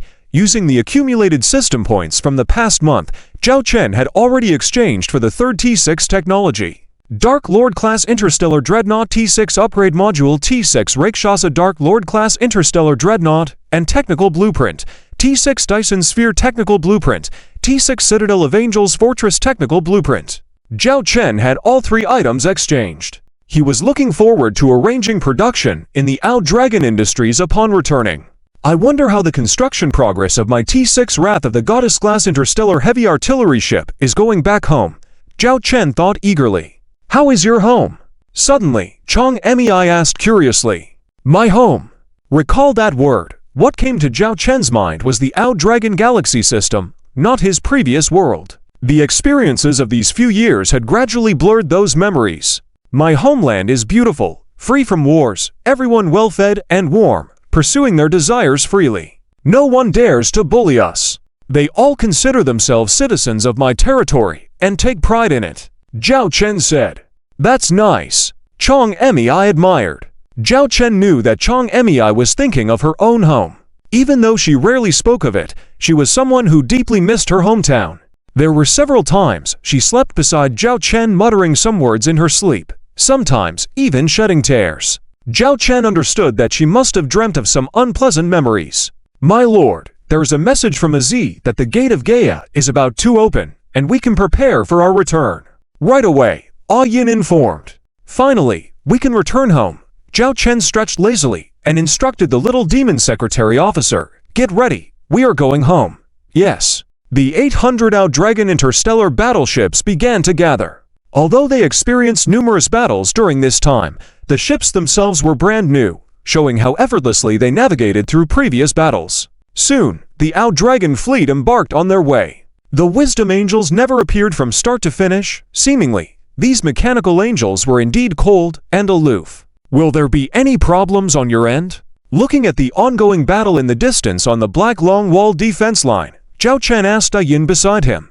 Yin replied, although the battle may seem stuck on the surface, do not underestimate our mechanical race's operation here over the years. In fact, even without your support of these interstellar battleships and those T5 prisoner-class heavy interstellar assault battleships, this place wouldn't fall so quickly. It's not a problem to hold out for another year or two, at least, given that the number of the Black Legion fleet does not increase. Zhao Chen wasn't doubtful of this reply. His understanding of the Black Long Wall base during this time made him believe it was the most formidable military base in the known universe. Even the bases constructed by the Dragon Galactic Interstellar Group did not match the might of this military base. Even if the supply of raw materials and resources were cut off, this base could operate normally for 6 months to a year. Coupled with the united and orderly system of the mechanical race, many drawbacks of carbon-based lifeforms in military forces were completely avoided.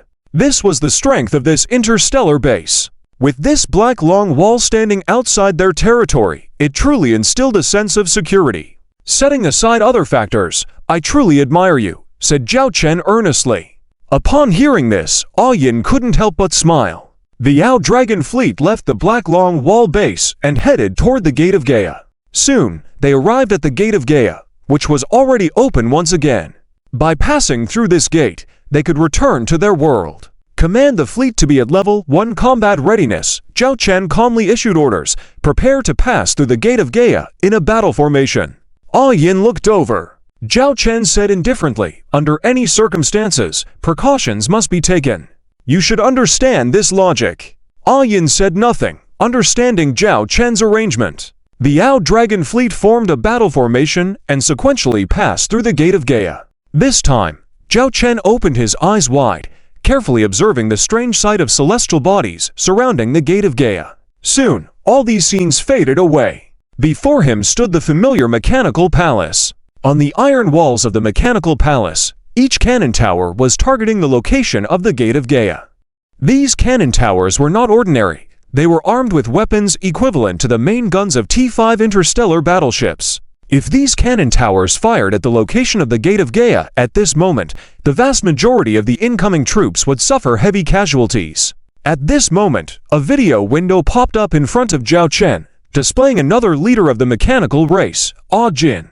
Welcome back. Chapter 1108 Meeting of the last Demon Clan bases. Zhao Chen, a Yin, and a Jin met in a room. Don't get me wrong, this is the daily state of readiness when the Gate of Gaia opens, a Jin explained lightly.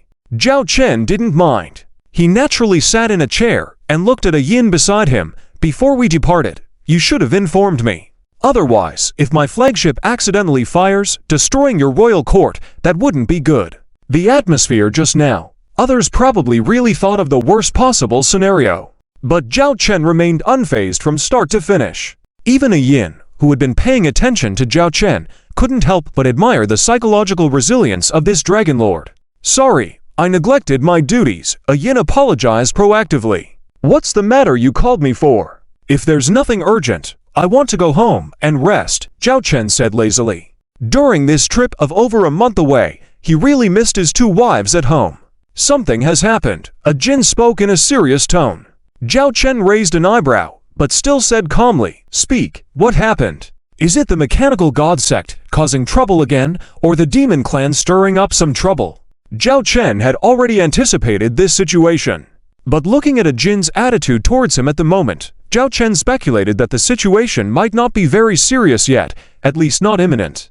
Otherwise, the mechanical leader wouldn't have chatted with him again after meeting him. You told us before that there are 7 hidden starship industrial bases of the Demon Clan in the dimensional space, right? A Jin said. Zhao Chen nodded. There is such a thing.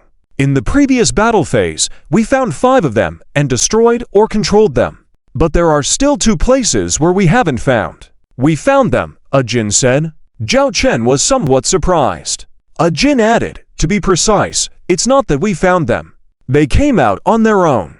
Zhao Chen gestured for a Jin to continue, with a Yin beside him also looking curiously. On the 10th day after you left, 2 abnormal energy fluctuations appeared in the northern part of the Demon Clan's territory. At first, they were very weak, but later became stronger. They were discovered by us, the Angel Clan, and your Dragon Clan successively. Subsequently, we each dispatched Star Scout ships to investigate the target locations. In that star domain, we didn't find anything. But because of the dimensional space technology you mentioned before, or rather the folded space technology, we searched carefully. Soon, we discovered the dimensional space. But afterward, our Mechanical Clan and Angel Clan Star Scout ships entered this space and all went missing without returning. Until a fleet of Star Scout ships under your Dragon Clan entered.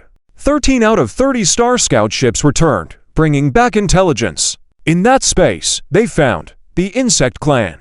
The Insect Clan. Zhao Chen was somewhat surprised. Is it the cosmic insect nest? A Yin asked. A Jin shook his head and said, it's the Insect Clan's nest. Insect Clan's nest? This term was the first time Zhao Chen had heard of it. At the beginning, we knew nothing about the Insect Clan's nest. But soon, they revealed the answer to us. On the 20th day after you left, for some unknown reason, the 2-dimensional spaces lost their concealment function and directly appeared in the main space of our universe. A Jin said with a serious expression, and the true faces of these 2 insect clan nests also appeared before us. Here are some relevant video and photo images that you can check out. With that, several video and photo images appeared before Zhao Chen's eyes. It looked like a big black thing, resembling a huge meatball. Don't underestimate this thing, it's huge. Very huge. This picture was taken from a very far distance. Its actual size is already equivalent to half of your Dragon Star system. A Jin's word stunned Zhao Chen. Half of the Dragon Star system. What a concept! Zhao Chen couldn't even imagine it. It was no longer a comparison of planet, star, or asteroid sizes. It was half a star system. Unbelievable!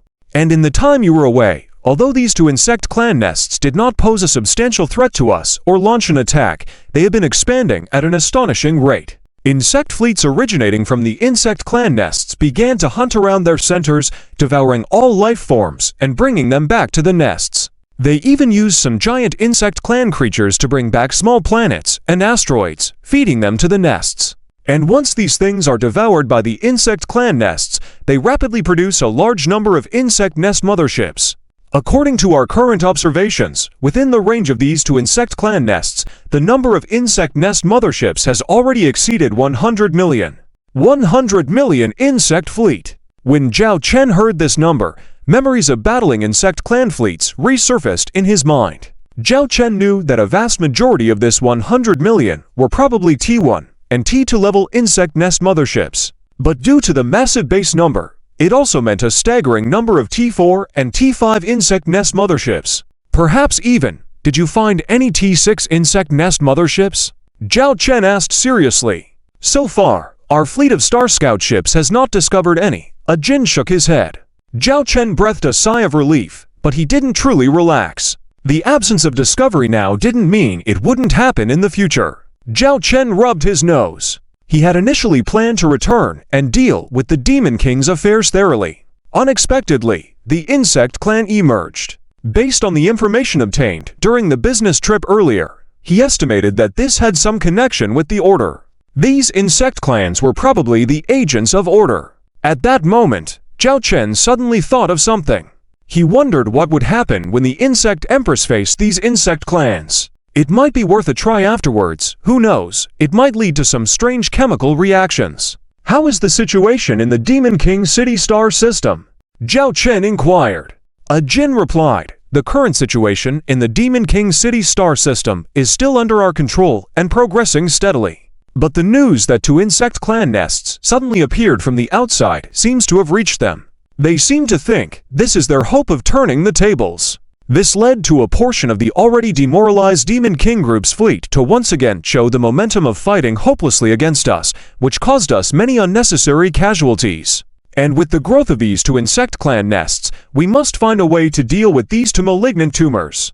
Otherwise, their insect clan fleets will increase exponentially. A Jin's expression was very serious at this moment. Zhao Chen took a deep breath. I understand, but I need to discuss these matters with my subordinates after I return. Chapter 1109. The implementation of T6 technology. After leaving the Zhonglong Galaxy for a month, Zhao Chen returned here and finally felt a sense of relief. Unfortunately, all the fleets of the Zhonglong legions are still on the front lines. Even Charlotte and Lilith are still responsible for frontline combat operations. Zhao Chen stood on the bridge of the Pluto and looked at the two figures that appeared before him. How is the situation on your end? Charlotte and Lilith reported the battlefield information that had occurred in the past month. Primarily, it was about the situation in the Dark Lord City Galaxy. This galaxy has gathered all the remaining demonic starships, displaying a determined attitude to defend to the end. Although the allied forces of Zhonglong, the Mechanical Clan, and the Angel Clan have been launching attacks, progress has been slow, and it will take a long time to overcome this challenge. Another current issue is the two additional insect nest bases and the insect fleet. If left unchecked, they will pose a significant threat to us in the future, stated Lilith solemnly. Zhao Chen nodded in acknowledgement of the problem. Fortunately, this danger is currently happening in the northern territories of the Demon Clan, a remote and desolate area, far from Zhonglong, the Angel Clan, and the Mechanical Clan. This buys Zhao Chen some time. We will deploy a space reconnaissance fleet to closely monitor these two insect nest bases and related insect fleets. But for now, we cannot launch military operations against them, Zhao Chen said helplessly. Charlotte nodded in agreement with this handling method. She then said, although the current battle situation in the Dark Lord City Galaxy is under our control, taking over the galaxy is only a matter of time. However, If we open up a second front at this time to deal with the numerous insect fleets, it will pose a severe logistical challenge for us. Zhao Chen agreed, recognizing this point. He instructed, rest assured about the logistical aspect. I already have a plan in place. You don't need to worry about the situation at the insect nest bases, just keep monitoring. Your current mission is to capture the Dark Lord City Galaxy quickly so that we can fully concentrate on future battles against these insect tribes. We must avoid the scenario of fighting on two fronts, yes? What did you gain from this passage through the Gaia Gate this time? Lilith curiously asked. Zhao Chen did not hide anything and directly recounted the events that happened at the Gaia Gate, as well as the various pieces of intelligence gathered. Upon hearing these pieces of information, although they were mentally prepared, Charlotte and Lilith still wore expressions of astonishment or shock on their faces. Order Insect Tribes. Black Citadel Base. Dark Legion Fleet. These pieces of information intertwined in their minds. The Insect Queen you mentioned, is she with you now? Lilith inquired. Yes. Her identity and abilities are quite unique. Until we figure things out, she will stay by my side. It's the best arrangement for now, Zhao Chen explained. You said earlier that the original insect tribes didn't have much desire for expansion or a killing mentality towards outsiders. It was only after being controlled by order that they transformed into the interstellar insect tribes we know today. Are you planning to use this insect queen to deal with the troubles caused by these interstellar insect tribes? Lilith deduced Zhao Chen's thoughts. Zhao Chen did not deny it and stated, in our research lab, we still have many captured insect nest motherships. I plan to assign her for some experiments. If things go as expected, she may become a valuable asset in our fight against these insect tribes. Charlotte and Lilith both agreed with the commander's idea. Later, Zhao Chen spoke to the two women about 3 new T6 technology developments he had come up with. Upon hearing that they had acquired 3 more T6 technology pieces, both women showed excitement. Charlotte was interested in upgrading the Pluto to T6, while Lilith was intrigued by Zhao Chen's T6 Dyson Sphere. The former could significantly enhance the combat power of the fleet, while the latter could greatly ease the pressure on logistical supplies. I will stay in the Zhonglong Galaxy for some time. My main task is to coordinate with the 3 chief engineers to implement all our construction plans and start production promptly. Upgrading the Pluto and building the T6 Dyson Sphere are essential tasks. The T6 Angel City Fortress is also crucial because when we face the massive insect fleet in the future, we need a stronghold to resist their sea of insects effectively. Charlotte, do you think upgrading the Pluto now will affect your frontline operations? Based on my calculations, if the Pluto is to undergo upgrades in the dockyards now, it will require at least the production capacity of 10 T5 Galaxy-class large-scale industrial bases for 10 months. Even with the cooperation of other industrial bases, it will still take at least 3 to 5 months. It will be almost early next year before the Pluto can return to the battlefield. Zhao Chen sought Charlotte's opinion concerning the battlefield situation. Charlotte responded, currently, the Pluto's role on the battlefield is not significant. Although, if it could participate in the Dark Lord City Galaxy battles, it could improve our efficiency. However, considering the threat posed by the 2 insect nest bases in the future, I believe upgrading takes precedence. Alright, let's go with that decision, Zhao Chen concluded. With everything settled, he chatted a while longer with the 2 women before the communication ended. Stretching his arms, Zhao Chen felt a sudden sense of loneliness in his empty office. Everyone, including Charlotte, Lilith, and all Legion commanders, was on the front lines. Having finally returned, he didn't have the chance to catch up with anyone. Wait a moment, he seemed to have forgotten someone. Tapping his desk a few times, 3 suitcases appeared. He tapped again, and the office door was knocked. Commander, I'm coming in. The leopard woman's voice sounded from outside the door, and she then pushed it open. With Lilith not by Zhao Chen's side, the leopard woman had taken on some of the duties of a secretary. Help me carry these 2 things. We're going out. Zhao Chen pointed to the 3 suitcases. He had already picked up one, leaving the other 2 for the leopard woman. She followed behind Zhao Chen as they exited his office and walked to the adjacent room, where he used his authorization to open the door. In the room, he saw the insect queen wrapped in a blanket, staring at a holographic screen playing some movies of their world. Come out. Zhao Chen turned off the holographic screen. Huh? The insect queen stared at Zhao Chen dumbfoundedly, holding a bag of chips that Zhao Chen directly snatched and ate in one go. While chewing, he handed one of the suitcases to the insect queen.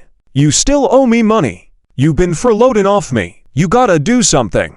Come with me." Chapter 1110 Can't avoid it at all. Can't avoid it at all. In the captain's corridor of the T-5-star River-class interstellar large-scale industrial base, technicians watched as people passed by, greeting them with expressions of surprise. "Commander, hello!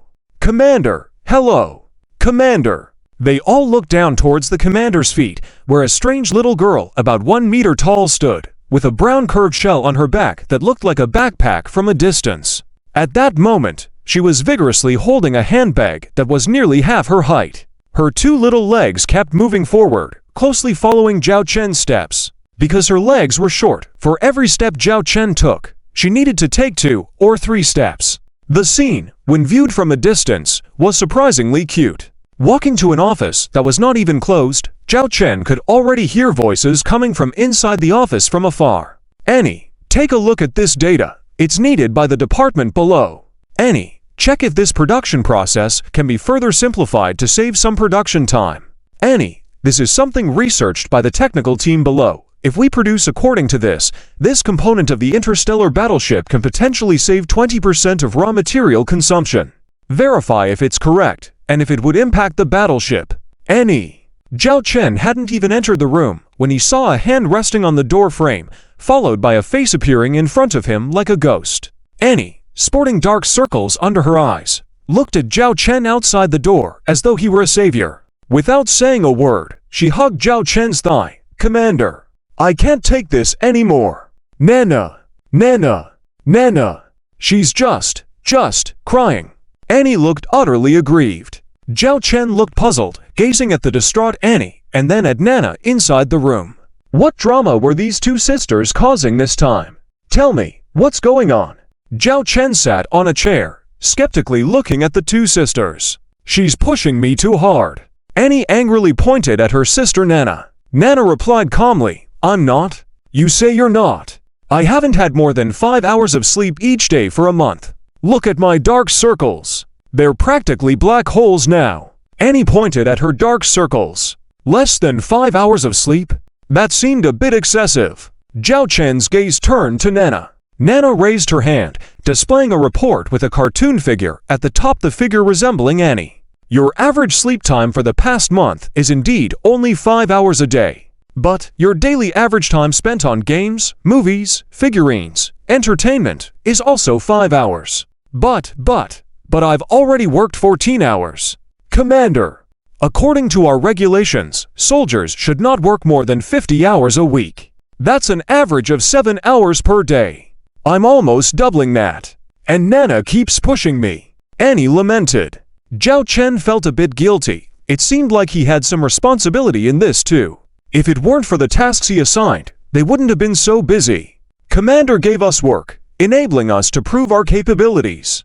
Do we really need to nitpick about this so-called working hours? If Commander hadn't given us work, we wouldn't have our current lifestyle. Plus, I acknowledge your working time is around 10+ hours daily. But did I ever cut your overtime pay? Moreover, for every work requirement I gave you, I promised you figurines, games, peripherals, and other entertainment devices. Didn't I buy them for you? You have the items, why didn't you complete your tasks? Hands on hips, Nana lectured her sister like an elder sister scolding her younger sibling.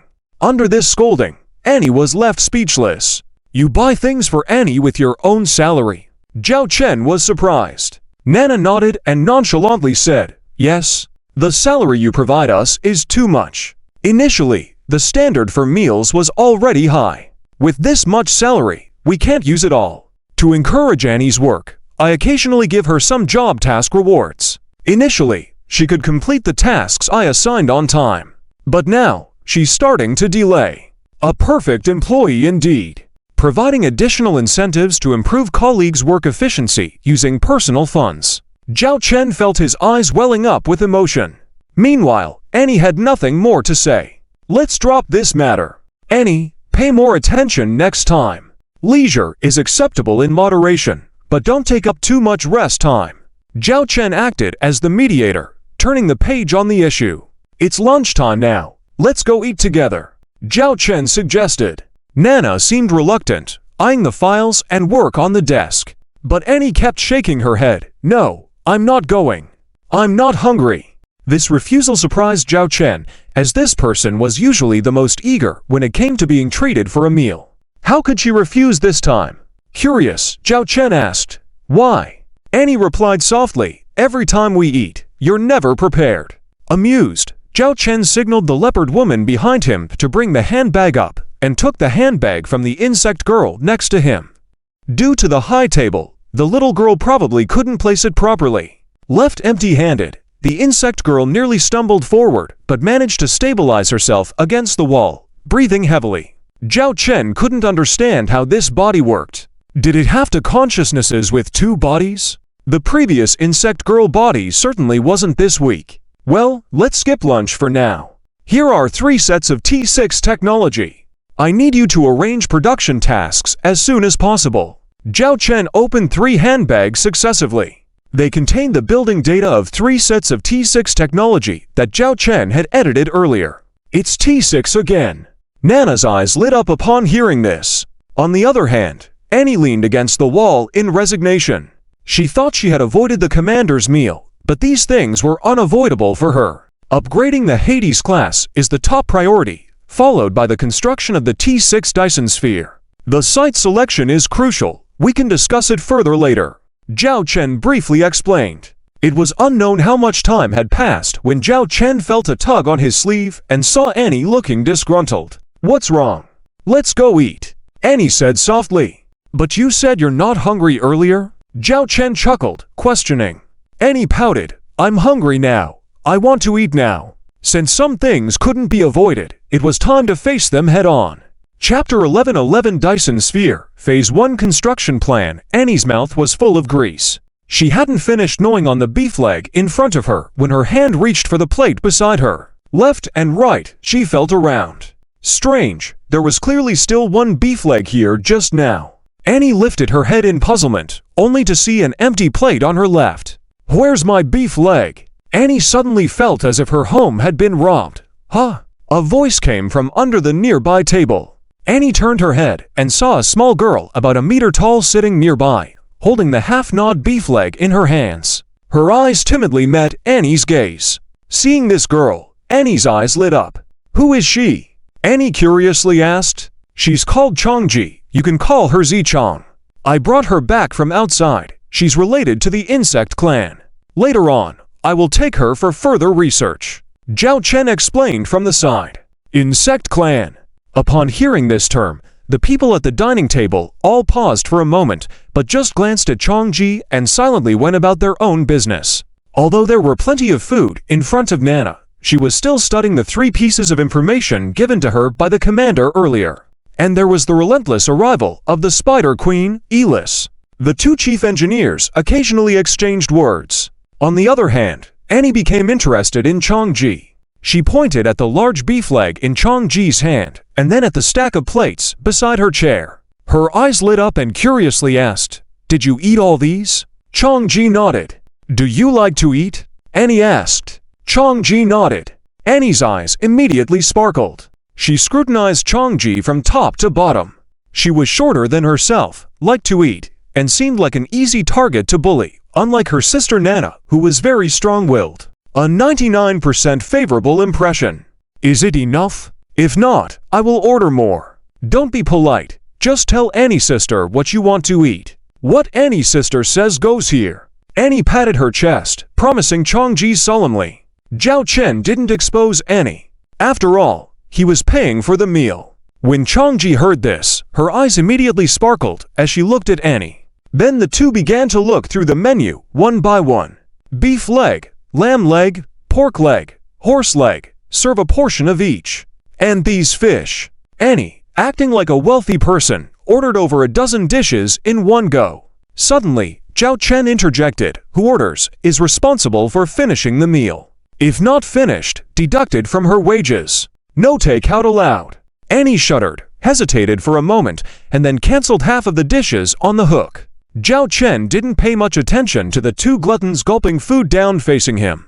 He looked at Nana, Among these three technologies, T6 Dyson Sphere. It can significantly reduce our energy pressure. But the selection of location is also crucial. If there is only one star in a star system, after the Dyson Sphere is built, the star system will lose its original light and heat. Even with multiple stars, losing the light and heat of one star will have a huge impact on the natural environment and ecology of the star system. Therefore, location selection is crucial. Nana nodded, having also considered this point. She opened the current power map of the ominous Dragon Galaxy interstellar group, including the three major empires. The best region of choice is naturally the ominous Dragon 15 star zone.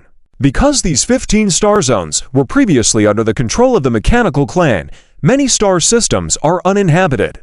After our ominous Dragon group moved in and started developing, they began to gradually restore vitality around various resource mining areas. However, it will still take at least several hundred years to fully recover. We are now selecting a batch of suitable star systems in this area and turning their stars into Dyson spheres. This way, the impact on the external environment can be minimized. If we can build them close to some industrial bases or areas for close power supply, that would form a very good framework. Nana analyzed. Zhao Chen nodded. That was also his thought. And in fact, there are many choices among them. Just in my preliminary screening, there are as many as 765 stars that fully meet the requirements, involving 368 star systems. This is only within the scope of the ominous Dragon 15 star zone. Considering that the industrial sectors of the three major empires are gradually integrating into the ominous Dragon group system, if a small number of Dyson spheres can be built within the territories of the three major empires, it will greatly alleviate their energy needs. Nana said. Zhao Chen nodded, still not speaking. He had considered all these. In the future, he would establish a dedicated ominous Dragon Dyson Sphere energy group. If he could control over 80% of the energy supply of the three major empires, it could be said that, as long as Zhao Chen wished, all industries of the three major empires would collapse in an instant. The theoretical technology of Dyson spheres has been around for a long time. But there have always been many problems, the biggest of which is the low cost effectiveness of input and output. So even if some technologies meet the criteria, it's still very difficult to actually build them. However, in your Dyson Sphere technology, the star energy conversion technology can transform the collected star energy into a new type of energy 10 times the original. It's unbelievable. Even though I'm looking at these construction technologies now, I still have a hard time understanding the theoretical. Nana looked incredulously at these technology concepts. She could catch up through cramming with T5 technology, but with some of the theories of T6 technology, she really couldn't understand or assimilate them. Fortunately, the commander would always detail the construction technology. Even if they didn't understand, as long as they followed the requirements, they could still build it. But it's also because of this technology that the Dyson Sphere technology has an extremely high cost effectiveness. The cost of building into a standard star's volume is only 100 trillion star coins, but the quarterly output reaches 100 trillion star coins. It amounts to 400 trillion star coins in a year. It still relies on stars as a sustainable source. Queen Elis the Spider praised from the sidelines. Nana added, the only downside is that the construction time is a bit long. Even with T5 Galaxy-class interstellar large industrial bases as the contractors, it still takes 5 months. Zhao Chen smiled and said, this is its only drawback, but many of its technical requirements are not high. Even T3 level industrial technology can produce it. We have a large number of T3 fusion furnace-grade heavy interstellar industrial ships. Then, we can also get Northern Wild Goose Group to join this construction project. Next, Zhao Chen and the two chief engineers confirmed the first batch of Dyson spheres to be built. Because it was the first batch, considering that people in the three major empires might resist, they would all be constructed around the main resource mining star systems of the ominous Dragon 15 star zone. A total of 10. The goal was to complete several of them by the end of this year, and to complete the Phase 1 Dyson Sphere project by January next year. By then, the ominous Dragon Group would receive a stable energy supply of 300 trillion star coins on average each month. Chapter 11-12. The major upgrade of the Stygian monarch. Zhao Chen stood by the floor-to-ceiling window, holding a cup of hot drink in his hand. He looked at the shipyard that stretched for 100 kilometers in front of him. Standing at this point, Zhao Chen looked to both sides and had the feeling that he couldn't see the end at a glance, only the mechanical structures on both sides. Report: the construction of the special class shipyard is completed. All construction tasks at Galaxy Base No. 1 have been finished, a technician reported to Nana, the chief engineer next to Zhao Chen. Good. Allow the Stygian-class interstellar dreadnought to enter the port, Nana said. Yes. This is Galaxy Base No. 1. Stygian Monarch, please follow our guide ship and enter the special class shipyard, the technicians began to arrange. Thank you for your hard work, Zhao Chen said, looking at Nana, who had dark circles under her eyes. For the upgrade of the Stygian Monarch, Nana had spent 3 full days arranging. In these 3 days, Zhao Chen had been assisting her, and Nana had slept for less than 5 hours in total. If Zhao Chen hadn't urged her to rest, she probably would have continued working tirelessly. After all, a 100-kilometer-long interstellar battleship suddenly returning to the port for an upgrade was no small matter. A 100-kilometer-long Stygian Monarch. If it weren't for the T5 Galaxy-class large-scale industrial base, no other shipyard could accommodate such a behemoth. For this reason, Nana had moved all the current construction tasks of Galaxy Base No. 1 to No. 2 and changed the plate structure inside Galaxy Base No. 1. This was also a highlight of the Galaxy-class large-scale industrial base. All construction plans could be rearranged like building blocks. Thus, the current special-class shipyard that stretched for 100 kilometers was created specifically for the Stygian Monarch. Just this one step of the Stygian Monarch entering the port took a long 5 hours. Because the interior space was narrow, it was impossible for the Stygian Monarch to use its engines, as it could accidentally damage Galaxy Base No. 1. Therefore, relying entirely on hundreds of unmanned tug ships meticulously guided the Stygian Monarch bit by bit into this special-class shipyard. Zhao Chen looked at the enormous hull of the Stygian Monarch outside the floor-to-ceiling window. When inside the Stygian Monarch, there was no particular feeling, but looking at it from the outside, one could truly sense the immense size of the Stygian Monarch. An aura of terror. After the Stygian Monarch completely entered the special-class shipyard, huge gates came down on both sides, completely isolating the interior environment from the external space environment. At the same time, numerous mechanical arms extended out, adhering to the surface of the Stygian Monarch's hull. From this moment on, the starship engine of the Stygian Monarch could be completely shut down. This was the first time the Stygian Monarch could truly rest since its construction was completed. The crew of the Stygian Monarch also enjoyed a rare long vacation. They would undergo vacation health checks or go to the academy for further education. Some could also go to other starships for assignments. After all, this transformation process would take several months, and arrangements needed to be made for these crew members. They couldn't all just wait here. So, this Stygian Monarch is now in your hands, Zhao Chen said, patting Nana's shoulder. Nana's eyes sparkled as she vowed, "Please rest assured, Commander. We will present the new Stygian Monarch to you in an even stronger stance." Zhao Chen nodded in satisfaction. Afterwards, he prepared to leave for the next destination. Zhao Chen's command ship had also changed from the Stygian Monarch to a T5 interstellar battleship. Xiao Chong. Sister Anne. Xiao Chong. When Sister Anne is not around, you must take care of yourself. Remember to eat and watch the videos Sister Anne prepared for you. Inside the package are snacks Sister prepared for you. Sister Anne. Xiao Chong, be happy and joyful. Xiao Chong. Sister Anne can't bear to leave you. Sob, sob, sob. Annie sat on the ground, watching the shuttle flying farther and farther away through the transparent porthole, tears on her face. She looked at her hand, feeling the touch of Xiao Chong holding it just a moment ago.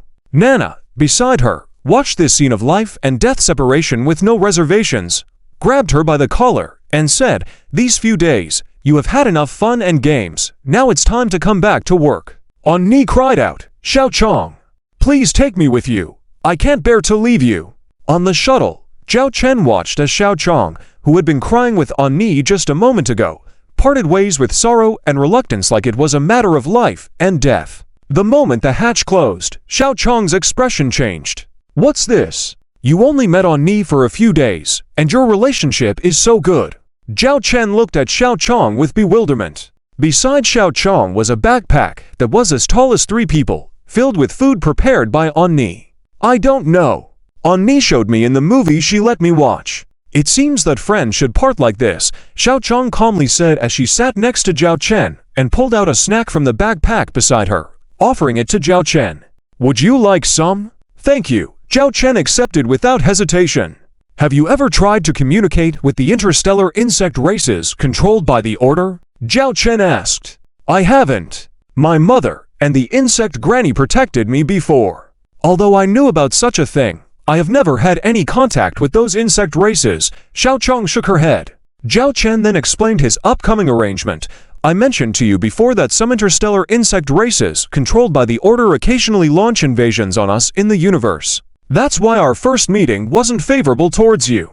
In previous battles, we captured many of these types of interstellar insect races for research. I will take you to a laboratory specially dedicated to studying these interstellar insect races, and you will try to communicate with the interstellar insect races that are under our control. If successful, there are 2 permanent universal insect dens that I will take you to afterward, where you can try to interact with those interstellar insect races in the cosmic environment. The latter might pose risks, but I will protect you.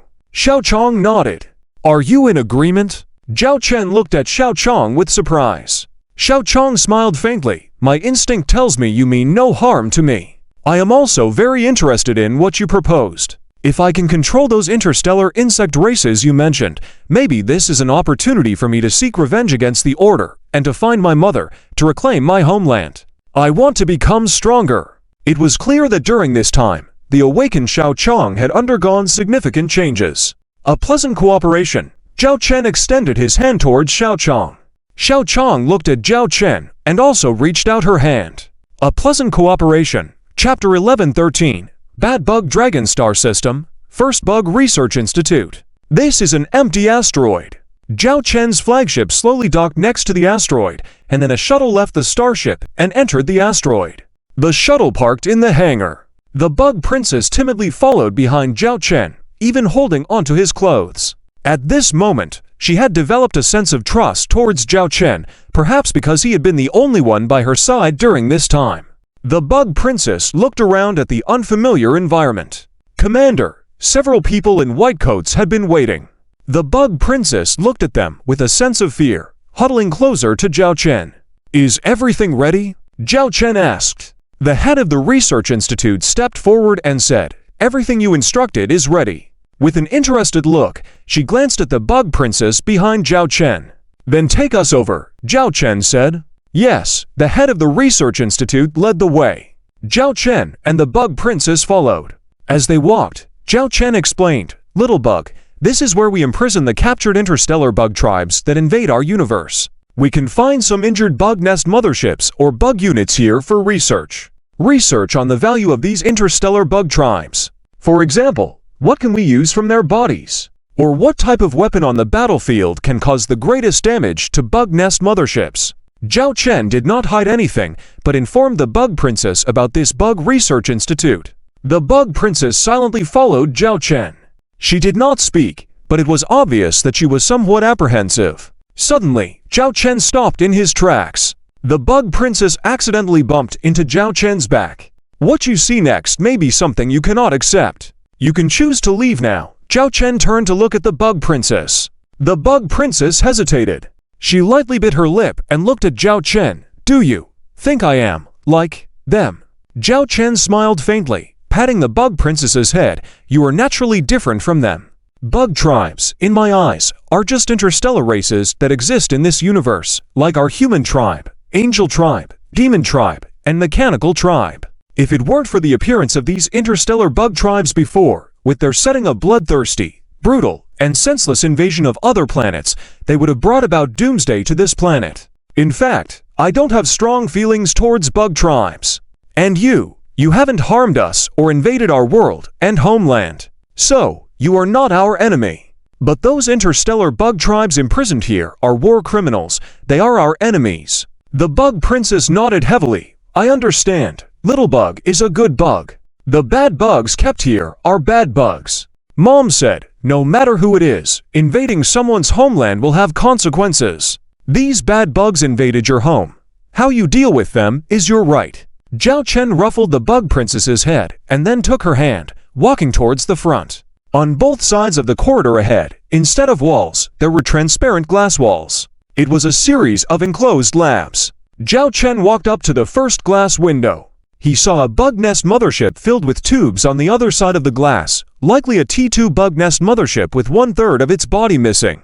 It relied on those inserted tubes to survive. When the bug princess saw this scene, although she had mentally prepared herself, she still covered her mouth, showing that she was disturbed. Bug princess, you said before.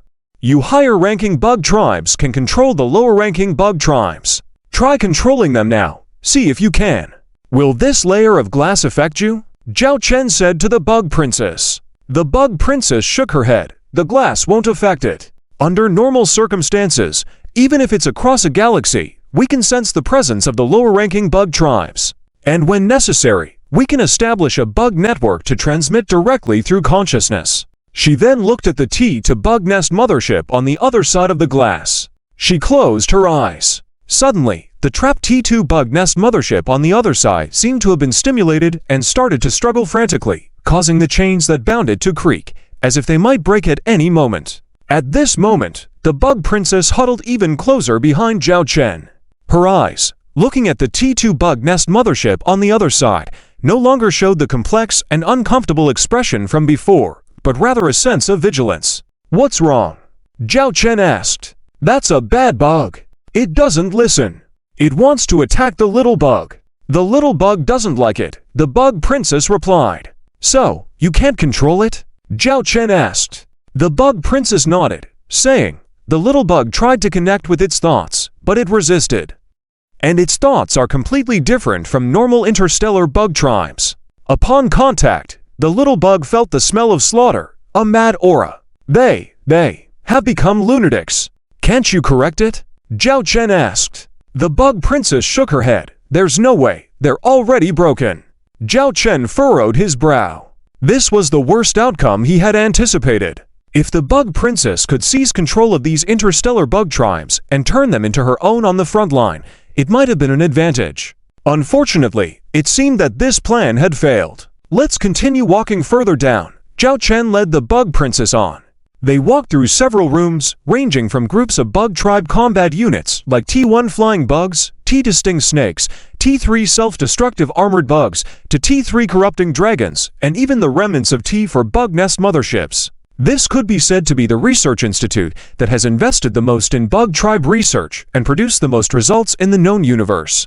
The head of the research institute kept updating the commander on the institute's recent findings, discovering some weaknesses in the bug nest motherships or the usefulness of certain parts of their bodies, among other things. As they continued walking, Zhao Chen observed that the bug princess, look at these imprisoned bug tribes, grew increasingly cold and distant, as if she wasn't looking at her kind. Little bug, what do you feel about them now? Zhao Chen asked. The bug princess flatly said, they are no longer our bug tribe. They are all bad bugs. It seemed that this experiment had come to an end at this point. What's ahead? Zhao Chen noticed a large door at the end of the corridor ahead. Chapter 11:14. I can build a fleet for you, according to the commander's orders. The head of the research institute began to open the gate. These are the bodies of all the insect races sent to our research institute in the past. Because our purpose here is to study interstellar insect races, and we request that all captured insect units from various regions be sent here. But in reality, many of them are in critical condition post-war. By the time they reach us, they are half dead, and soon completely decompose. In addition to the insect race deaths in our experiments, it leads to a large number of insect bodies emerging. These insect bodies are difficult to handle in the short term, and it's not appropriate to dispose of them as space junk. So we store them all here until further processing, the head of the research institute explained as the gate was completely opened. It was a very large storage room. As Zhao Chen walked through the gate, the head of the research institute thoughtfully handed him a face mask. The smell inside is quite strong. You'll need to change your clothes and disinfect when you come out, the head of the research institute said, also handing a mask to the insect princess before they entered. The three of them stood on a staircase with ample space above and below. In this room, there were piles of insect bodies, some so badly damaged that their original appearance was no longer recognizable. Zhao Chen looked around and saw nothing of value, so he prepared to leave. But as he took a few steps, he noticed the insect princess still standing there. "Little bug, let's go back," he called out, but the insect princess did not respond. "Little bug." Zhao Chen walked over and called out. It was then that he noticed hairs streaming down the insect princess's face, even smudging her mask. She simply took off the mask, tears flowing freely, and pointed at the bodies. "They said they want to go home," she whispered tearfully. Zhao Chen stared at the insect princess in astonishment. "Go home? But you said you couldn't establish a connection with them. How come you can hear them now, especially when they are already dead?" Little Bug doesn't know. Little Bug just hears that they want to go home. The insect princess said softly. "But how could they go home?" Zhao Chen said helplessly. "Can you give them all to Little Bug?" The insect princess asked cautiously. Zhao Chen pondered for a moment before saying, "You need to tell me first what you plan to do." The insect princess hesitated, seeming unsure of how to explain. She jumped onto the staircase railing, opened her arms, closed her eyes, and faced the sea of corpses on the other side. Suddenly, what looked like dandelion seeds emerged from her body, floating towards the sea of corpses. When these dandelion seeds landed on the corpses, they quickly turned into brown fruits. Shortly after, these brown fruits shattered, and countless small insects crawled out. These small insects began feeding on the insect corpses, their bodies growing rapidly before Zhao Chen's eyes. "What is this?" Zhao Chen exclaimed in shock. "These are likely insect spores." The head of the research institute on the side began documenting and explaining based on his experience. Insect spores? Zhao Chen couldn't help but recall the unpleasant memories of the insect spore virus from before. This is one of the ways the insect race reproduces. When we dissect high-level insect nest motherships, we find that they have a specialized spore space inside, similar to the ovaries of our human females. They store large quantities of these insect spores there, and when faced with a suitable environment for reproduction, they release these insect spores. Once born, the insect spores will feed on the surrounding food to continuously grow and evolve. The interstellar insect races we encountered before expanded continuously using this method. When they reach a planet, they use this method to reproduce incessantly, the head of the research institute explained. Zhao Chen furrowed his brow. Why was the insect princess using this method now? After around 10 minutes, the insect princess opened her eyes again. She returned to Zhao Chen's side and pointed at the scene in front of them. "This is what I meant to do. These small insects will consume the corpses and grow into large insects. These large insects can then return to our homeland, essentially bringing back the insect race. Our insect race has a belief that physical death is not true death. Our people will consume the bodies of the deceased and carry on their will. I want to bring them back home. So, you can control them now?" Zhao Chen asked. The insect princess nodded. Suddenly, another idea came to Zhao Chen's mind. "Tell me, suppose I provide you with more of these insect bodies. Can you transform them all into normal insects controlled by you?" Zhao Chen said sternly. The insect princess thought for a moment and replied, "It should be possible. Little Bug cannot control the bad insects outside. But the small insects here, Little Bug can control. Arrange it immediately." Zhao Chen looked at the head of the research institute and promptly assigned another experiment. The experiment was simple: to kill a bad bug directly, then bring it in front of the insect princess to see if she could use the body of the originally bad bug to breed controlled insects. The experiment proceeded smoothly. The newly bred insect race was completely controlled by the insect princess and showed no signs of the previous bloodthirsty and brutal behavior. As Zhao Chen and the others approached some tank-sized large flesh insects, the creatures even cowered, showing no intention of attacking. Thus, Zhao Chen arranged for more experiments with other people. Regardless of approaching or making contact with the insects, they showed no hostility at all. They were a far cry from the savage interstellar insect races. With this confirmation, Zhao Chen's plan was considered half successful. After cleaning up, Zhao Chen and the insect princess entered a room. "Little Bug, I want to discuss something with you," Zhao Chen said, looking at her intently. "We were supposed to cooperate before, right? You want to return to your homeland and seek revenge on the Order. It requires strong combat abilities. You've seen that my army is currently battling the Order. Are you willing to contribute your abilities to this cause? I will assist you in building a fleet of insect ships." Zhao Chen stared at the insect princess as he laid out his proposal. Chapter 11:15. The Demon King's Castle Galaxy falls at last, under Zhao Chen's persuasion. The insect princess is willing to follow Zhao Chen's arrangements. Subsequently, Zhao Chen's orders begin to spread.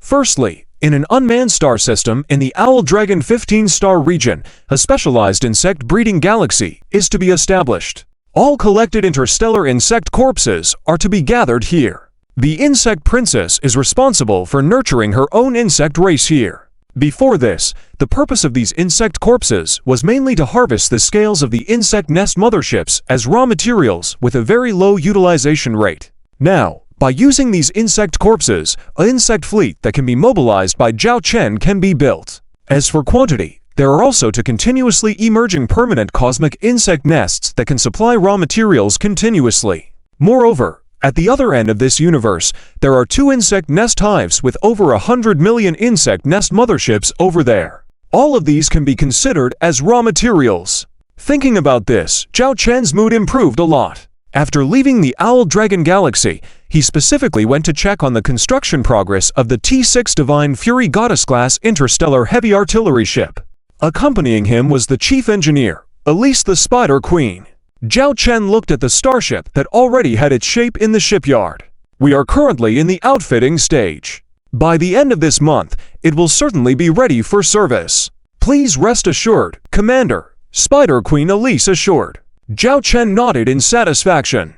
The original plan was for the first ship of the T6 Divine Fury Goddess-class interstellar heavy artillery ship to be completed and delivered by the end of October, which counted as completing the mission on time.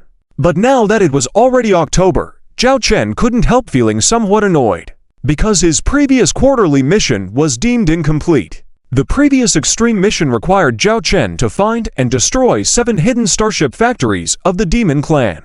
In the end, he only found and destroyed 5, leaving 2 still missing. It wasn't until the appearance of the 2 insect nest hives that his quarterly mission was considered a failure. This was the first time Zhao Chen had failed to complete a quarterly mission. Thinking about the missed mission objectives, Zhao Chen still felt a bit regretful. After bidding farewell to Spider Queen Elise, Zhao Chen looked at the nearly completed Divine Fury Goddess through the porthole, while also considering the new quarterly mission before him, which would be the last one for the year. Quarterly mission objective: conquer the Demon Castle Galaxy. It was concise, just 2 lines, with no direct mention of mission rewards. Conquer the Demon Castle Galaxy within 3 months. Zhao Chen calculated that there shouldn't be any major issues with the time frame. He could discuss it with Charlotte. Zhao Chen returned to his flagship. "Commander, where are we going next?" asked the captain of the starship respectfully. "There's nothing else. Go directly to the battlefield of the Demon Castle Galaxy, the headquarters of the Owl Dragon 1st Legion," Zhao Chen ordered. "Yes. Enter the target area. Battlefield of the Demon Castle Galaxy, headquarters of the Owl Dragon 1st Legion. Begin route planning."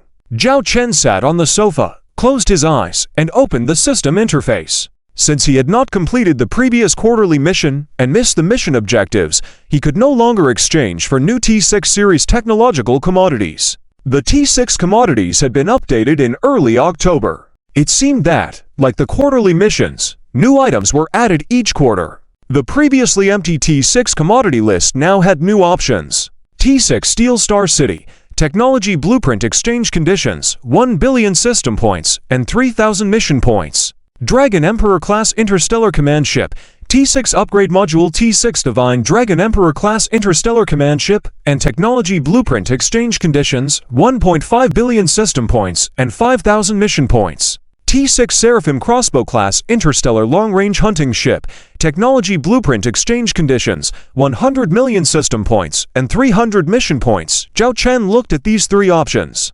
They were quite evenly distributed: an industrial starship, a battlefield support starship, and a combat starship. The T6 Steel Star City, as the name suggests, was like an industrial city. If the T5 Galactic Class Interstellar Large-Scale Industrial Base was just an industrial base, then the T6 Steel Star City was a full-fledged industrial city. It wasn't just an industrial base, but was meant to directly turn a planet into an industrial city, drawing on the planet's core energy to supply the construction of the Steel Star City. Even the 100-kilometer-long Hades could easily fit in it. The second option was simple. It allowed the T5 Dragon Emperor to be upgraded to the T6 Divine Dragon Emperor, similar to Hades. The third option was more unique. It was an interstellar warship Zhao Chen had never seen before, the Seraphim Crossbow-class interstellar long-range hunting ship. Its function was more like a sniper on an ancient battlefield, capable of killing enemies from beyond the range of combat. This T6 Seraphim Crossbow-class interstellar long-range hunting ship was based on the same concept. According to the basic data, it was equipped with only one weapon, the Seraphim Crossbow, a laser weapon that compresses laser intensity into a super laser, greatly increasing its range to be 3 to 5 times longer than any known interstellar warship, even surpassing the range of T5 class warships. Its role on the battlefield was to find attack angles and opportunities, hunting down high-level enemy interstellar warships with a single fatal blow. Though not considered a mainstay starship on the front line, its special ability could still have a significant impact on the battlefield. Unfortunately, Zhao Chen currently had no mission points. Looking at these 3 T6 technologies, he could only sigh with regret. This quarterly mission must be completed. Zhao Chen thought firmly. Demon King, oh Demon King. For the sake of my 3 treasures, if nothing else, I'll have to ask you to meet your end. Afterwards, Zhao Chen temporarily took command of the ship and smoothly delivered Zhao Chen to his destination. It allowed Zhao Chen to return to his true flagship after more than a month, the Dragon Emperor. On the bridge of the Dragon Emperor, as soon as Zhao Chen entered, he heard everyone's voices. Commander! The bridge officers and crew saluted and greeted Zhao Chen. Zhao Chen took a deep breath, feeling that the air on his flagship was more comfortable to breathe, as if it was a psychological effect. It's so big! The insect princess shrank behind Zhao Chen, looking curiously at the vast space of the bridge. Is she the one you brought back from that world? Lily approached, curiously looking at the insect princess behind Zhao Chen. She teased him. I knew it, our commander brings back souvenirs wherever he goes. But isn't this one too small? As Lily joked, she dodged the kick Zhao Chen aimed at her. Charlotte stood by, silently watching the commander and the playful Lily. Chapter 11:16. 3 years on the left, 3 years on the right. Don't be afraid, they are all my most trusted subordinates. Charlotte, Lilith. Zhao Chen introduced the two to Changji. The two also stepped forward to greet Changji.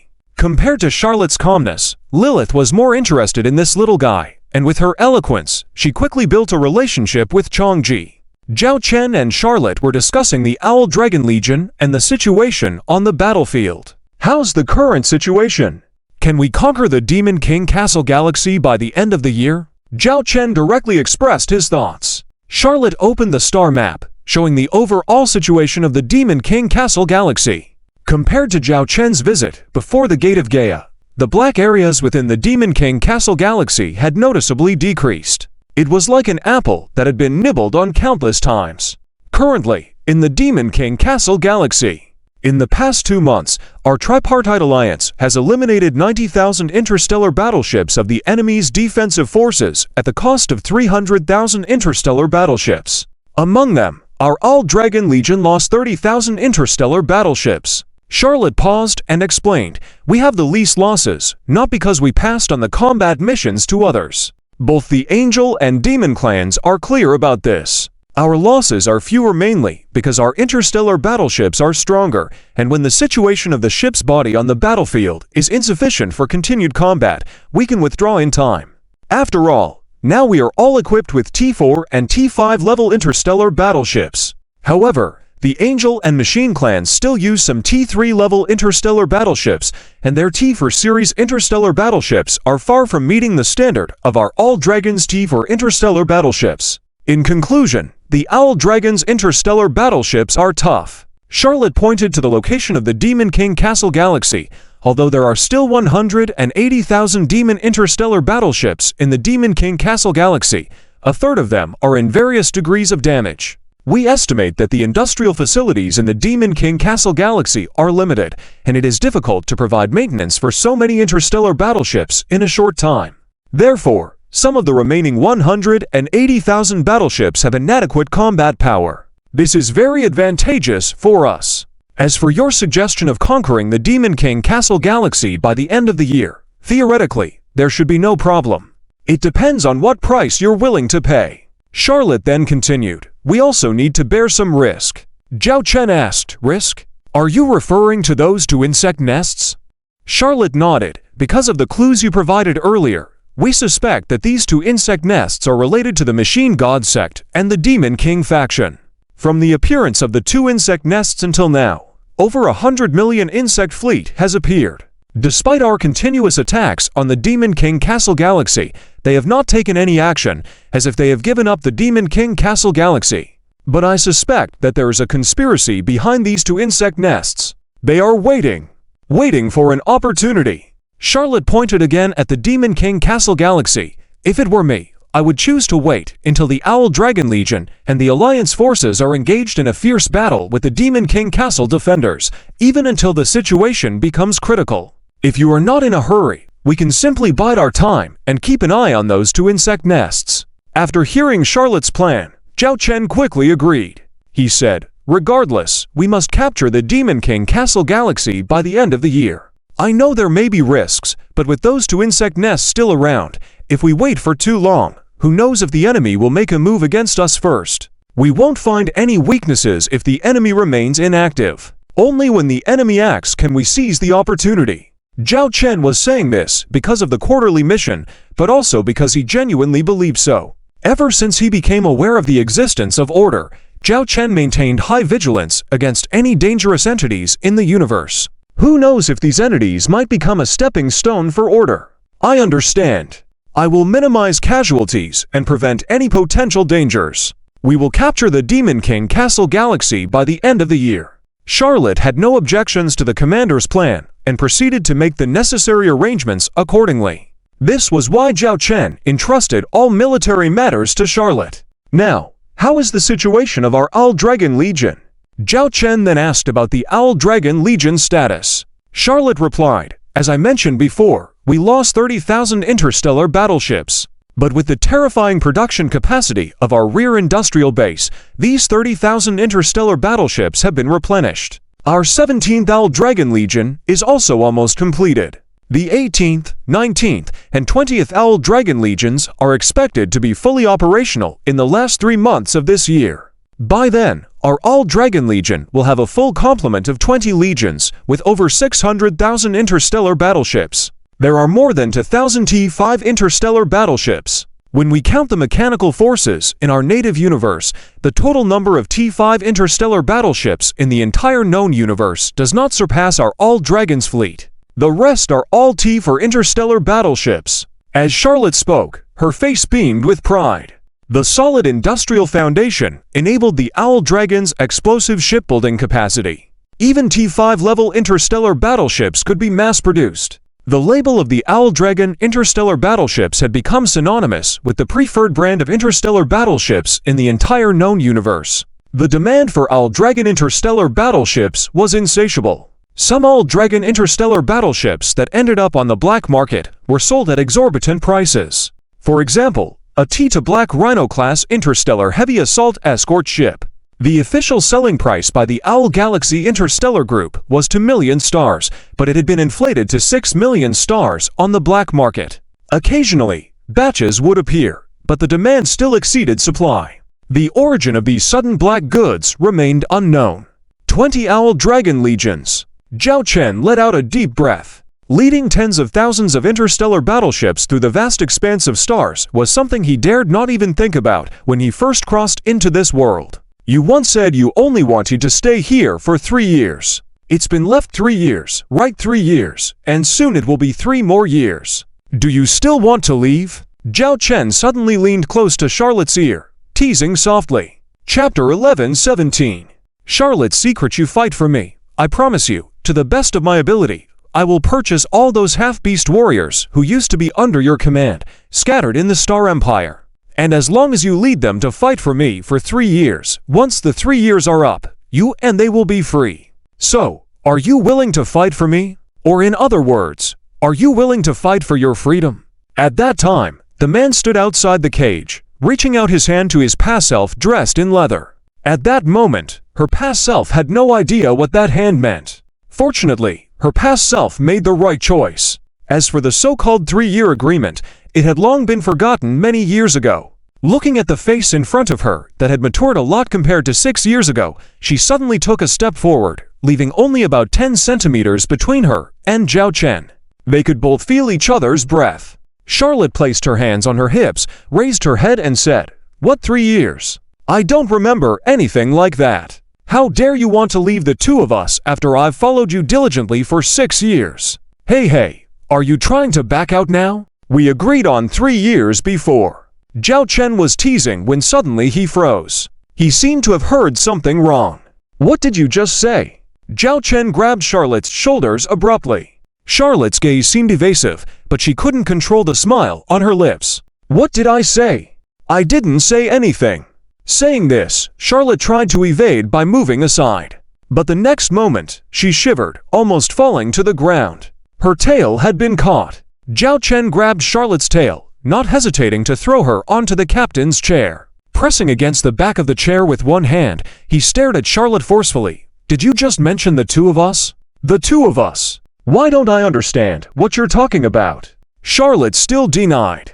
Zhao Chen immediately became serious. His hands began to search Charlotte's waist. Soon, Charlotte couldn't handle it anymore. "Ha, don't tickle me. Ha ha." Charlotte couldn't control her laughter. "Will you tell me or not?" Zhao Chen waited as Charlotte struggled. Tears welled up in Charlotte's eyes as she laughed uncontrollably. But no matter how she struggled, she couldn't escape Zhao Chen's grasp. At this moment, Lilzy walked over and said, "Charlotte, just tell him." Lilzy looked at Zhao Chen. "Charlotte was worried about making you anxious, so she planned to tell you after the battle." Zhao Chen's hand stopped at that moment. He looked at Charlotte lying on the captain's chair, blushing and gasping heavily. Her military uniform was slightly disheveled. "It's true." Zhao Chen swallowed and turned to Lilzy. I have a child." Lilzy smiled and said, "To be precise, you're going to be the father of 2 children. Twins." This sudden good news stunned Zhao Chen. He had never expected to become a father. Panic, nervousness, joy, disbelief. Various emotions flooded his mind at that moment. Over the past 6 years, experiencing countless situations and challenges, he had never felt as confused as he did now, unable to calm his mind. When did this happen?" Zhao Chen asked blankly. "A month after you left. During a checkup, it was discovered that Charlotte was already pregnant," Lilzy explained. Suddenly, Zhao Chen picked up Charlotte, who had just recovered from dizziness, and spun her in place. "I'm going to be a father. I'm going to be a father. I have children," Zhao Chen excitedly shouted. Everyone on the bridge could hear the commander's voice. In fact, everyone knew about the relationship between the commander and General Charlotte, and sometimes they would see the two of them not coming out of the same room for hours during breaks. "Stop spinning. I'm getting dizzy," Charlotte shouted.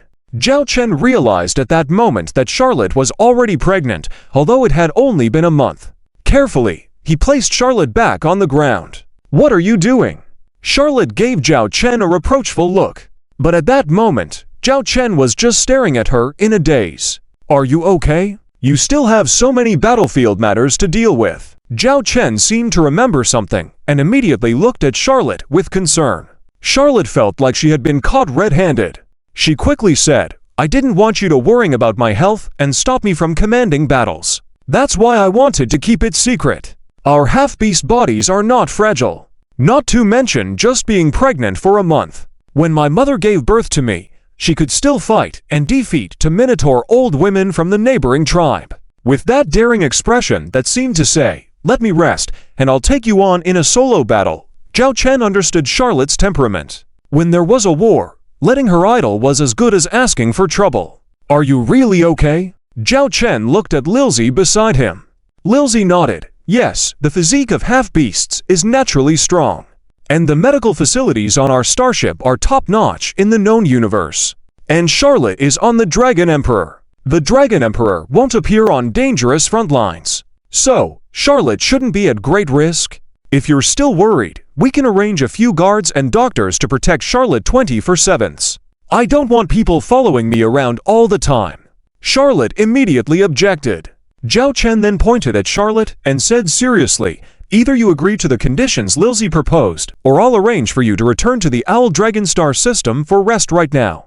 You choose." Seeing Zhao Chen's unyielding stance, Charlotte pouted and ultimately nodded helplessly. "Fine, it'll be like that then." With the conditions settled, Zhao Chen immediately returned to a loving expression and started inquiring with Lilzy about childbirth-related matters. Like, as a human, what would a child born between a human and a half-beast like a white tiger look like? And would the gestation period for a white tiger half-beast also be 10 months? He was already fully embracing his role as a dad. It seemed like he had completely put the frontline battles aside for the moment. Chapter 1118. Lily's arrangement. 10 months later, Zhao Chen, the emotional milk dad, finally calmed down. "Let's talk business, let's talk business." Zhao Chen coughed and glanced around the bridge. The crew members, who had been watching and laughing, immediately returned to their workstations. "Where were we just now?" Zhao Chen looked at Lily. Lily said, "We finished discussing the upcoming construction of the 20 Legion fleets." Zhao Chen nodded. "After discussing military matters, let's talk about the development of our respective territories. Have you been paying attention?" Lily raised her hand and opened the entire star map known to the universe. It included the territories of the 3 major empires, the Mechanical Clan, the Angel Clan, and the Demon Clan, each marked clearly with different colors. For example, the territories of the 3 major empires are completely under Zhao Chen's control, all marked in golden yellow, just like the Owl Dragon Galaxy Interstellar Group. The Angel Clan's territory is white, the Demon Clan's territory is black, and the Mechanical Clan's territory is bronze. In addition, the areas where the 2 insect tribe nests are located that are already under control are all marked in blood red. Zhao Chen glanced at this power map.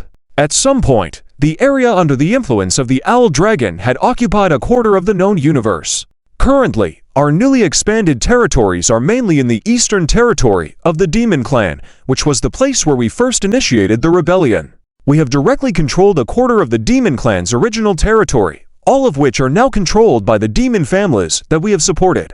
We have also invested in some aspects of their livelihoods, restored their basic living environment, and ensured that those demon families we have supported can receive enough support on the local planets and star systems. At the same time, we have conducted investigations in these areas and have divided all resources. Here and here are the original important resource-producing areas of the Demon Clan. As Lily carefully introduced, it had to be said that Lily, the Secretary General, was really capable. Not only could she handle the logistical affairs of the Owl Dragon Legion in an orderly manner, but she also managed the entire Owl Dragon Galaxy Interstellar Group very well. However, so far these demon territories have not established true unified rule yet, just temporary stability. I think now is the perfect time for us to establish rules and control them on this land," Lily said excitedly. "It seems like you already have a plan." Zhao Chen smiled as he looked at Lily. Lily blinked her beautiful eyes and snapped her fingers. The eastern territory of the Demon Clan was divided further into smaller areas. I have divided the eastern territory of the Demon Clan into 10 regions. I plan to support 10 demon families as our puppets in these 10 regions. They will serve as the demon lords of these 10 regions and establish a cooperative relationship with us. By supporting the construction of livelihood projects, we will gain control over those resource-producing regions. Afterward, we will build stargates in these areas and integrate them into the larger environment of our Owl Dragon. We will supply our goods to the territories of these 10 demon lords. Listening to Lily's words, Zhao Chen expressed his concern. Will it not be a problem to integrate the Demon Clan into our system? Lily shook her head and presented dozens of research data, saying, "During this time, I had people investigate these demon clans. I found that these demon clans are not as bellicose and bloodthirsty as rumored.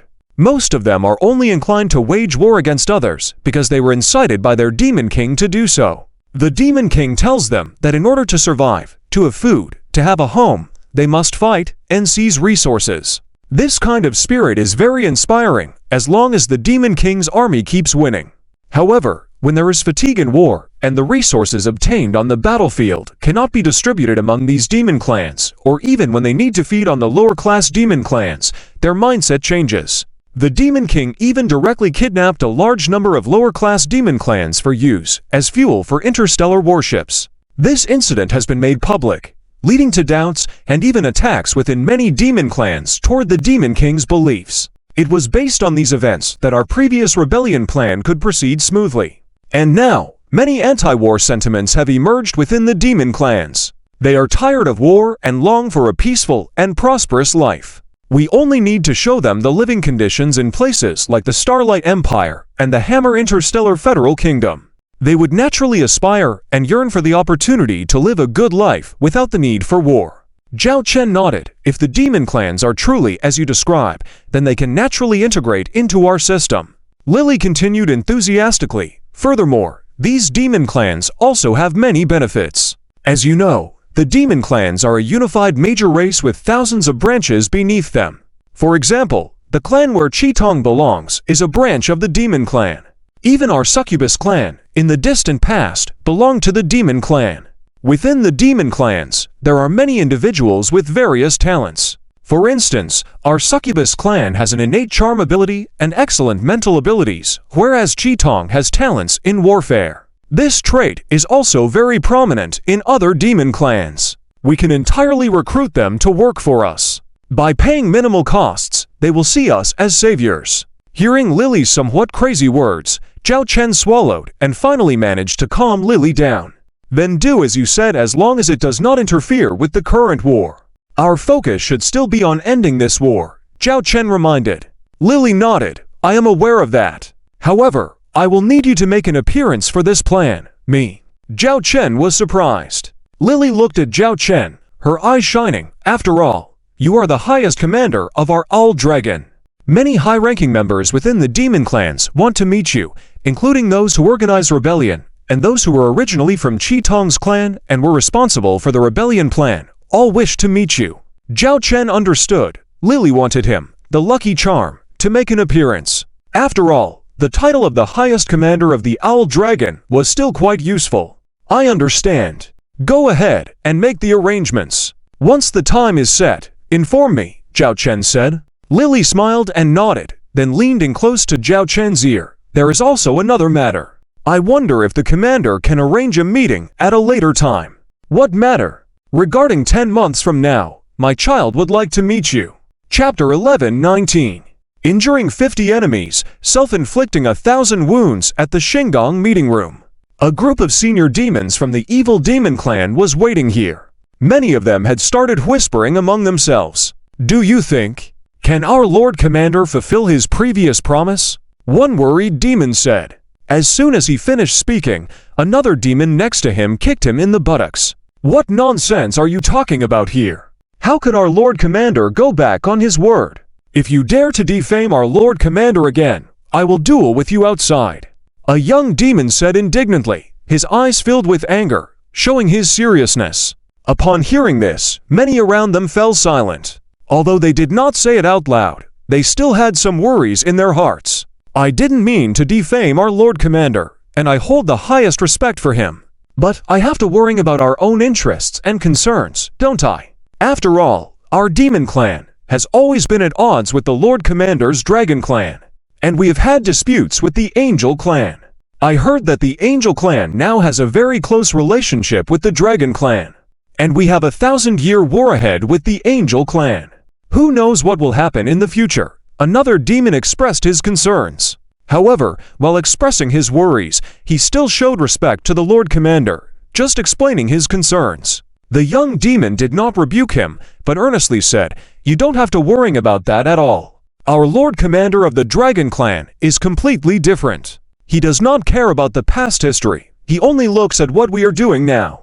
As you know, in the Dragon Galaxy, there are not only human beings, but also many other interstellar races. As long as you can serve our Lord Commander, no matter what interstellar race you are from, you will be respected and duly rewarded. For example, the Half-Beast tribe, the Dwarven tribe, and even the Succubus tribe from our demon clan. You all know Lady Lilith, right? She is from the Succubus tribe. And also, Lord Crimson Eyes, who is currently serving as the commander of the 2nd Legion of the Dragon Legion, is also from our demon clan.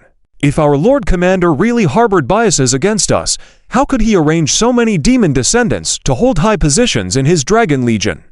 As for your concerns about the Angel Clan, I recently heard that the Dragon Group is even in contact with the Mechanical Clan. This time, in the campaign against the Dark King, there will be the appearance of the Mechanical Clan Legion. Even the Mechanical Clan can become allies. Why can't we? Anyway, I believe in our Lord Commander of the Dragon Clan. Outside the door, Zhao Chen heard the voices inside before walking in.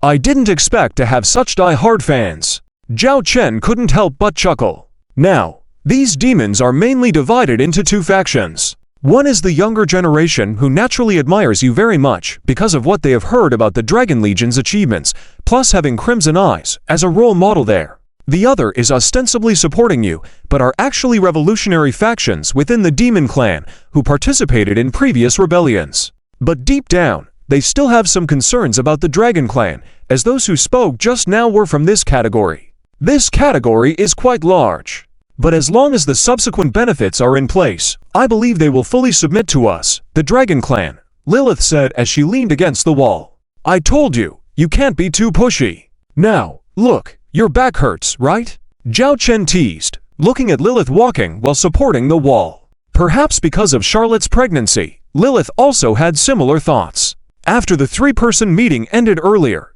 Lilith dragged Zhao Chen into a solo battle. After enduring a retaliatory strike from Lilith, Zhao Chen suffered greatly, both injuring the enemy 50 and self-inflicting 1,000. You can't have your way. I'm willing to. Lilith coldly snorted, showing her unwillingness to give in. Lilith's character in this regard was quite similar to Charlotte's. She always boasted before the battle, looked miserable during the process, even begged repeatedly. But after the battle, she refused to admit defeat, with a look of returning for revenge next time. Can you still go in? Zhao Chen looked at the meeting room and then at Lilith's determined expression. Who are you underestimating? If it weren't for the time just now, it's too late. I can still have a 300-round battle with you. Isn't there a saying in your human race that goes like that? There are no bad fields, only tired cattle. Lilith gave Zhao Chen a provoking look. She took a deep breath, stood straight, and walked towards the meeting room without showing any signs of being supported by the wall moments ago. Zhao Chen suppressed his laughter and followed Lilith into the meeting room. The commander has arrived. It's the Lord Commander. Greetings, Commander. The demon people in the meeting room saw Zhao Chen appear, immediately knelt down one by one and paid their respects. You can all get up. We, the Dragon Clan, don't approve of this, Zhao Chen said, but these demon people still maintained their kneeling positions and did not dare to overstep. Helpless, Zhao Chen had to walk through the kneeling demons to the main seat in the meeting room. Only then did the Demon Clan high ranks dare to stand up. You don't need to stand. Have a seat? Zhao Chen gestured for everyone to sit down. As they all sat down, Zhao Chen looked around at the numerous demons in the meeting room. Lilith stood beside Zhao Chen and bowed, saying, "There are 69 people in total. They are the main demon families cooperating with us this time." Zhao Chen looked at these demon high ranks. He had to admit that the racial structure inside the Demon Clan was truly diverse. At this point, even the half-beast tribe would pale in comparison. First of all, I represent the Dragon Clan here to thank you all for your assistance in this war. Your willingness to step forward and face the currently tyrannical Dark King is commendable and deserving. Without your assistance, our campaign in the eastern territories of the Demon Clan would not have progressed so smoothly, Zhao Chen said, applauding. The demon high ranks also applauded. After the applause died down, Zhao Chen went on. When I was outside just now, I heard some of you talking about certain concerns. You were worried about your treatment after the war, the handling of the Demon Clan, and so on. You are concerned that I, Zhao Chen, will exploit you, turn against you, and not recognize you. Zhao Chen smiled slightly. At that moment, the temperature in the entire meeting room seemed to drop below zero. Chapter 1120. The Demon Clan Interstellar City-State system has many high-level demons present who are currently trembling with fear and would likely have collapsed on the ground if they weren't sitting down. Zhao Chen didn't rush to speak, but instead picked up the tea beside him and took a slow sip. The others nervously focused on the Owl Dragon Commander, as if waiting for a verdict. I, Zhao Chen, have always kept my promises. Before this, I made many commitments to the descendants of General Chitong because they took on the greatest risks by choosing to stand by our all-dragon side from the earliest days, Zhao Chen said in a deep voice. At that moment, the attention of the high-level demon present fell on the three demons in the room. Chitong's relatives. Kababa. Zhao Chen suddenly uttered a name. One of the demons among the three stood up abruptly. Commander. Demon Kababa stood up, not understanding why he was suddenly called upon. Zhao Chen didn't explain, but continued, Kaiten. Another burly demon also stood up. Kabas, Zhao Chen called out. A middle-aged demon slowly stood up, exuding a more stable aura compared to the others. This demon, Kabas, was actually the uncle of Chitong and the younger brother of Chitong's father. In addition, there are two others. They bravely sacrificed themselves in previous actions. Huesca and Bexu. Zhao Chen said solemnly. When the Owl Dragon Commander mentioned these two names, many demons present were moved. I hereby announce that the direct descendants of Huesca and Bexu will be granted direct citizenship in the Owl Dragon Galaxy. Their direct descendants will qualify to join the industries under the Owl Dragon Galactic Consortium. If willing, they can also serve as lords within the demon's eastern territory. This is the promise I made to their father. The Owl Dragon will protect them, Zhao Chen declared, looking at all the demons present as if warning them. Everyone was well aware that if the offspring of Huesca and Bexu were to assume lordship positions within this realm, it might not stir much contention. However, if their descendants were to take on such roles here, it would undoubtedly invite envy and even attempts to seize power by force. After all, having roamed the demon galaxy for many years, they were like ruthless weeds here. But now it was different. With these words from the Owl Dragon Commander, they had substantial protection. Unless the Owl Dragon declined someday, or that individual no longer wished to live, the descendants of these two would certainly thrive in this realm. Some demon families might even actively forge connections with them to help them establish firm control over their domains. Zhao Chen then raised his hand and opened a map of the demon's eastern territory that Lily had prepared long ago. Take a look, everyone. I call this the Eastern Demon Interstellar City-State. I've divided these star systems into 10 interstellar city-states. Each of these will be managed by all of you present. Zhao Chen pointed to a marked area. The Vanus Interstellar City-State will be led by Kabas, with the 5 mentioned serving as deputy lords. Together, the 6 will form the City-State Council responsible for the affairs of this interstellar city-state. As Zhao Chen spoke, Lily had already brought out a velvet box. Inside were exquisite emblems representing each interstellar city-state. Although each emblem was unique, all displayed traces of the Owl Dragon emblem, as if indicating the omnipresence of the Owl Dragon. Please step forward, the 6 of you, Lily said to Kabas and the others. The 6 demons stepped forward, exuding various emotions ranging from excitement to disbelief. Zhao Chen personally bestowed each of them a gold and 5 silver emblems, symbolizing their roles within the interstellar city-state. The process repeated for each city-state, taking over an hour. Although this process could be streamlined, Lily had mentioned earlier that this was an excellent opportunity to imprint a spiritual mark on subordinates. Through this seemingly intricate process, their recognition and allegiance to Zhao Chen as their leader would deepen, especially as Zhao Chen adorned them with the emblems. It was as if to say that everything they now possessed was bestowed by Zhao Chen. Just as the Owl Dragon Commander could grant them these rights and positions, he could also easily retract them at any time. Are you satisfied with this arrangement? Lily asked, scanning everyone present. While some might feel they had received too little, no one in their right mind would speak out given the circumstances. At least for now, everyone had received what was due to them, which was sufficient. In the future, there may be demon federations in the south, west, and north regions. These are matters for later. By then, we may establish additional positions. I hope that as you have accepted these emblems, you understand that they not only represent rights and positions, but also carry responsibilities. Your demon clan supported you due to the tyranny of the previous demon king and his disregard for the people, resulting in their rebellion. I hope you won't become the next demon king. In this regard, the Owl Dragon Galactic Consortium will provide the greatest assistance, offering technological advancements and products for the development of livelihoods, constructing more infrastructure. If needed, we can even provide investment loans.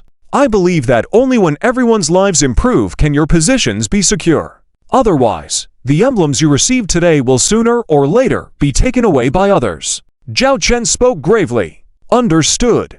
The commander is right. The demon lords replied one after another. At this point, Lily presented a document detailing regulations for the interstellar city-states, establishing limitations on aggressive fleets and outlining the formation of an interstellar court to address any egregious events within the northern interstellar city-state. She also mentioned development plans for each city-state and emphasized cooperation. These regulations felt like invisible hands wrapping around the Demon Clan, compelling them to submit completely before the Owl Dragon. Chapter 1121 Another Stygian-class ship? The battle in the Demon King Castle Galaxy is still ongoing.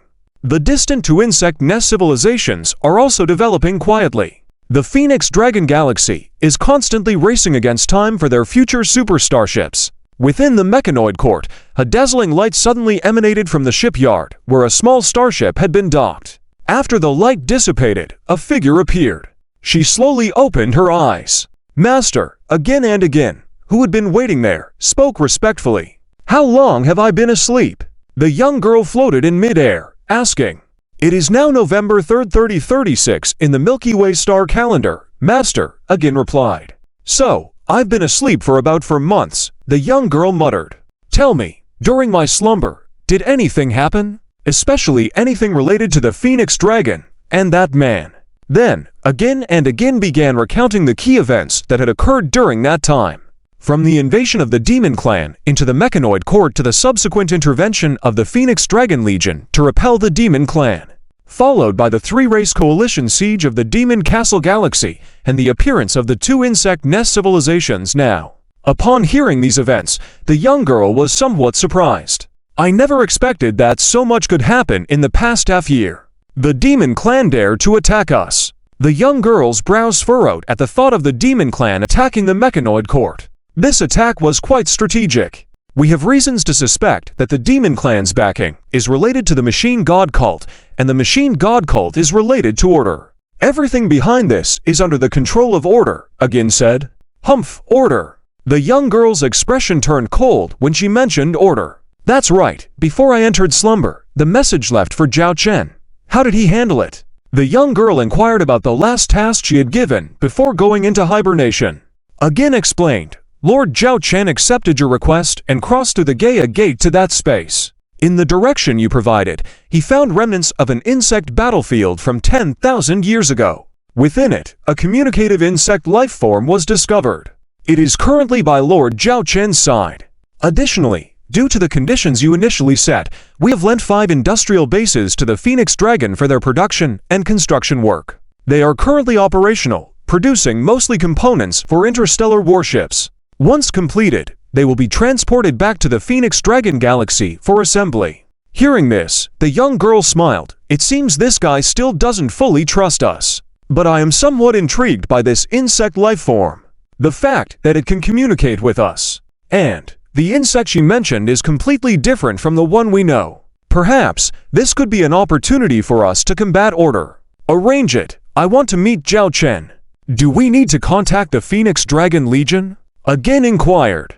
Previous communications were facilitated by AI technology, allowing the young girl's AI consciousness to connect to the other party's starship networks, enabling her holographic image to appear before Zhao Chen. The young girl shook her head, playfully saying, No need. This time, I will go see him in person.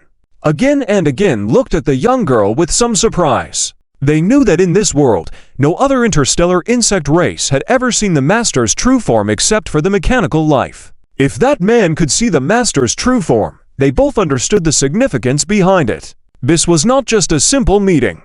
Do we need to dispatch a fleet to follow? Again asked. No need. In this universe, at least for now, there is nothing that can threaten my existence. Enough talk. I have to prepare to depart. After sleeping for so long, I need to go out and have some fun. Hey, the Phoenix Dragon Galaxy. After inspecting the front lines, Zhao Chen returned to the Phoenix Dragon Galaxy. After all, Charlotte and Lilith were responsible for the frontline battlefield, and Zhao Chen had nothing to worry about. He only needed to play the role of a mascot. Back in the Phoenix Dragon Galaxy, Zhao Chen was not idle. He immersed himself in industrial production.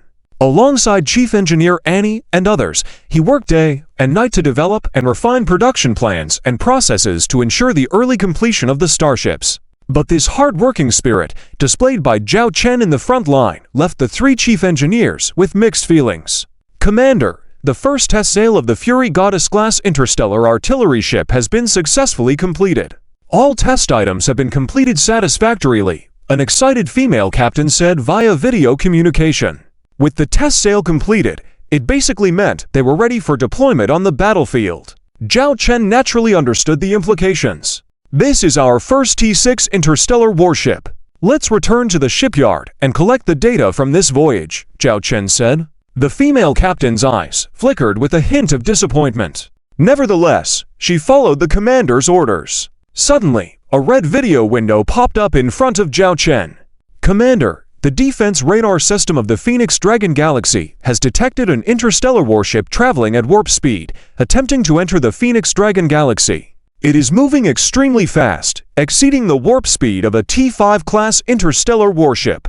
We have already urgently activated the warp speed interception devices deployed around the Phoenix Dragon Galaxy's perimeter and will intercept this suspicious starship in the K-20 to Phoenix Dragon border defense area. An officer responsible for the security of the Phoenix Dragon Galaxy urgently reported. Zhao Chen frowned.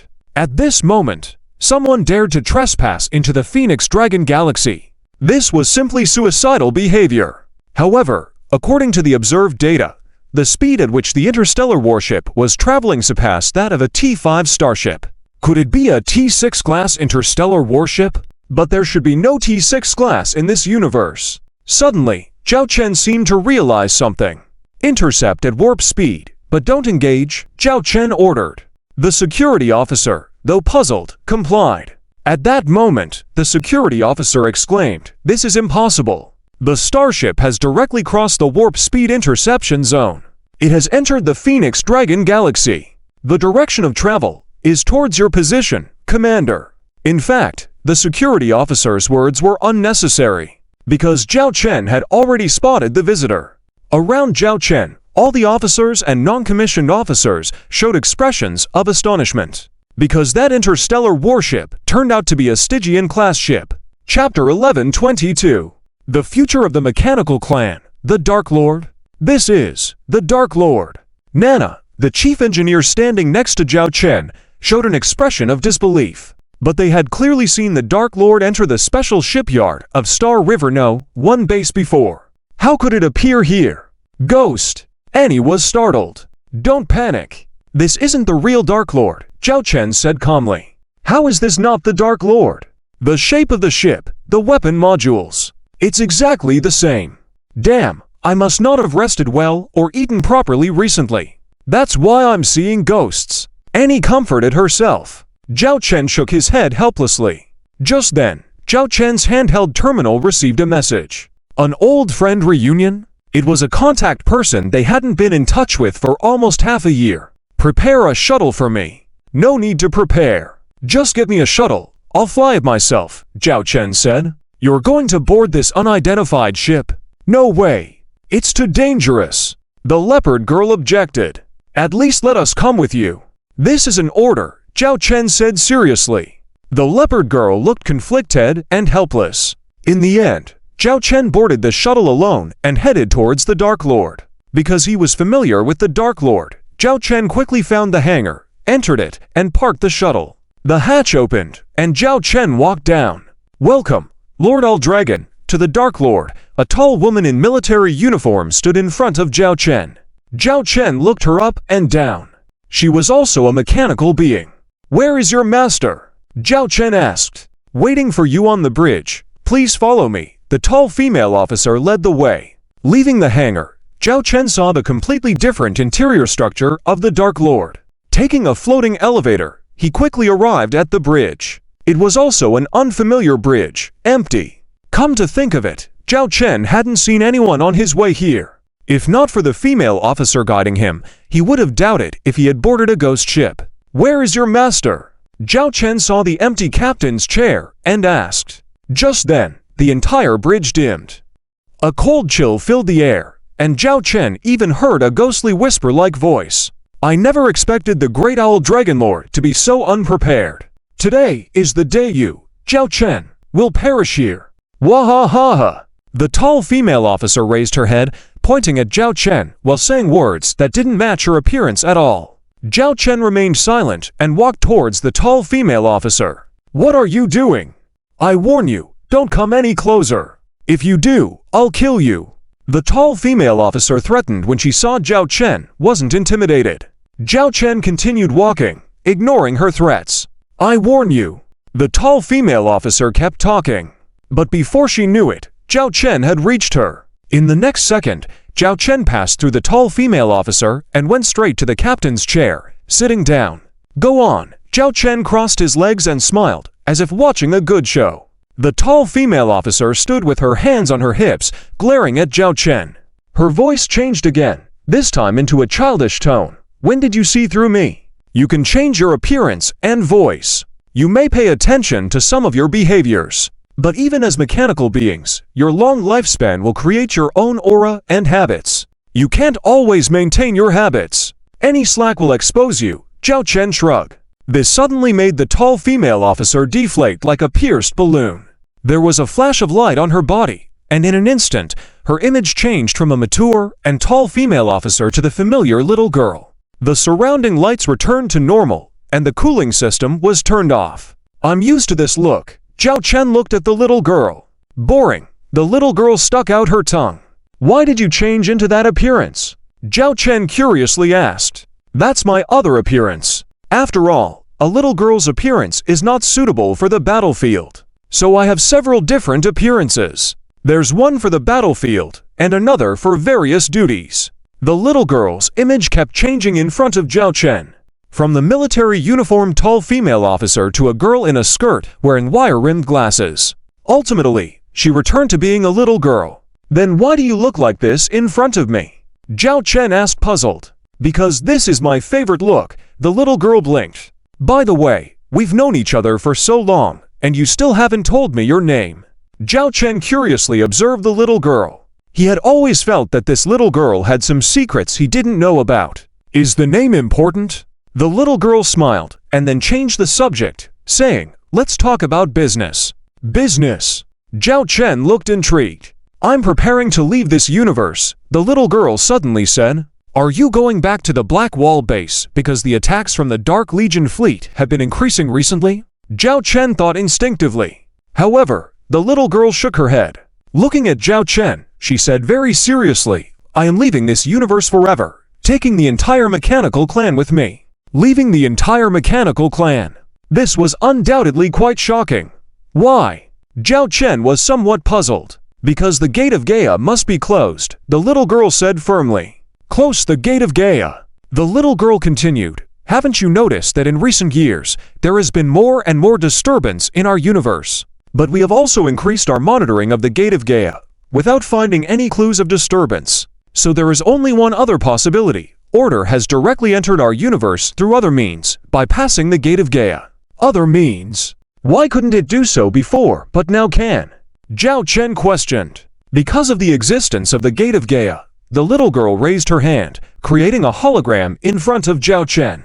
"Our universe has a barrier formed by energy. It's because of this barrier that a balance of non-interference exists between universes. The Gate of Gaia, built by the Gaia Empire thousands of years ago, achieved interuniversal travel technology. However, we have discovered recently that the Gate of Gaia isn't a true interuniversal technology. It has serious flaws. Its existence continually weakens the strength of our universe's barrier. When it reaches a certain critical value, the difficulty for external forces to penetrate the barrier will greatly decrease. That's why in recent years, there has been more disturbance in our universe. 2 bug nests have even been deployed in our universe. Therefore, the Gate of Gaia must be closed. Otherwise, no one knows what methods Order could use in our universe next." Zhao Chen looked at the determined expression on the little girl's face. He furrowed his brows slightly. "If the Gate of Gaia is closed, then the Black Wall base won't have a connection with our universe. You won't be able to return." Chapter 11:23. "Now I want you to choose." The dialogue fell into a brief silence. The little girl said absent-mindedly, "Yes. Our mechanical race currently does not have the technology to build another Gaia Gate. Even after nearly 10,000 years, despite our research on the existing Gaia Gates, there are still many core technologies that we cannot fully understand. This may be the drawback of our mechanical life. Our thinking seems to be missing something. Zhao Chen stared at the little girl. So, you came specifically for this? To tell me all this? Of course, there are other things I need to tell you. After all, the interstellar territory currently controlled by the mechanical race is the largest known in the universe. It accounts for nearly 1/3 of the interstellar territory, equivalent to the combined territories of the angel and demon races. And within these interstellar territories, many resources have not been excessively exploited and have high utilization value. If we were to suddenly leaving behind such vast resources, it would surely cause chaos in this universe. In the face of threats to order, erupting into internal strife is undoubtedly a foolish act of digging one's own grave. Therefore, before we leave, there must be a force in this universe that can replace our mechanical race's position and change from the role our mechanical race played in threatening other interstellar civilizations to leading these interstellar civilizations. Zhao Chen smiled slightly. You told me before that your mechanical race is enemies with the entire universe. This is very similar to a concept I recently encountered in a work I read. In a pond, there are a group of minnows and a catfish. Because of the presence of this catfish, the minnows constantly swim, making themselves stronger in the end. The metaphor is quite apt. Now, this catfish has completed its mission. And among the minnows, there should be a leader emerging, the little girl said with a smile. Zhao Chen had already guessed the answer, he said. You mean me, yes? You and the oryx behind you. The little girl nodded. Zhao Chen thought for a moment and said, you want the oryx to take over the legacy left by your mechanical race. Then let us control the other interstellar forces and establish an orderly interstellar alliance to ensure that in the face of threats to order, there won't be internal strife, and so on. You got half of it right. The little girl walked up to Zhao Chen, and her body began to transform into the tall female officer she was before. If it's just an alliance, its efficiency will be very low. Just like the original Hammer and Divine Radiance Empire. It seems like everyone forms a balanced ecosystem. During peacetime, of course, that's no problem. But if there is danger from outside, this political system will expose significant flaws. When your oryx dealt with the Divine Radiance Empire and the Hammer, the results were already evident. And now, there's an orderly threat from outside. This alliance political system is not suitable for the current universe, nor for your oryx. Zhao Chen frowned slightly. The tall female officer stopped in front of Zhao Chen, her body transforming back into the petite girl. I want you to become the sole emperor of this universe. The sole emperor. Zhao Chen didn't speak. All interstellar forces, interstellar kingdoms, interstellar races must kneel at your feet. You can control all resources to cultivate your Oryx Legion, letting this young dragon truly grow up to become a cosmic dragon. Only by becoming the Emperor can this goal be achieved, and you can control the situation. The petite girl echoed through the entire bridge. I don't want to be an Emperor, Zhao Chen frowned. The petite girl turned back into the little girl. I know you don't like being an Emperor naturally. You have the character of someone laid back and content. If others hadn't approached you, or if there weren't hidden threats, you wouldn't have developed your Oryx fleet into the current Oryx Legion and the Oryx Galactic Alliance. If others were a school of fish facing a catfish, you are a sardine facing a group of catfish, eventually turning you, this sardine, into a deep-sea behemoth. Are there no other suitable candidates? Or other ways? Zhao Chen asked. The little girl shook her head. No, I've observed others. The angel race. They have some power, but they're extremely arrogant, and at the same time, they have their own stubborn beliefs, sometimes even doing ridiculous things for their so-called glory. The demon race. They also have some power, but they have already been corrupted by order, even if they overthrow the tyranny of the Demon King. The current demon race cannot recover to its original state. The Starlight Empire. The Divine Radiance Empire? Or the Hammer Interstellar Federation Kingdom? These three are just toys in the hands of you lords. So, do I have other choices in candidates? Zhao Chen pondered for a moment and said, after I go back, I'll think about it more carefully. Suddenly, the little girl erupted, using a terrifying force to push Zhao Chen directly to the ground. Even Zhao Chen's body transformed into a level 5 super soldier was powerless to resist. But she's just a holographic projection, right? Is it because she's inside this starship? Zhao Chen didn't have time to think much because the little girl was staring at him with a fierce look. Stop being naive. This is the only choice now. I've calculated it countless times with my supercomputer. Handing all this over to the angel race only has a 0.001% chance of success. The universe will be completely destroyed by order in the 60th year from now. But if you take charge, the chance of success is directly at 31%. A 31% chance. You know, when the Gaia Empire launched its expedition, they only had a 20% chance of success. Because they knew that if they tried, there was still hope. If they didn't try, there was only death. It's not about whether you, Zhao Chen, want to establish a universal empire now. It's about whether you want to watch your cosmic home be destroyed before your eyes. Let me tell you this. If you refuse now, I will order the majority of the interstellar warships from the Black Wall Alliance to withdraw and launch a cleansing operation on this universe. Collect all usable resources, and we will become the second Gaia Empire Expeditionary Force, searching for even a glimmer of hope outside. Since you are unwilling to step up, instead of letting this universe wait for death, it's better to let it fuel our expedition. Zhao Chen heard these words from the little girl and understood. She was not joking. These were all serious words. Now, I want you to make a choice. Either I destroy this universe, or you become the emperor of this universe. You choose. The little girl stood up, looking down at Zhao Chen lying on the ground. Chapter 11:24. Plan changes. Zhao Chen boarded the shuttle and returned to Hangar 1 of the Star River base. As he stepped off the shuttle, Leopard Woman and the others were already anxiously waiting here. If it weren't for the special instructions from the commander beforehand, there would be no need to worry. One couldn't predict what they might do. Zhao Chen turned his head and looked through the porthole at the interstellar battleship that was speeding away, disappearing into the darkness of space. Commander! Leopard Woman stood by Zhao Chen's side, feeling that the commander's aura was completely different from before for some reason. There was a darkness in the commander's eyes. It's nothing, Zhao Chen said and then left directly. He first went to the office of the 3 chief technicians. Commander! Nana, the chief technician, looked at Zhao Chen with concern. Annie sat up directly, subconsciously saying, I wasn't slacking off just now. I can't stay here to help you all. Please continue your work. Finish this year's construction plan as soon as possible. Please, Zhao Chen said and then left without looking back. Watching the commander's figure disappear from view, Annie finally breathed a sigh of relief and relaxed in her chair, finally sent him away. I don't know how I survived this period of time.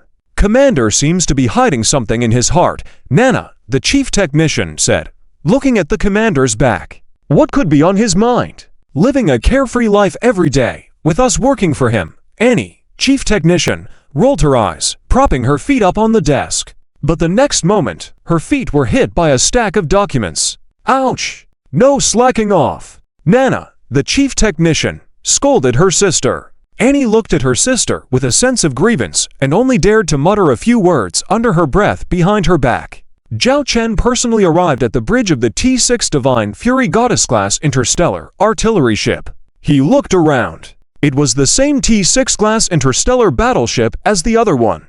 However, it was clear that this battleship's bridge had more vitality. The bridge of the other battleship was really cold. Commander, what are your instructions?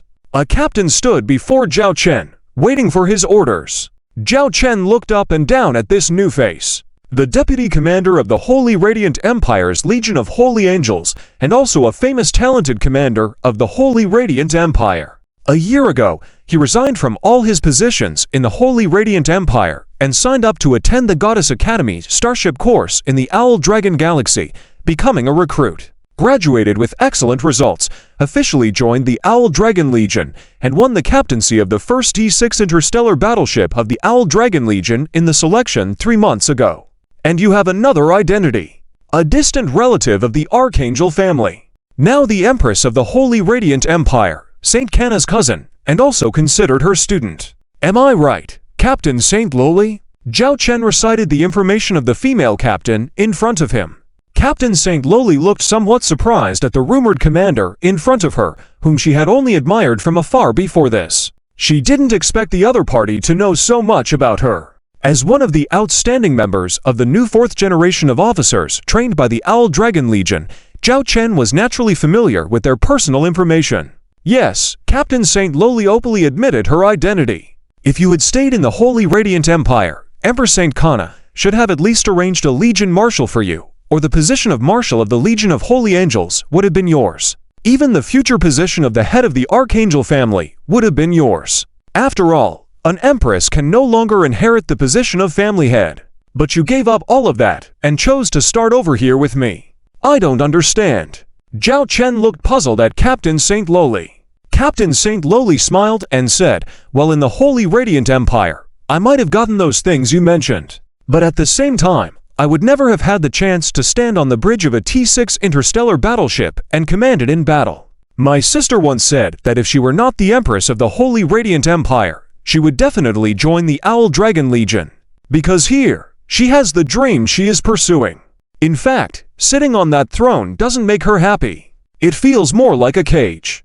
And now, I have become the existence she admires. Is that reason enough, Commander?" Captain St. Lowly looked at Zhao Chen with a smile in her beautiful eyes. Suddenly, Zhao Chen realized how much the current St. Lowly resembled his first encounter with St. Kana.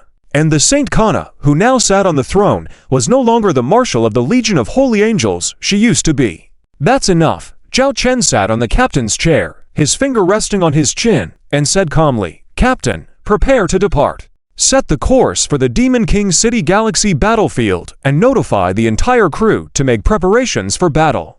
Upon hearing the commander's order, Captain St. Lowly's eyes flashed with joy. She suppressed her excitement, stood straight, and said, "Yes." The T6 Divine Fury Goddess-class interstellar artillery ship began its first official long-range voyage and the first battle it was about to face. At the same time, a huge change was about to sweep through the entire Owl Dragon Legion and this universe. Goddess Fury No, 1 ship, prepare to activate Space Leap mode. Set coordinates to the location of the Owl Dragon 1st Legion fleet. Start establishing the Space Leap point. Estimated time required is 3 minutes, a bridge department supervisor shouted. The next moment, Zhao Chen saw the scenery outside the porthole turn into a vast whiteness. Then, it suddenly turned black. Report, Space Leap completed. Arrived near the designated coordinates area, the ship's crew reported. So easily, the T6 Divine Fury Goddess-class interstellar artillery ship arrived at the Demon King City Galaxy battlefield thanks to the single-ship Space Leap technology it possessed. St. Lowly turned to Zhao Chen, about to speak, but Zhao Chen preempted her. "You can directly consult Charlotte for your upcoming combat missions," Zhao Chen said as he stood up and left the bridge, handing over the order to St. Lowly. Yes. Zhao Chen arrived at the hangar, boarded the shuttle, this time piloted by the loyal leopard woman. The shuttle left the hangar and headed to the nearby Dragon Emperor, docking in the hangar. Zhao Chen stepped off the shuttle and headed straight to the bridge without a word. The bridge's large doors opened, revealing the familiar interior to Zhao Chen. Charlotte and Lilith had already received news of Zhao Chen's arrival and were waiting here. "Why did you come so suddenly without informing us in advance?" Charlotte looked puzzled at Zhao Chen. She was well aware of Zhao Chen's character, always liking to be hands-off and allowing him to handle frontline battles himself. If she didn't contact him or report after the battle, he could completely let go. "Plans have changed," Zhao Chen said solemnly, looking at the two women. Chapter 11:25. Goddess of Wrath. Saturated firepower strike. Report, the Goddess of Wrath No. 1 battleship has entered the combat zone. The front battle area is now completely cleared.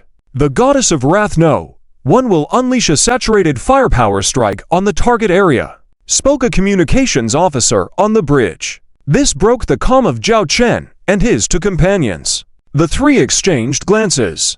Zhao Chen smiled slightly. "This is not a big deal, just informing you. The most urgent matter now is to end the current battle. We cannot drag it out for too long." Charlotte nodded silently and returned to her command post.